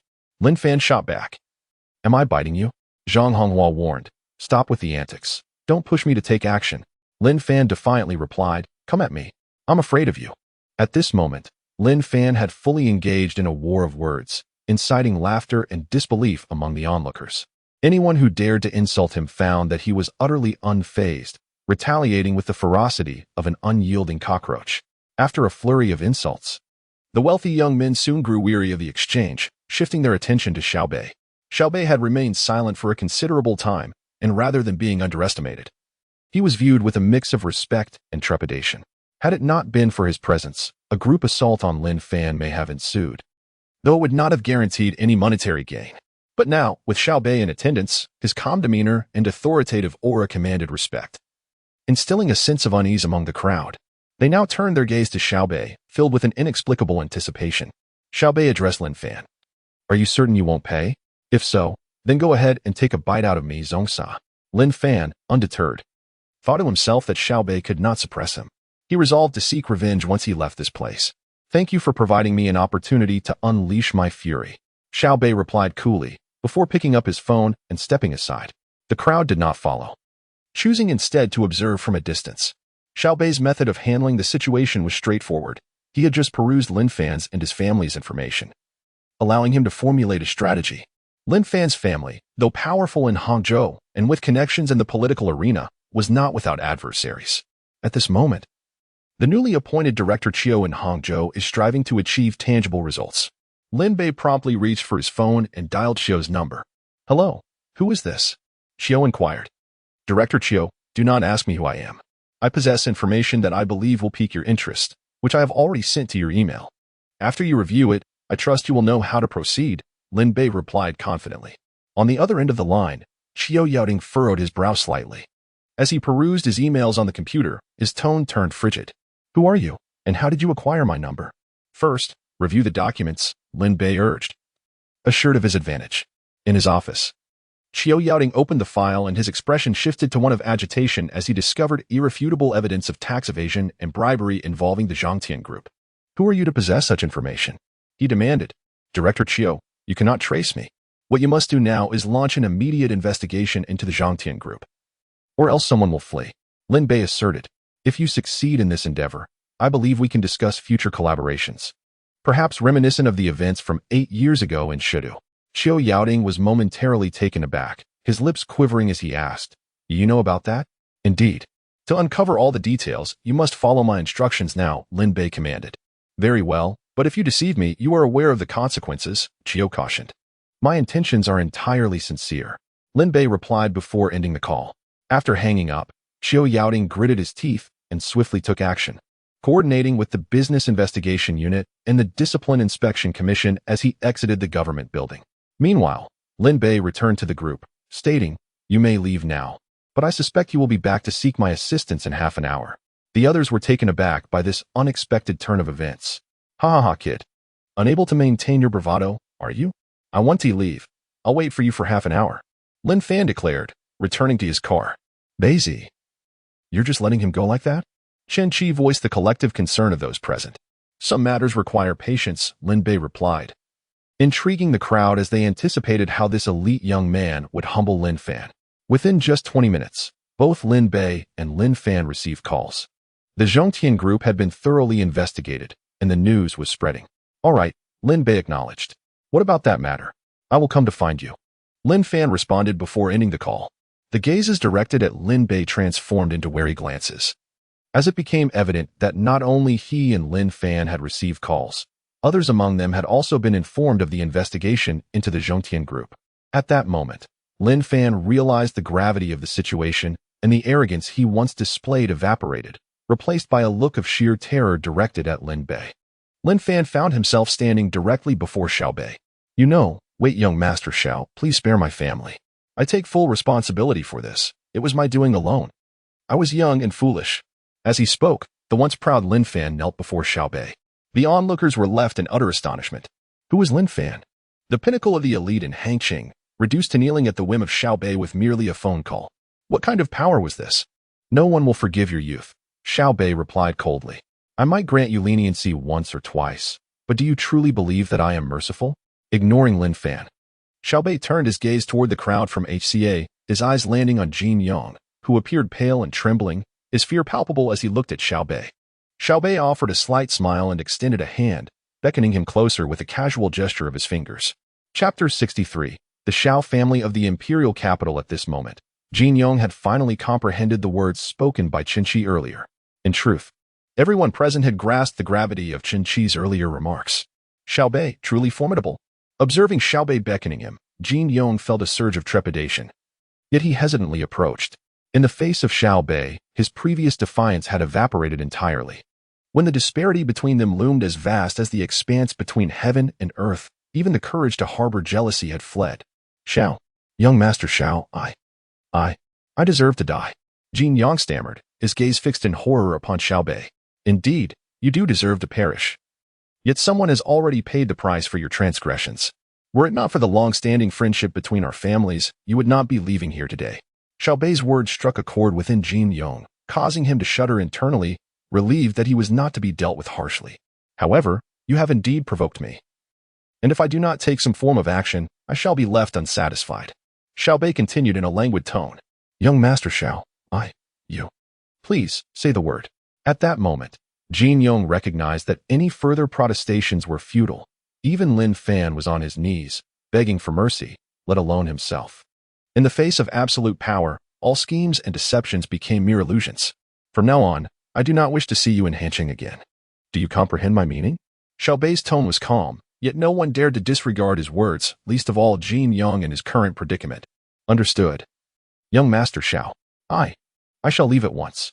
With that, he hastily exited the venue. Xiao Bei cast a glance at Lin Fan, who was still groveling, paying him no mind before joining Chen Qi and the others. "Brother Chen, let us conclude our business here for today. We shall remain in contact. I'm weary and shall return home now." "Very well, Beih. I will transfer Lin Fan's funds to your account shortly." Chen Qi now regarded Xiao Bei with considerable respect, and Xiao Bei noted the shift in the attitudes of those around him. "Let us interact normally. I will not provoke others if they do not provoke me. I must take my leave today, but I shall return to invite my elder brothers for tea another day." Upon hearing this, Chen Qi, Zhang Honghua, and Fang Chun all breathed a sigh of relief, smiling at Xiao Bei. "Excellent, Beih. Do inform us ahead of time when you come, and we shall provide you with fine tea and good wine." "Haha, I will. I shall come to the school to visit you." Zhang Honghua and Fang Chun chimed in, echoing the sentiment. Xiao Bei smiled slightly, and, amidst the astonished gazes of the crowd, took his leave with Ji Qinglan. In the crowd, Siyu watched Xiao Bei depart with an air of nonchalance, her mind racing. Once Xiao Bei had left, the others finally exhaled in relief. Goodness, young Master Xiao is truly remarkable. Just one phone call. No, just one phone call. And in 20 minutes, he had Lin Fan begging for mercy. Unbelievable, I nearly lost control. Control yourself, man. Hearing the discussions around him, Qinchi turned and said, let us keep today's events to ourselves as much as possible, understood? Understood, Brother Chun. But what exactly is young Master Xiao's background? He is terrifying. Almost like something out of a movie. At this moment, Su Jie stepped forward to inquire of Qinchi. As time passes, one inevitably gains insight. Now that you inquire, I find myself at a loss. Upon uttering these words, the sound of Xiao Bei's Lafa roared to life, and soon, a group of individuals watched the Lafa vanish from their sight. Inside the car, Ji Qinglan glanced at Xiao Bei, suddenly feeling a tinge of insecurity. Sensing her thoughts, Xiao Bei jestingly remarked, wife, wasn't your husband just dashing formidable? At this, Ji Qinglan, who was still lamenting her perceived unworthiness to Xiao Bei, couldn't help but chuckle. Not a single serious moment. But truly, husband, you are handsome, she praised, and Xiao Bei grinned broadly. Am I not impressive? Indeed, my husband is quite remarkable, isn't he? Ji Qinglan laughed as well, observing the stark contrast in Xiao Bei's demeanor. One moment astute beyond belief, the next, childishly playful. While Ji Qinglan and Xiao Bei engaged in light-hearted banter, a tempest brewed throughout Hangzhou, shaking both the business and political realms. In the political arena, the newly appointed Director Qiu, with swift and forceful measures, dismantled the Zhongtian group, seizing a cadre of combatants in the process, thereby capturing the spotlight. Subsequently, the business sector took notice. Esteemed figures in Hangzhou became aware of this development, and rumors spread that the downfall of Zhongtian Group stemmed from Lin Fan's offense towards a young man. Initially, this was dismissed as a mere jest. But when the matter was brought up in front of their children, those business moguls realized the gravity of the situation. Consequently, they urged their offspring to cultivate a good rapport with Xiao Bei. Overnight, Xiao Bei emerged as the most prominent figure in Hangzhou. In Qiu Yaoting's office, his assistant stood before him. Have the investigations yielded results? Xiao Yaoting inquired as he organized documents. Director Qiu, we have found nothing, he replied. Xiao Yaoting set down his pen, furrowing his brow while looking up. What is the situation? Director Qiu, the information on the other party is classified, and my clearance is insufficient to access it. The assistant continued. And mine? Xiao Yaoting directly questioned, leaning back in his chair. Your clearance is also inadequate, sir. Upon hearing this, Xiao Yaoting's expression shifted dramatically. Suddenly recalling something, he quickly asked, are there any photographs? When he realized his own limitations, he thought of certain powerful entities that surpassed him.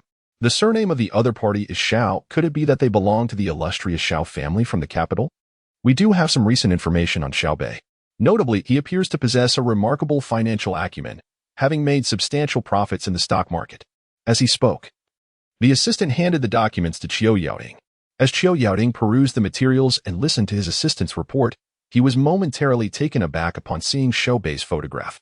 His expression turned serious as he instructed his assistant, you may leave now. Understood. Once the assistant exited, Qiu Yaoting stared at Xiao Bei's photo. Isn't this Brother Xiao? This is a younger version of him. Could it be that Brother Xiao is assisting me from behind the scenes? A smile crept upon Qiu Yaoting's lips. He promptly picked up the phone and dialed a number. Hello, who is this? A deep voice resonated through the line. Ha ha ha, Brother Xiao, it is I, Yaoting. Ah, Yaoting. I heard you've gone to Hangzhou. Did you encounter some issues upon taking office? In a villa study located far away in the heart of the capital, a commanding middle-aged man spoke calmly.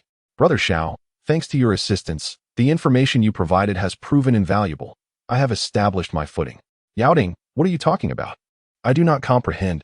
What information have I supplied you? Brother Xiao, please do not keep me in suspense. You are Xiao Bei, aren't you? Haha. I just reviewed the information, and you look exactly like you did years ago. Upon uttering these words, Qiu Yaoting suddenly sensed something amiss. A secret fleeting through his mind, leaving him momentarily bewildered. What did you say? I look just like I did in my youth? An excited voice echoed from the other end of the phone. Chapter 64. Journey to the Magic City. Unbeknownst to Xiao Bei, events were unfolding in Qiu Yaoting's domain. At present, he was accompanying Ji Qinglan to the European and American financial tower. During their ride, Ji Qinlan informed Xiao Beih that the company's renovation was nearly complete, awaiting only the soft furnishings. Thus, they arrived at the European and American Financial Tower. As today marked the first day of the National Day holiday, the building was remarkably quiet. They swiftly made their way to the company. Upon entering the office, Xiao Beih was immediately captivated by the decor. The harmonious blend of modernism and minimalist European style was exquisite. He was quite pleased with his office and the open-air balcony. The entire office spanned 200 square meters, featuring a floor-to-ceiling window adjacent to his desk. Behind the desk stood a crystal display cabinet, alongside a wine cabinet, perfect for housing fine wines. The office was adorned with carpeting, and a small door on the wall behind the desk led to a bedroom, conveniently allowing for late-night work and overnight stays. In the office lobby, 3 artistically designed sofas were positioned before a 100-inch LCD television. There was also an entertainment area where Xiao Beih could later acquire leisure equipment, such as a miniature golf setup or a billiard table. Furthermore, the office boasted a private balcony equipped with a coffee machine, a cigar cabinet, a sunshade, and an outdoor sofa, providing a picturesque view for relaxation and cigar enjoyment. "Do you like it?" Ji Qinlan asked, embracing Xiao Beih from behind on the balcony. Xiao Beih smiled gently. "I adore it. You truly are my beloved wife. Does that mean I needn't pay?" He jested. "If you wish to be a kept man, then by all means, don't pay. I can support you." Ji Qinlan replied, her eyes wide with surprise. Xiao Beih chuckled. "Actually, I prefer to enjoy the benefits of being a kept man." "What does that mean?" Ji Qinlan inquired, puzzled. Without answering, Xiao Beih scooped her up in a princess carry. "Naughty boy, what are you planning?" she asked. "What do you think? Is the bedroom satisfactory? Let us explore," he declared, carrying Ji Qinlan into the bedroom, where sounds of playful banter ensued. On October 2nd, Xiao Beih set forth on his journey to the Magic City. After a night of intimacy with Ji Qinlan, he saw her off as she returned home. His trip to the Magic City had 2 primary objectives: to win over Lu Qingyan and to acquire valuable intelligence. A month prior, Xiao Beih had sought to ally with Fu Guochun, leading him to purchase a piece of future commercial intelligence. The reason for his investment in this intelligence lay in its description: C-level commercial intelligence.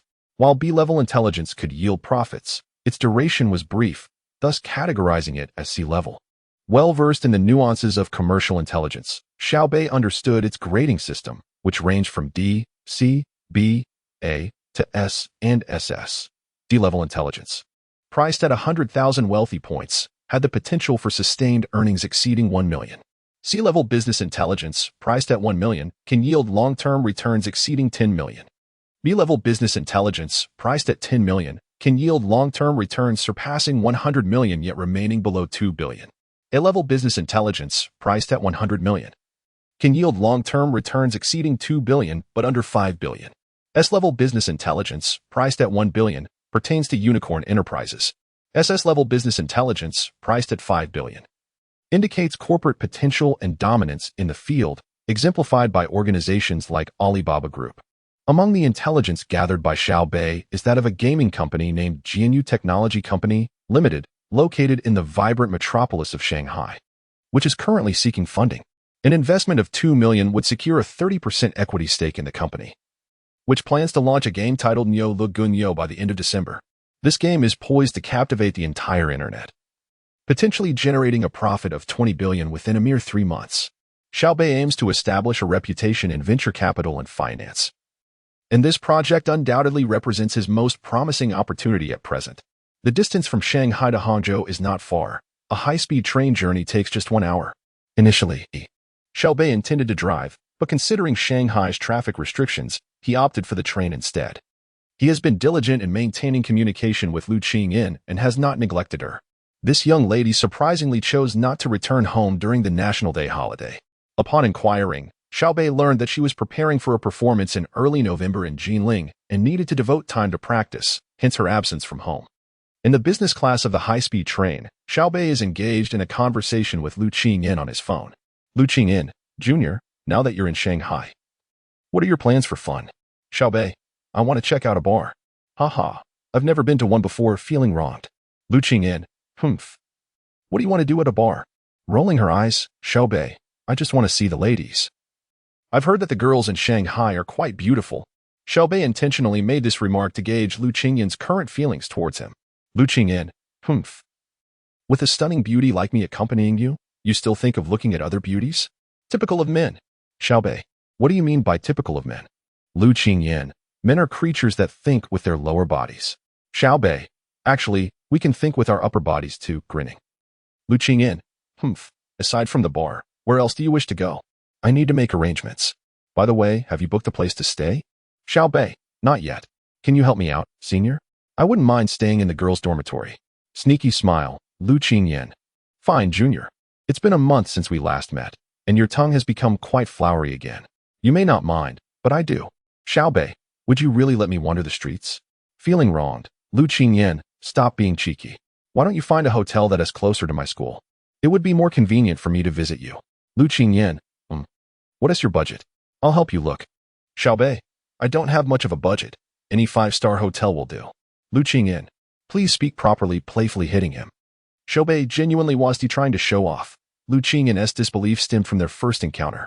Although Xiao Beih exudes an admirable charm, his attire suggests he hails from a modest background. Now, suddenly claiming the desire to reside in a 5-star hotel? Xiao Beih, I just checked, and it seems there are no available rooms at the nearby hotels. Lu Qingyan, rolling her eyes, silly junior, it's the National Day holiday. Planning a visit to the Magic City without making a reservation. Of course, there are no rooms available. What shall we do? Xiao Beih, feeling aggrieved. Qingyan Jia, I am unfamiliar with this city. It appears I must rely on you. Pleadingly.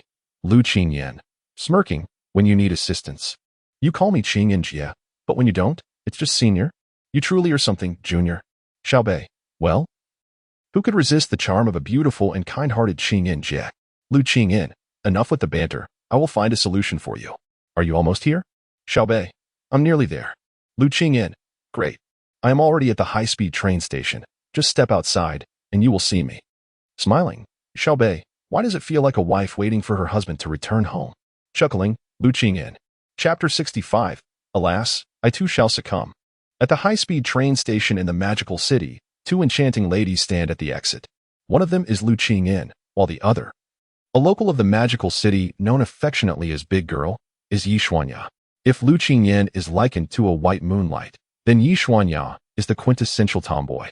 Possessing a spirited demeanor that rivals Lu Qingyan's beauty, her piercing eyes radiate determination, and her exquisitely sculpted face, adorned with a cherry-red mouth, is a striking combination of sharp elegance and regal charm, exuding a formidable aura. Indeed, she embodies a feminine dominance. Crowned with a white hat and donning a pair of imposing sunglasses, she sports a white LA short-sleeve shirt that gracefully encases her irregular denim skirt. While her top boasts ample layers, it is the commanding presence she projects that truly captivates.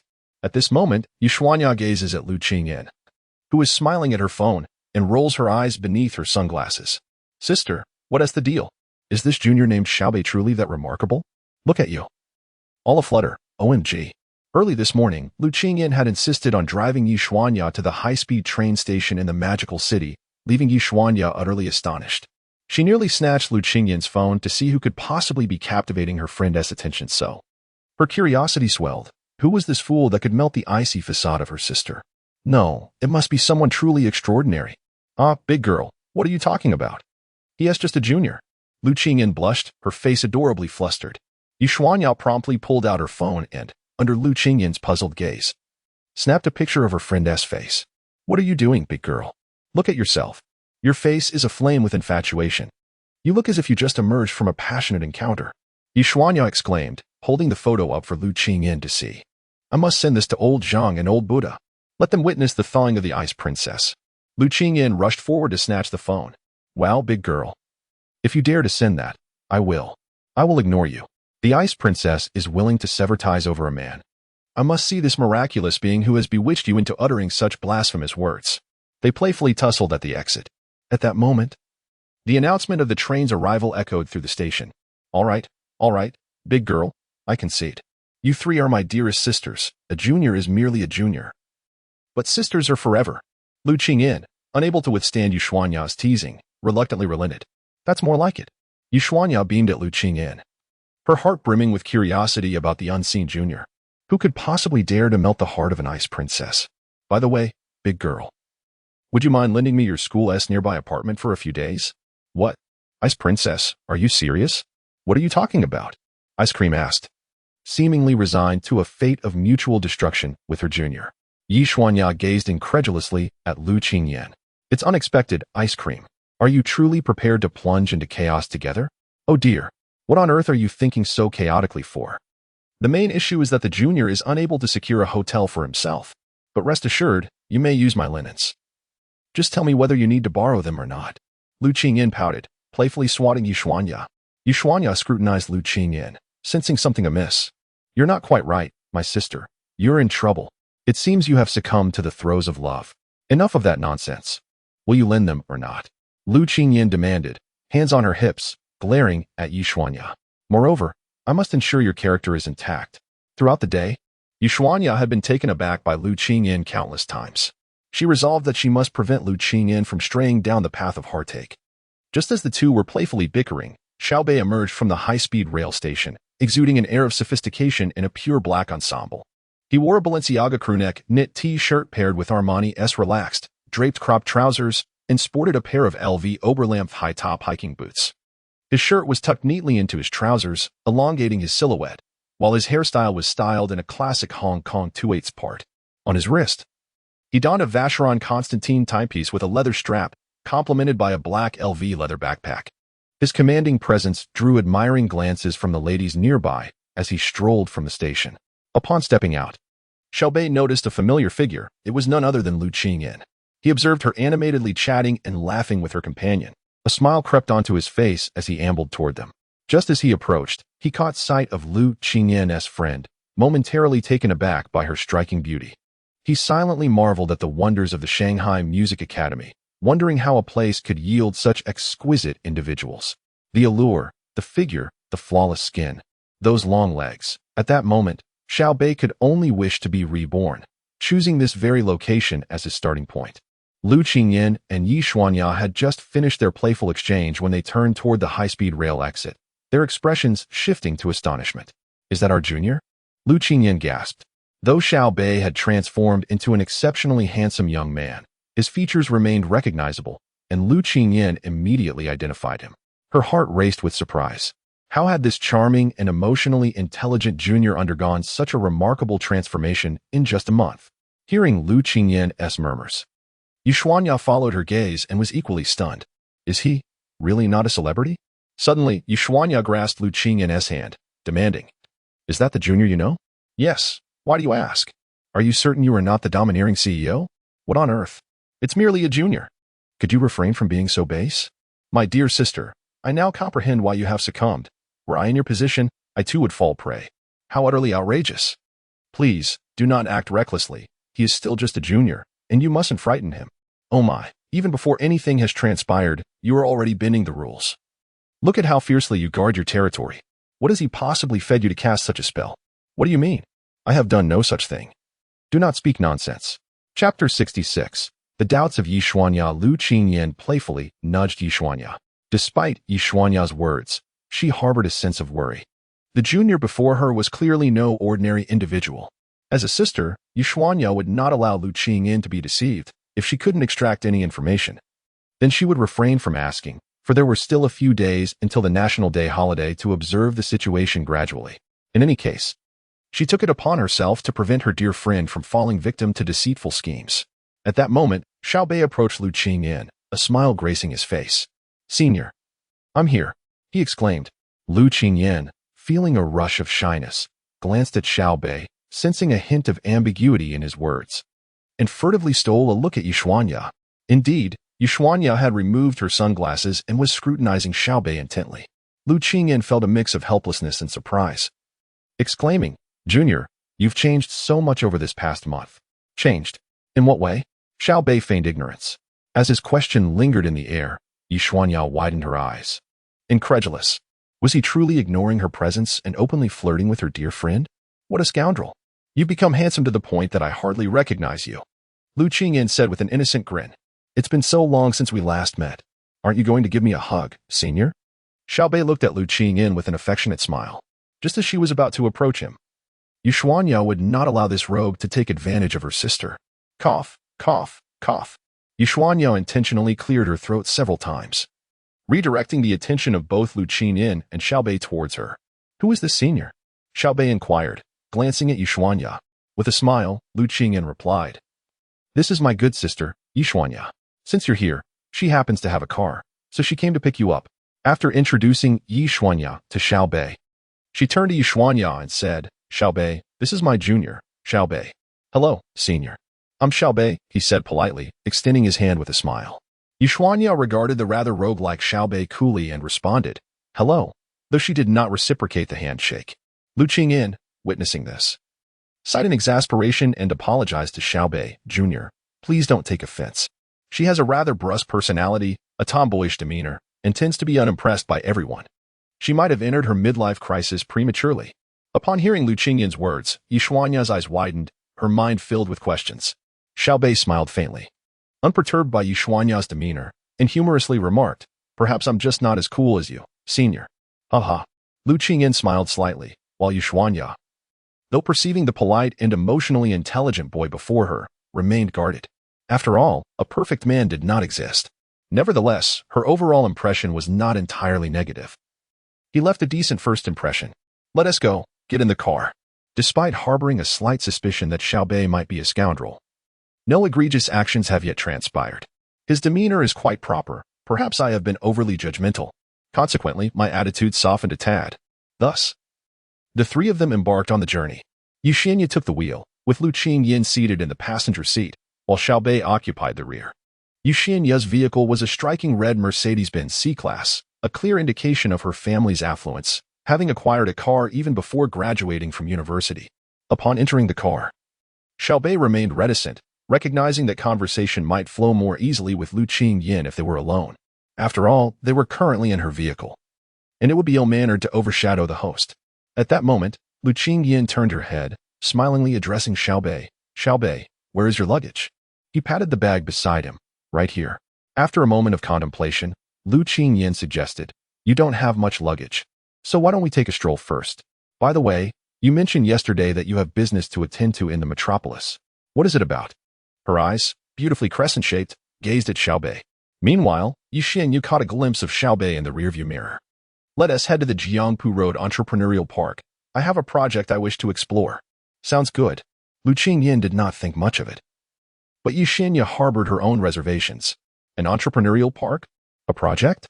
Could it be that this junior is actually embarking on a venture? Is he merely speaking fancifully? Or is there substance behind his words? Yishuanya scrutinized Xiao Beih intently, having recently encountered a new breed of scoundrel, the faux socialite and the pretentious wealthy. The faux socialite ensnares wealthy suitors, while the pretentious rich man ensnares young women. It is a simple scheme, renting a venue and deliberately inviting women, creating the illusion that one possesses a thriving business. At that moment, Yishuanya instinctively perceived Xiao Beih as such a person. Yet, through the rearview mirror, Xiao Beih appeared remarkably composed. A torrent of thoughts raced through Yishuanya's mind, and after much deliberation, she could no longer contain her words of caution. "Junior, I've heard that many young people today, eager to make a quick buck, not only present themselves as successful individuals but also fabricate false GMV to deceive investors. I advise you not to emulate them." Rather than a mere admonition, her words bore an undertone of skepticism. The young women of the metropolis are notably forthright. If you disagree, feel free to confront me. Feeling slightly belittled, Xiao Beih, like anyone else, felt a twinge of displeasure. However, he was wise enough not to engage in a confrontation with Lu Qingyan's friend. Instead, he smiled graciously. "Thank you, Senior Yi, I understand." The exchange between Yishuanya and Xiao Beih left Lu Qingyan momentarily taken aback, unsure of how to respond. She glanced at her friend for guidance. Yishuanya, under the impression that Lu Qingyan was in the know, offered a reassuring glance, silently conveying her support.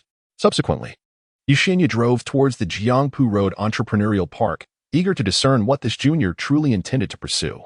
Just then, Xiao Bei's phone rang. He glanced at the caller ID, his brow furrowing slightly, yet he answered the call. As Xiao Beih answered the phone, Yishuanya's ears perked up attentively. "Xiao Zhang, I will contact you later, rest assured. As promised, I am currently in the magical city. When will I return? I am still a student, what do you think? I will reach out to you this evening." Upon hearing the name Xiao Zhang, Yishuanya and Lu Qingyan exhibited two entirely different reactions. Lu Qingyan felt a surge of astonishment, What remarkable background does this junior possess to have received a call from S. Zhang? Meanwhile, Yu Xianya scoffed inwardly, thinking, this junior is clearly putting on an act. No way. Once I arrive at the destination, if he does nothing, I will expose him without hesitation. Chapter 67. GNU Technology. After concluding the call, an air of tranquility enveloped the car. Xiao Beih, being perceptive, swiftly discerned the underlying reasons for the situation. Yet he chose to refrain from elaborating. At times, explanations only served to deepen suspicion rather than alleviate it. Xiao Beih harbored a simple thought. The truth would unveil itself in due course. Upon deciding to invest in GNU, he proactively reached out to the founder. Given that it was National Day, he was apprehensive about making a fruitless trip. Fortunately, the founder was still in the bustling metropolis, accompanied by the entire founding team. Thus, Xiao Beih felt no compulsion to clarify anything. He would learn all he needed upon arrival. Concurrently, he couldn't help but admire Yi Xianya for her keen awareness of potential pitfalls. The high-speed railway station was not far from the Jiangpu Entrepreneurship Park, nearly 5 kilometers in a straight line. Therefore, after a mere 10 minutes, Yu Xianyu's Mercedes arrived at the park. The Jiangpu Entrepreneurship Park featured a standalone 6-story building amongst several nearby factories. Its exterior lacked the opulence of a typical office building, adorned instead with climbing ivy covering its walls. In truth, this park was a government-supported incubator for startups, typically situated away from bustling areas to minimize costs. Once the car came to a halt, Yu Xianya turned to Xiao Beih and inquired, would you mind if we accompanied you for a bit of exposure? Xiao Beih paused, finding her quite intriguing. Nevertheless, he had no reason to decline. After all, he had nothing to conceal. With a polite smile, he replied, of course. After exiting the vehicle, Xiao Beih promptly called the founder of GNU Technology. Soon after, the three of them entered the lobby, which was furnished quite ordinarily. At that moment, a middle-aged man approached, sporting glasses and a receding hairline. It was a common sight among programmers. Excuse me, are you Mr. Xiao? Mao Shuqiang asked uncertainly, taken aback by Xiao Beih's youthfulness. Upon hearing the man's words, Lu Qingyin cast a puzzled glance at Xiao Beih. Astonished that her junior was being referred to as Mr. President, Yu Xianya was equally bemused. What on earth? They could have chosen an actor who looks a bit more the part. Well, let us see how this unfolds. Xiao Beih approached with a smile. Hello. You must be Mr. Mao. I am Xiao Beih. Upon receiving Xiao Beih's confirmation, Mao Shuqiang was momentarily taken aback but quickly regained his composure. Noticing the two stunning women accompanying Xiao Beih, he dismissed any doubts regarding his capabilities. To him, Xiao Beih appeared to be a wealthy heir, likely here merely to invest for enjoyment. Perfect. I need funds, and you're investing without any management involvement, Mao Shuqiang thought, smiling as he addressed Xiao Beih, Mr. Xiao. You truly are young and promising, brimming with energy. Let us head upstairs to discuss. Certainly, Xiao Beih replied, and Mao Shuqiang led the trio to the 3rd floor. Throughout the ascent, Xiao Beih and Mao Shuqiang engaged in conversation about the entrepreneurship park, neither broaching the subject of financing. Yi Xianya and Lu Qingyin walked behind, both silent yet engrossed in their phones, editing something. Yi Xianya remarked, Bingun Air, this junior of yours could very well be a deceitful playboy. Keep your distance. Lu Qingyin responded with a puzzled expression. Once they finished editing, the two exchanged glances, with Lu Qingyin's eyes reflecting a hint of indignation. Yi Xianya, observing the blend of innocence and naivety in Lu Qingyin's gaze, chuckled wryly. She then searched for the news she had previously discussed with Xiao Beih, sending the link to Lu Qingyin along with a reassuring note. Do not worry, I will protect you. In the bustling metropolis, no one shall bully my sister. After Lu Qingyin read the news, she paused for a moment, glancing at the ahead-walking Xiao Beih before turning her gaze back to her dear friend, Yi Xianya. Let us take a closer look. Perhaps the junior isn't the person depicted in the article. Yi Xianya sighed. Sister, you are beyond saving. But fine. Let us ensure you understand the truth. Soon after, Mao Shuqiang arrived with Xiao Beih at a modest studio, a small company spanning 100 square meters. Apart from Mao Shuqiang, there were only 4 others, diligently typing code at their computers. Mr. Xiao, the place is small. I hope you don't mind. Let us discuss matters in the conference room. Though it was a humble setting, talent thrived within its confines. Xiao Beih maintained his usual composure, sparing Mao Shuqiang any embarrassment. Inside the office of GNU Technology, Mao Shuqiang cut to the chase, stating, Mr. Xiao, let us be straightforward. I am in need of funding. Upon sitting down, he wasted no time. Xiao Beih understood the bluntness of such business negotiations. recognizing that programmers often lack the finesse of seasoned entrepreneurs, which was precisely what he appreciated. However, upon hearing Mao Shuchang's words, Yu Xianye glanced lightly at Lu Qingyan, who noticed her look.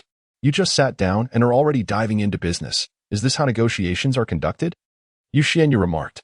Lu Qingyan suggested, let us observe for now. Yu Xianye feigned fainting. Mr. Mao, I am willing to invest. But I would like to hear your thoughts on the project. Where are you currently in development? How will this funding be utilized? And what are the operational strategies moving forward? Xiao Beih directed his inquiries toward Mao Shuchang, who, taken aback momentarily, replied earnestly, Mr. Xiao, the game is currently in internal testing. Once the funding is secured, I plan to engage some gaming influencers on Weibo. This world lacks a certain app yet, and utilize online marketing strategies for promotion. Additionally, we will focus on WeChat mini programs. Xiao Beih maintained a neutral demeanor, pressing on with his questions. What are your plans for profitability? At this moment, we have not yet devised a clear strategy, but we are considering introducing some paid features. Mao Shuchang answered. I see. Mr. Mao, how much equity are you willing to part with? 30 for 2 million. Mao Shuchang declared without hesitation. Xiao Beih shook his head slightly. 30 is too little. I require 50. That is not feasible, Mr. Xiao. Although our company is small, it is also the culmination of my efforts. What if I were to refrain from management involvement and propose superior operational strategies and profit methods? Xiao Beih sipped the tea before him, patiently awaiting Mao Shuchang's decision. Upon hearing this, Mao Shuchang paused, his gaze fixed on Xiao Beih, lost in contemplation. The exchange between Xiao Beih and Mao Shuchang only served to reinforce Yi Xuanya's belief that they were merely conducting business in a rather peculiar manner. However, her astonishment soon deepened. Mr. Xiao, if you truly possess a superior operational strategy or an even more lucrative approach, and you wish to remain uninvolved in management, that is entirely acceptable. Mao Shuchang pondered for a moment before ultimately agreeing, recognizing the substantial offer Xiao Beih had already presented. Moreover, he could not afford to delay any further, as his own financial situation was rapidly deteriorating. Very well, Mr. Mao, let us formalize an investment contract, and I shall subsequently share my insights with you. Please hold on. Mao Shuchang promptly exited to prepare the contract. Just as he left, Yi Xuanya was about to expose Xiao Beih's motives when Lu Qingyan interjected, exclaiming, Junior, are you intending to invest in this company? Chapter 68, Xiao Beih's thoughts in response to Lu Qingyan's inquiry. Xiao Beih nodded. I have previously reviewed their project, and it aligns perfectly with an idea I have. Thus I am prepared to invest. Shouldn't you ponder it a bit longer? After all, this is a sum of 2 million. Lu Qingyan remarked. Although her family is relatively well off, Xiao Beih's actions today left her quite taken aback. Despite her close friend Yu Xianye insisting that Xiao Beih was merely putting on airs, Lu Qingyan's instincts told her otherwise. The aura he exuded in her first encounter with him revealed a charisma that is not easily replicated. At that moment, Mao Shuchang entered the room. Mr. Xiao, please take a look at this investment contract. He handed the document to Xiao Beih, who examined it closely, finding no hidden traps. With a smile, he addressed Mao Shuchang. Mr. Mao, the contract appears to be in order. Shall we sign? That's wonderful. However, I do have one question. When will the 2 million be transferred? Mao Shuchang genuinely felt the weight of financial strain. The funds could not be delayed, or he would be at a loss for paying salaries. Xiao Beih, aware of his predicament, replied with a grin. Once the contract is signed, the funds will be transferred directly to the corporate account without delay. Splendid. Without hesitation, Mao Shuchang inscribed his name on the contract, followed suit by Xiao Beih. Lu Qingyan and Yi Xianye observed the two men finalize the agreement. And Yi Xianye found herself momentarily bewildered. Could it be that this junior truly intended to invest? Firstly, this junior had always exhibited remarkable composure. Secondly, when Mao Shuchang inquired about the timing of the funds' arrival, Xiao Beih had confidently asserted that they would be forthcoming immediately. If Xiao Beih were indeed a superficial, pretentious individual, such a proclamation would seem utterly implausible. After all, both she and Lu Qingyan were present. The most logical response would have been to suggest that the funds would arrive in a few days, thereby leaving them in the dark regarding his actual intentions. In that case, he could easily fabricate a transfer and present a screenshot. Who could discern the truth? Yet what did he claim? Immediate transfer? Wouldn't that allow them to witness the transaction? Had she truly been overly suspicious? Mr. Xiao, with the contract finalized, please share your thoughts. Despite his urgent financial needs, Mao Shuqiang felt a sense of relief now that the contract was signed and the funds were assured. He was, in fact, more intrigued by Xiao Beih's insights on operations and profitability. Taking a sip of tea, Xiao Beih began, "For operations, let us adhere to your initial strategy, focusing on vertical advertising. Now here lies the crux of my proposal." He glanced at Mao Shuqiang, who nodded in encouragement for him to continue. "My plan consists of several key steps. Firstly, our operations must embody contradiction. For instance, the advertisements we craft suggest that only those with an IQ of 180 can succeed. Yet in reality, is there any correlation between passing the game and intelligence? Clearly, there is none. Therefore, I intend for you to devise an algorithm where the first level is exceedingly simple, allowing anyone to pass, while the second level presents a formidable challenge that 98 of players cannot conquer." As Xiao Beih's words hung in the air, Mao Shuqiang immediately shook his head and replied, "Xiao, if that's the case, who would want to play our game?" Thus, I segue into my second point. We shall utilize algorithms to delineate provinces. Only those who successfully navigate the second level will gain access to the elite circles within their respective provinces. If your friends can succeed while you cannot, what thoughts would arise in your mind? Mao Shuqiang was momentarily taken aback. "Well, I would certainly feel disgruntled and would try to surpass them," he exclaimed. "So would I. If others can advance and I cannot, it would gnaw at me." Lu Qingyan and Yi Xuanya interjected. "Bingo. You are absolutely right." Lu Qingyan and Yi Xuanya exchanged astonished glances. "Wow, Xiao Beih, I've just realized that this will indeed incite a competitive spirit," Lu Qingyan suddenly exclaimed. Yi Xuanya gazed at Xiao Beih with newfound admiration. Perhaps this junior truly possesses insight. "Why didn't I think of that?" Mao Shuqiang exclaimed as he slapped his thigh. "This way, we can have users subconsciously promote our game." Xiao Beih nodded slightly in agreement. "However, Xiao, if that's the case, how do we generate profit?" Mao Shuqiang pondered aloud.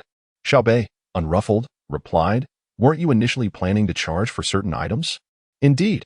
Then let us make those items free." Xiao Beih smiled at Mao Shuqiang. "Free? How can we make money with that?" The two women, Lu Qingyan and Yi Xuanya, joined the discussion. "Who says we cannot profit from free offerings?" The three of them turned to Xiao Beih, anticipating his explanation. "To acquire free items, there is a prerequisite. One must watch advertisements. Our revenue will stem from advertisers." Xiao Beih stated calmly, having gleaned this information from his research. "You need not worry about the advertisements. Initially, I will connect you with several clients, and once our traffic increases, they will come seeking us," Xiao Beih added nonchalantly. The three of them felt enlightened. Mao Shuqiang, suddenly energized, exclaimed, "Xiao, you are indeed a talent. Do not be hasty. I have another trick up my sleeve." Xiao Beih quipped lightly, continuing, "When our game becomes sufficiently popular, we shall stoke the flames further." "What?" Yi Xuanya, still reeling from Xiao Beih's earlier insights, inquired eagerly. "There are multiple ways to achieve notoriety. Not all methods are virtuous." "Not virtuous?" Mao Shuqiang asked, perplexed. "Precisely, the inspiration for this game stems from a foreign title. Does it not? Thus, what follows is a whirlwind of hype and imitation. However, did we truly engage in plagiarism?" "Absolutely not," Mao Shuqiang promptly asserted. "Isn't that splendid? Then this aligns perfectly with my thoughts." After Xiao Beih made his statement, he took a languid sip of tea. At this moment, the gazes of the two senior sisters towards Xiao Beih bore a hint of admiration. "All right, Mr. Mao, I have conveyed the operational and profit strategies to you. Now, please provide me with a corporate account. I shall transfer the funds to you." "Very well." After adding each other on WeChat, Mao Shuqiang promptly sent the corporate account details to Xiao Beih. Xiao Beih, in turn, retrieved his phone and inserted the USB key. Under the watchful eyes of the three, he directly transferred 2 million to the corporate account. When the phone displayed a successful transaction, Lu Qingyan suddenly grasped Yi Xuanya's arm tightly, breathing heavily. Yi Xuanya was not in a much better state, silently adjusting her sunglasses on the bridge of her nose. She thought to herself, "I must look utterly foolish with my eyes wide open." Chapter 69. Xiao Beih earns the nickname, Green Tea 2 million. A mere university student has directly invested 2 million in a company, and with such astute advice as well. At this moment, Yi Xuanya realized her own pettiness. Yet, unbeknownst to her, neither Lu Qingyan nor Xiao Beih would dwell on her thoughts. To Xiao Beih, the girl's actions were entirely commendable. After all, women must learn to safeguard themselves, mustn't they? In Lu Qingyan's eyes, her sister was merely being responsible for herself. However, Yi Xuanya was genuinely astonished. Is this Junior aiming for the stars? Hailing from the bustling metropolis of Shanghai, Yishuanya's family was quite affluent. During her university years, her family gifted her a luxury Mercedes worth over 300,000, and they had even prepared a flat in Pudong as a dowry. Under normal circumstances, a sum of 2 million would not be so shocking. Yet, it all depended on how that 2 million was utilized. For some second-generation wealthy individuals, such an amount might be squandered on consumption, eliciting only envy, as it was already anticipated in their minds. But Xiao Beih, investing 2 million directly into a company, and seemingly poised to earn a profit, was not only a shock to Lu Qingyan, but to her as well. She then cast an envious glance at Lu Qingyan. Why the envy? After a mere high-speed train ride, she had attracted such an accomplished young man. Looking at Lu Qingyan now rendered her speechless. Her mind was consumed with philosophical musings. Who am I? Where am I? What am I doing? Lu Qingyan's family circumstances were far less favorable than Yishuanya's, and her social circle was considerably narrower. Luxury items, such as handbags and cosmetics, were a daily sight, yet she could not casually invest 2 million at a whim. This was beyond her imagination. As Xiao Beih was busy greeting Mao Shuqiang, he remained oblivious to the astonished expressions of the two young ladies. Otherwise, he would surely have exclaimed, "The horizon has broadened." After leaving GNU Technology, the trio returned to the car. At this moment, Lu Qingyan and Yishuanya remained in shock, struggling to process the events that had unfolded. Through the rearview mirror, Yishuanya stole a glance at Xiao Beih and suddenly felt that he was utterly unfathomable. Upon first seeing his attire, she had thought him just another pretentious individual, unsure of his authenticity. Now, she mused, perhaps he was even a bit understated. Moreover, witnessing the confident aura radiating from Xiao Beih only deepened her envy. What kind of fate had ice cream encountered? It seemed that ice cream was either impervious to melting or, once it did, unleashed an explosive impact. Who could withstand such a force? At this moment, Yishuanya no longer felt that Xiao Beih was unworthy of ice cream. In fact, recalling her previous disdain for him ignited a flush of embarrassment on her face. Setting aside his wealth, it was his composed demeanor and self-assured presence that were more than adequate to match anyone. With a sense of calmness settling in, Yishuanya turned to Xiao Beih and remarked, "Well done, Junior. You've given me a lesson. It seems I was rather presumptuous." Upon hearing this, Xiao Beih's fondness for the girl blossomed further. Her adaptability intrigued him, yet he pondered whether she could navigate both ascents and descents in life. "It's quite all right, Senior," he reassured. Observing Xiao Beih's demeanor, Yishuanya offered a gentle smile. After overcoming an initial awkwardness, Yishuanya swiftly came to a realization. While the junior was undeniably handsome, charismatic, and affluent, what did it truly mean for her? She had no intention of benefiting from it. Rather, she was elated for her dear friend who might find such a remarkable partner. Hence, she resolved to treat the situation casually. "Where shall we head next?" she inquired. Lu Qingyan instinctively turned to glance at Xiao Beih, her expression clearly asking for his thoughts. Xiao Beih, momentarily taken aback, wondered why they were not simply playing the role of gracious hosts. After a brief contemplation, he suggested, "Let us head to the hotel first and prepare the accommodations." "But Junior, didn't you say there were no hotels nearby?" Lu Qingyan pouted, casting a sidelong look at him. Yishuanya, witnessing her reaction, shook her head in exasperation. It was evident that Lu Qingyan was hoping for a deeper connection with Xiao Beih. Was he truly oblivious? Xiao Beih chuckled softly. What I meant was that there are no budget options nearby, but we can certainly find a 5-star establishment." Upon hearing this, Lu Qingyan's cheeks flushed slightly as she shot an annoyed glance at him, conveying a message of playful indignation. Suddenly, Yishuanya burst into laughter and said, "Junior, you have no idea. Our dear Bingun is willing to let me lend you my apartment for your stay." Xiao Beih's interest was piqued at Yishuanya's words. "Well, actually, Senior, if it's possible, I wouldn't mind at all. Hee. Bingun, keep an eye on your man." Yishuanya joked as she started the car. "Wow, you're quite the charmer, Xianya. How can you call our beautiful Lu a popsicle?" Xiao Beih teased. Adopting a playful tone, Yishuanya glanced at him through the rearview mirror and playfully raised her middle finger. "Junior, I've realized you truly are a tease. From now on, I shall address you as green tea. The pairing of popsicle and green tea is simply perfect. Don't mind her, Junior. She is just like that. A big girl. Okay, Senior, I understand. Well, still calling her Senior? You should either call her popsicle or sweetheart. That would make her happier." Yishuanya was now actively encouraging him. Upon hearing her suggestion, Xiao Bei's eyes sparkled with delight. He relished the idea but opted to remain silent for the moment, observing Lu Qingyan's reaction. Sure enough, upon hearing Yi Xianya's words, Lu Qingyan became flustered, directing an indignant look toward Yi Xianya. Wow, wow, wow. Big girl, zip your lips. Calling you senior doesn't seem quite right. How about you just call me, Qingyan? Yes, just Qingyan. As she spoke, Lu Qingyan's cheeks visibly reddened. Yi Xianya laughed heartily. Then you can simply call me big girl. No, junior. You should call her loudmouth. Xiao Bei sat at the back, observing the two beautiful women frolicking in front of him, delighting in their antics, feeling an inner sense of bliss. To be reborn is truly exhilarating. I am carefree, as long as you are happy. The girl's personality is delightful, unconcerned with trivialities. Ha ha, then it is settled. From now on, Junior, you shall refer to her as Stinky Mouth and me as Qing Yin. And please, do not call me Junior anymore. Simply refer to me as Bei Bei. Xiao Bei chuckled as he spoke. Junior, I've realized you truly are a green tea type. You wish to take advantage of this? Yi Xianya remarked with a smile. My name is Xiao Bei. If you want to call me Bei Bei. Then what shall you call me? Yi Xianya and Lu Qingyan exchanged glances, then in unison declared, from now on, we shall call you green tea. Chapter 70. Lu Qingyan declares sovereignty. Xiao Bei expresses resistance. Surely, green tea cannot compare to Bei Bei, Xiao Bei grumbled. Ha ha ha, very well then. We shall fully respect your opinion. Lu Qingyan pondered for a moment, and then cast a meaningful glance at Xiao Bei. What? Xiao Bei inquired. From now on, you shall be called Green Tea Bei. See how considerate your senior is, never resorting to any form of hegemony. Ah ha ha ha. Ice cream, you're included, by the way. Green Tea Bei. Which hotel shall we choose? Yi Xianya glanced at Xiao Bei through the rearview mirror. Xiao Bei replied, perhaps one closer to your school. Making it convenient for you. Budget? No.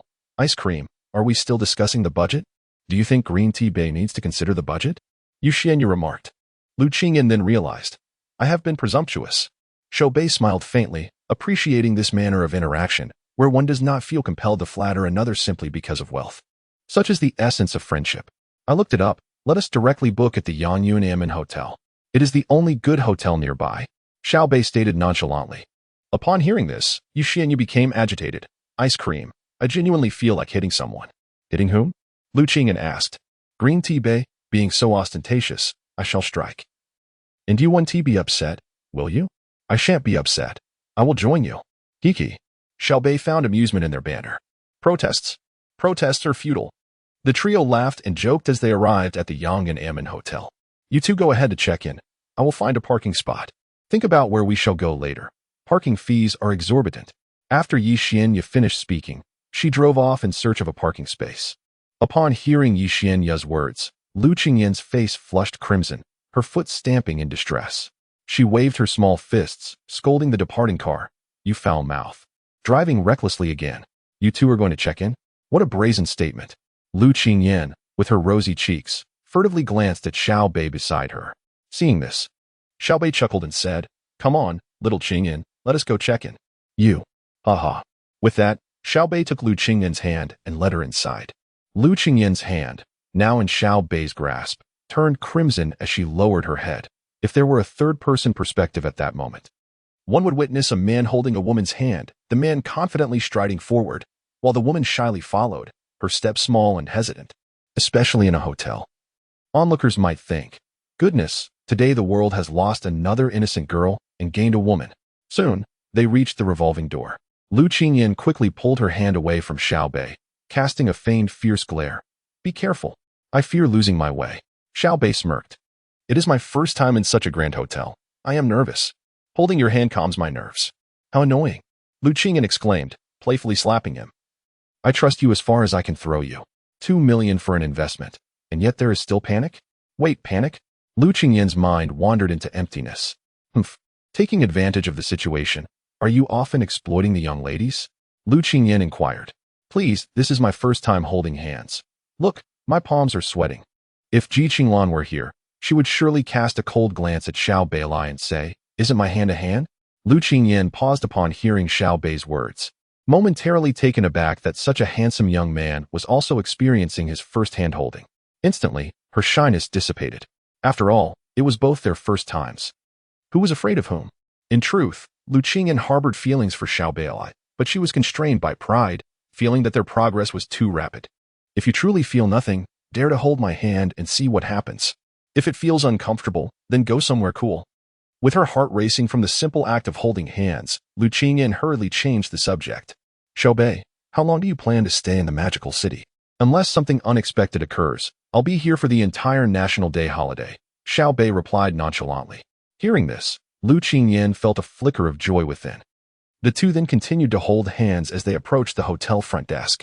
Hello, sir. How may I assist you? The receptionist politely addressed Xiao Beih. Internally astonished, is this the owner of that magnificent steed? Out for a stroll? I would like to stay for a few days. Please reserve a presidential suite for a week, Xiao Beih answered after some thought. He had no intention of feigning modesty with such capability. Why not indulge in the finest comforts?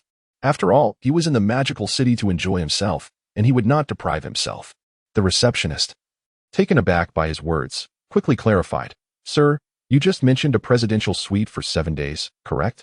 Yes, indeed, for a week, Xiao Beih replied succinctly. The receptionist's heart leaped at his response. She glanced at Xiao Beih, and although he was accompanied by an ethereal beauty, she couldn't help but send him subtle glances of admiration. It was inevitable. The young man exuded strength, charm, youth, and wealth, truly captivating. Lu Qingyan had been observant and noticed the receptionist's gaze, feeling displeased. So, while I am here, you still send him those looks? Do you treat me as invisible? Thus, Lu Qingyan made her boldest move yet. She released the hand she was holding, and in the midst of Xiao Beih's puzzled expression, she linked her arm with his. A declaration of ownership. Xiao Beih felt the warmth of her touch on his arm, and his heart swelled with delight. Lu Qingyan shot a fierce glare at the receptionist. Although the receptionist felt a twinge of irritation, she maintained a polite smile. Sir, our presidential suite is priced at 100,000 per night, for 7 days. That amounts to 700,000. How would you like to proceed? Just swipe the card, Xiao Beih said, pulling his wallet from his backpack as he exited the vehicle. He presented his bank card and ID to the receptionist. And may I have the lady's ID as well? The receptionist asked with a professional smile, directing her gaze at Lu Qingyan. Upon hearing his words, Lu Qingyan was momentarily taken aback, her delicate face tinged with a faint blush. Just as Xiao Beih was about to utter something, Lu Qingyan swiftly retrieved her identification from her bag. At that moment, Xiao Beih felt a gentle tap on his arm, and he instantly comprehended Lu Qingyan's intentions. However, it was Xiao Beih who ultimately benefited from the situation, and he was filled with joy. Despite knowing that Lu Qingyan would not be spending the night with him, yet he clung to the hope that there would be future opportunities. At this moment, Lu Qingyan remained blissfully unaware of Xiao Beih's lecherous gaze. Instead, she stood defiantly at the reception desk, akin to a fierce little hen, casting a challenging glance that proclaimed, "This is my territory, intruder. This is my man, so temper your restless heart." Chapter 71. I, too, shall assert my sovereignty after successfully securing a room. The two entered the elevator amidst the wistful gaze of the front desk attendant. As they stepped inside, Lu Qingyan blushed and glanced at Xiao Beih. Junior, I. Shoo. Xiao Beih smiled, signaling her to hold her tongue for the moment. Huh. Lu Qingyan felt somewhat at a loss, yet obediently sealed her lips, her mind racing with thoughts. What if the junior thinks I'm that kind of frivolous woman? Oh, how uncomfortable. Lu Qingyan, can't you be a bit more reserved? What should I do now? Before long, they arrived at the presidential suite on the 36th floor. Xiao Beih opened the door, but instead of taking in the lavish decor, he swiftly pulled the still-dazed Lu Qingyan into his embrace and closed the door behind them. At that moment, Lu Qingyan leaned against the door in a daze while Xiao Beih supported himself with one hand, facing her directly. Their eyes locked.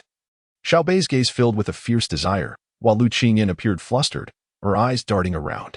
She finally turned to Xiao Beih and whispered, Junior, what do you want to do?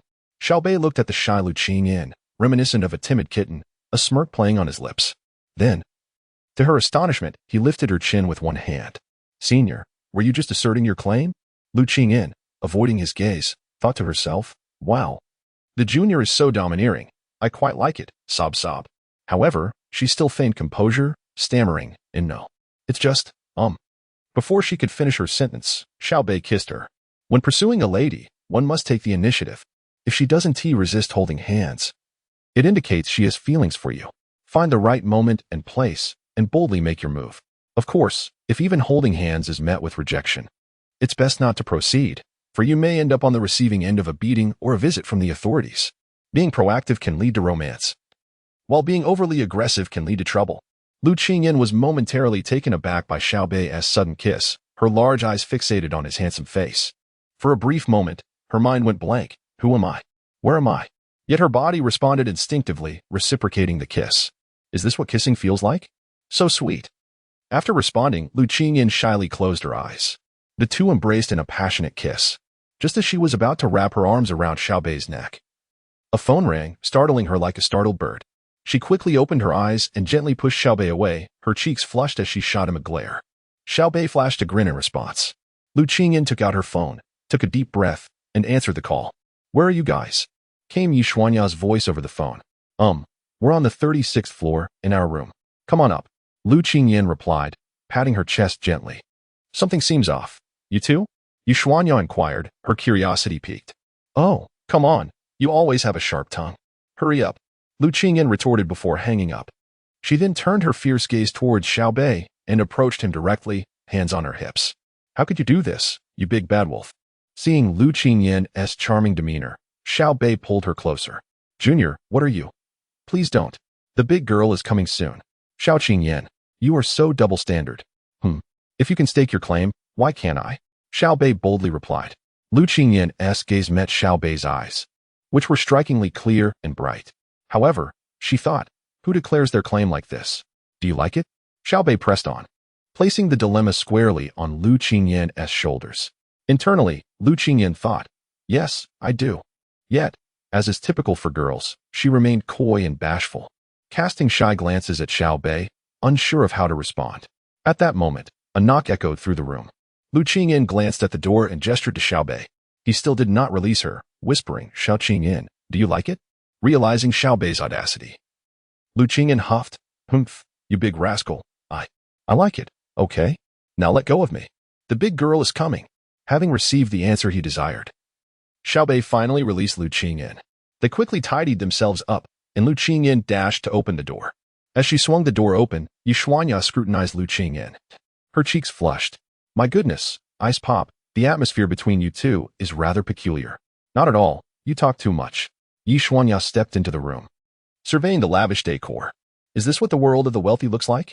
The entire space was expansive, featuring 3 bedrooms, 1 master suite, 2 guest rooms, along with an outdoor swimming pool, a study, a grand hall, and a kitchen blending Eastern and Western styles.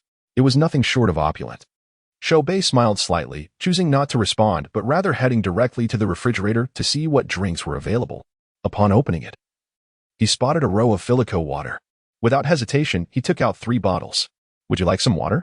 Yishuanya, who was exploring the room with Lu Qingyan, heard Xiao Beih's call. They returned to the living room and, upon seeing the bottles in Xiao Beih's hands, Yishuanya's eyes widened. Are you sure you want to treat us to this water? It's just a bottle of water. Here. Xiao Beih replied, handing the bottles to Lu Qingyan and Yishuanya.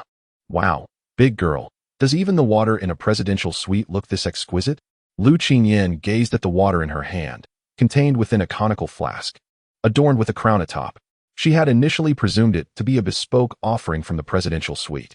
Yishuanya, momentarily taken aback, then turned to Lu Qingyan and explained, this is not a customized bottle. It is Filico, valued at 219. Yishuanya was genuinely astonished, despite her family's affluence. They would never indulge in such an extravagant purchase. Wealth does not equate to folly. So it amounts to over 1,500 for a single bottle? Lu Qingyan mused, feeling a wave of disbelief wash over her. The notion that a bottle of water could cost 1,500 yuan was quite the revelation. Well, it is merely a bottle of water. Let us drink it. With that, Xiao Beih promptly unscrewed a bottle. In fact, he had indulged in this particular brand of water in a previous life. Seeing Xiao Beih's nonchalance, Yishuanya decided to forego her pretenses. Green tea Beih. You are quite generous. Consider me your sister. Chapter 72. Contemplating the singleton after savoring refreshing water, the 3 settled in the living room for a leisurely conversation. So, where shall we head next? Lu Qingyan inquired, her gaze shifting between the two. Just received a call from old Zhang and the old matriarch.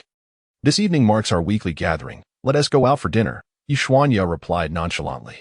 Hearing this, Xiao Beih's heart chuckled with delight at the prospect of encountering beautiful women once more. Indeed, He had come to believe that the Magic City Conservatory of Music was brimming with enchanting ladies. Can I join? He asked eagerly. Of course. Your dear Yin wouldn't want you dining alone at the hotel, and besides, you're now one of my mates. How could I deprive you of a meal? Hey, you. Lu Qingyin, noticing Yi Xuanya's playful teasing, was on the verge of retorting. But the memory of her passionate kiss with Xiao Beih made her cheeks flush crimson. She chose instead to steal a glance at him. Xiao Beih met her gaze, a subtle smile gracing his lips. Observing this exchange, Yi Xuanya felt a stirring curiosity. Surely, there was something amiss between the two during her absence. After all, why was there a palpable scent of romance lingering in the air? Come on, you two, what mischief did you get up to while I was away? Yi Xuanya quipped, her expression a mix of intrigue and mischief. What are you talking about? There's nothing going on. Lu Qingyin quickly deflected. Xiao Beih merely smiled at her response before steering the conversation anew.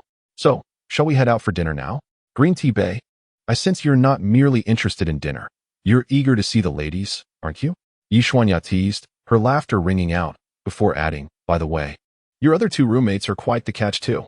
Xiao Beih felt an urge to drool at the prospect of asking about these catches. Yet he maintained his composure and remained silent. Lu Qingyin, despite her own flaws, believed in being a loyal rogue. What's the rush for dinner? It's still quite early. We should decide where to go. Are we just going to linger here? She suggested. Yi Xuanya turned her attention to Xiao Beih, clearly awaiting his input. One was a local to the Magic City, and the other had spent 3 years studying there. They had exhausted all the usual spots. At that moment, Xiao Beih found himself at a loss for direction. In truth, he would not mind lingering in the hotel. Perhaps he could indulge in a little more intimacy. Just then, his eyes fell upon a promotional flyer on the table emblazoned with the bold words Magic City Auto Show. Considering that he would undoubtedly frequent the Magic City in the future, he mused whether he would always rely on Lu Qingyin as his chauffeur. Thus, he picked up the flyer and pointed, declaring, "Let us go here. Are you looking to buy a car?" Yi Xuanya inquired, glancing at Xiao Beih, only to quickly chastise herself for her foolishness. It was indeed a ridiculous notion. A wealthy young man would hardly venture out without a vehicle. Sounds good. Lu Qingyin had no objections. As long as Xiao Beih was going somewhere, she was content to follow. Seeing that Lu Qingyin and Xiao Beih had reached a consensus, Yi Xuanya could only nod in agreement. Curiously, she wondered what kind of car Xiao Beih intended to purchase. The trio exited the hotel, while Yu Xianyu went to retrieve the vehicle. Xiao Beih and Lu Qingyin remained in the hotel lobby, where the recent kiss between them left Lu Qingyin feeling shy in Xiao Bei's presence. Seated on the plush sofa, Xiao Beih turned slightly towards Lu Qingyin and whispered in her ear, "Little Qingyin, you are truly beautiful." Noticing Xiao Bei's smug expression, Lu Qingyin pouted and playfully slapped his arm, shooting him an annoyed glare. "You're such a nuisance." Xiao Beih chuckled, grasping her hand once more. Lu Qingyin feigned a struggle before conceding, her lips pouting in a mix of annoyance and amusement as she gazed at him. "Junior. Please don't call me Junior. Call me Xiao Beih, or something more endearing." Xiao Beih smiled back at her, teasing, "No way. Junior it is. Little girl. Are you hoping I'll declare my claim over you?" He grinned at Lu Qingyin, who, upon hearing his words, resumed her earlier train of thought and admonished him. "Xiao Beih, if you kiss someone again without my permission, I will be upset. And when I'm upset, the consequences will be quite serious." Her tone, however, lacked conviction. Xiao Beih laughed, continuing to tease her. And just how serious might those consequences be? Lu Qingyin rolled her eyes and whispered, "Well, they are serious enough, Junior. Do you think we might be moving too fast? If time were a measure of love, we shouldn't have met so late." Yet, Lu Qingyin's inquiry wasn't genuinely about the pace of their relationship. Many boys confronted with such questions might hastily pledge their devotion, claiming it isn't too fast, thus risking being perceived as overly eager. After all, there's a saying, what is unattainable is forever restless, while the favored are bold. Often, when girls pose this question, it reflects a deeper insecurity. They feel that winning their affection came too easily, rendering them superficial, and they fear you won't value them. At this juncture, it is crucial not to respond in a blunt manner, insisting that it is not too fast, as such replies may leave a poor impression and accelerate their withdrawal. This illustrates the subtlety of communication. Words can touch the soul but should not wound it. Indeed, upon hearing Xiao Bei's words, Lu Qingyin felt a flicker of happiness within. Just then, Yi Xuanya's call interrupted, bringing their brief moment of flirtation to an end as they exited the hotel. At that moment, Yi Xuanya had already parked the car at the entrance. As they approached the vehicle, Lu Qingyan chose to sit in the back seat alongside Xiao Beih instead of the front. Observing this, Xiao Beih smiled slightly, recognizing that often a girl's subtle actions convey her true feelings with remarkable clarity. Xiao Beih happened to be aware of such thoughts. Yi Xianyu was momentarily taken aback.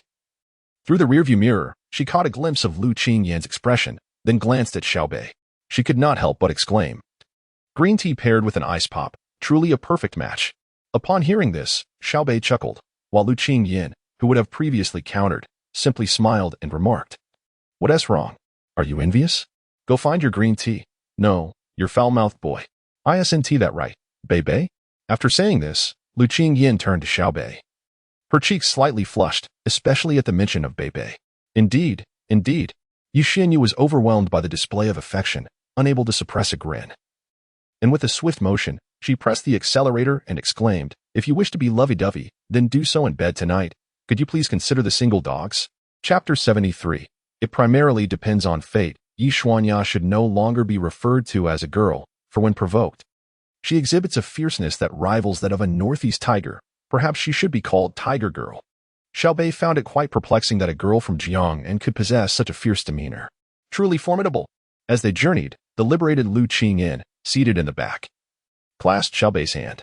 This incited Yi Xuanya's irritation, prompting her to lament, "Being single is not a crime, but the abundance of dog food is utterly intoxicating."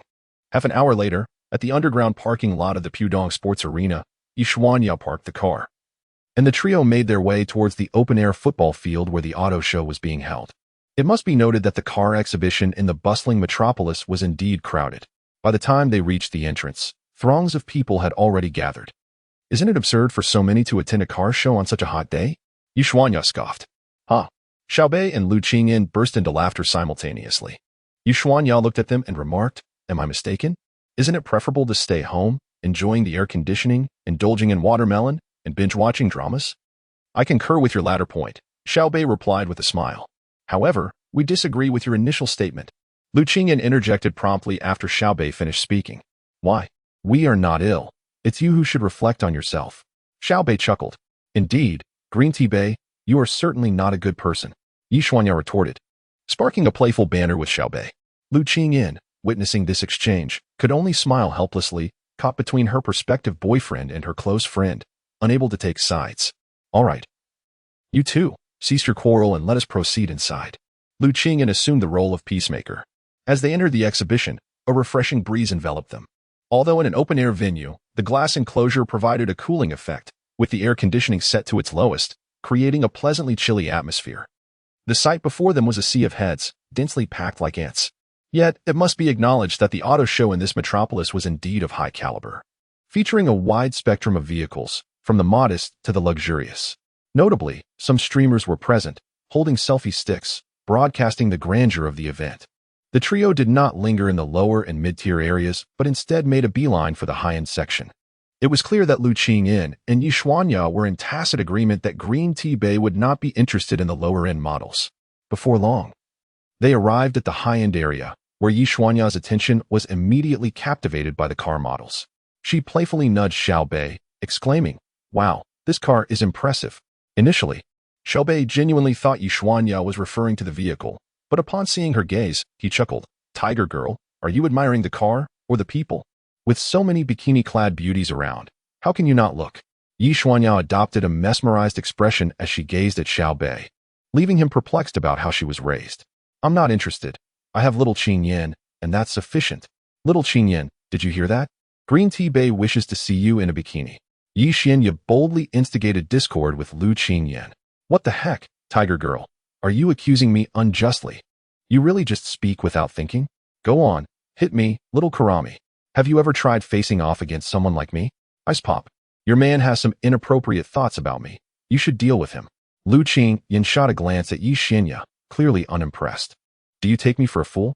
Meanwhile, as the trio bickered, a female streamer from Douyu, introducing cars, noticed peculiar comments flooding the chat.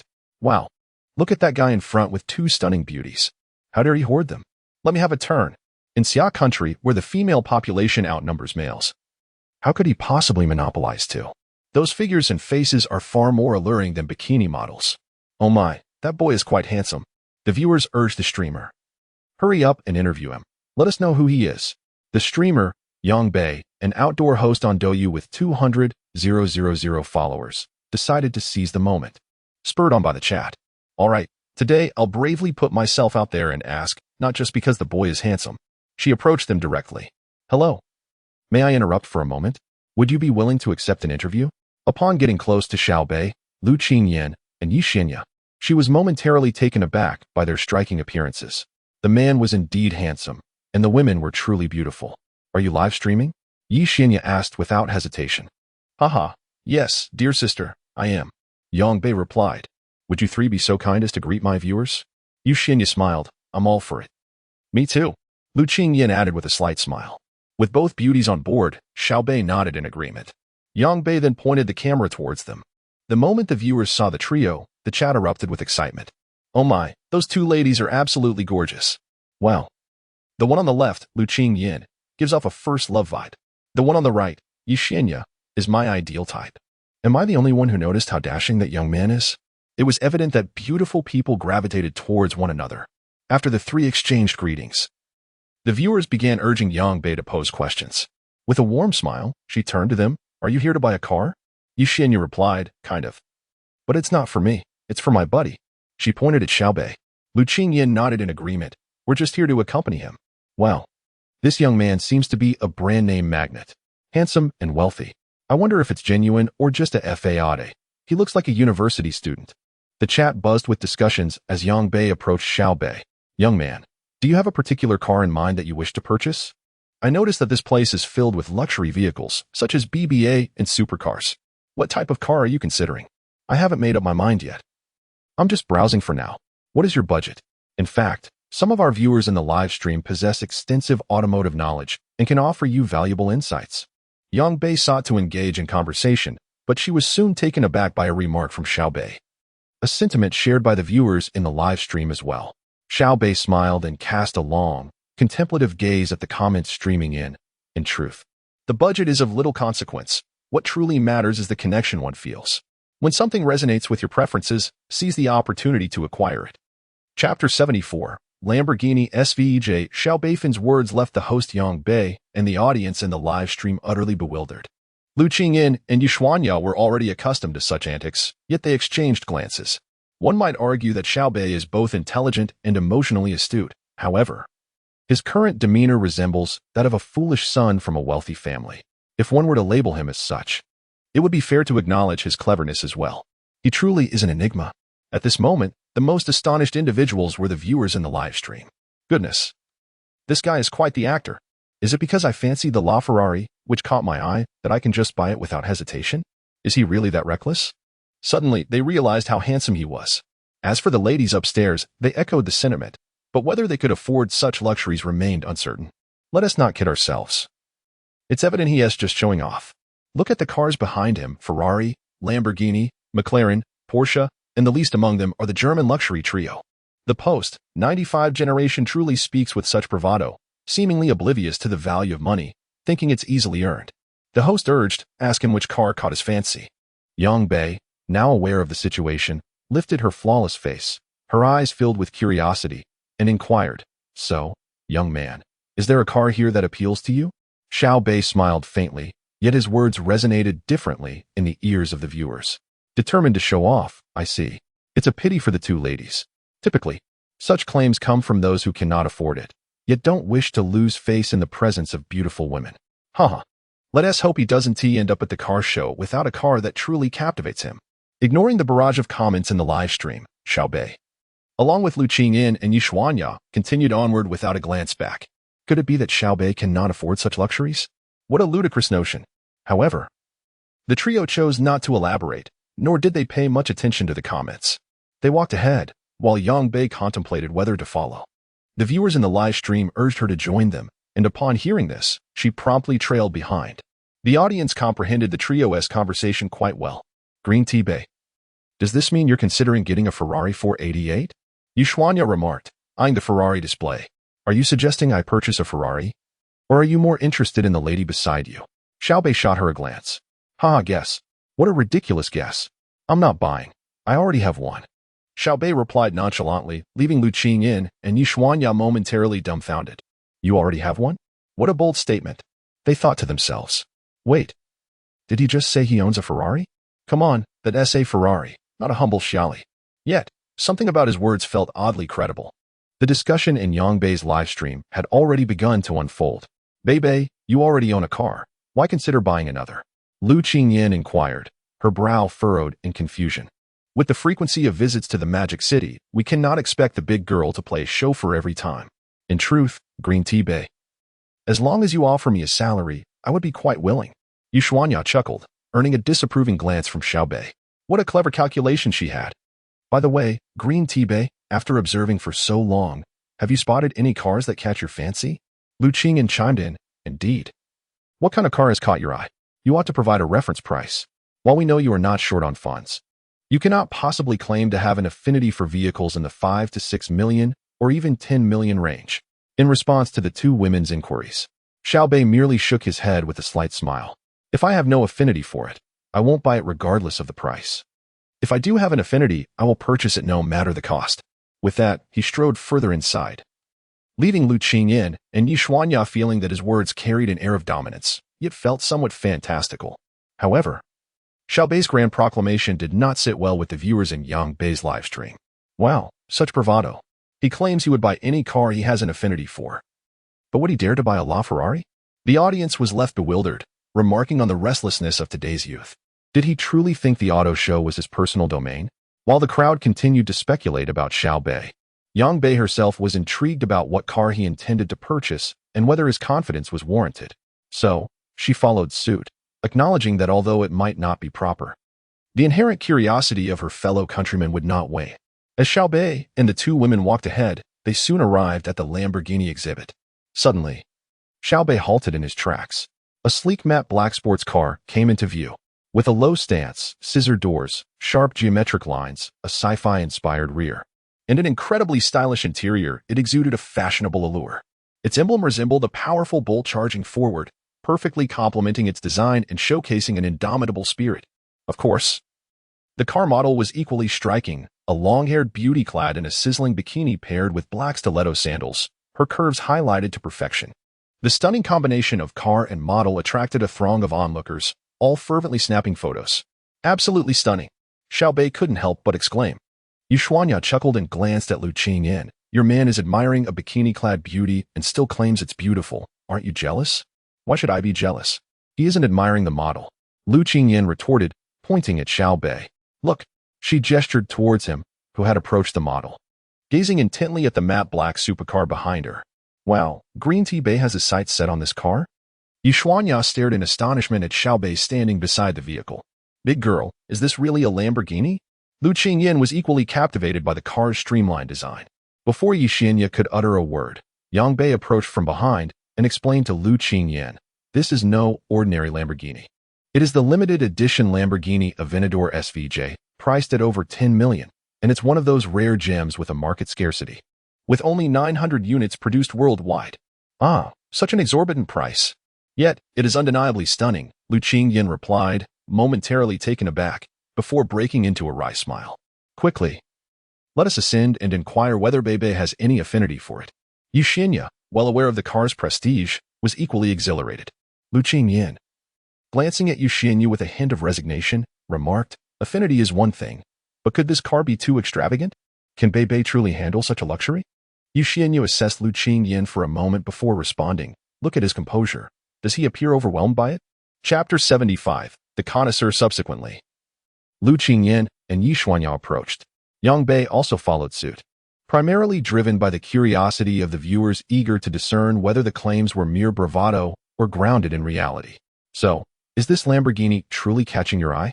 Yi Xuanya inquired directly as she reached Xiao Bei's side. Indeed, Xiao Beih affirmed with a nod, not one to deny the allure. Well, is it really a match made in heaven? Are you actually considering a purchase? She exclaimed with laughter. We'll soon find out if he possesses genuine prowess or is merely putting on a fade. If I lack the means, I certainly wouldn't be here inspecting it. Thus, I have a feeling this young gentleman is indeed the real deal. Shall we place a bet? Ladies upstairs? Go away. You gambler. Before long, Xiao Bei's actions provided clarity, as a middle-aged man with a prominent belly, slick back hair, and clad in a suit approached them. "Good sir, may I inquire your name? I've noticed you admiring our vehicle for quite some time. Are you interested in this model?" Xiao Beih glanced at the newcomer, whose name tag read, Sales Director, Tang Xiaolong. Upon seeing the name, Xiao Beih paused momentarily, realizing, "Are you not affiliated with a certain prestigious group?" "Yes." "Is this vehicle a showpiece or available for purchase?" Xiao Beih was well aware of this particular car, the Lamborghini SVJ, a globally limited edition. Unlike Ferrari, where acquiring a limited model necessitates special eligibility, unless one opts for a second-hand purchase like Xiao Beih's LaFerrari, Lamborghini typically permits purchases to anyone with sufficient funds, provided the opportunity arises. "May I ask your name, sir?" "My surname is Xiao." Tang Xiaolong smiled slightly at this, then replied, "Mr. Xiao, your timing is impeccable. This vehicle is indeed available for sale, and currently, there are no reservations." Xiao Beih smiled in response and decisively retrieved his bank card from his pocket. "I will take this car. Let us proceed with the transaction." This was not a whimsical decision. Rather, it stemmed from genuine preference, as this car had been among Xiao Beih's favorites in his past life, and he was intimately familiar with its performance. Seeing Xiao Beih's determination, Tang Xiaolong was momentarily taken aback. Yi Xuanya's eyes widened in astonishment, while Lu Qingyan continued to regard Xiao Beih with a smile. Yang Bei was left astounded, as were the viewers in the live stream. "Oh my, he didn't even inquire about the price before making the purchase? I'm stunned. This is quite the unexpected turn, yet I feel no resentment. Wow, he is incredibly handsome. Anyone who pays is a handsome man. My mind is utterly bewildered. Can someone tell me the current price of this vehicle? Are you blind? Didn't you see the announcement board? It's 15 million. Thus, this young man is purchasing a car for 15 million directly? Wow, people from the Magic City are indeed affluent." Tang Xiaolong, regaining his composure, smiled as he accepted Xiao Beih's card, promptly adding, "Mr. Xiao, should you decide to make a purchase, you may not be able to take the car today, as the exhibition will conclude in 3 days. How about you contact me then? Just ensure the payment is made in advance to avoid any competition for the vehicle." Xiao Beih replied in a calm manner. Upon hearing Xiao Beih's words, Tang Xiaolong dared not linger and immediately beckoned to the cashier. "Process this SVJ." Without hesitation, he handed Xiao Beih's bank card to the finance department, fearing that Xiao Beih might change his mind. "Mr. Xiao, shall we perhaps look at other vehicles?" Tang Xiaolong, recognizing the rarity of such a significant client, was eager to capitalize on the opportunity. Although Xiao Beih initially intended to explore the Lamborghinis further, he quickly realized that a supercar was more suited for attracting a single companion, given that they were in the bustling metropolis, known for its abundance of beautiful women. He reconsidered. To be candid, he wasn't particularly fond of Rolls-Royce, as he perceived it to be somewhat outdated. Now that he was youthful, he desired something with a more contemporary flair. Fortunately, Lamborghini also offered an SUV. Scanning the surroundings, Xiao Beih soon spotted a striking yellow SUV. Its design unmistakably reminiscent of the Lamborghini family lineage. "Manager Tang, let us add a newer US to the mix. This vehicle should be available for immediate pickup, correct?" Tang Xiaolong felt a surge of excitement at this request. "Absolutely, Mr. Xiao. Once payment is processed for the URUS, it can be taken home right away. Do you require license plate services?" Xiao Beih pondered for a moment. "You must be seeking a premium plate, am I right?" "Indeed." "Ha ha ha, Mr. Xiao. You have arrived at the perfect moment. We happen to have 2 top-tier plates prepared for you. What do you think? The price is of no concern. I'll take both. By the way, what are the numbers?" Xiao Beih inquired. "MOAXB 888 and MOALM 777. Tang Xiaolong responded slowly. Upon hearing these license plate numbers, Xiao Beih glanced at Tang Xiaolong with a peculiar expression. "XB. What does this signify? LM, for charming ladies? Regardless, I like it. I'll take them. Let us settle the bill." "Very well, Mr. Xiao. So that's the SVJ, the URUS, and 2 plates totaling 24 million. How does that sound?" "Perfect. Please finalize everything." The conversation between Xiao Beih and Tang Xiaolong did not take into account the presence of Lu Qingyan and her companions. At that moment, Lu Qingyan was utterly astonished, while Yu Xuanya felt too speechless to comment, her thoughts echoing, "Little Qingyan is truly born into wealth." The host, Yang Bei, was equally astonished, observing the youthful and dashing gentleman before him. To casually spend 25 million was undoubtedly the mark of a formidable figure.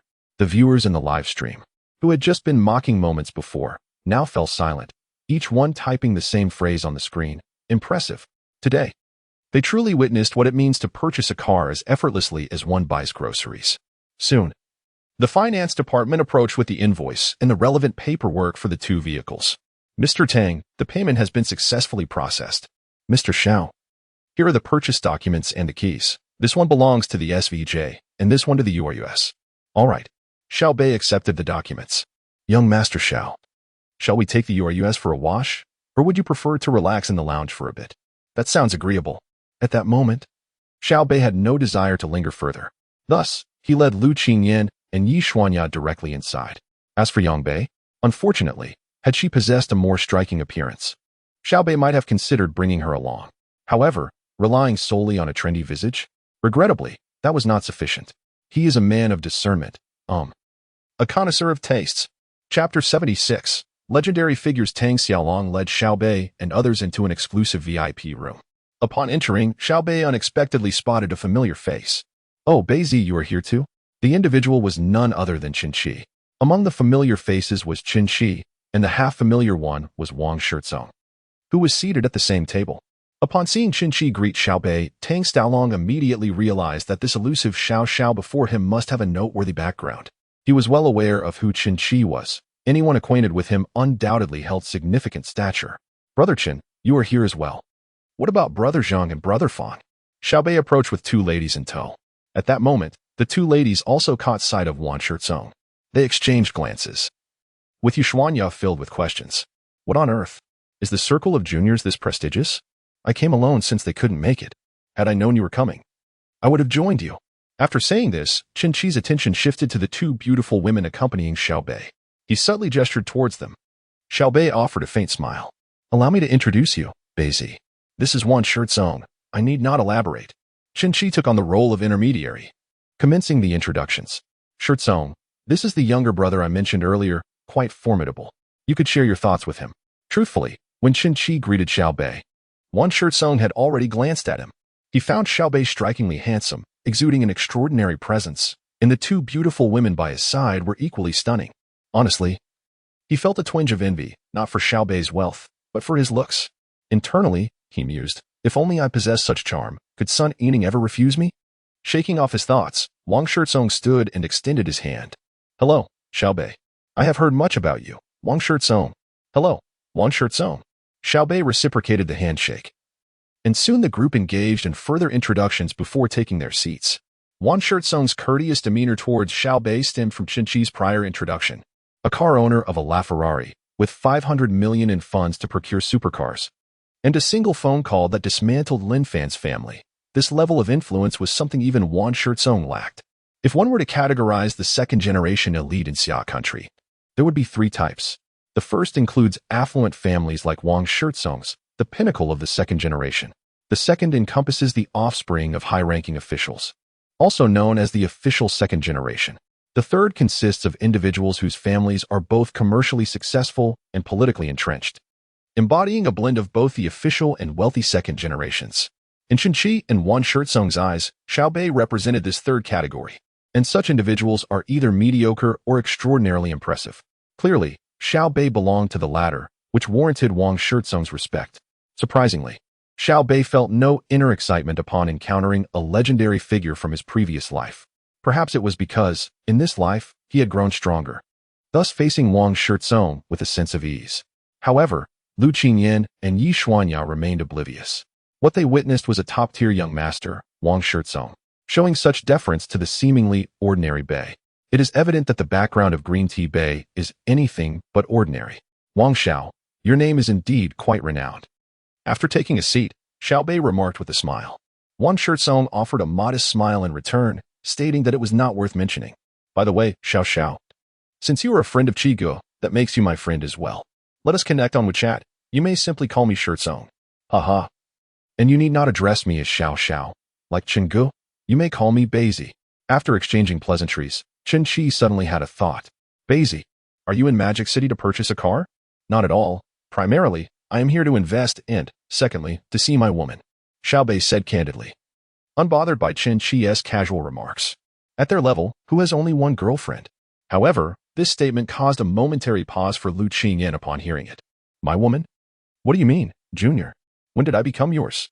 Yet, why does my heart feel so elated? Yuxuanya cast an envious glance at Lu Qingyan, thinking how fortunate she was to be the lady of a wealthy family. Upon hearing this, Qinqi and Wan Shirtsong exchanged faint smiles and directed their attention to the two young women accompanying Xiao Beih. Beih, are you here to invest in a company? Yes. Just a small venture. I have invested in a gaming company.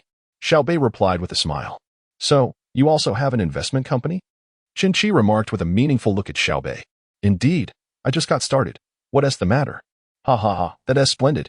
There is a business opportunity here. Would you care to join me? Qinqi smiled at Xiao Beih. Xiao Beih, upon hearing this, did not respond immediately but rather inquired directly, what is it?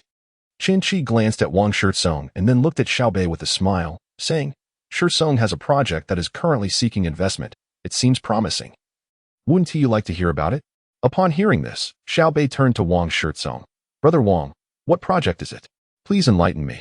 Enlighten is too grand a term. I am merely being audacious, haha. Xiao Beih found such superficial conversations somewhat tiresome, yet since it was Wang Shirtsong's project, it was worth discussing. After all, in his role as an investor, the goal was not just profit but also networking. No worries. I have long admired Principal Wang from afar, and it is truly an honor today. Engaging in mutual flattery in business was something Xiao Beih had done extensively in his past life, thus making such discussions second nature to him. The situation is this. The live streaming industry is quite popular recently, and my father has set 5 small goals for me. I was thinking of starting a venture, particularly as the live streaming industry is just taking off.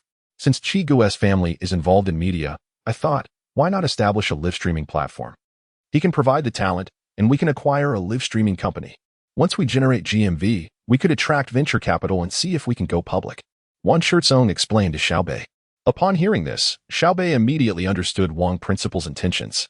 In his previous world, Wang Principal's Panda Live had been established in 2015.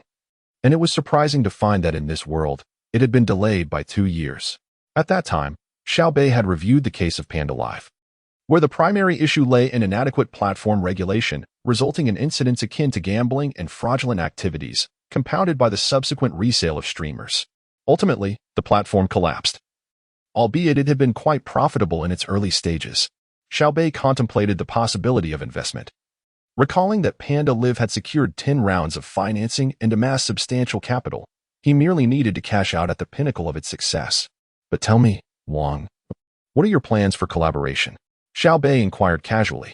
Upon hearing this, Qinqi and Wang Shirtsong exchanged glances, realizing that Xiao Beih had expressed interest. Beih, if you are to join us, then let's discuss your financial contribution. It won't be substantial. I intend to invest 100 million initially. If you come on board, I can offer you a 20 stake, which amounts to 20 million. That works, right? Wang Shirtsong then turned his gaze toward Xiao Beih. Xiao Beih smiled slightly in response. Very well. I shall support the principal with 20 million. However, I have one stipulation. Since I am still a student, should my energy become insufficient, I would like the right of first refusal on my shares, and I prefer not to be involved in management. Wang Shirtsong pondered this for a moment, deeming it best, as he genuinely feared Xiao Beih might seek to interfere in management. Ha ha ha, Beih, that sounds agreeable. I will begin preparations shortly and will give you a call. Sounds good. Xiao Beih replied with a cheerful agreement. Chapter 77. The shift in Lu Qingyan's attitude. Lu Qingyan observed Xiao Beih, who was deeply engaged in business discussions with Wang Shirtsong, and her heart swelled with realization. This was the true essence of Xiao Beih, a man of stature negotiating with influential figures. It astonished her that someone of his caliber would treat a mere individual like herself with such kindness, effortlessly alleviating any sense of awkwardness. This overwhelming thought stirred profound emotions within Lu Qingyan. In the VIP room, after conversing for a while with Qinqi and Wan Shirtsong, Xiao Beih took his leave. Coincidentally, Wang Shirtsong also had matters to attend to, and they agreed to meet again in Hangzhou for a leisurely outing. Just then, Xiao Bei's car was ready. After Wan Shirtsong departed, only Xiao Beih, Qinqi, Lu Qingyan, and Yuxuanya remained in the vicinity. Xiao Beih and Qinqi walked ahead, while Lu Qingyan and Yuxuanya followed closely behind. Suddenly, Xiao Beih turned to Lu Qingyan and Yuxuanya, saying, Qingyan, Xuanya, why don't you take my car out for a spin? I need to have a word with Brother Chen. All right. The two understood that Xiao Beih and Qinqi had matters to discuss. Once they left, Qinqi produced a slender black cigarette and offered it to Xiao Beih. They found a smoking area where they could indulge in their habit while conversing. Beih, do you have reservations about Shirtsong's live streaming platform? Qi was aware that Xiao Beih was not an ordinary scion, and, with Wang Shirtsong gone, it was evident he wished to share his thoughts. Brother Chun, I relish conversing with astute individuals. So, what is your opinion on Wang Shirtsong's business acumen? Xiao Beih tactfully sought to guide the conversation. Well, it's fairly standard. Qi replied. Then, Brother Chun, are you aware of Wang Shirtsong's hobbies? Xiao Beih inquired, taking a deep drag from his cigarette. Gaming and chasing women. Beih, if you have something to say, just say it. My relationship with Wang Shirtsong is purely professional. We hardly keep in touch otherwise. Pondering this, Xiao Beih decided to speak candidly. Brother Chen, let me pour some cold water on this. Wang Shirtsong's platform will never go public. It may only see a few rounds of financing. As you mentioned, his management skills are average, and with his penchant for gaming, how can one expect him to effectively run a company? Qi inhaled deeply, choosing to remain silent, simply observing Xiao Beih with keen interest. Moreover, considering the current trends, gaming is the most popular form of live streaming, and he is someone who enjoys playing. Therefore, Brother Chen, be vigilant. If the wind shifts unfavorably, be prepared to exit swiftly. Xiao Bei's analysis resonated with Qi, who then patted Xiao Beih on the shoulder. All right, Beih, I understand. By the way, how many days are you staying in the Magic City? Planning to linger a few more days, Xiao Beih replied. All right then, I shall return to Hangzhou on my own. Haha. Meanwhile, Lu Qingyan and Yi Xuanya, who had just driven Xiao Bei's car out, sat in the vehicle in a state of awe. How much did your man spend today? I believe it was around 47 million. Lu Qingyan pondered for a moment, calculating. And when she finally voiced her thoughts, she found it somewhat unbelievable. Wow, Qingyan, what kind of luck do you have? Why isn't at me? Yi Xuanya remarked with envy, though her tone was playful. Actually, I'm a bit scared, Lu Qingyan admitted. The earlier joy she felt while with Xiao Beih now faded. The truth was, Xiao Bei's background was rather intimidating, and she came from an ordinary family. Yi Xuanya, being Lu Qingyan's close friend, easily grasped the underlying meaning of her words. After calming down, she looked at Lu Qingyan and asked earnestly, Sister, let me ask you one thing. Do you like Xiao Beih? Lu Qingyan shyly nodded. And what do you think of him? How does he treat you? Yi Xuanya inquired, observing Lu Qingyan closely. Is this what you call a happy dilemma? At present, it's quite pleasant. He feels different from the second-generation students at our school. Those students are often arrogant and boastful. However, I don't sense that kind of attitude around Xiao Beih. Our interactions feel comfortable. And he never puts me in an awkward position, Lu Qingyan reflected. Yi Xuanya nodded in agreement and smiled. Don't you already have your answer? If you trust him, then seize the opportunity. Love is a matter between two people, primarily depending on you both. But you were right. Xiao Beih is unlike the other second-generation students. Perhaps due to the upbringing he received. Ultimately, it all depends on you, and I will support you, sister, Lu Qingyan affirmed. She then added, Big girl. Don't you think that if you encounter an exceptional person when you're young and fail to seize the moment, you might have many regrets later? Yi Xuanya nodded in agreement, though there was something else she refrained from saying. A man of Xiao Bei's caliber would undoubtedly attract many women in the future. She chose to withhold this thought to preserve her friend's romantic aspirations. Well, now that you have your answer, just enjoy your time together. We're not after his wealth, just a little affection. How annoying, you big girl, always making suggestive remarks. Lu Qingyan initially felt a bit of pressure, but now it vanished entirely. Yes, as her friend said, it was best to simply interact normally. At that moment, Lu Qingyan resolved to leave everything to time. Just then, Xiao Beih emerged from the car exhibition. Yi Xuanya, spotting him, said, All right, you're here. It's getting late. Let us head to the restaurant. I'm starving. Lu Qingyan smiled slightly and naturally linked her arm with Xiao Bei's. Upon witnessing the scene, Yi Xuanya couldn't help but exclaim, So? Single people like me are just here to consume your dog food. Huh? Ha ha ha. Then you should find someone too. Xiao Beih joked in response. Uft. The person who can conquer me hasn't even been born yet. Upon finishing her words, Yi Xuanya turned to Xiao Beih and Lu Qingyan, saying, You two wait here for me. I shall fetch the car. Alas, even with luxury vehicles, one cannot simply ride. Xiao Beih replied with a faint smile, Actually, you could have just taken my car. Never mind, never mind. I certainly do not wish to be shown off. With that, she left with an air of nonchalance. Watching Yi Xuanya's retreating figure, the two exchanged knowing smiles.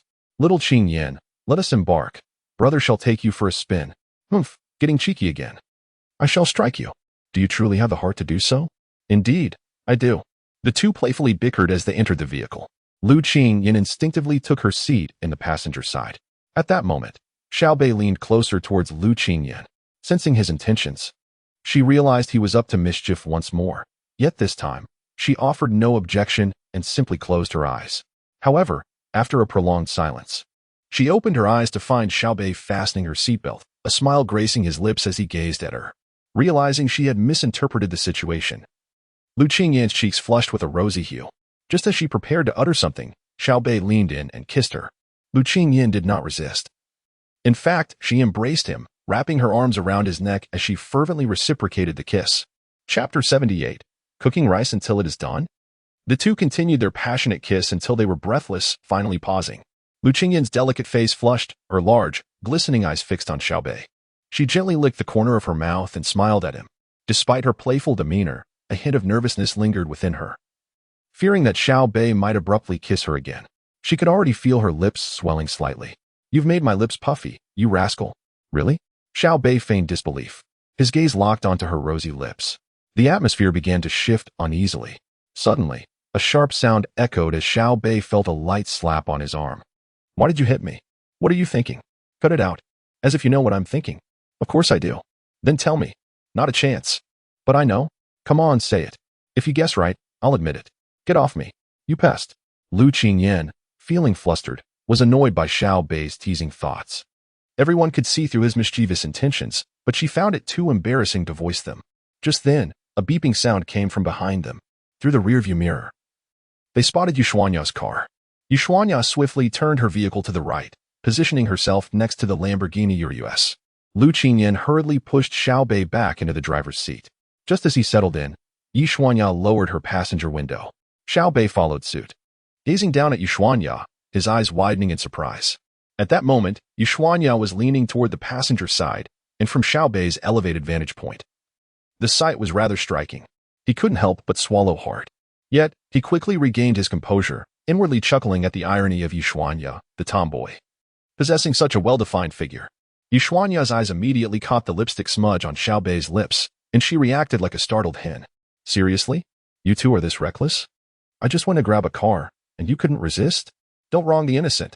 Xiao Beih retorted with feigned indignation. Come on, dude. You have lipstick all over your mouth. Yuxuanya exclaimed, prompting Xiao Beih to glance in the rearview mirror. Oh no, I've been careless. Lu Qingyan, on the other hand, fell silent, wishing she could bury her head in her chest, utterly mortified. Yuxuanya chuckled, impressive, green tea Beih, you're quite the quick learner. Never mind. Let us go eat. With that, she donned her sunglasses, rolled up her window, and sped off. Xiao Beih quickly followed suit.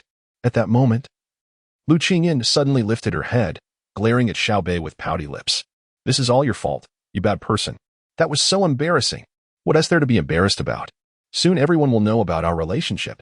Cut it out. What relationship do we have? Lu Qingyan gazed earnestly at Xiao Beih. We're boyfriend and girlfriend, Xiao Beih replied seriously while driving. Humph, did I ever agree to that? You rascal. She laughed. Then will you agree to it now? Xiao Beih smiled. No way. You haven't made a formal confession, so I want to agree. Am I not taking advantage of you right now? I, Xiao Beih, am not that kind of person. How about I take a little more advantage? Get lost. You're at most a prospective boyfriend, yes. Still in the evaluation period. Lu Qingyan suddenly had a flash of inspiration. So what rights does a prospective boyfriend possess? Xiao Beih looked at her with a mischievous grin. You rascal, you have no rights unless I agree. As they drove, Xiao Beih followed Yuxuanya's car, playfully teasing Lu Qingyan, reveling in the moment. He was quite happy today, as the 2 million he invested returned a tenfold profit, turning into 20 million. Furthermore, he had bought a car for 25 million, which yielded a decent rebate of 1 times, allowing him to enjoy 2 luxury vehicles without cost. Is there anything more delightful than getting something for nothing? When they reached their destination, it was already 6 p.m., perfectly timed for dinner, and Xiao Beih felt quite hungry. Upon exiting the car, he surveyed the surroundings and found it quite pleasant, a place called Garden Fresh Beef Hot Pot, located near the Shanghai Conservatory of Music in a quaint courtyard. It exuded a charming atmosphere. After the trio gathered, Yuxuanya cast a knowing smile at the two, her intentions clear without a word. She then led Xiao Beih and Lu Qingyan inside. As they stepped into the courtyard, they were greeted by a delightful scene. a small pond in the center, from which wisps of ethereal mist rose. The courtyard featured 8 tables, each beneath a pavilion, all occupied, creating a romantic ambience for a hot pot restaurant. They traversed the courtyard and entered the west wing. Yishuanya pushed open the door, revealing 2 women and a man inside. Upon seeing Yishuanya and Lu Qingyan, they all cheered in unison. Wow, big girl. Ice Pop, you finally made it. I'm starving to the point of revealing my abs, big girl. Hurry and order something to eat. Ice Pop, where did you and the big girl go this morning, abandoning your sisters? Hold on. Let's catch up later. Who is going to introduce this new brother? Yishuanya grinned, stepping aside to join the others, creating a circle of 3 women and 1 man. All eyes on Lu Qingyan and the man standing beside her, Xiao Beih. At that moment, Yishuanya teasingly turned to Lu Qingyan, saying, exactly, who is this new brother? Ice Pop, care to explain? Now, the stage was set for her to take the spotlight.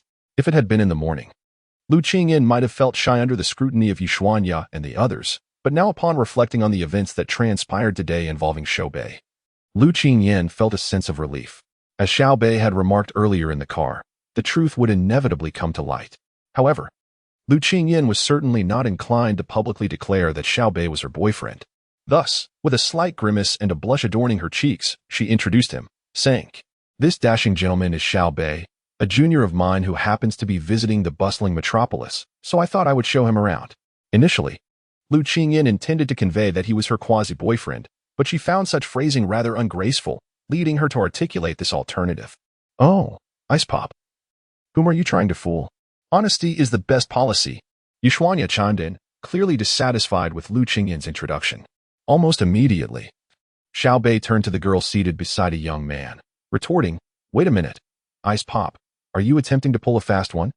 Is this an instance of making a decision before consulting others? Chapter 79. Lu Qingyan's roommate, what do you mean by cooked rice? Upon hearing this phrase, Lu Qingyan immediately grew anxious, stamping her feet in place. Oh my, I haven't even said anything yet, and you're already in a hurry? A girl laughed. Observing Lu Qingyan with amusement, her gaze flitting back and forth between Lu Qingyan and Xiao Beih. So, he is a junior, right? Indeed, Lu Qingyan affirmed, puffing out her cheeks. Ha ha ha, that is wonderful. With such a handsome junior, and I'm still single, why not consider me? The girl turned her gaze toward Xiao Beih, grinning. Little did she know, as soon as she finished speaking, Lu Qingyan became flustered. Oh dear, what are you doing? Don't lead the junior astray. Ha ha ha, I'm single. And the junior is too. It's worth considering. Besides, a handsome junior like him is quite a catch. The girl continued, stifling her laughter while watching Lu Qingyan. Lu Qingyan interjected, absolutely not. Why not? Because of what? All right, he is my boyfriend, happy now? Lu Qingyan finally resigned to the truth. Ha ha, weren't you just calling him a junior? Exactly, ice cream. You're melting a bit too fast. Xiao Beih realized it was his turn to step in. As Lu Qingyan was being playfully teased, and she was probably just hungry, he promptly took the initiative. Hello, beautiful senior sisters, I am Xiao Beih. Xiao Beih approached, greeting everyone, and then turned to the only other male in the room. Hello, senior, what should I call you? Hello, junior, I'm Su Puhua, Zhang Shibing's boyfriend. Nice to meet you, Su senior. We'll be comrades in the same trench from now on. Su Puhua smiled slightly at Xiao Beih, nodding in acknowledgement. The previously tense atmosphere dissolved instantly, and the entire room quieted down. Xiao Beih then turned his attention to Zhang Shibing, who was beside Su Puhua, smiling as he nodded. Zhang Senior, it's a pleasure to meet you. I look forward to your guidance. Hello, Xiao Junior, I'm Zhang Shibing.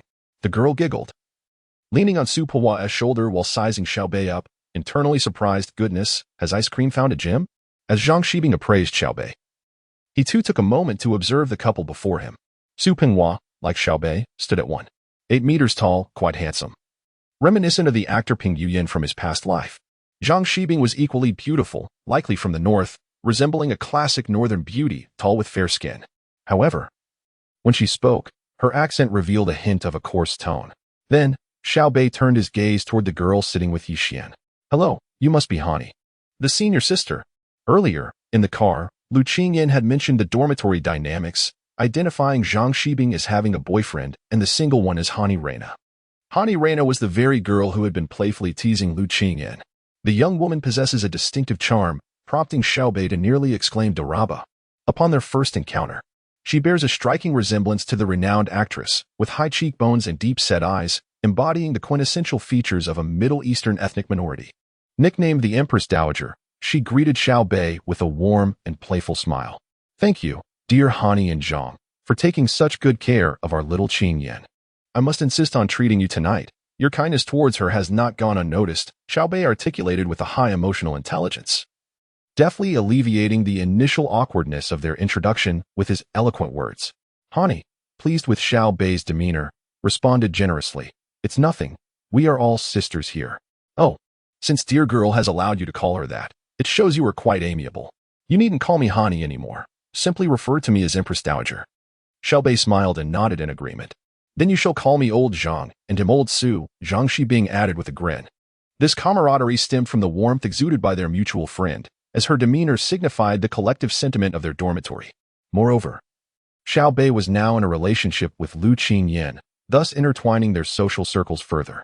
Eventually, the playful banter subsided as everyone settled around the square table. Lu Qingyan and Xiao Beih took their seats together, while Yu Xianya sat to Xiao Bei's right and Hani to his left. The remaining couple positioned themselves across from Xiao Beih and Lu Qingyan. They had gathered to relish a fresh beef hot pot.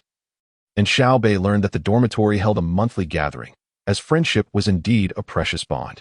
Given the nature of hot pot, each individual was responsible for preparing their own dipping sauces. Just as Xiao Beih was about to rise, Lu Qingyan held him back, saying, "Allow me to prepare it for you. We come here often. I'm quite familiar with this place." Xiao Beih nodded with a smile, settling back into his seat. However, Su Pinghua did not enjoy the same luxury. He busied himself not only preparing sauces for his girlfriend, but also catering to the needs of the esteemed Yixianya, who was a favored companion of both Su and Zhang. As Xiao Beih observed Lu Qingyan's other roommates, he was struck by the undeniable beauty of the students from the Shanghai Conservatory of Music. Their attractiveness was indeed remarkable. In that moment, Xiao Beih felt fortunate for having undergone a month of personal development. Otherwise, he would have found himself the least appealing among them. Before long, Lu Qingyan returned with 2 bowls of dipping sauce, featuring fragrant oil, sesame paste, scallions, garlic, and a special blend of seasonings that tantalized the palate. "I wasn't sure if you wanted cilantro, so I kept it separate. Would you like some?" she inquired, sitting beside Xiao Beih. "I enjoy cilantro," Xiao Beih replied nonchalantly. Upon hearing this, Lu Qingyan smiled and shared some of her cilantro with him. "Give it a try and see if it suits your taste." As Xiao Beih picked up his chopsticks and sampled the mixture, his eyes lit up. "Delicious," he exclaimed. Lu Qingyan beamed, asking, "I'm glad you like it."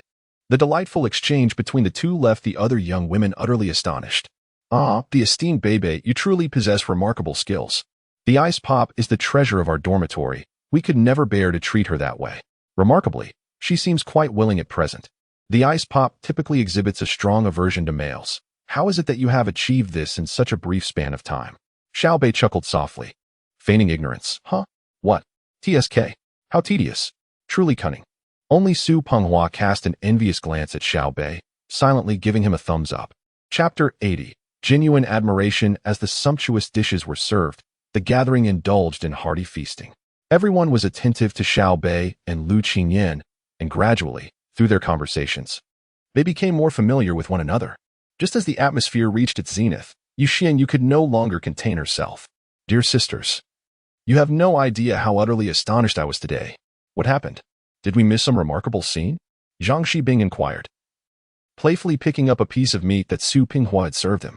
"Come on, stop rambling. The stage is set before us. Commence your performance," Han and Rina boldly declared. Unfazed, Yi Xianya began to vividly recount her experiences of the day. "Let me tell you, the moment I laid eyes on Green Tea Bay at the high-speed railway station, I was utterly shocked. Seriously, is this person not the protagonist of a romance novel? I wondered how our ice cream girl could possibly fall for him. Just looking at Green Tea Bay's appearance, I too was entranced. Haha, I concur. When I first saw Green Tea Bay, I thought, what a celestial being." Han and Iri now exclaimed, her excitement palpable as she bit into her chopsticks. Later, upon encountering Green Tea Bay, he greeted Ice Cream Girl warmly and playfully remarked, "It's been so long since we last met. Don't you owe me a hug?" Sisters, can you imagine what I was thinking at that moment? Scoundrel! Scoundrel! Scoundrel! The echoes of scoundrel resonated as Lao Foi, Lao Zhang too, and Lao Su chimed in unison. "Xiao Beih, go ahead. Bully me if you must, but I shall relish this feast. With so many delectable dishes, would I waste time on trivial banter?" Whoever says otherwise is a fool. And then? Hana and Irene now pressed. Quickly, tell us how you dispelled your doubts. She was particularly fond of comedic exchanges. Then we got into the car, and I asked Green Tea Bay where we were headed. He casually replied, to the Pushi Entrepreneurship Park. There's a project I need to invest in. At this revelation, the three present stared at Xiao Beih in bewilderment. What on earth? Investing? Suddenly, I recalled a news story we had seen a few days prior about fake socialites and counterfeit tycoons. Yet, I was mistaken. He had entered and, after a brief discussion, invested $2 million on the spot, transferring the funds immediately. Can you imagine the scene? They all nodded in unison, their expressions conveying their astonishment. Yuxianya nearly burst into laughter, suppressing it as she continued her narrative. My impression at that moment was that the foolish son of a landlord had come out to venture into business. However, before I could fully comprehend the situation, he whisked us away to the car show in Magic City, declaring he was buying a car based on a good vibe. He then zeroed in on a Lamborghini SVJ and casually stated he would buy it, along with a UAUS. I was left speechless. Whose foolish son of a landlord was this, so recklessly extravagant? Laughter erupted among the crowd, yet as everyone turned their gaze towards Xiao Beih, there was a hint of something deeper, a lingering curiosity, even though Yi Xianya's account had been humorous. However, everyone is aware that Xiao Beih's abilities are formidable. Yet, the most astonishing revelation was our visit to the VIP lounge. Can you guess whom I encountered? Who? The crowd inquired with curiosity. Lo and behold, it was Principal Wang. Really? Is it the same Principal Wang we know? I was taken aback, urging for more details. Hani Rina was already banging the table. Lu Qingyan exchanged glances with Xiao Beih, and in a hushed tone, she remarked, well, they all behave like this. Let us enjoy our meal. Here, have another piece of beef. Meanwhile, the banter continued on the other side. It was indeed Principal Wang. Upon our entrance, he was engaged in conversation with someone. To my astonishment, I soon realized that person was Chen Qi. Are you referring to the young director of Qintian Media? Su Pulwa was momentarily stunned. Yes, that's him. He is acquainted with Green Tea Bay, and the revelation left us all astounded. During their tea session, Principal Wang, Chen Qi, and Green Tea Bay finalized a collaboration. At that moment, I understood that Green Tea Bay was not the naive son of a landlord. Rather, he exuded the aura of a domineering CEO. After exiting the car exhibition and arriving here, I was utterly bewildered, my legs trembling as I drove. Upon arrival, I rushed to the restroom, experiencing what it truly meant to drive for 100 kilometers and endure a pressing need. With a loud boom, everyone present burst into laughter. Xiao Beih chuckled and shook his head. Sister, did you spend your childhood listening to Guidi Gang's crosstalk beneath the overpass? With your talent, why pursue singing? You should consider a career change. You are bound to succeed. However, Xiao Beih regarded the girl with a meaningful glance, acknowledging her high emotional intelligence. It appeared as though she was merely teasing herself, but in reality, her intention was to facilitate Xiao Beih's integration into their circle. After all, if Xiao Beih had recounted these events himself, others might perceive it as boastful, but when framed in a humorous light, it elicited an entirely different response. Just as she finished speaking, everyone turned their curious gazes toward Xiao Beih, initiating a conversation centered around him. Lu Qingyan smiled at the girl, her previous apprehension dissipating.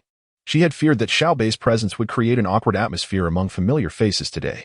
However, she was pleasantly surprised by Xiao Beih's adept social skills and the girl's supportive antics. Observing Xiao Beih's lively engagement with the group, Lu Qingyan's approval of him grew, albeit just a fraction. The discussion swiftly transitioned to Zhangtian Media. Hani Rina, ever the extrovert, inquired, Green Tea Bay. What is your relationship with Chen Qi? Xiao Beih pondered for a moment before responding, it's all good. We hang out together. Ha ha, that's reassuring. Green Tea Bay. As we venture into the entertainment industry, will you look out for us? Absolutely. Xiao Beih smiled at Hani Rina. Well, with your assurance. I wouldn't mind if you spent the night with ice cream. Hani Rina chuckled and made a jest. Lu Qingyan exclaimed, Old Buddha, what are you saying? This isn't a kindergarten bus. I want to get off. Hani Rina replied, Ice pop, for the sake of your happiness and our future bliss. How about you sacrifice a bit of your charm tonight to benefit us sisters? Lu Qingyan, blushing, was about to strike Hani Rina. The group was lively and animated. Zhang Shibing clicked his tongue in wonder and whispered to the girl beside him. Ice Pop's luck is truly remarkable. She manages to stumble upon such an exceptional junior just by taking a ride. The girl nodded, her gaze contemplative. Indeed. To be honest, I can't help but feel envious. Had I encountered him, Who knows what I might have done? Chapter 81. What beautiful things are you thinking about? Lu Qingyin and Hani Hesna had just concluded their playful banter when they noticed the tall girl and Zhang Shibing engaged in a hushed conversation. Curious, they approached and inquired. What are you discussing? I'm envious of you. Ice cream. One of them exclaimed. Indeed, I am utterly envious. The other added. Both of them gazing at Lu Qingyin with smiles. Taken aback for a moment, Lu Qingyin turned to Zhang Shibing, asking, envious of me? That cannot be true. Old Zhang. Isn't your Puwa the best? To be honest, I find it hard to believe. If you don't want him, hand him over to me. The tall girl retorted playfully, ruffling the top of Ice Cream's head with mock ferocity. Zhang Shibing glanced at Lu Qingyin and Yishuanya, offering a gentle smile, refraining from teasing Lu Qingyin further. Ice Cream, you must keep a close watch on Green Tea Beih, she chuckled. Our Penghua is undeniably handsome, but he cannot compare to the wealth of your family. Lu Qingyin's cheeks flushed once more as she stubbornly replied, Oh, old Zhang, please stop teasing me. Everyone knows the bond between you and old Su. Besides, Bei Bei is studying in Hangzhou. The tall girl scoffed. Hangzhou and Modu? Not too far apart, whether by high-speed rail or fuel costs. Is it a concern for Green Tea Beih? But it's still a long-distance relationship, Lu Qingyin said, her demeanor visibly dimming after her words. Exchanging glances. The tall girl and old Zhang chose not to comfort Lu Qingyin at that moment, for some matters must be resolved individually. Love is a matter between two, and often even they are perplexed, let alone a third party. All they could do was watch over Lu Qingyin, steadfastly supporting her regardless of circumstances. At that moment, the tall girl contemplated the notion of encountering extraordinary individuals during one's prime, which appears delightful. However, precisely because one meets the best and the most exceptional. If they do not end up together, the future is inevitably fraught with comparisons. Of course, if they can remain together, it becomes worthwhile. Yet, the paths we choose are our own, are they not? Some individuals desire to be moss drawn to a flame, yet lack the opportunity. Love, particularly during student years, is beautiful, yet it often carries a sense of regret. Although Xiao Beih was dining, he remained acutely aware of the atmosphere within the private room. Upon witnessing Lu Qingyin's recent melancholy, he smiled gently and raised his glass, addressing everyone. Come, let us toast. As we must drive, we shall substitute beverages for alcohol, to our enduring friendship. Upon hearing Xiao Beih's words, the previously somber atmosphere dissipated, and the group enthusiastically responded, Cheers. To friendship. Forever and always. Cheers. After a toast, the gathering concluded. Although everyone had initially considered heading to a bar for some fun, the rehearsal the following day necessitated a change of plans. Green Tea Beih. We have rehearsals tomorrow. If you find yourself feeling lonely, just let old Su take you out. The tall girl, undoubtedly the leader of the dormitory, expertly organized the situation. Xiao Beih nodded with a smile. The atmosphere today was quite pleasant. Everyone held a deep respect for him, devoid of any sycophantic adoration, which made Xiao Beih feel at ease. After exiting the restaurant, it was already past 8 in the evening. The group gathered outside and soon laid eyes on the Lamborghini Urus parked nearby. Wow, is this really a Lamborghini? Hani Rena inquired, her eyes wide with wonder. Are you blind? Didn't you see the emblem of the bull? Denoer replied with a chuckle. Oh no, I must ride in the bull. Old Buddha's eyes sparkled with excitement as she gazed at Xiao Beih. He nodded with a smile. Just then, old Zhang tugged at old Su's hand and approached. Ladies, we'll take our leave now. See you tomorrow. See you tomorrow, goodbye. They all chorused. Old Xiao, if you find yourself bored tomorrow, feel free to reach out. You have my WeChat. Old Su said to Xiao Beih. Absolutely, I won't hesitate.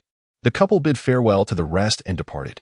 Xiao Beih noticed them heading towards a BMW M4, realizing that old Su was quite capable as well. Once old Zhang and old Su left, only Denoer, old Buddha, Lu Qingyin, and Xiao Beih remained. So, shall we ride in my car back to school? Xiao Beih asked old Buddha. That's a must. It's a Lamborghini. And I've never been in one. She exclaimed. All right, old Zhang. You take Xiao Beih's car. I'm comfortable driving myself. You talk too much. And every time I'm with you, I worry about accidents. Wow, Denoer, who are you calling talkative? Old Buddha retorted, glaring at her. What do you think? Denoer smiled back at old Buddha. And you think you're so special? Indeed, I am, unlike you. After saying this, Denoer glanced at old Buddha's chest and puffed out her own, delivering a crushing blow to old Buddha's pride. Just wait. I'm going to eat papaya for the next month. Green Tea Beih, unlock. I want to experience the Lamborghini. Xiao Beih smiled slightly and promptly unlocked it. Soon, Lu Qingyan and old Buddha got into Xiao Beih's car, while Denyoer returned to her own vehicle. Oh, by the way, let us head to the peninsula. Denyoer checked the time and informed old Buddha and Lu Qingyan, who nodded in agreement. Once in the car, Xiao Beih followed Denyoer's vehicle back to an apartment. He refrained from asking where they were, knowing someone would explain later. They swiftly arrived at the 16th floor, and Denyoer opened the door to 1601. Lu Qingyan then said, "This is Denyoer's apartment. Sometimes we come here to stay. After having hot pot today, we smell of it, and the dorm's water isn't hot at this hour." Lu Qingyan explained to Xiao Beih. He nodded slightly. After escorting Denyoer and old Buddha to the apartment, they chatted for a while. Xiao Beih then stood up and said to old Buddha and Denyoer, "All right, you two get some good rest. I will take care of Xiao Qingyan." Upon hearing his words, Lu Qingyan's face flushed crimson. The young lady and the esteemed elder exchanged a glance and then burst into hearty laughter. "What are you thinking?" They chuckled, their mirth echoing in the air. After a moment of amusement, they regarded Xiao Beih with a scrutinizing gaze. "What is the matter?" Xiao Beih inquired, perplexed. "What is it?" The elder looked at Xiao Beih and grinned widely. "Green tea Beih, what trivial thoughts occupy your mind? Yes, awaken yourself. You haven't even had a drink tonight, and yet you appear inebriated." Upon saying this, the elder pulled Lu Qingyan close. The young lady then chimed in. "An ice pop isn't something you can just whisk away. Do you truly believe that now that we've just met, we would allow her to accompany you back to the hotel?" "Indeed. Even if the ice pop were to agree, we would not permit it." They laughed heartily. "In any case, you must take care of yourself tonight." They encircled Lu Qingyan protectively, as if warding off any danger. Lu Qingyan weakly protested that Beih, I never agreed to go to the hotel. Xiao Beih smiled helplessly, not feeling angered. His earlier inquiry had been merely a test. It's all right if it doesn't happen. After all, good things often take time. Very well, I have no objections. Do rest early. Chapter 82. Information about Qiao Yaoting with a heavy heart. Xiao Beih bid farewell to the three companions and departed. Once he left, the three young women began to chatter excitedly in Denyo's room. "Wow, ice cream. What kind of luck do you have? Quickly tell me how you encountered such a gem on the high-speed train." Lu Qingyan retorted, "What gem? If you don't like him, step aside." The old Buddha exclaimed with excitement, instantly rendering Lu Qingyan speechless.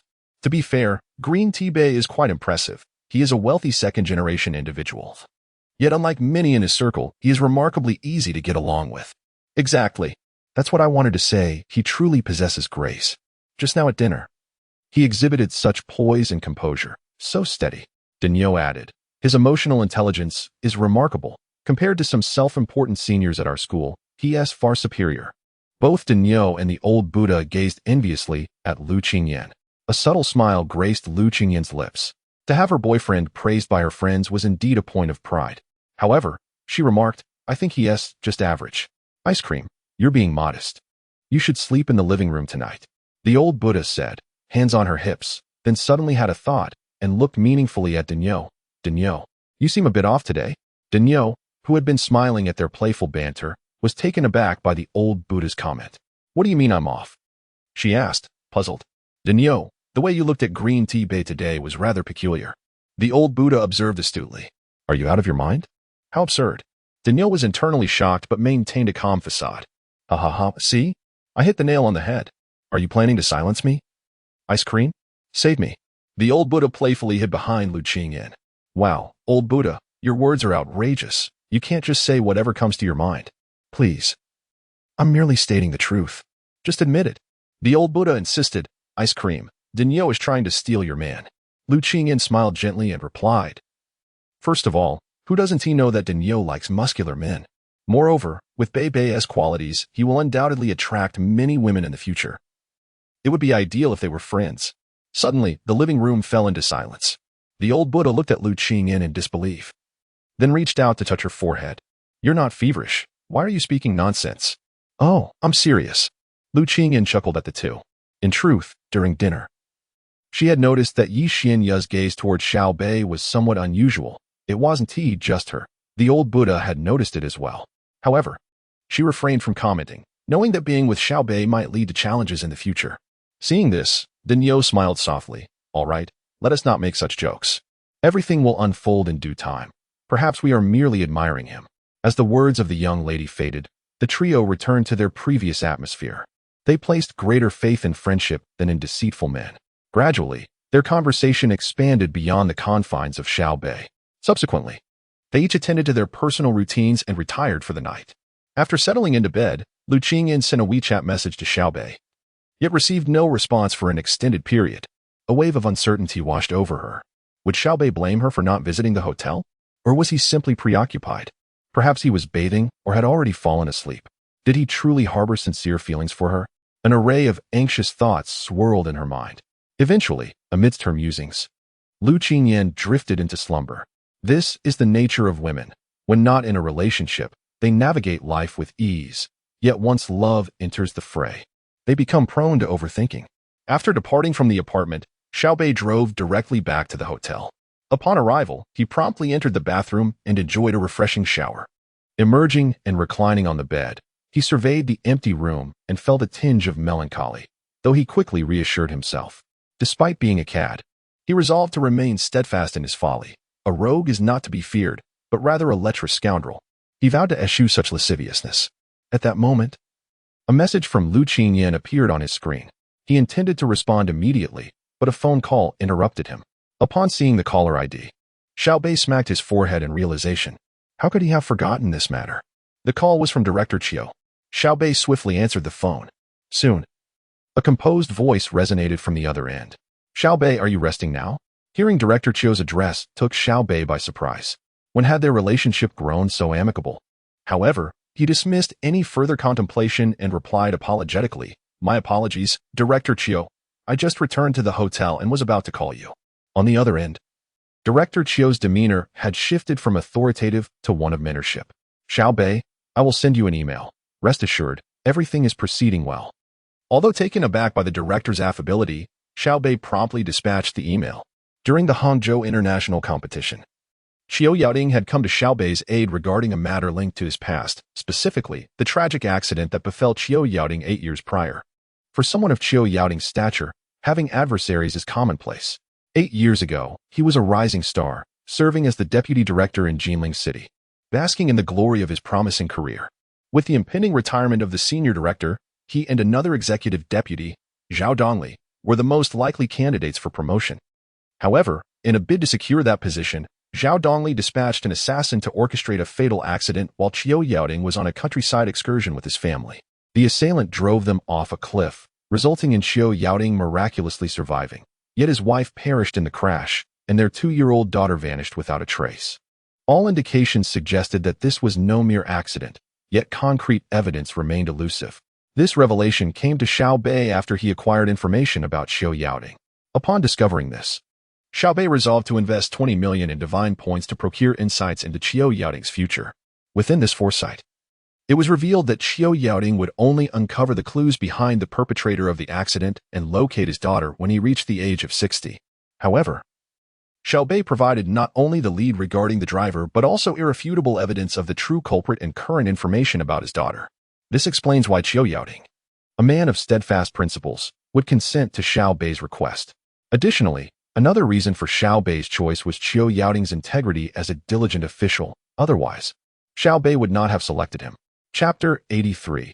The mysterious visitor. A profound silence enveloped the phone call, yet Xiao Beih remained unperturbed, fully aware that Qiao Yaoding was currently engrossed in reviewing documents. Suddenly, a faint sound of weeping broke the stillness. Xiao Beih recognized it as a voice filled with overwhelming joy. Xiao Beih, thank you. Though I am uncertain how you acquired this information, I am sincerely grateful. As long as you refrain from engaging in any unlawful activities, feel free to reach out whenever you need assistance, Qiao Yaoding affirmed resolutely over the line. Upon hearing this, Xiao Beih smiled slightly. This was precisely the network he aspired to cultivate.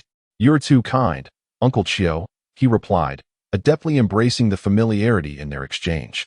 Then, recalling something, Xiao Beih continued, By the way, Uncle Qiao, the truck driver has changed his name and possesses 2 different identification cards, each with distinct numbers. He has long since abandoned his original identity and undergone minor cosmetic alterations, so it would be prudent to have your team investigate his current registered photo, Xiao Beih noted. Understanding that Qiao Yaoding had clearly seen the driver's face during the accident, after a moment of contemplation, Xiao Beih decided to add a precautionary measure. Furthermore, before you locate him, it would be wise to refrain from having anyone contact him. Only a few individuals are aware of this phone number, and we must avoid raising any alarms. While he may not be the most critical piece, finding him will undoubtedly lead us to Xiao Dongli. Uncle Xiao, it is best to assign this task to someone you trust, he advised. Xiao Yaoting listened attentively before responding. Understood, Xiao Beih. Thank you. Once I resolve this matter, I shall come to personally express my gratitude. You're too polite, uncle. Ah, well, let us leave it at that for now. You will understand in due time. Xiao Beih was momentarily taken aback, pondering the implications of Xiao Yaoting's cryptic remark. After exchanging a few more pleasantries, the call concluded. In a secluded villa complex deep within Westlake, Hangzhou, renowned for its stringent security due to the influential political figures residing therein, Xiao Yaoting hung up the phone. His gaze fixed intently on the documents before him. He dialed another number. Uncle, why are you calling me so late? A youthful voice inquired from the other end. Xiao Hao, I need you to discreetly investigate a matter for me. Do not mention this to your parents for now. Is it about Aunt? Yes. Understood, uncle. I will handle it. After ending the call, Xiao Yaoting let out a sigh of relief, his thoughts drifting back to Xiao Beih. Indeed, none of the Xiao family's sons were to be underestimated. He could only wonder how many would lose sleep upon the return of this young prince to the Xiao household. In the capital, at the Xiao family residence in Zongnanhai, in a study, a formidable middle-aged man had just hung up the phone, his eyes reflecting a surge of excitement. Everything hinged on the upcoming days. In the bustling metropolis, at a hotel, Xiao Beih ended his call, initially intending to reply to Lu Qingyan. However, glancing at the time, he realized it was quite late, likely too late for a response, and thus abandoned the thought. Xiao Beih had intended to lie down and sleep, but the words of Xiao Yaoting lingered in his mind, stirring an unsettling feeling that something significant was about to transpire, possibly concerning himself. After some contemplation, Xiao Beih summoned the system, intending to purchase Xiao Yaoting's information for review. To his astonishment, his eyes widened. What? Wasn't it 20 million points? How has it escalated to 10 billion points? A wave of anxiety washed over him. System, come forth. Is it truly acceptable for you to raise the price so drastically? Ding. The items sold in this system's store are clearly priced and align with market conditions. There is no such thing as price gouging. With the system's marketplace, you should simply revel in your fortune. Xiao Beih retorted, you claim there is no price gouging? Then why has Xiao Yaoting's information transformed from 20 million points to 10 billion points? Ding. The future intelligence within the marketplace is determined by the evolving dynamics of the future, and thus, prices are not static. Taken aback by the system's explanation, Xiao Beih momentarily paused. Fine, you are the system, so you hold the authority. He contemplated closing the system, but suddenly had a revelation. If I can access information about others, could I also inquire about my own? Excited by this thought, Xiao Beih eagerly communicated his desire to the system. Reveal my information, past, present, and future. Ding. Would you like to spend 100 billion points to purchase information about Xiao Beih's past? Ding. Would you like to spend 1 million points to purchase information about Xiao Beih's present? Ding. Would you like to spend 500 billion points to purchase information about Xiao Beih's future? Astonished, Xiao Beih was taken aback by the exorbitant prices of his own information. His current data was valued less than that of his past and future. However, he quickly regained his composure, reflecting on his previous purchase of Xiao Yaoting's information, which had seen a price hike. He deduced that he had inadvertently caused a ripple effect. Yet, this situation seemed fundamentally unfair. Could it be? A sudden thought struck him. His identity was the most enigmatic aspect of his existence. As an orphan in this world, could his lineage be the root of this discrepancy? Coming to this realization, he felt a sense of clarity. Forget it. I shall not dwell on it. Let me indulge in the present and enjoy life. Having family might complicate my normal existence and development. With that, Xiao Beih chose to dismiss his worries, confident in the capabilities of the system. He turned over and surrendered to slumber. A night of silence passed, and the following morning, Xiao Beih rose early, gazing out the window at the picturesque scenery. He chuckled softly, for today promised to be yet another splendid day. At that moment, a message arrived on his WeChat. It was from Ji Qinglan, as well as from Lu Qingyan, and there was also a mention from his class. Ji Qinglan inquired when Xiao Beih would return to Hangzhou. After replying to her, he turned his attention to Lu Qingyan's message. Lu Qingyan, you naughty rascal, are you upset with me? You're ignoring me, pouting. Upon seeing this, Xiao Beih hastily replied, I was in the shower yesterday, and when I came out, I got caught up with my own matters. I intended to respond, but I figured you must have fallen asleep, so I didn't. For messages laden with emotion, Xiao Beih typically offered an explanation. After all, It was his duty to soothe his beloved. He sent his response, and, noticing a lack of reply from her, pondered that she might have gone to rehearsal. This thought brought a smile to his face. Perhaps he would pay a visit to the Shanghai Conservatory of Music today. Just then, a series of knocks echoed from his door. Who could it be? Xiao Beih was momentarily taken aback. After a brief consideration, he donned a pair of shorts and ventured to open the door. Upon doing so, he was met by a burly man standing before him, flanked by several individuals clad in black. "Excuse me, who are you?" he inquired, feeling an uncanny resemblance to someone he recognized. Chapter 84. You brat. Are you striking at your uncle? However, upon hearing the man's words, Xiao Beih furrowed his brow. The man before him was robust, with bulging muscles and prominent veins on his arms. Sporting a buzz cut, the most striking feature was the scar etched across his face, giving him a fierce appearance. Observing his attire, he wore a black shirt with rolled-up sleeves and tailored black trousers that clung to his form, accentuating a male physique that rivaled that of a woman. His polished shoes gleamed, and he donned a pair of sunglasses. The ensemble was peculiar, yet it was evident he was not someone to be trifled with. Xiao Beih, possessing mastery in combat, discerned subtleties that eluded ordinary eyes. His instincts told him that this man was a formidable opponent, radiating an aura that suggested he had taken lives, thus narrowing his identity to either a professional assassin or a military man. Given the audacity with which he entered Xiao Bei's presidential suite, the former could be dismissed. He was likely of the latter ilk. Could it be related to his financial matters? Xiao Beih pondered a possibility. Yet, this menacing middle-aged man, now gazing at him with a smile that exuded benevolence, wore the countenance of a family elder looking kindly upon a younger relative. "Who are you?" Xiao Beih asked coldly. Upon hearing Xiao Bei's inquiry, the middle-aged man chuckled heartily. "Aren't you going to invite me in for a chat?" He did not directly respond to Xiao Bei's question, but instead inquired if he could enter. Xiao Beih was momentarily speechless. With such an imposing presence, how could he possibly extend an invitation? Surely, he would not be caught off guard. As Xiao Beih made to close the door, the man swiftly propped it open with a single hand. "Who are you, really? And release your hand at once." Despite the presence of 5 individuals outside, including this man, Xiao Beih remained undaunted. The protagonist still did not speak, instead taking a step forward. Observing this, Xiao Beih quickly extended his hand to push him back. Yet, the middle-aged man was quicker, seizing Xiao Bei's left hand with ease. "You've come to stir trouble in my territory, haven't you? I've let you off lightly once or twice, and you should not mistake my leniency for weakness." Xiao Bei's signature phrase escaped his lips, his irritation palpable. Who was this man? They were strangers, with no grievances or enmity between them. As the man released his grip, Xiao Beih retaliated with a punch. The man blocked it effortlessly. The 4 bodyguards standing behind the man noticed Xiao Bei's aggression. Bold. Just as the middle-aged man was taken aback, one of the black-clad bodyguards lunged forward, delivering a swift kick aimed at Xiao Beih. "Ah, so you wish to play?" Xiao Beih declared defiantly. As the kick neared him, he deftly sidestepped and reached out, grasping the assailant's ankle with precision. Before the opponent could react, Xiao Beih used his ankle as leverage to pivot, executing a swift turn akin to a scorpion stinger, and delivered a forceful kick directly at the black-clad bodyguard. The impact resounded as the bodyguard was thrust against the corridor wall.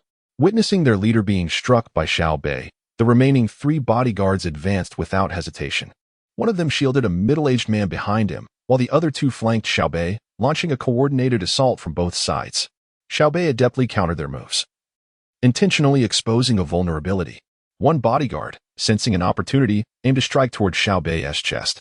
With precision, Xiao Beih neutralized the force of the attack, swiftly pulling the assailant into his embrace and delivering a sharp elbow strike, causing the man to double over.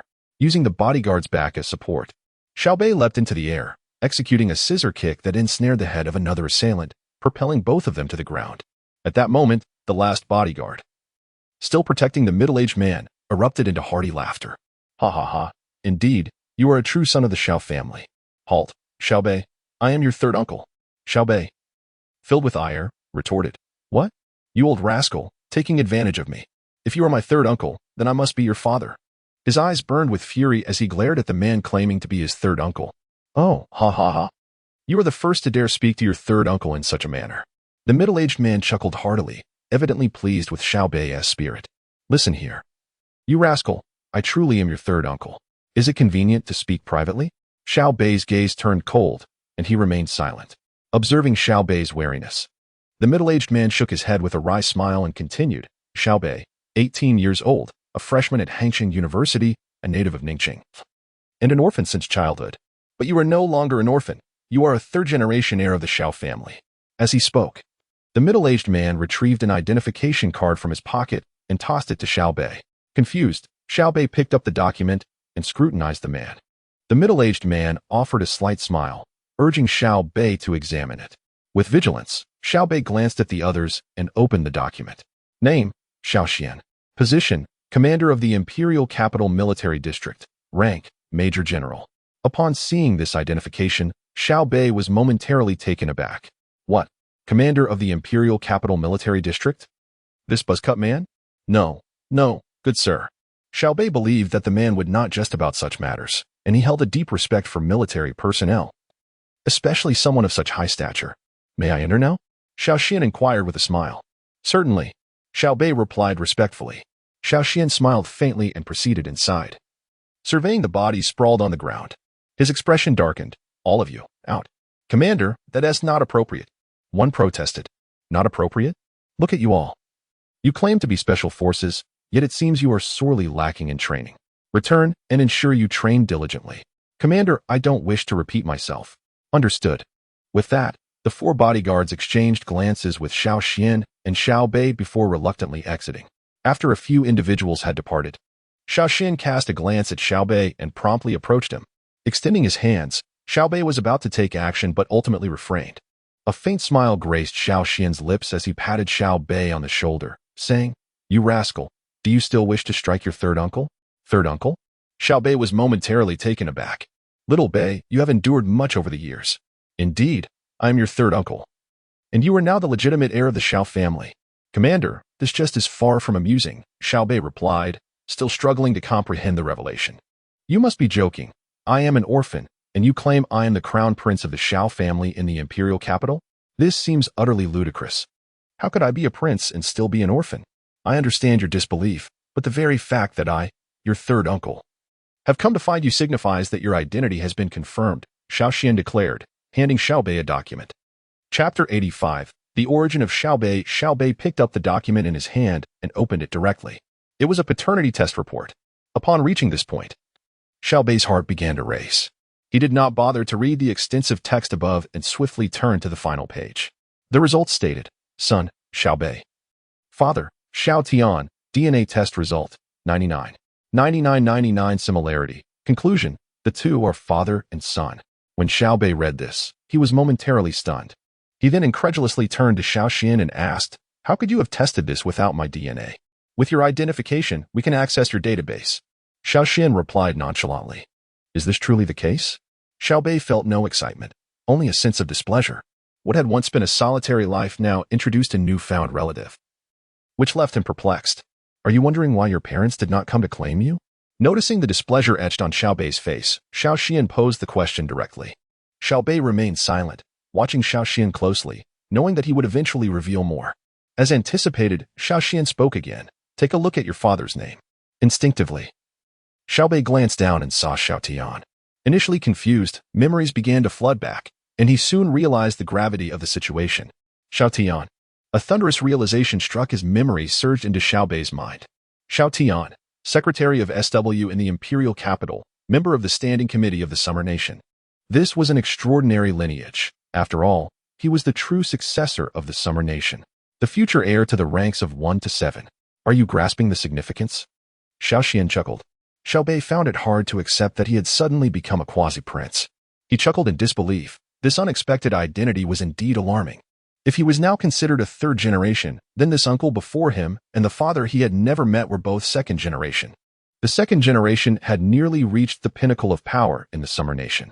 And what of the first generation? They were undoubtedly figures among the ranks of 1 to 7. Perhaps even retired leaders. The Xiao family was indeed formidable. Kid, are you feeling overwhelmed? Ha! Xiao Xian observed Xiao Beih, who had gone from arrogant to speechless, and burst into laughter. Xiao Beih, feeling somewhat exasperated, thought to himself how unreliable Xiao Xian seemed. Yet, he could not deny that this suddenly revealed uncle was indeed intriguing. Young one, I know you have many questions. You must be curious as to why you became an orphan, Xiao Xian inquired. Xiao Beih nodded and replied, Indeed. I am eager to know. This matter is quite complex. Let me clarify where to begin. I will keep it brief. Xiao Xian pondered for a moment before continuing. 30 years ago, your father met your mother at the Imperial Capital University, and, as you might imagine, the sparks of love ignited between the handsome young man and the beautiful young woman. Xiao Beih, upon hearing this, couldn't shake the feeling that this uncle was rather unorthodox. Yet he remained seated, attentively listening. However, you understand that in families like ours, especially with your father being the eldest, he had little say in his marriage. So, he abandoned my mother and me. What about my mother? Xiao Beih inquired thoughtfully. Listen here, young lad. Your father did not abandon your mother. She is, after all, your mother, Xiao Xian replied with a chuckle. Now, don't interrupt. Let me finish, young rascal. Xiao Beih remained silent. Although your father couldn't dictate his own marriage, your mother was quite formidable. When your father brought her home to meet your grandfather, remarkably, your grandfather took a liking to her and ultimately consented to the marriage. However, at that time, the eldest daughter of the Zhang family, Zhang Ruofei, had already been promised to your grandfather in a betrothal arranged long ago. An alliance? Xiao Beih suddenly understood. In other words, it was a prearranged marriage. Indeed, generally speaking, many scions of noble families despise such alliances. Yet Zhang Ruofei not only accepted it but also harbored feelings for your father. So, when she learned that your father intended to marry your mother and unilaterally annul the betrothal, one can only imagine her fury. As you know, when a woman becomes enraged, reason often escapes her. At this point, Xiao Xian sighed, extracting a cigarette from his pocket. Care for a smoke? Sure, replied Xiao Beih. Xiao Xian chuckled, handing a cigarette to Xiao Beih. Special supply? Xiao Beih had never encountered such a cigarette and inquired curiously. Consider yourself lucky, haha. The uncle and nephew lit their cigarettes and took a deep drag. Xiao Xian continued. Zhang Ruofei, consumed by jealousy over your mother taking your father, sought every opportunity for revenge. 18 years ago, shortly after your birth, on the day of your full moon celebration, the Xiao family hosted a grand feast. It was then that Zhang Ruofei seized her chance and stealthily abducted you, after which you disappeared without a trace. Upon hearing this, Xiao Beih's gaze turned icy. As for the identity of his previous incarnation, he felt it was now inconsequential. This was merely the lingering resentment of his former self. Xiao Xian placed a reassuring hand on Xiao Beih's shoulder. Child, over the years, your parents have tirelessly searched for you. But finding you in the Summer Kingdom was akin to searching for a needle in a haystack. Your parents nearly divorced over this ordeal. And I still don't know how your father managed to appease your mother. Nevertheless, they became invigorated, dedicating themselves to their careers while simultaneously searching for you. Ultimately, your father's achievements have reached their current heights, and your mother is no less impressive, rising to become the nation's foremost female tycoon through her own efforts, without relying on any familial connections. Later on, I realized that they pursued this path out of an unwavering belief that they would surely find you, and, when the time came, provide you with everything. Xiao Beih was momentarily taken aback, feeling a swell of emotions he could hardly comprehend. How did you find me? Xiao Beih inquired, voicing his confusion. Rather than saying we found you, it would be more accurate to say you presented yourself to us. Xiao Xian chuckled. Me? Yes, you. Do you know Qiu Yaoding? Upon hearing this, Xiao Beih was momentarily taken aback, as clarity washed over him. It was no wonder that Uncle Qiu's information came at such a steep price. He had evidently uncovered my identity. Well, now that the family is reunited, ha ha ha.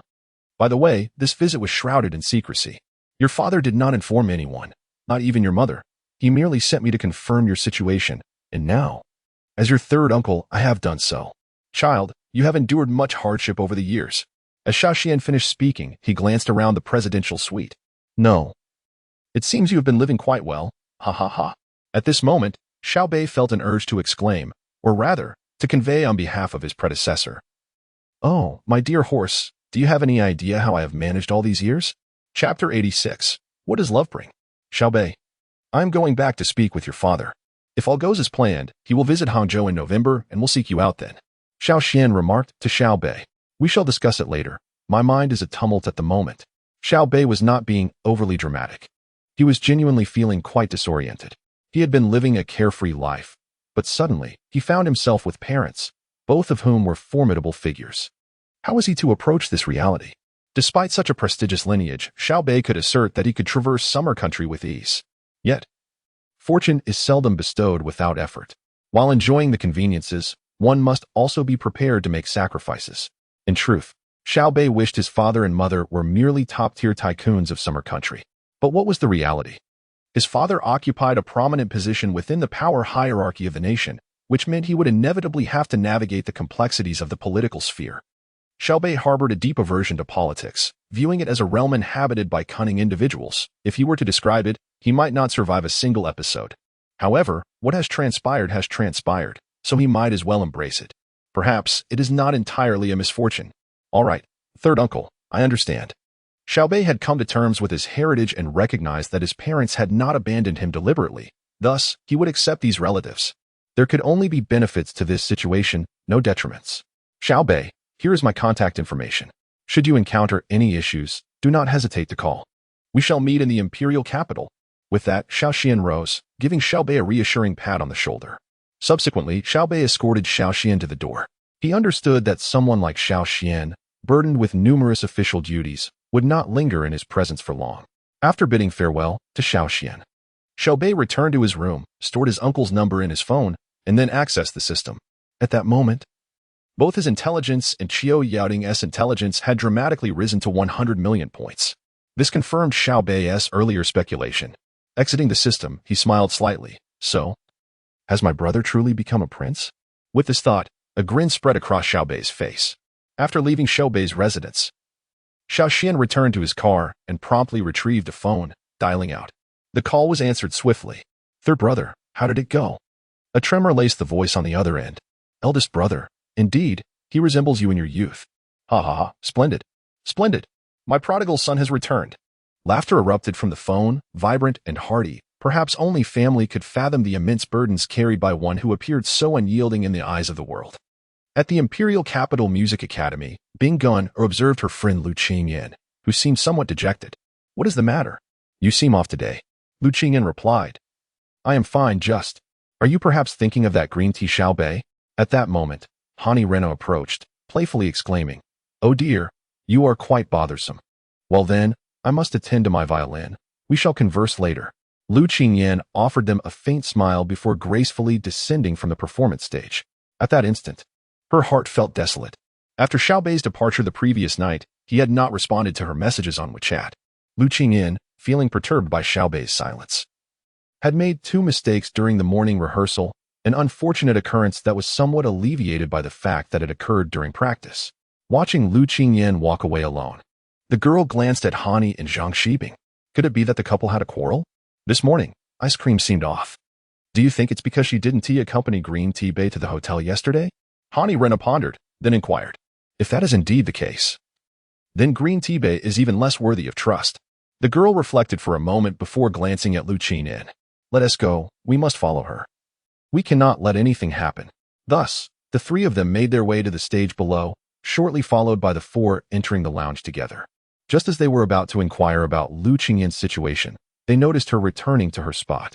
The previously expressionless Lu Qingyan, upon receiving her phone, suddenly transformed. Her earlier gloom dissipated as she reacted to whatever message she had received. The three of them exchanged knowing glances. It was evident who had sent the WeChat message. Wow. Green Tea Beih has quite the influence, striking a chord in Ice Cream's heart. So what does love truly bring? Hani Rena looked at Zhang Shibing, then back at Ice Cream, who was now smiling foolishly while clutching her phone. The girl, uninterested in such musings, approached Ice Cream directly. Did Green Tea Beih invite you out? Lu Qingyan lowered her phone and smiled at the girl, nodding. I just told him my violin was broken and that I needed to go get it repaired. Guess what he said? What? He told me to hurry and go out. Is he coming? Lu Qingyan nodded and then addressed the three. Sisters, I shall take my leave now. Wow. Ice Cream. You should no longer be called Ice Cream. You're now Waterstick. Hani Rena gazed at Lu Qingyan with envy as she departed. All right, old Su has also arrived. I plan to go watch a movie with him, so I shall take my leave as well, Zhang Shibing stated before gathering her belongings and leaving. At that moment, only the girl and Hani Rena remained. Hannah Rena gazed with her wide eyes at Yuxinya, remarking on the superficiality of those around her. They are merely a bunch who prioritize romance over friendship. I am far superior. No. I must return home for dinner today. I shall take my leave as well, Your Majesty. With a playful pinch to the cheek of the regal figure, she departed. Ultimately, Hannah Rena remained alone, staring vacantly ahead. Her expression one of profound disillusionment. At that moment, a voice broke the silence. Hannah, are you joining us for dinner tonight? Turning her head. The voice belonged to Chen Fei, the class leader of the instrument class 2. Oh, Fei, it is delightful to see you. Yes, I will go, she exclaimed with enthusiasm. Wonderful. By the way, have the other 3 from your dorm made plans? Chen Fei inquired, her expression one of curiosity. Oh dear, yes. Big girl has gone home for dinner, and the other 2 have ventured into sweet romance. Lu Qingyin is in love? Chen Fei's eyes widened in surprise. A knowing look gracing her features. Chapter 87. Running to meet you upon returning to her dormitory, Lu Qingyin made a slight effort to enhance her appearance. Freshening up and reapplying her makeup. Hey, do you think this lipstick shade suits me? She inquired. Applying Chanel's black tube lipstick in shade 211 and directing her question towards her friend. Her friend shot Lu Qingyin a bemused glance and replied, Are you seriously worried that the green TBTCH will criticize your lipstick color? In response, Lu Qingyin playfully tugged at her friend's arm, pouting. Could you please give me your opinion? Is it pretty? Just as her friend was about to offer her critique, old Zhang, with a knowing smile, interjected, honestly, it's best not to wear any lipstick at all. Why is that? Lu Qingyin asked, her brow furrowing in confusion as she looked at old Zhang. He set down his musical instrument and took a sip of water, explaining, no matter how stunning or glamorous you look, if you see your boyfriend within half an hour of leaving the house, it's all for naught. Understanding the deeper implication of his words, Lu Qingyin blushed and retreated to her vanity to apply her lipstick, her cheeks flushed. Wow, old Zhang, does old Su often chew on you? Her friend, intrigued, settled next to old Zhang with a mischievous grin. Chew on me. Do you think I'm just a bone? Old Zhang chuckled lightly. The 2 then embarked on a fervent discussion, imparting their experiences to Lu Qingyin. Yet, Lu Qingyin found herself puzzled. But, aren't you single, dear friend? While I am certainly open to the wisdom old Zhang shares, what about you? Lu Qingyin regarded her friend with playful disdain, adding, You. Aren't you just conversing with thin air? Come on, ice cream, you're no longer my beloved. Giggling, all right, ladies, I must take my leave. Beibei has been waiting for quite some time. With that, Lu Qingyin grabbed her bag and exited the dormitory. Wow, you cold ice cream. You've wounded me and just laughed it off? Her friend muttered to Lu Qingyin's retreating figure. Turning to old Zhang, she inquired, So, what is kissing like? Does old Su have bad breath? Old Zhang simply responded with silence. At the school gate, Xiao Beih had already stepped out of his car. He refrained from parking directly in front of Lu Qingyin's university, mindful of the gossip that often circulates among students. Especially since Lu Qingyin was recognized as one of the school's goddesses. Although Lu Qingyin herself seemed indifferent to such matters, Xiao Beih believed it prudent to minimize unnecessary drama. Before long, he spotted a girl in a white dress sprinting towards him. It was none other than Lu Qingyin. She reached him in no time. And Xiao Beih greeted her with a gentle smile, opening his arms wide. Lu Qingyin leapt into his embrace, and as he gazed at her, he affectionately tucked a strand of hair behind her ear. On such a hot day, you could have taken your time. I rushed because I was coming to see you. Lu Qingyin playfully chided from within his embrace. Upon hearing this, Xiao Beih paused momentarily, reflecting on the innocence of love during student days, devoid of any exchange of interests. When we sought to meet our beloved, we would rush, fearing that the other might wait too long. Yet, at some point, we realized that despite our utmost efforts to reach that person, we could never catch up. It was then that we understood the bittersweet truth. Our youth was irretrievably lost.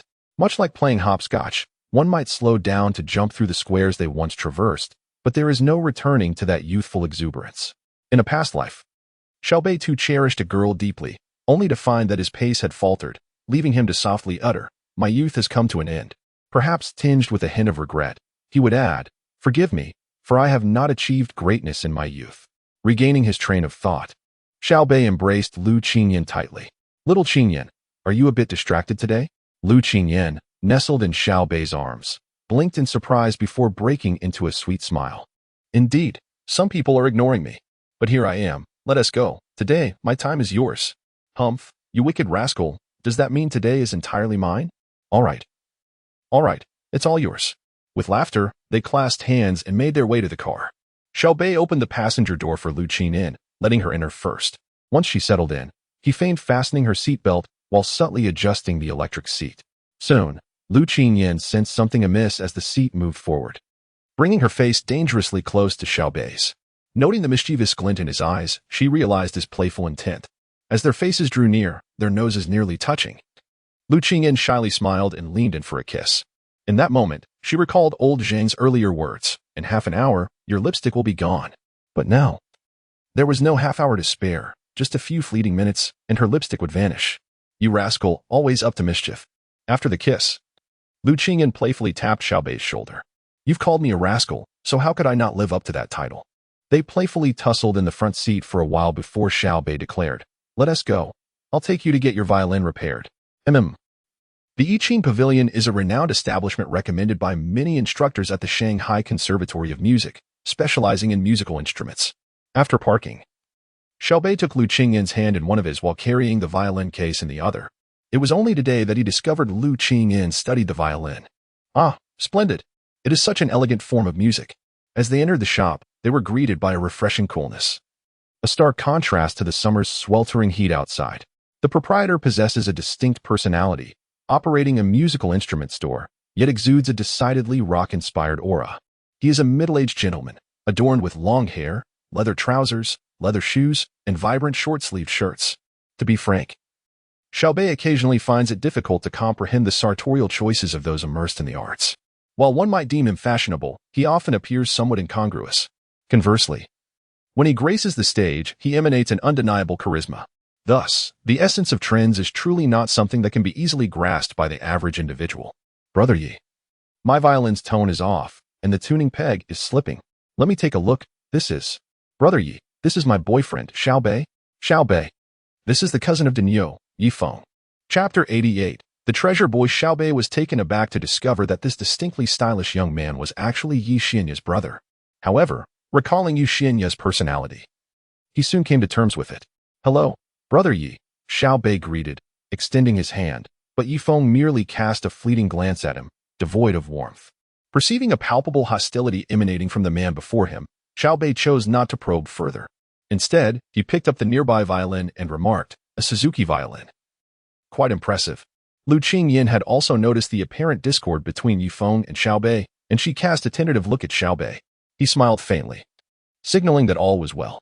"Kid, I've encountered many second-generation heirs like you. Just because you recognize a brand of violin, you think you can flaunt it and impress the ladies. Is that the kind of person you are?" Yifeng scoffed. Earlier, while in the shop, he had observed Lu Qingyan and Xiao Bei disembark from a Lamborghini Urus, immediately discerning Xiao Bei's affluent background. Yifeng harbored a rather unfavorable view of such second-generation individuals. Given that Lu Qingyan was a close friend of Yi Xianya, he regarded her with a protective brotherly instinct. Thus, upon realizing Xiao Bei's status, he had formed a biased impression. Xiao Bei, feeling speechless, thought to himself that were it not for Yi Xianya being his sister, he would have certainly retaliated. Brother Yi Lu Qingyan's gaze towards Xiao Bei was laced with a hint of apology, and she was about to intercede on his behalf when Xiao Bei calmly interjected. The Japanese handmade violin boasts a history of over 130 years, originating from the Suzuki family's traditional craftsmanship, with Suzuki Seiji as its notable figure. The Suzuki violin is renowned for its ample volume and rich tone. "If you don't mind, Brother Yi, I could play a piece for you." Taken aback by Xiao Bei's words, Lu Qingyan was astonished to learn that he could play the violin. Yifeng too set aside his work, regarding Xiao Bei with renewed interest. It seemed he was unwilling to concede to his prior remarks. "Then play. I hope your skills can compel me to silence," he challenged. Yifeng believed that while Xiao Bei might possess some knowledge of the violin, he could not possibly play it well. After all, as the proprietor of the shop, he had witnessed countless rich heirs, accompanied by their girlfriends, diminish the sanctity of the art. Particularly, he had seen middle-aged men, bald and brash, parading with young university students, demanding the most expensive instruments, which he deemed a desecration of music and artistry.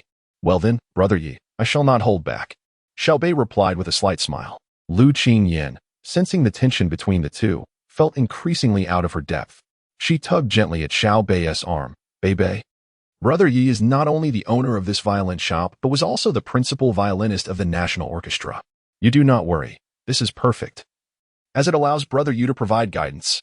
Having spoken, Xiao Bei directly utilized 5 million luxury points to purchase the master-level violin performance skill. Instantly, a surge of information and energy flooded into his being.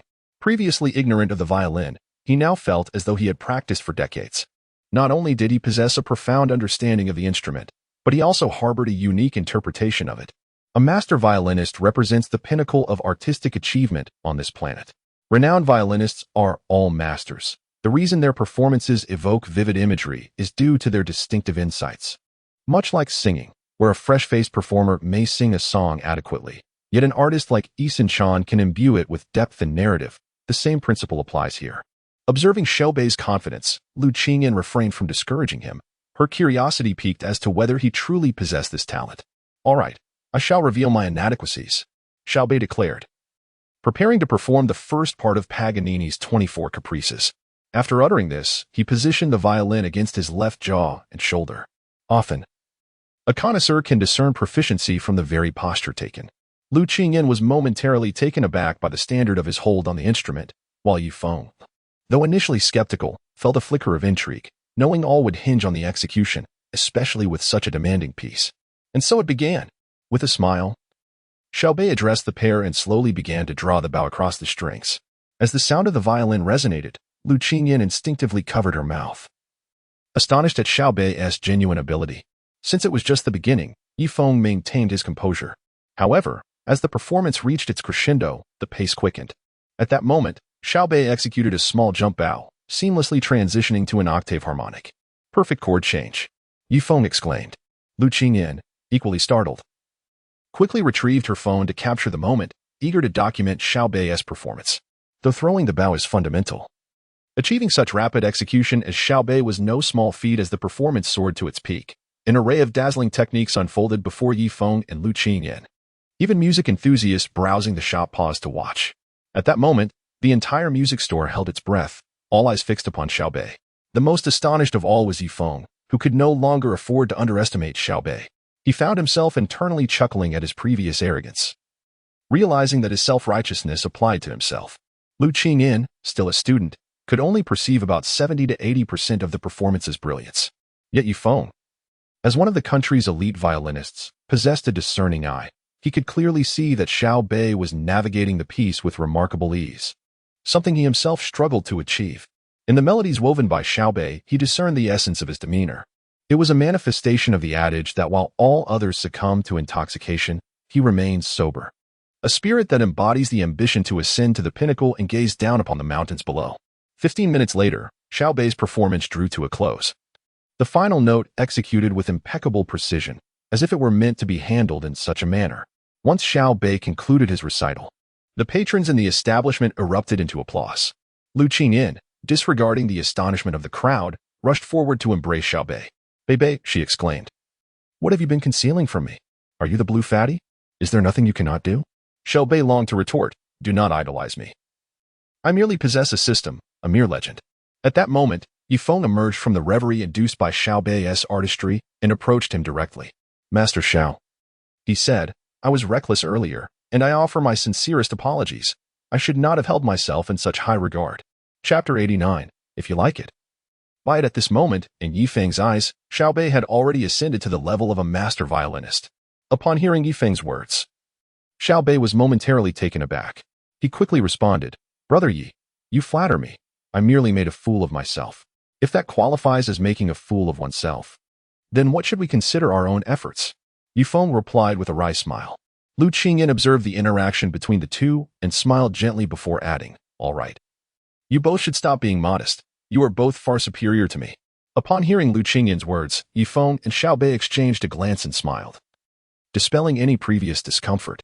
Subsequently, Yifeng summoned a staff member to watch the shop while he took Xiao Beih and Lu Qingyan directly to the tea room on the second floor. After brewing the tea, Yifeng poured a cup for Xiao Beih and inquired, "Xiao Beih, how long have you been practicing the violin, or rather, studying music?" Xiao Beih was tempted to say that anyone could play with hands, but instead concocted a benign fib. "I've been learning since childhood. How about you, Brother Yi?" "About the same," Yifeng replied, a look of contentment gracing his face. "I heard from Xiao Qingyan that you were once a principal. Why did you end up opening a musical instrument store?" Yifeng smiled at Xiao Beih and nodded. "It's quite simple. I've developed a fondness for rock music. I am not one to remain in a single field for life, so I ventured out. Initially, I learned music production, then delved into rap, and now I'm exploring rock." Yifeng spoke as if recounting a story, with a smooth narrative. "You see, Xiao Beih, I was once doing quite well, but I was misled by my management company. Lu Qingyan, being a roommate of Yi Xianya, was privy to more of the behind-the-scenes details. Xiao Bei looked at Yi Feng, and a thought suddenly crossed his mind. Brother Yi, do you still wish to return to the stage? Whether I want to or not. Yi Feng replied with a subtle smile. As a singer, I do wish to return to the stage. However, as an artist, I can choose not to. To Xiao Bei. Yi Feng's words suggested a longing for the stage masked by a facade of indifference. In Xiao Bei's understanding, both singers and artists require a platform. For songs and art must be acknowledged and appreciated. After a while of conversation, a staff member came up to inform them that Lu Qingyan's violin had been repaired. Xiao Bei and Lu Qingyan bid farewell to Yi Feng and departed. Xiao Bei harbored a thought, yet he refrained from voicing it immediately, planning to learn more about Yi Feng when he returned home that evening. If it seemed fitting, perhaps a collaboration could be in the cards. After leaving the instrument shop, Xiao Bei took Lu Qingyan to the Pudong shopping mall. What are we doing here? Lu Qingyan asked, holding Xiao Bei's hand. Come along. I need to buy a few pieces of clothing. Xiao Bei replied with a smile, refraining from directly stating he intended to buy for Lu Qingyan, as such unsolicited gestures might be declined by a young girl. Thus, hand in hand, the two strolled through the mall for 2 hours, purchasing numerous items of clothing for Xiao Bei. Soon, the two passed by a Chanel boutique. Without hesitation, Xiao Bei took Lu Qingyan's hand and led her to the counter. Good afternoon, sir and miss. Welcome to Chanel, the sales associate greeted them eagerly, recognizing the elegance radiating from both of them, as well as the numerous high-end shopping bags they carried. She understood they were significant clients and approached them with a warm smile. Hello, I'm purchasing clothes for my girlfriend. Could you kindly introduce the latest collections? Xiao Bei stated directly. Lu Qingyan paused for a moment and then tugged at Xiao Bei's sleeve, saying, Xiao Bei, perhaps we shouldn't buy anything. Why not? You've accompanied me to buy so many clothes already, Xiao Bei replied with a smile. Because the clothes here are rather expensive. Lu Qingyan pouted in discontent. Upon hearing her words, Xiao Bei smiled gently and took her hand, asking, what is our relationship now? Lu Qingyan glanced at him, her cheeks flushing as she shyly replied, how embarrassing. There are so many people here. We are a couple. With that, she lowered her head, unable to meet Xiao Bei's gaze. Observing the shy beauty before him only deepened his affection. He lifted her chin. With a serious tone, he stated, Indeed, as a couple, is it not perfectly normal for me to buy clothes for my girlfriend? Well, yes, it's normal, but, oh dear, Lu Qingyan exclaimed, anxiously stamping her feet. Xiao Bei found her adorable in that moment. You were correct in what you said earlier, but this place is too pricey. Why don't we explore other stores that are not so extravagant? Upon hearing Lu Qingyan's words, Xiao Bei realized that if he did not buy something for her today, it would be even more challenging in the future. He also recognized the validity of her perspective. In today's society, girlfriends often wish for their partners to indulge in luxury. Yet here was his girlfriend who preferred to save. Such a woman was indeed a rare find. Thus, he held her hand firmly and declared, First, you are my girlfriend now. Second, there is nothing wrong with pampering my girlfriend. Purchasing something for you is my choice. Third, my status and social circle are established. And if I were to introduce you to my friends dressed like Cinderella, it would reflect poorly on me. Of course, that is not my intention. I merely wish to buy something for you, hence I speak so. Fourth, by providing you with such fine attire, the unsavory characters around you will diminish considerably. For the ones pursuing the goddess they desire will only have the courage to approach someone dressed in elegance. Would you not agree with this reasoning? After finishing his statement, Xiao Bei gazed intently at Lu Qingyan. She was momentarily taken aback by his words. While she felt he had a point, something still felt amiss. Just as she was about to express her thoughts, Xiao Bei confidently interrupted her.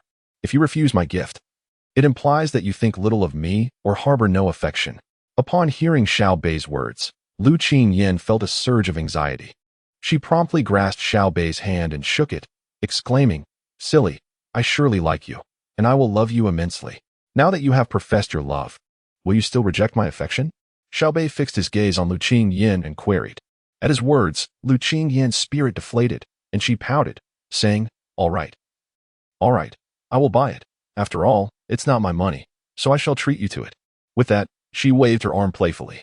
Xiao Bei, observing her demeanor, chuckled, Rest assured, your boyfriend fears nothing more than being treated by you. Lu Qingyan could only smile helplessly at his response.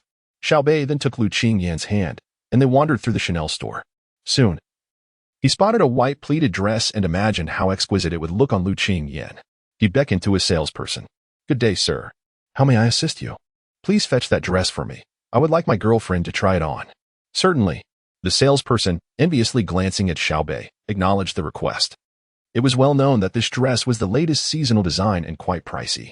Little did they expect this young man to be so generous to his girlfriend. Before long, the dress was brought down, and the salesperson led Lu Qingyan to the fitting room. Meanwhile, Xiao Beih kept himself occupied by browsing. Spotting several other garments he thought Lu Qingyan might like. Soon, Lu Qingyan emerged, standing beside Xiao Beih and asking, "Does it look good?" Xiao Beih gazed at her with affection, replying, "You look beautiful. My wife looks stunning in anything she wears." "Your response is quite perfunctory." Lu Qingyan pouted. Scrutinizing Xiao Beih. Taken aback by her comment, he continued, "It is because you are inherently beautiful. The clothing merely compliments you. Which is why I say you look good in anything." Hearing his words made Lu Qingyan's heart flutter with sweetness. What woman does not relish praise from her boyfriend or husband? Ha ha ha. I must commend your eloquence. By the way, my dear, try these on. Xiao Beih gestured towards the garments he had previously admired. Lu Qingyan, now devoid of any resistance, perhaps buoyed by Xiao Beih's earlier compliment, was eager to wear whatever he liked. In no time, Lu Qingyan had tried on all the outfits, and both were thoroughly satisfied. As they made their way to the checkout, they passed by the lingerie section. Xiao Beih's gaze ignited with fervor. "My dear, shall I buy you a few pieces as well?" Lu Qingyan glanced at the alluring lingerie before her, blushing as she shyly replied, "You rascal, if you like it. Go ahead and purchase it." Chapter 90. Removing the prefix quasi under the gentle encouragement of Xiao Beih, Lu Qingyan, her cheeks flushed, chose several alluring pieces of lingerie. Her current mindset was refreshingly simple, to fulfill Xiao Beih's every desire, as long as it brought him joy. This encapsulated her pure love for him. After leaving Chanel, Xiao Beih glanced at his watch. It was nearly 5 o'clock. He turned to Lu Qingyan and inquired, "Are you hungry? Let us find a place to dine." "Yes, I am a bit hungry," she replied, instinctively wrapping her arms around his. Feeling the warmth of her embrace, Xiao Beih's heart fluttered, and he hastily shook his head to dispel any unwarranted desires, leading Lu Qingyan into a nearby Western restaurant. Given its prime location and the time of day, the restaurant was bustling with patrons. The two found a cozy spot to sit and summoned a waiter to place their order. They opted for 2 set meals and a bottle of red wine, engaging in light conversation as they awaited their meal. At that moment, Lu Qingyan noticed a piano in the restaurant. After contemplating for a moment, she playfully asked, "Beih, can you play the piano?" Upon hearing her question, Xiao Beih understood her intent and smiled, responding, "How about I play a piece for you?" Lu Qingyan smiled back and nodded enthusiastically. Xiao Beih rose to find the restaurant manager, explaining his request. The manager, understanding the whims of the younger generation, readily agreed. Xiao Beih took his place at the piano, adjusting the instrument as he drew the attention of many diners. "Wow, he is so handsome. Look at that guy, he is gorgeous," exclaimed one girl. "Where? Oh my, he is a total heartthrob. Is he going to play the piano?" Lu Qingyan overheard the excited whispers of 2 girls at a nearby table and glanced at Xiao Beih with a hint of exasperation. "Wow, having such a handsome boyfriend can be quite a burden," she mused. Suddenly inspired, she pulled out her phone to capture the moment. Once he was ready, Xiao Beih looked down at Lu Qingyan and spoke into the microphone. "I apologize for interrupting your meals, but today is a very special day." Hearing his words, the patrons turned their attention to him, listening intently. "At this moment, I am still a girl's quasi-boyfriend, and I wish to confess my feelings here. With my music and my fervent heart, I hope to remove the quasi. Lu Qingyan, will you allow me to be your official boyfriend? Perhaps we both will grow old, but our romance will remain unwavering until the end. This piece, Dance of the Flowers, is dedicated to you." Lu Qingyan was momentarily stunned, covering her mouth with her hand in astonishment. She had never anticipated such boldness from Xiao Beih. Yet, in that instant, her world revolved solely around him. The boy radiated brilliance, especially as he began to play, his graceful piano melodies resonating deeply within her heart. Tears welled in her eyes as she gazed at him. What girl does not cherish romance? What girl does not yearn for a uniquely heartfelt confession? At that moment, Lu Qingyan was utterly enchanted. Realizing she had discovered a true treasure in her boyfriend, handsome, wealthy, and possessing talents in both the violin and piano. However, it soon became evident to Lu Qingyan that this piano piece was one she had never heard before. Just moments ago, Xiao Beih had mentioned it was Dance of the Flowers. Yet, At this moment, Lu Qingyan chose not to dwell on it. For Xiao Beih's piano performance was truly enchanting. She could almost envision him standing by a quaint bridge in Jiangnan, holding a bouquet of flowers, confessing his feelings to her by the babbling brook. As the melody concluded, Xiao Beih stood on stage, gazing at Lu Qingyan, who was now in tears. Then, "Little Qingyan, may I proceed with my intentions?" "Indeed, you may." Lu Qingyan responded with fervor, prompting a gentle smile from Xiao Beih. Several young women in the restaurant looked on enviously at the pair, particularly at Lu Qingyan, who wished she could trade places with her. Upon returning to their seats, Lu Qingyan embraced Xiao Beih tightly, whispering in his ear, Bei, you've officially made the cut."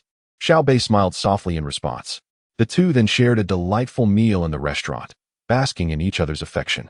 After their meal, they strolled along the Bund, taking in the vibrant lights and bustling atmosphere. Yet, no external scenery could compare to the way Lu Qingyan viewed Xiao Beih at that moment. "Little Qingyan, is it possible for us not to return tonight?" Xiao Beih asked, holding her hand. Upon hearing his words, Lu Qingyan's cheeks flushed, her large eyes sparkling as she gazed into his. "Do you wish for me to go back or to stay?"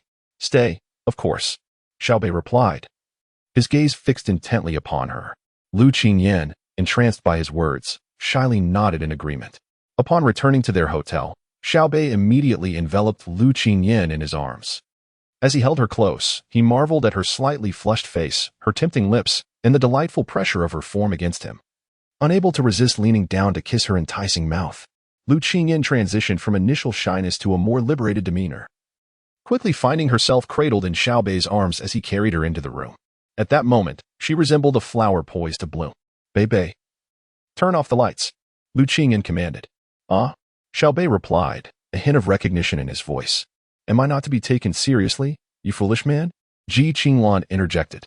Morning sunlight streamed into the room, gentle yet blinding.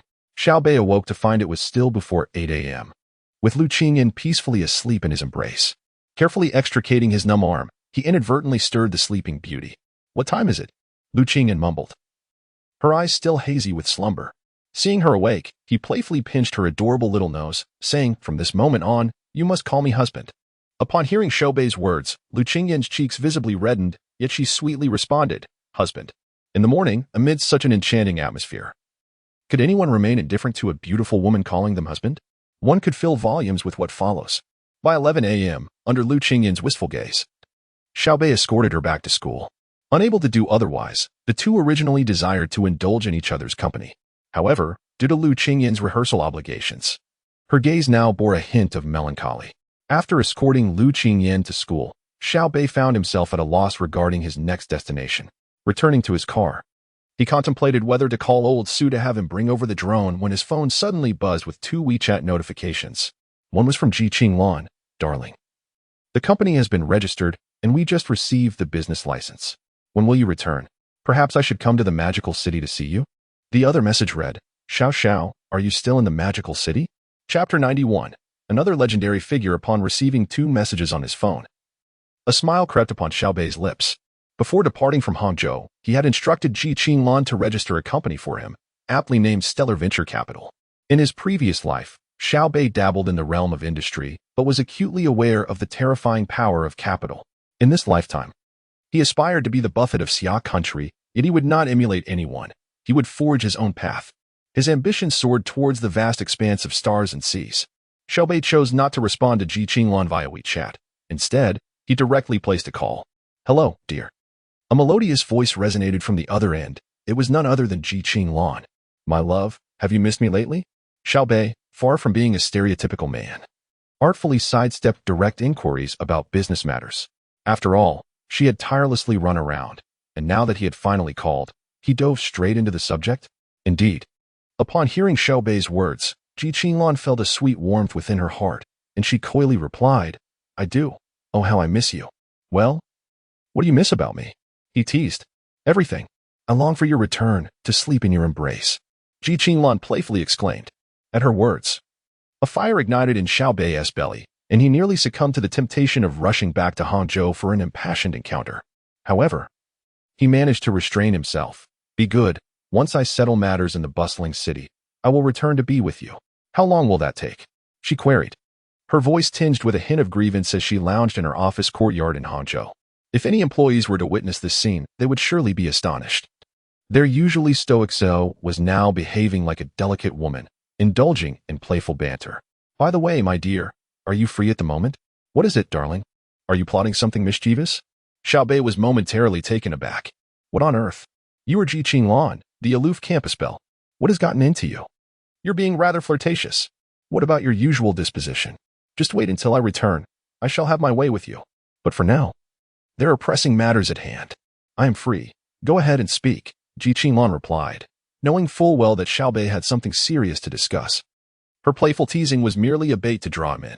Please prepare a blank financing contract, affix the stellar seal, and send me an electronic copy. I may need it shortly. Xiao Beih recalled the message Wang Shizong had just sent him. It was likely concerning the matters of the live streaming platform. All right. I will get on it right away. Ji Qinglan was a woman of decisiveness. Now, send me a kiss, my wife, Xiao Beih said lightly. Mwah, mwah. With that, they ended the call. Xiao Beih promptly sent a message to Wang Shizong, who soon responded with a location. Upon reviewing the coordinates, Xiao Beih noted they led to a golf club on the outskirts of the bustling city. Without hesitation, he set off. At the Huigang golf course in the bustling city, Wang Shizong hung up the phone, a slight smile playing on his lips. What sort of person requires young Master Wang to personally extend an invitation? A strikingly handsome man seated beside Wang Shizong glanced over at him and smiled faintly. A man of considerable influence, poised to collaborate on a platform. Considerable influence? The man mused, a subtle smile gracing his lips, choosing not to elaborate further. Shall we play around? Wang Shizong inquired, lifting his golf club with a grin. No. I am here to admire the beauty, not to join you in a game, the man replied, embracing the lovely woman beside him with a chuckle. Quite ambitious. Half an hour later, Xiao Beih arrived at the Huigang golf course. Stepping out of the car, he surveyed the picturesque surroundings. With a slight smile, he remarked on Wang Shizong's excellent choice of venue. Surrounded by verdant mountains and clear waters, he recalled a saying, where there are green waters and lush mountains, there lie treasures. Ahead of him loomed a grand hall, prompting him to secure his vehicle and stride towards it. Upon entering the hall, Xiao Beih was greeted by a well-dressed female attendant approaching him. Good day, sir. Here to play golf? She inquired. I have an appointment. Please take me to the court of Mr. Wang Shizong, Xiao Beih replied calmly. The attendant paused momentarily, then her face brightened with a smile. You must be Mr. Xiao.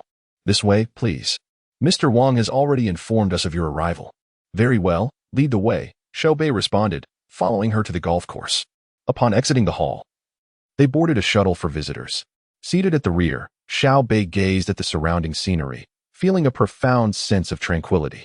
The shuttle soon embarked, weaving through the expansive expanse of the golf course, which was divided into different tiers. The deeper one ventured, the higher the level of membership. Meanwhile, Hani Rina had just swung her club, casting a disgruntled glance at Chen Lin beside her. Lin, this is so difficult. I can't seem to get it in. You go ahead. I need a sip of water. Ah, dear, cherish this rare opportunity, for this place isn't inexpensive. I know, Hani replied, approaching a table to drink from her water bottle while admiring the stunning view. The previous night, after a class gathering with Hani and Chen Lin, they had expected to return to school the following day. However, Yang Bin from their class announced that his father had secured a card at Huigang Golf Course, allowing him to bring 5 guests to play. Hani had also been invited, and since she had no rehearsals that day, she decided to join in on this indulgent experience of the affluent. As Hani surveyed her surroundings, she spotted a sightseeing vehicle. Oh, is that Green Tea Bay? She just caught sight of Xiao Beih's shuttle heading towards the premium membership area. Surely not. The current Green Tea Bay is probably busy indulging in sweet nothings. The sightseeing vehicle moved swiftly. Upon entering the premium membership area, Xiao Beih immediately noticed Wang Shizong practicing his swing. Once the shuttle came to a halt, a caddy hurried over, and a brief exchange ensued between the attendant and the caddy. The caddy approached Xiao Beih and said, Hello, Mr. Xiao. I am one of Mr. Wang's caddies. Allow me to escort you. Xiao Beih nodded in acknowledgement and followed the caddy towards the lounge area. At that moment, Wang Shizong also spotted Xiao Beih and called out excitedly, Beizhi, you're here. After hitting a ball, Wang Shizong handed his club to the caddy behind him and made his way towards Xiao Beih. Brother Wang, life seems to be treating you well, Xiao Beih remarked. Oh, just a bit of fun, nothing compared to your success. Come, let me introduce you to some friends. With that, Wang Shizong and Xiao Beih walked together towards the lounge. Upon their arrival, Xiao Beih noticed 3 men and 4 women seated there. Among them, one individual stood out to Xiao Beih, none other than the once-renowned emperor of Shanghai, Qin Feng. Chapter 92. Finalizing the collaboration among the 3 young men, the most conspicuous was undoubtedly the diligent one. As for the 4 young women, Xiao Beih paid little mind to them. One could easily discern that she was a social butterfly, a type he typically avoided. The other 2 men were equally noteworthy. One had bleached hair and donned trendy clothing, prominently displaying a Rolls-Royce key, suggesting he was likely a second-generation affluent individual. His demeanor unmistakably exuding such an aura. The remaining man, a middle-aged gentleman with a cigar perched between his lips, wore a pink polo shirt and exuded a commanding presence. Presumably a businessman, given his slicked-back hair and attire. As Xiao Beih assessed the trio, they, in turn, scrutinized him, regardless of their perspective. The impression he left was clear, youthful and handsome. Wang Shizong offered a slight smile, addressing the 3. This is Xiao Beih. Beih, allow me to make the introductions. With enthusiasm, Wang gestured toward Xiao Beih. He pointed to the middle-aged man, stating, this gentleman is the owner of the golf course, Mr. Guanlan, a local from the Magic City. In addition to this golf course, he owns 5 others across Jiangsu, Zhejiang, and Shanghai. This is Tang Hua, whose family is also in the real estate business. Tangchen Yipin is one of their properties. And this is Qin Feng. His reputation precedes him as the illustrious figure known as the King of Shanghai. Once the introductions were complete, the trio exchanged smiles with Xiao Beih.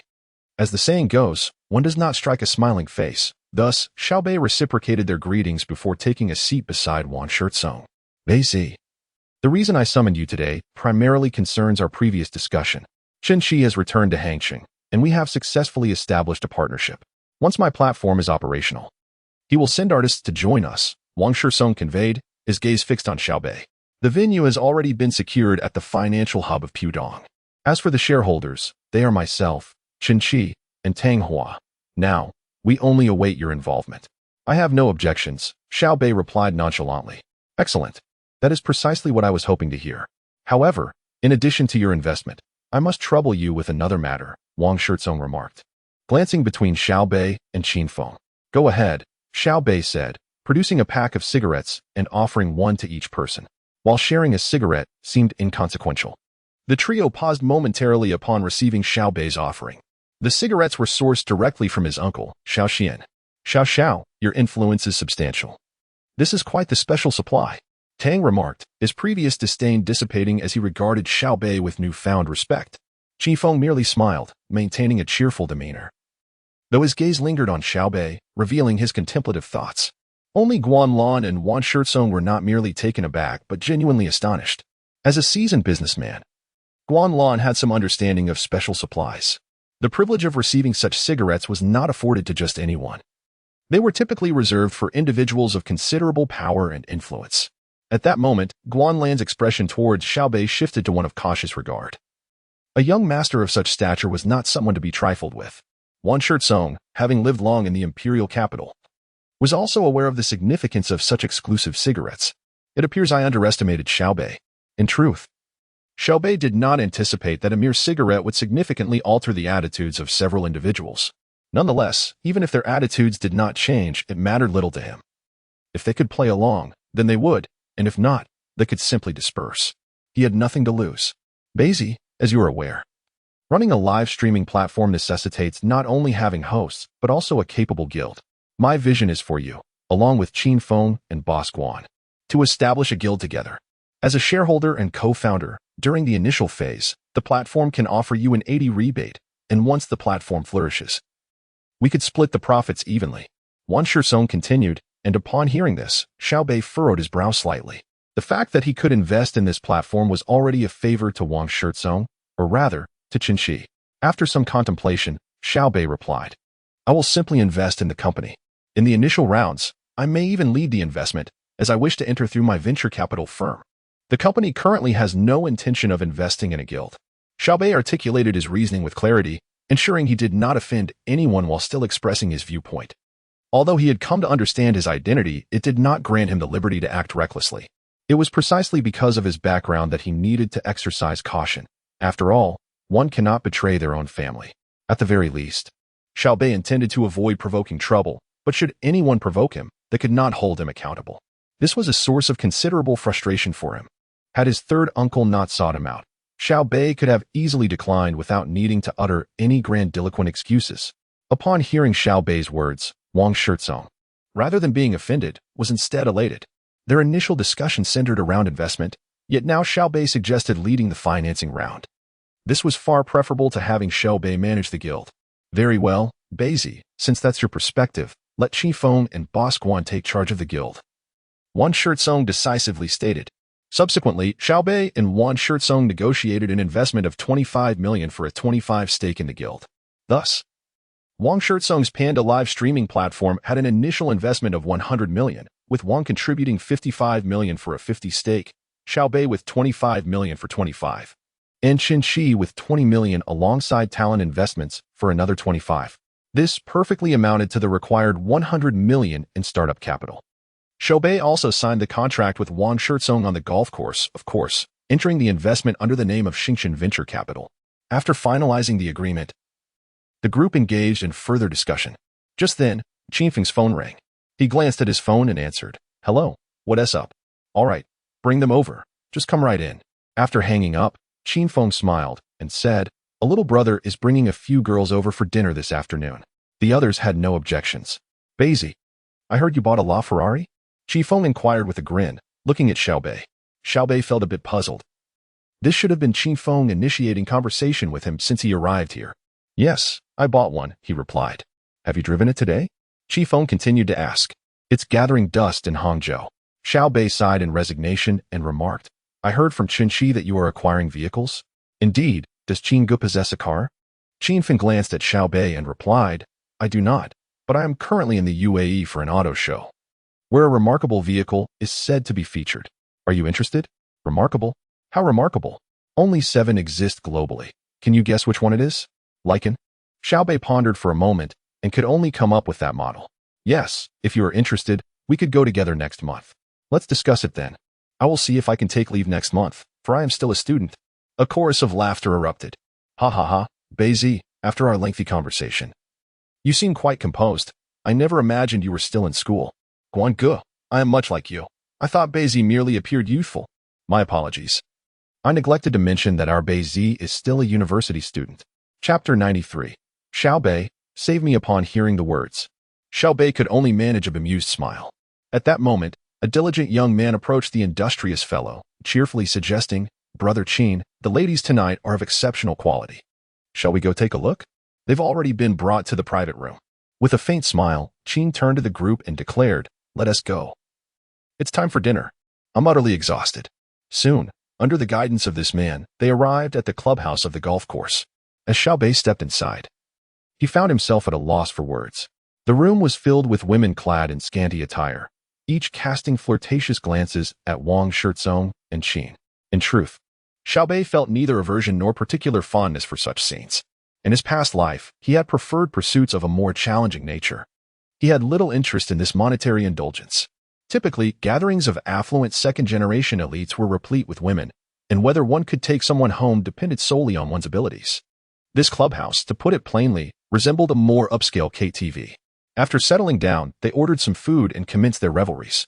Seated beside Xiao Beih was a leggy girl whose looks were passable, yet he found her unremarkable.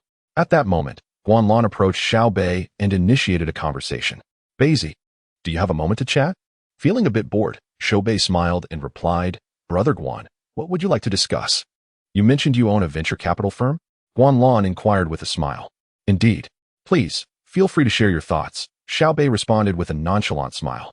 "Well, aside from running golf courses, I have little experience in other businesses and possess quite a bit of idle capital. Are you considering investing it?" Xiao Beih took a sip of his drink and casually asked. "Yes," Guanlon replied, "rather than simply investing. It would be more akin to entrusting it to you for management. Although I am unsure of your capabilities, we can start with a preliminary collaboration." Xiao Beih chuckled inwardly at the old fox.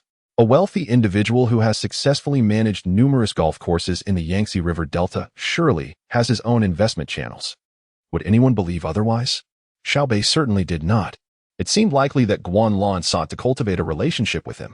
In truth, Xiao Bei's assessment was not far from the mark. Guanlon had risen from humble beginnings to create such a sizable enterprise. not solely due to his own prowess, but largely through networking with influential figures. Although he was unaware of Xiao Beih's true capabilities, he understood one thing. Anyone capable of befriending Wang Shizong and Qin Shi was no ordinary person. He was eager to forge a connection with such individuals, even if he was uncertain how they might assist him in the future. After all, having more friends could open more doors, especially after their recent exchanges. He sensed that Xiao Beih possessed a unique perspective and, notably, a rare composure among his peers. Such demeanor suggested a complex background. This was the reason he wished to befriend Xiao Beih. After pondering for a moment, Xiao Beih casually inquired, "Brother Guan, what sort of collaboration are you envisioning? Are you suggesting I manage your funds directly, or something else? I shall provide you with the funds. I will leave the investment decisions in your capable hands, as long as it appreciates in value." After a moment of contemplation, Xiao Beih replied, "Very well, let us find an opportunity to converse." His acquiescence stemmed from his own considerations. Setting aside his current identity, he recognized the necessity to expand his commercial horizons. Firstly, he aimed to broaden his business landscape. Secondly, it was imperative to cultivate his network, primarily to bolster his own influence. His uncle had mentioned that his father would be visiting next month, which indicated that his return to the capital was imminent. Although his uncle had assured him of the unity within the Xiao family, the reality of such a vast clan inevitably involved intrigues and rivalries. If he were to return with insufficient backing, even as the legitimate heir, earning respect would likely prove challenging. It is evident that prominent families often harbor depths of complexity, not to mention the Xiao family, a paragon of prestige. His own capabilities would always surpass the energies provided by others. Initially, Xiao Beih had contemplated a gradual approach, balancing leisure with business. However, the current state of the Xiao family demanded a swifter ascent to power. Even if his family proved as united as his uncle suggested, possessing strength would still be advantageous. Despite his father's high standing, until everything was unequivocally established, possessing additional influence would fortify his resolve. One must not be complacent in the present. Xiao Beih feared no one, especially when it came to financial matters. Nonetheless, he understood that many challenges he would face in the future could not be resolved through monetary means alone. They would require energy and influence. Thus, he needed to hold his own cards close. A single connection might seem insignificant, but what of 100 or 1,000? Xiao Beih had discerned the path forward. By collaborating with affluent individuals to foster greater economic growth, he would secure his own foundation. Ideally, he would engage across various sectors, aspiring to become a formidable tycoon. Much like Jack Ma, establishing a coalition akin to the Taishan Society would wield considerable power. Currently, he possessed an asset that others lacked: systematic intelligence. This information would not only expedite his commercial achievements, but could also assist his father in the future, guiding their stance on international trends. In due course, the Xiao family could indeed ascend to become the foremost family in the nation. Of course, this ambition hinged upon successfully asserting his position as the crown prince of the Xiao clan. Subsequently, Xiao Beih conversed with Guan Lan. As time grew late, he bid her farewell, expressing his disinterest in socializing further with the young ladies. Observing his departure, Guan Lan offered to see him off. As they exited the private room and stepped into the corridor, Xiao Beih's brow furrowed. Ahead of them, a man was harassing a woman. "Beautiful lady, you've come here with Yang Bin and his entourage. Why pretend otherwise? Don't you understand what your presence signifies? Did Yang Bin not enlighten you? Let go of me. They are who they are, and I am my own person." The man, frustrated by her insistence on leaving, became increasingly agitated. "Damn it. You think you can just walk away after I've shown you respect? I offer you a chance. Down this bottle of whiskey in one gulp, and I shall let you depart. Otherwise, you shall find no exit today. Mark my words." Having uttered this, the man seized the woman's hand and began to drag her towards the private room. "Ah, release me." The woman screamed in terror, struggling with all her might. Yet, alas, the strength of a woman pales in comparison to that of a man. Just as despair enveloped her, a voice pierced through the tension. "Hey, let her go." Both the man and the woman turned towards the source of the voice. Upon recognizing its owner, the woman's eyes sparkled with hope. "Xiao Beih, save me." Chapter 94. Arrogance? The person in question is none other than Rina. This is precisely why Xiao Beih frowned and seethed with rage upon encountering her. At this moment, Rina gazed upon Xiao Beih as if she had spotted the dawn amidst darkness. "You'd best not meddle in affairs that do not concern you." The man, upon seeing Xiao Beih and Guan Lan, exhibited no signs of fear. Xiao Beih's eyes turned cold at his words. "Guan Lan, Upon recognizing this man, inwardly lamented, "We're doomed." For she recognized before her the sole heir of the Lu family from the Magic City, the infamous Lu Xiaoyong, brother of that woman. Guanlan was uncertain of Xiao Beih's identity and dared not approach recklessly. After all, the Lu family was no ordinary clan.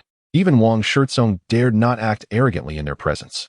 It wasn't that Wang Shizong's family was weaker than the Lu family, but rather that the Lu family was the local powerhouse in the Magic City. Xiao, the individual before us is from the Lu family, Lu Xiaoang. Renowned for his debauchery, the Lu family may not be a significant concern, but his sister, Guan boss, you need not involve yourself in this matter. Xiao Beih replied coldly, leaving Guanlan momentarily taken aback.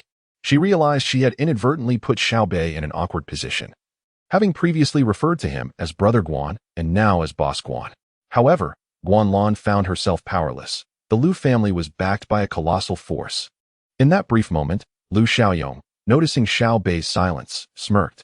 Were it not for encountering such a remarkable individual today, he would have had no qualms about dealing with the man. Casting a scornful glance at Xiao Beih, Lu Xiaoyong turned to Hein Rina and declared, "Do you see? In the Magic City, I am the law. Your friend dares not utter a word before me. Now, come back with me, my patience is limited." With that, Lu Xiaoyong reached to embrace Hein Rina's waist. Upon witnessing this, Xiao Beih's anger surged within him. How dare he? I have never even touched her. And you presume to lay hands on her directly? Xiao Beih stepped forward, seizing Lu Xiaoyong's hand, executing a swift grappling maneuver that sent Lu Xiaoyong crashing to the ground with precision. "Shut your mouth," Xiao Beih exclaimed, placing his foot upon Lu Xiaoyong's abdomen. Then turning to Hein Rina, who was trembling in fear. "Are you all right, Hein Rina?" The next moment, as if snapping back to reality, Hein Rina burst into tears and clung to Xiao Beih. "Xiao Beih, they're all scoundrels. Enough, I am here. Everything will be fine." Xiao Beih felt the softness of her embrace, gently patting her back. Though the sensation of holding such a lovely lady was delightful, Xiao Beih's mind was preoccupied with more pressing matters. "You are finished. Neither of you shall escape today. I assure you, even Jesus could not save you." Lu Xiaoyong, still pinned to the ground by Xiao Beih, remained defiant. He bellowed, "Young Bin, get your ass out here. I've been attacked." As Lu Xiaoyong's thunderous shout echoed, the door to the private room beside Xiao Beih swung open. Xiao Beih looked up just in time to see several men and a few women emerging from the room.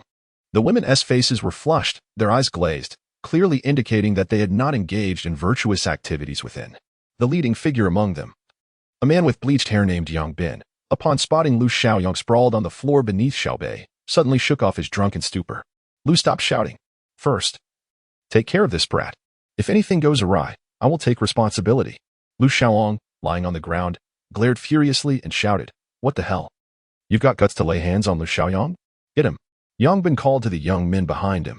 Several of them rushed forward, intent on surrounding and beating Xiao Beih, but Xiao Beih, a master of combat, effortlessly dispatched them one by one. With swift strikes, he brought down all four men who had attempted to assail him. His actions were calculated, leaving no room for repercussions. At that moment, from another private room, Wang Shizong and his companions heard the commotion in the corridor and stepped out. Upon their arrival, they were greeted by the unfolding scene. "Oh no, it's that Lu Xiaoyong," Wang Shizong exclaimed, momentarily at a loss for words upon realizing it was this troublemaker. Yet, without a second thought he, along with Qin Fun and Tang Hua, advanced toward the fray. "Beizhi, hold on. They are from the Lu family. You should take your friends and leave the rest to me," Wang Shizong, ever loyal, urged. Qin Fun added, "Beizhi, just teach them a lesson. But don't cause any serious harm. It could lead to complications." Tang Hua interjected, "Lu Xiaoyong, let us end this here. Let us each take a step back. Though your sister has support, the other party is not to be trifled with either." Seeing this, Xiao Beih turned to Hein and said, "You go to the side. I'll handle this."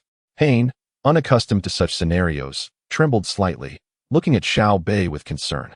"Xiao Beih, I'd rather stay by your side. If they pose a threat to you, we should call the police." Hearing her words, Xiao Beih smiled reassuringly. "Then stay by my side. Everything will be fine." He then turned back to Wang Shizong and the others, smiling. Releasing Lu Xiaoyong, he confidently declared, "Brother Wang, it's all right. I will take care of this matter. Kid, you're finished. Just wait." Lu Xiaoyong, realizing he was no match for Xiao Beih, promptly moved aside and dialed a number. "Sis, I've been assaulted." "Yes. They attacked me for no reason at the Hui Gang Golf Club.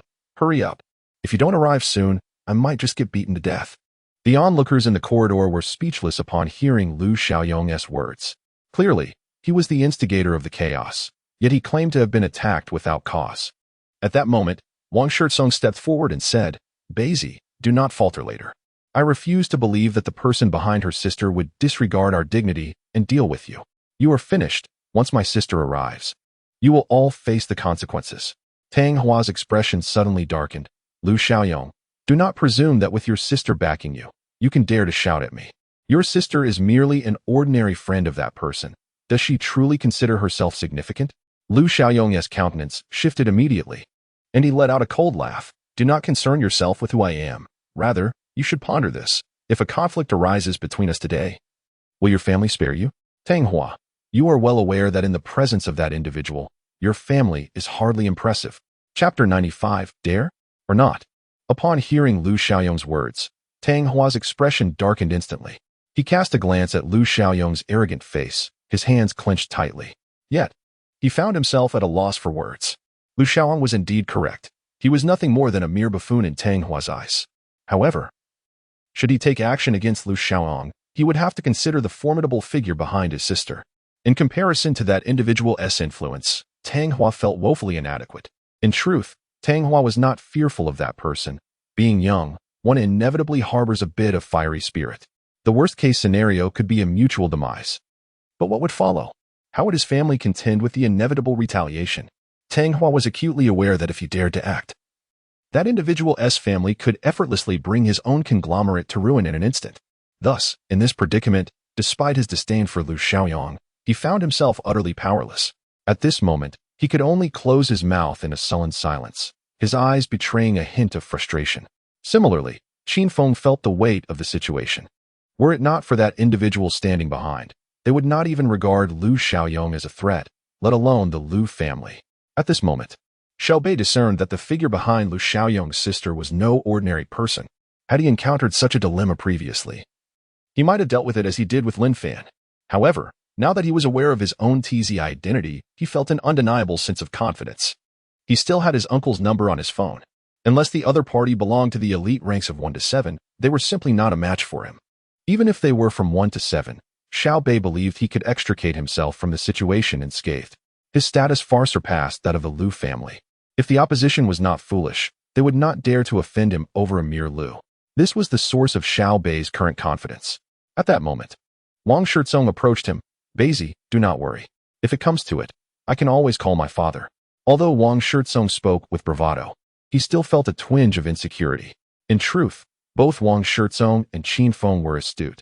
They understood that even if that individual intervened, they could likely escape with minimal repercussions, perhaps just facing some verbal rebuke. After all, they had not participated in any violence. The other party would have no reason to target them indiscriminately.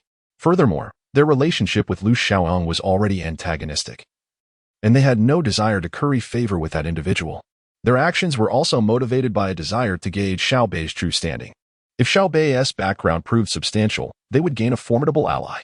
If not, they stood to lose nothing. However, Guanlan's position was distinct. After all, the incident had transpired on his turf, and regardless of the circumstances, he felt compelled to seek forgiveness from that individual. Otherwise, he would surely suffer significant consequences. Thus, he would not be as daring as Wang Shizong and the others to step forward directly. Upon hearing Wang Shizong's words, Xiao Beih smiled faintly, fully aware of the underlying thoughts in his mind. Nevertheless, regardless of the other party's intentions, Xiao Beih felt inclined to acknowledge their support, for they had indeed stepped forward.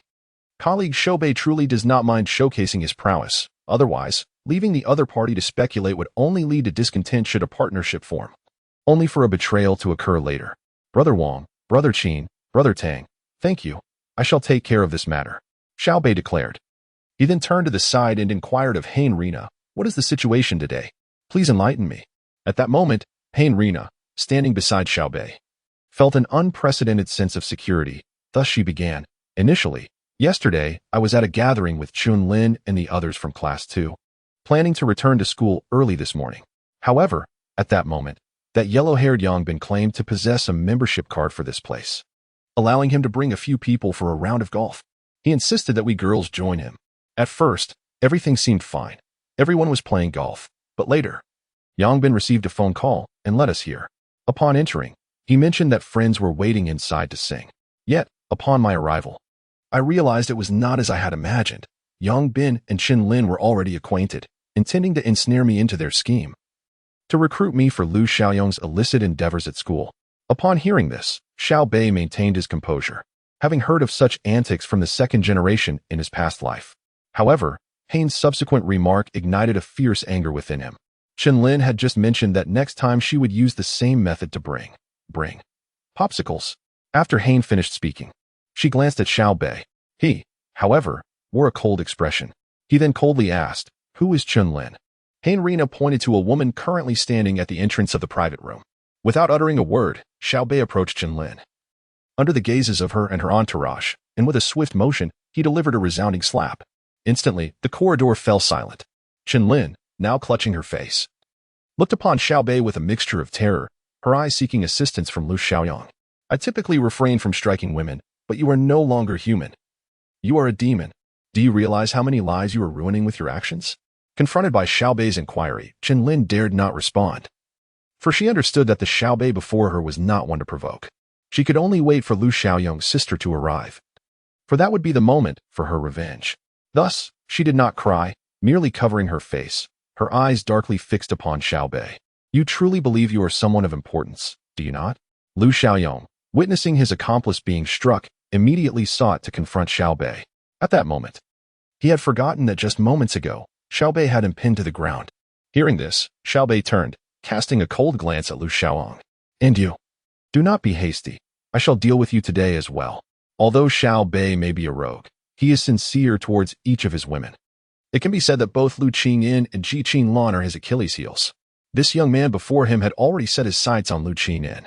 Fortunately, they encountered each other today. Otherwise, had Xiao Beih returned to Hangzhou and something befell Lu Qingyin, the consequences would have been dire. Upon reaching this point, a sense of trepidation enveloped Xiao Beih's heart. He then cast a gaze laden with menace upon Lu Xiaoyong, seizing him with a firm grip. What? What are you doing? My sister is about to arrive. If you dare to strike me, she will not let you off easily. Not let me off? We shall see whether it is I who spares her or she who spares me. With that, Xiao Beih raised his hand, poised to deliver a slap to Lu Xiaoyong. Stop, you scoundrel. If you dare to harm my brother, you will face the consequences. At that moment, a woman's voice resonated from the end of the corridor. Hearing her words, everyone turned to look, and upon spotting the woman, Xiao Beih smirked disdainfully. With his hand still raised, he brought it down directly towards Lu Xiaoyong. Slap. Slap. Slap. Chapter 96. You are given a chance, yet you refuse? The resounding sound of slaps echoed through the corridor, strikingly loud. Xiao Beih did not relent against Lu Xiaoyong, despite the woman's words as she approached. His actions left everyone present in a state of shock. Wan Shirtsong and his companions were about to intervene, but it was too late. Xiao Beih had already delivered several slaps to Lu Xiaoyong. Woo woo woo. Sister. Sister, please. Smack. Another slap landed. You. Smack. Yet another slap. My passionate warmth. You. Smack. Another slap. Every time Lu Xiaoyong dared to utter a word, Xiao Beih retaliated with a slap. Today, Xiao Beih intended to embody the persona of a reckless young master. Were you not arrogant? Were you not formidable? Very well, let us see who truly embodies arrogance. Meanwhile, Lu Xiaoyong's elder sister rushed over, witnessing the audacity of her adversary as he continued to strike in her presence. What are you all doing? Hurry up and rescue the young master. And do not let that man escape, she declared with an imposing demeanor. I want to see who in the entirety of Moda dares to harm a member of the Lu family. Soon, the bodyguards assembled, preparing to subdue Xiao Beih. But who was Xiao Beih? He was a man endowed with extraordinary abilities. Even the special forces surrounding Shaoxian could not prevail against him, let alone a mere handful of bodyguards. Xiao Beih effortlessly tossed Lu Xiaoyong to the ground and, in a flurry of dazzling martial arts techniques, incapacitated several bodyguards. Witnessing this scene, the onlookers gazed at Xiao Beih with trepidation. This man before them must have been raised in the military, they thought. Xiao Beih dusted off his clothes and turned his gaze toward the woman, clad in a pink blazer and ultra-short white shorts. Her high heels from Valentino accentuated her striking presence. Most notably, her lips were adorned with black lipstick, exuding an air of defiance. As Xiao Beih assessed her, she too scrutinized him. Upon realizing he was a stranger, she cast a disdainful glance before ignoring him entirely and approaching Lu Xiaoyong. She helped him to his feet. Her eyes filled with concern as she gazed at the marks left by the slaps on his face. Does it hurt? Sister, it hurts terribly. This brat must not be allowed to leave today. Lu Xiaolong lamented, collapsing onto her shoulder in faint tears. Yet, to the discerning eye, his tears were insincere. The woman, however, paid no mind, gently patting his back to soothe him. In a low voice, she reassured him, rest assured, dear brother, in Modu. No one dares to harm a member of the Lu family and remain unscathed.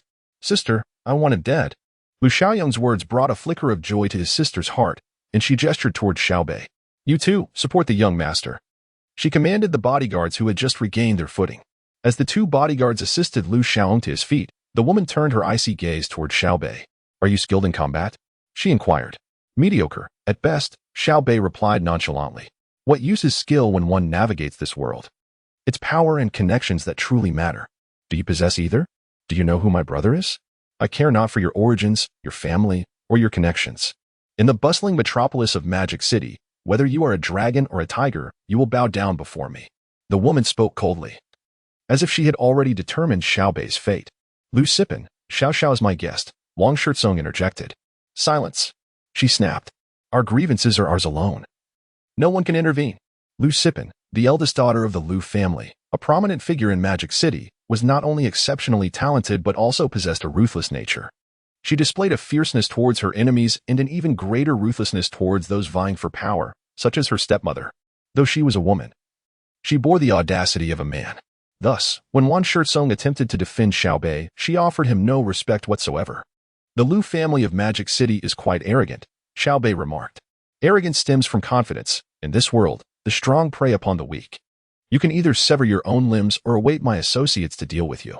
Lu Sipin crossed her arms, her tone casual, as though discussing mundane matters. Unfazed, Xiao Beih lit a cigarette and inhaled deeply. You have not yet grasped the situation. Summon your allies. He exhaled, forming a smoke ring.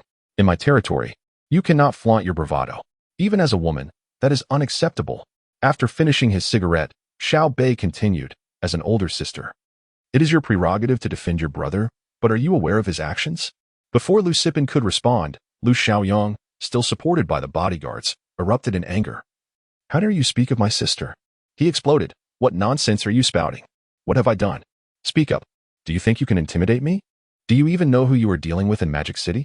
Xiao Beih regarded the swollen-faced Lu Xiaoyong, who was flailing absurdly in the grip of the bodyguards. Finding the scene quite comical, ignoring him, he turned back to Lu Sipin. Are you aware of your brother's transgressions? I need not know. I only know that you struck my brother. Today, neither you nor this woman shall leave. Lu Sipin was indeed aware of her brother's misdeeds, yet she chose silence.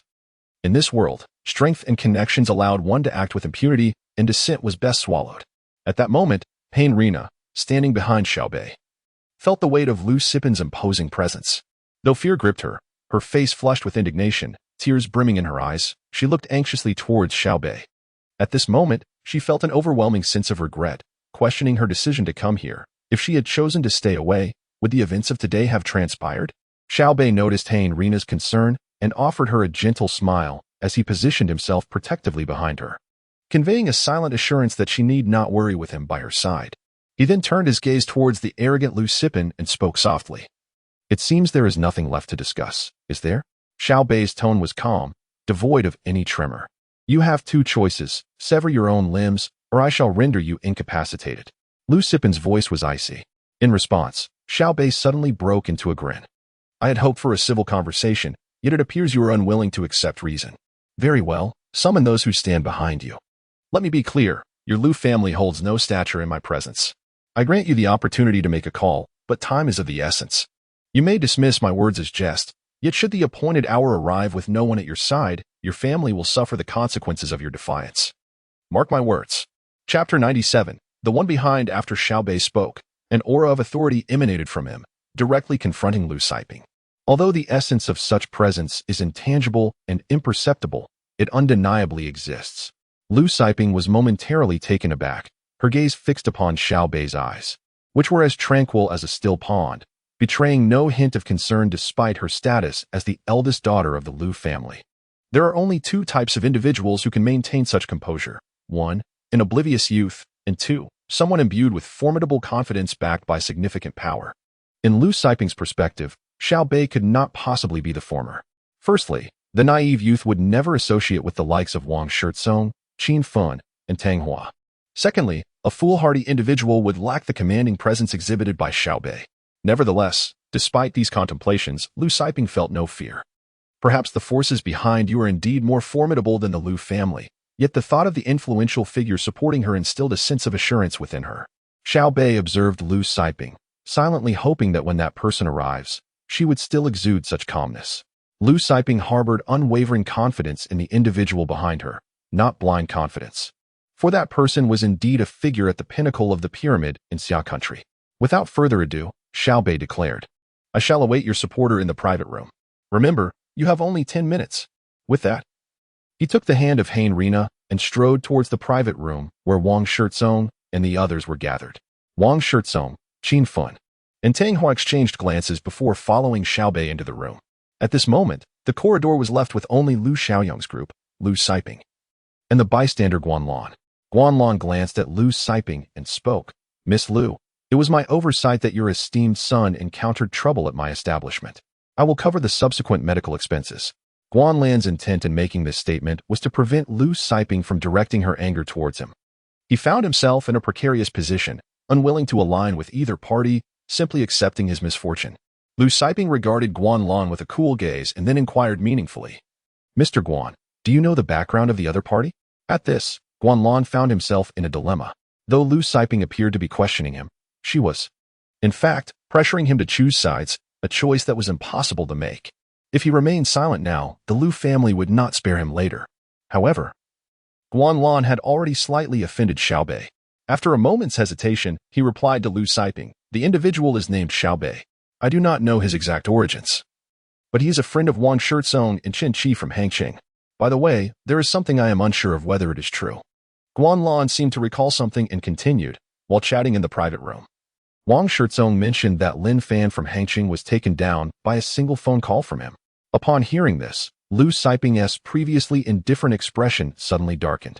She was aware of the situation involving Zhongtian Group in Hangqing, and it was clear that the Lu family lacked the capability to contend with such power. It is evident that Xiao Beih is quite formidable. Wait, the surname Xiao? Lu Siping pondered for a moment, but quickly shook her head. It seemed implausible, as she had never heard of such a name before. After a brief contemplation, she approached Lu Xiaozong and said, "Once today as matters are settled, it would be prudent for you to remain discreet. The opposing faction's influence is considerable, and while we may manage to suppress this incident, should they seek vengeance, our Lu family may indeed struggle to withstand the repercussions." "Elder sister, who is that person?" Lu Xiaozong was taken aback by his sister's unusual seriousness. Though he was a bit of a wastrel, he understood that if their sister had not contacted someone significant, the Lu family could genuinely be in peril. The normally self-assured Lu Siping appeared genuinely concerned today. Beside them, Guanlan furrowed his brow, feeling particularly distressed. If it weren't for that rascal Lu Xiaoyong, would he be in such a predicament today? He could have established a connection with a powerful figure, but now it seemed. With that thought, Guanlan's gaze turned icy towards Lu Xiaoyong, though the moment was fleeting. He knew who truly stood behind the Lu family, or more accurately, who stood behind Lu Siping, the real top-tier authority. At this moment, the individuals in the corridor each harbored their own thoughts. Yet the most pressing concern was the impending confrontation between the two parties. However, Guanlan was acutely aware that regardless of which side emerged victorious, it would yield no benefit for him. Both factions held disdain for those who remained neutral or indecisive. Internally, he could only mutter, "Lu Xiaoyong, I fervently wish for your downfall." Meanwhile, within the private room, after calming Hein Rina, Xiao Beih turned his attention to Wang Shizong and the others. "Brother Wang, who is behind the Lu family?" Xiao Beih inquired, genuinely curious. Upon hearing this, the three exchanged glances. Tang Hua contemplated before addressing Xiao Beih, "Beih. His identity is no secret within our circle. I can tell you that he hails from the imperial capital and holds a prominent status there." After Tang Hua spoke, Wang Shizong looked at Xiao Beih and continued, "Beih, we are uncertain of your circumstances, but rest assured, although this individual is formidable, he possesses a keen sense of right and wrong. After all, this incident is not your fault. The Lu family is inconsequential, to be frank. Were it not for their influential backing, I wouldn't think highly of them at all." Xiao Beih nodded slightly, realizing, the imperial capital? The elite of the imperial capital? Perhaps I too belong to that echelon. As the conversation unfolded, at the Huigang golf course, a discreet Audi A6 rolled in. A man in his 30s alighted from the vehicle. Simply standing there, he exuded an aura of authority without the need for anger. At that moment, he was on a phone call. Yes, I understand. Once I conclude my current matters, I will seek him out. Rest assured, that is certain. If I were to mistreat him, not to mention my uncle and grandfather, even you would not hesitate to flay me alive. Upon concluding the call, the man glanced at the golf course and shook his head in resignation. Just as he entered the hall, Lu Sipin noticed him and hurried over. What is going on? The man inquired as he walked further inside. The other party assaulted my brother. I asked for an apology, but he refused and even attempted to confront me. However, their background is rather formidable, and I found myself at a loss, which is why I sought your assistance. Lu Sipin refrained from mentioning that her brother had instigated the trouble, instead portraying them as the aggrieved party. With such a significant background, they dare to be so brazen. Resorting to violence without offering an apology? Let us go see. Once your matter is resolved, I have other commitments. At his words, Lu Sipin felt a slight smile bloom within her. She turned to the man and said, "Thank you, old classmate. I truly appreciate your help." Chapter 98. The Little Rascal. Are you laughing at your brother? The door to the private room was abruptly pushed open. Everyone looked up in surprise, collectively inhaling sharply. The man had indeed arrived. Wang Shisong exclaimed, "Brother Xiao, it has been a long time." Qin Fan added, "Young Master Xiao, it's been ages." Tang Hua inquired, "Young Master Xiao, have you been in the Magic City lately?" The man entered, accompanied by Lu Sipin, Lu Xiaozong, and Guan Lan. Instantly, aside from Xiao Beih and Hani Rina, everyone in the room greeted him warmly. The man scanned the attendees before his gaze landed on the composed Xiao Beih, who sat quietly to the side. At that moment, Hani Rina, who sat beside Xiao Beih, met the man's eyes and instinctively tugged at Xiao Beih's sleeve. She had just been reassured by him. And upon seeing Wang Shisong and Qin Fan, she realized that Xiao Beih's background was formidable. This knowledge fortified her confidence. However, she could not help but feel a sense of unease as the man entered. The so-called elite second-generation individuals, who were perceived as top-tier in public opinion, were now all acknowledging the man before them. She was no novice and understood that this man's status undoubtedly surpassed that of anyone she knew. She instinctively glanced at Xiao Beih. Xiao Beih, upon recognizing the man before him, was momentarily taken aback, a smile forming within him. For the man before him was none other than Xiao Nan, the son of his uncle Xiao Di, and they were indeed family. After discovering his lineage post his uncle's departure and acquiring information about the Xiao family at a bargain, Xiao Beih had learned of the connections he possessed. Xiao Nan scrutinized Xiao Beih, feeling a sense of familiarity as if they had met before. However, before he could ponder further, Lu Xiaoyong, standing nearby, cast a proud glance at everyone present. "You may all be impressive, but in my brother-in-law's presence, you still fall short." Lu Xiaoyong had always believed that his sister's boyfriend was Xiao Nan. However, the truth was that Xiao Nan's support for Lu Sipin was merely a favor for university, as the Lu family was indeed insignificant compared to the powerful Xiao family. Thus, Lu Xiaoyong boldly declared, "Brother-in-law, it was him. The slap mark on my face is from his hand. You must stand up for me." Lu Sipin, standing beside Xiao Nan, heard her younger brother refer to Xiao Nan as brother-in-law, but chose not to clarify. After all, the nature of her relationship with Xiao Nan was understood between them. Xiao Nan did not discourage Lu Sipin from leveraging the situation. As long as she did not act out of line, he could keep her in check. This misunderstanding led many to believe that Xiao Nan of the Xiao family was romantically involved with Lu Sipin of the Lu family in the Magic City. Lu Sipin had no intention of clearing up this misinterpretation, as it served her well. Only through this guise could she ascend to become the first female director of the Lu group. Wresting control of the family fortune from her stepmother to safeguard her younger brother, Lu Xiaonong. Upon hearing Lu Xiaoyong's words, Wang Shisong could no longer contain himself. Directly approaching Xiao Nan, he said, "Brother Xiao, that's not how it is. It was clearly Lu Xiaoyong who. The truth of the matter, I shall discern for myself," Xiao Nan replied calmly. Upon hearing Xiao Nan's words, the entire private room fell into silence. Xiao Nan then fixed his gaze on Xiao Beih and turned to Lu Sipin beside him, asking, "Sipin, recount everything that transpired today, in its entirety." Xiao Nan's tone remained unperturbed. "Xiao Nan, the situation is that my younger brother and his classmates came here to have fun. And then the young master across the way took a fancy to one of my brother's classmates, intending to violate her. Naturally, my brother would not allow this, which led to a dispute between the two. Lu Siping spoke readily, taking advantage of Xiao Nan's trust to unconditionally side with her younger brother. Nonsense. It was clearly Lu Xiaoyong who attempted to force himself upon me. Hearing Lu Siping's words, Han Irina's worldview was instantly reshaped. It turned out there truly existed individuals who could distort right and wrong, right before the eyes of those involved. Little one, what I say is the truth, isn't it? Do not be afraid. The person in charge has arrived. Lu Siping interrupted Han Irina directly. Han Irina looked anxiously at Xiao Beih, wanting to speak but unable to find her voice, her eyes glistening with tears, appearing utterly pitiful. Xiao Beih, how can she twist the truth like this? Xiao Beih smiled faintly, taking Hani's hand and gently patting the back of it, signaling her that all would be well. Dear, relax. As long as I am here today, no one can harm you. Xiao Beih's words, though softly spoken, resonated clearly throughout the private room. Wan Shirtsong and the others gazed at Xiao Beih, their hearts exclaiming, wow. Beizi, just who are you? The other party is from the Xiao family, and yet you remain so composed. Lu Siping glanced at Xiao Beih and then at Xiao Nan, pondering, could he also be from the imperial capital? Lu Xiaosong, the least tactful among them, disdainfully remarked, wow. You really are something, looking down on everyone. Who do you think you are? Do you know who my brother-in-law is? You're being given face. Hurry up and apologize. After speaking, Lu Xiaosong cast a look of admiration at Xiao Nan.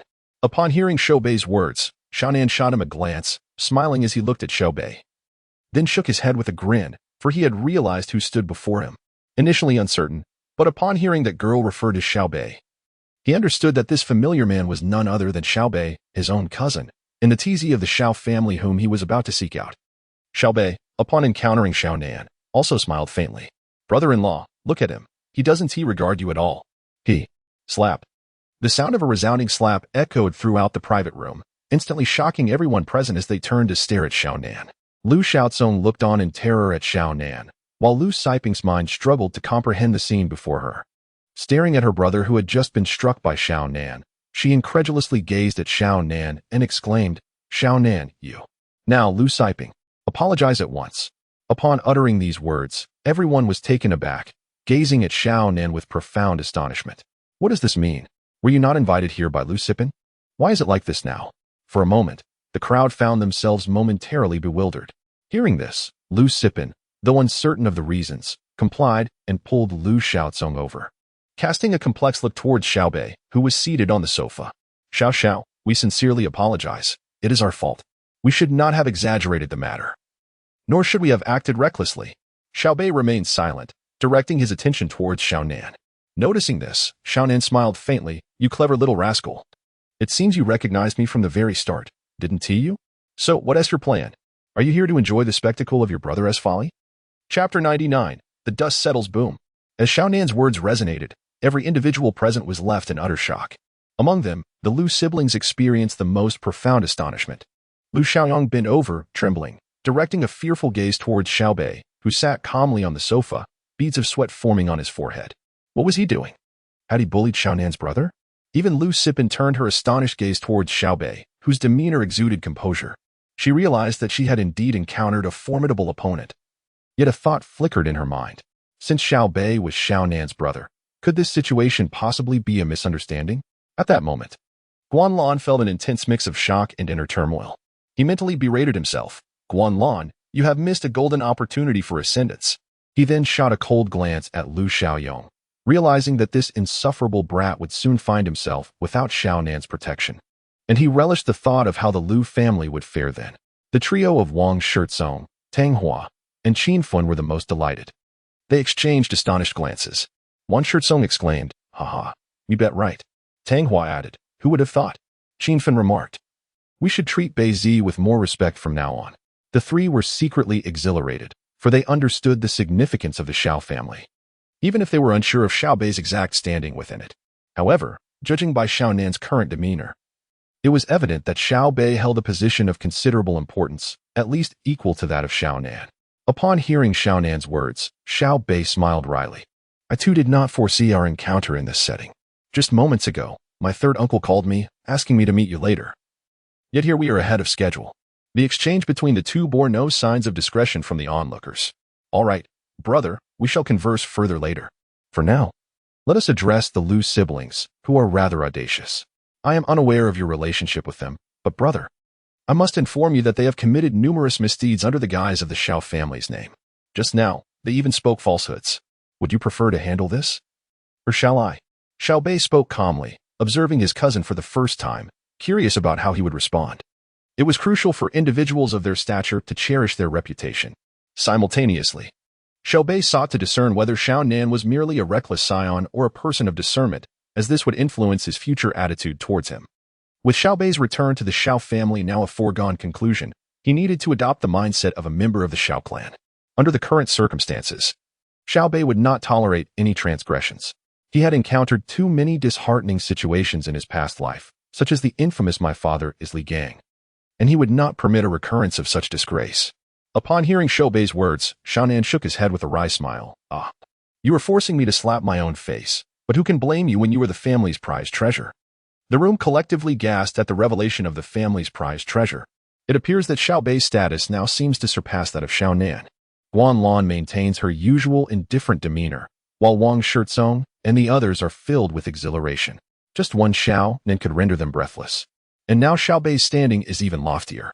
Could it be that in the imperial capital, no, throughout the entirety of Xia country, they might be able to stride with confidence? Of course, their confidence will not mirror that of Lu Xiping and her brother. Rather, it stems from a newfound assurance. Unafraid of the pressures exerted by the offspring of officials. After all, who would willingly forsake the opportunity to earn a decent living for the sake of criminality? Moreover, from the conversation between Xiao Beih and Xiao Nan, they discerned that Xiao Beih is open to friendships but will not tolerate any unscrupulous actions under the pretense of his name or that of the Xiao family. After Xiao Nan spoke, he turned his gaze towards Lu Xiaozong and Lu Xiping, particularly focusing on Lu Xiping. Xiping, what has become of you? Have you the audacity to speak so recklessly before me? Take your brother and leave Xia country. Do not return for the rest of your lives. Lu Xiping gazed at Xiao Nan in disbelief. Xiao Nan, I acknowledge my mistakes, but as your sister, could you possibly? Silence. Xiping, my ability to handle you with leniency is a courtesy extended due to Tian Ci, your boyfriend, who has saved me. Thus, my assistance to you over the years has been solely out of gratitude towards him. I have turned a blind eye to the misdeeds you have committed in my name. But today, I will protect you one last time, for he is the true heir of our Xiao family. Astonishment swept through those present at Xiao Nan's declaration, their hearts racing with tumultuous emotions. Wang Shizong and his companions turned their attention to the young man seated on the sofa, swallowing hard. Xiao, the Xiao family. Heir. They realized that this individual was indeed the heir of the Xiao family. Hani, initially unaware of the full scope, only knew that Xiao Beih had genuinely rescued her and was related to the recently arrived dignitary. However, she now comprehended that Xiao Beih was not only connected to this powerful figure but was, in fact, the most formidable member of the family.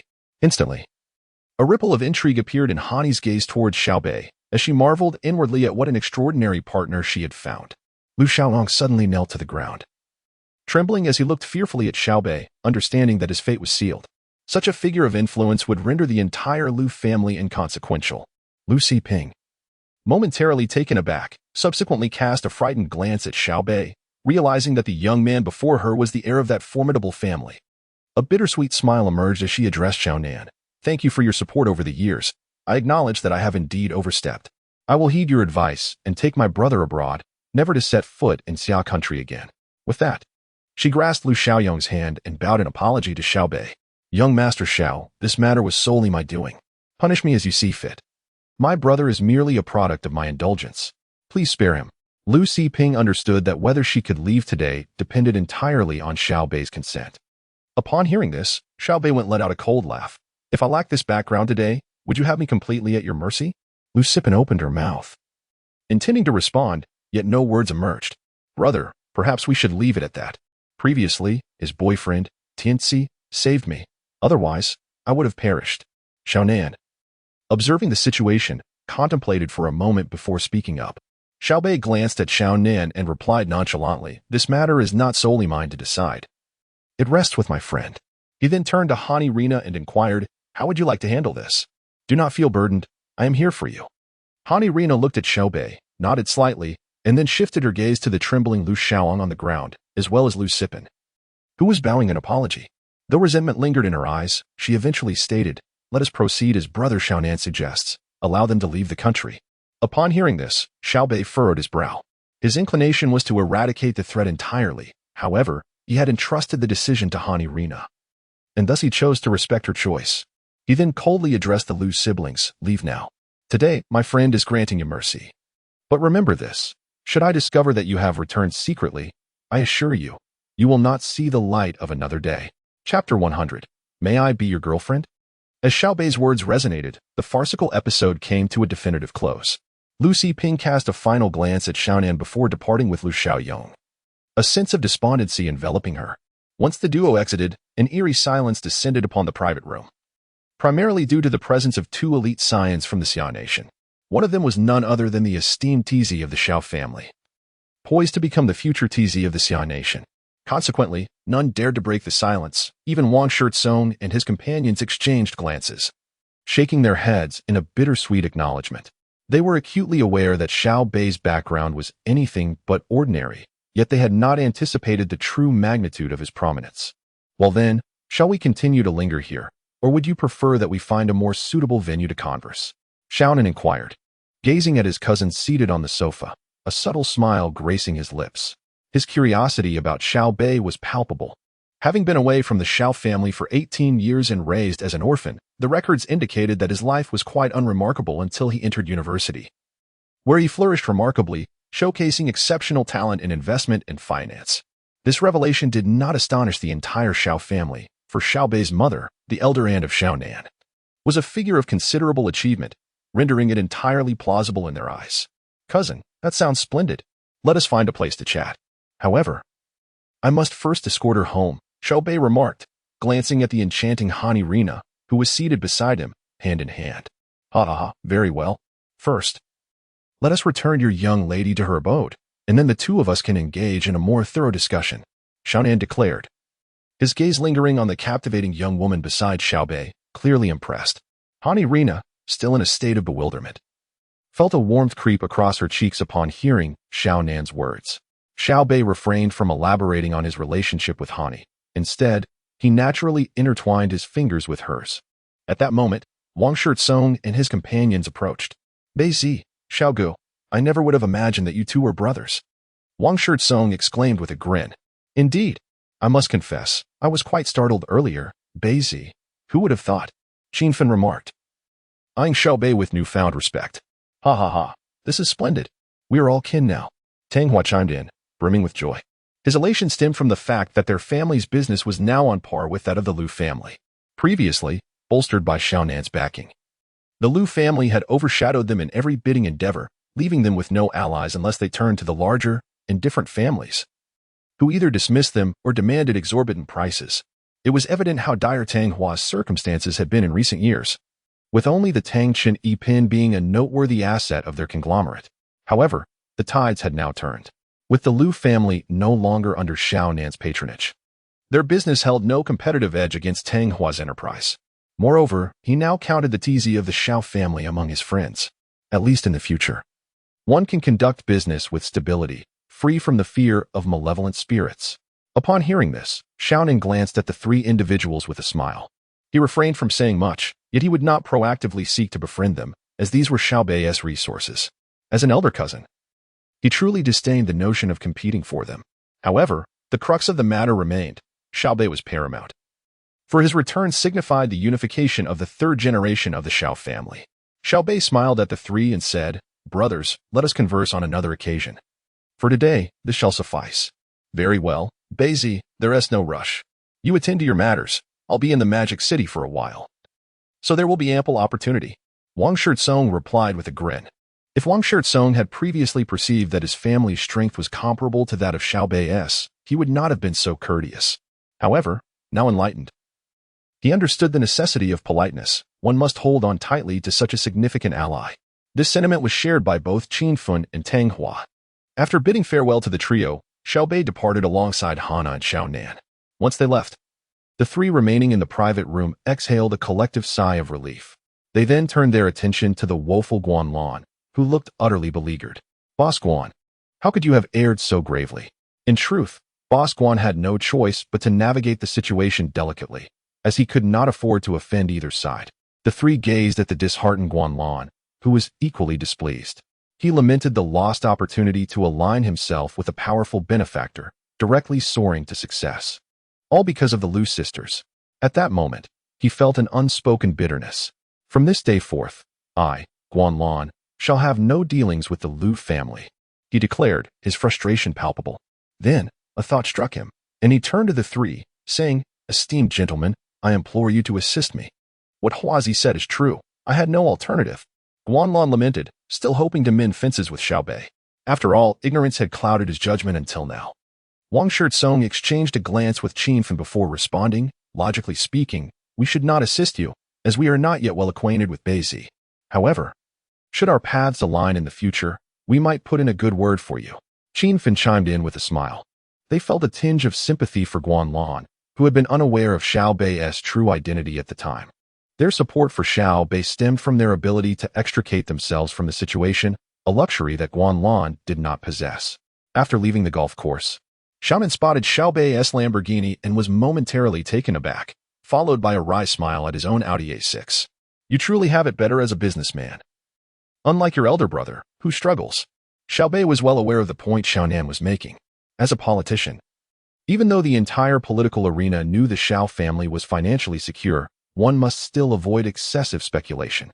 After all, the wisdom of keeping a low profile is universally acknowledged. "Brother, there is no need for such remarks. Your current position makes you a person of interest, even to the wealthy." "Haha, very well. I shall not intrude upon your intimate moment any longer. Here is the plan. Tomorrow I shall send you my location, and you may come to me." Xiaonan glanced at Hani, who was following Xiao Beih, and discreetly signaled him with a look. Upon receiving the cue, Xiao Beih nodded slightly. Thus, the two brothers bid their farewells. Inside the car, Hani Rina occupied the passenger seat beside Xiao Beih, her gaze frequently darting towards him. In her heart, she mused, "So, this is how the charming Beih commands attention in the outside world." "I will take you back to school first," Xiao Beih remarked. Glancing at Hani Rina, looking at him, seemed to be contemplating a decision. With a resolute gaze, she fixed her eyes on Xiao Beih and declared, "No." "Then where are you heading now? To your apartment?" Xiao Beih inquired as he drove. Hani Rina shook her head once more. Then, she boldly stated, "Xiao Beih, may I be your girlfriend?" As Xiao Beih drove, he suddenly slammed on the brakes, his face a portrait of astonishment as he turned to gaze at Hani Rina.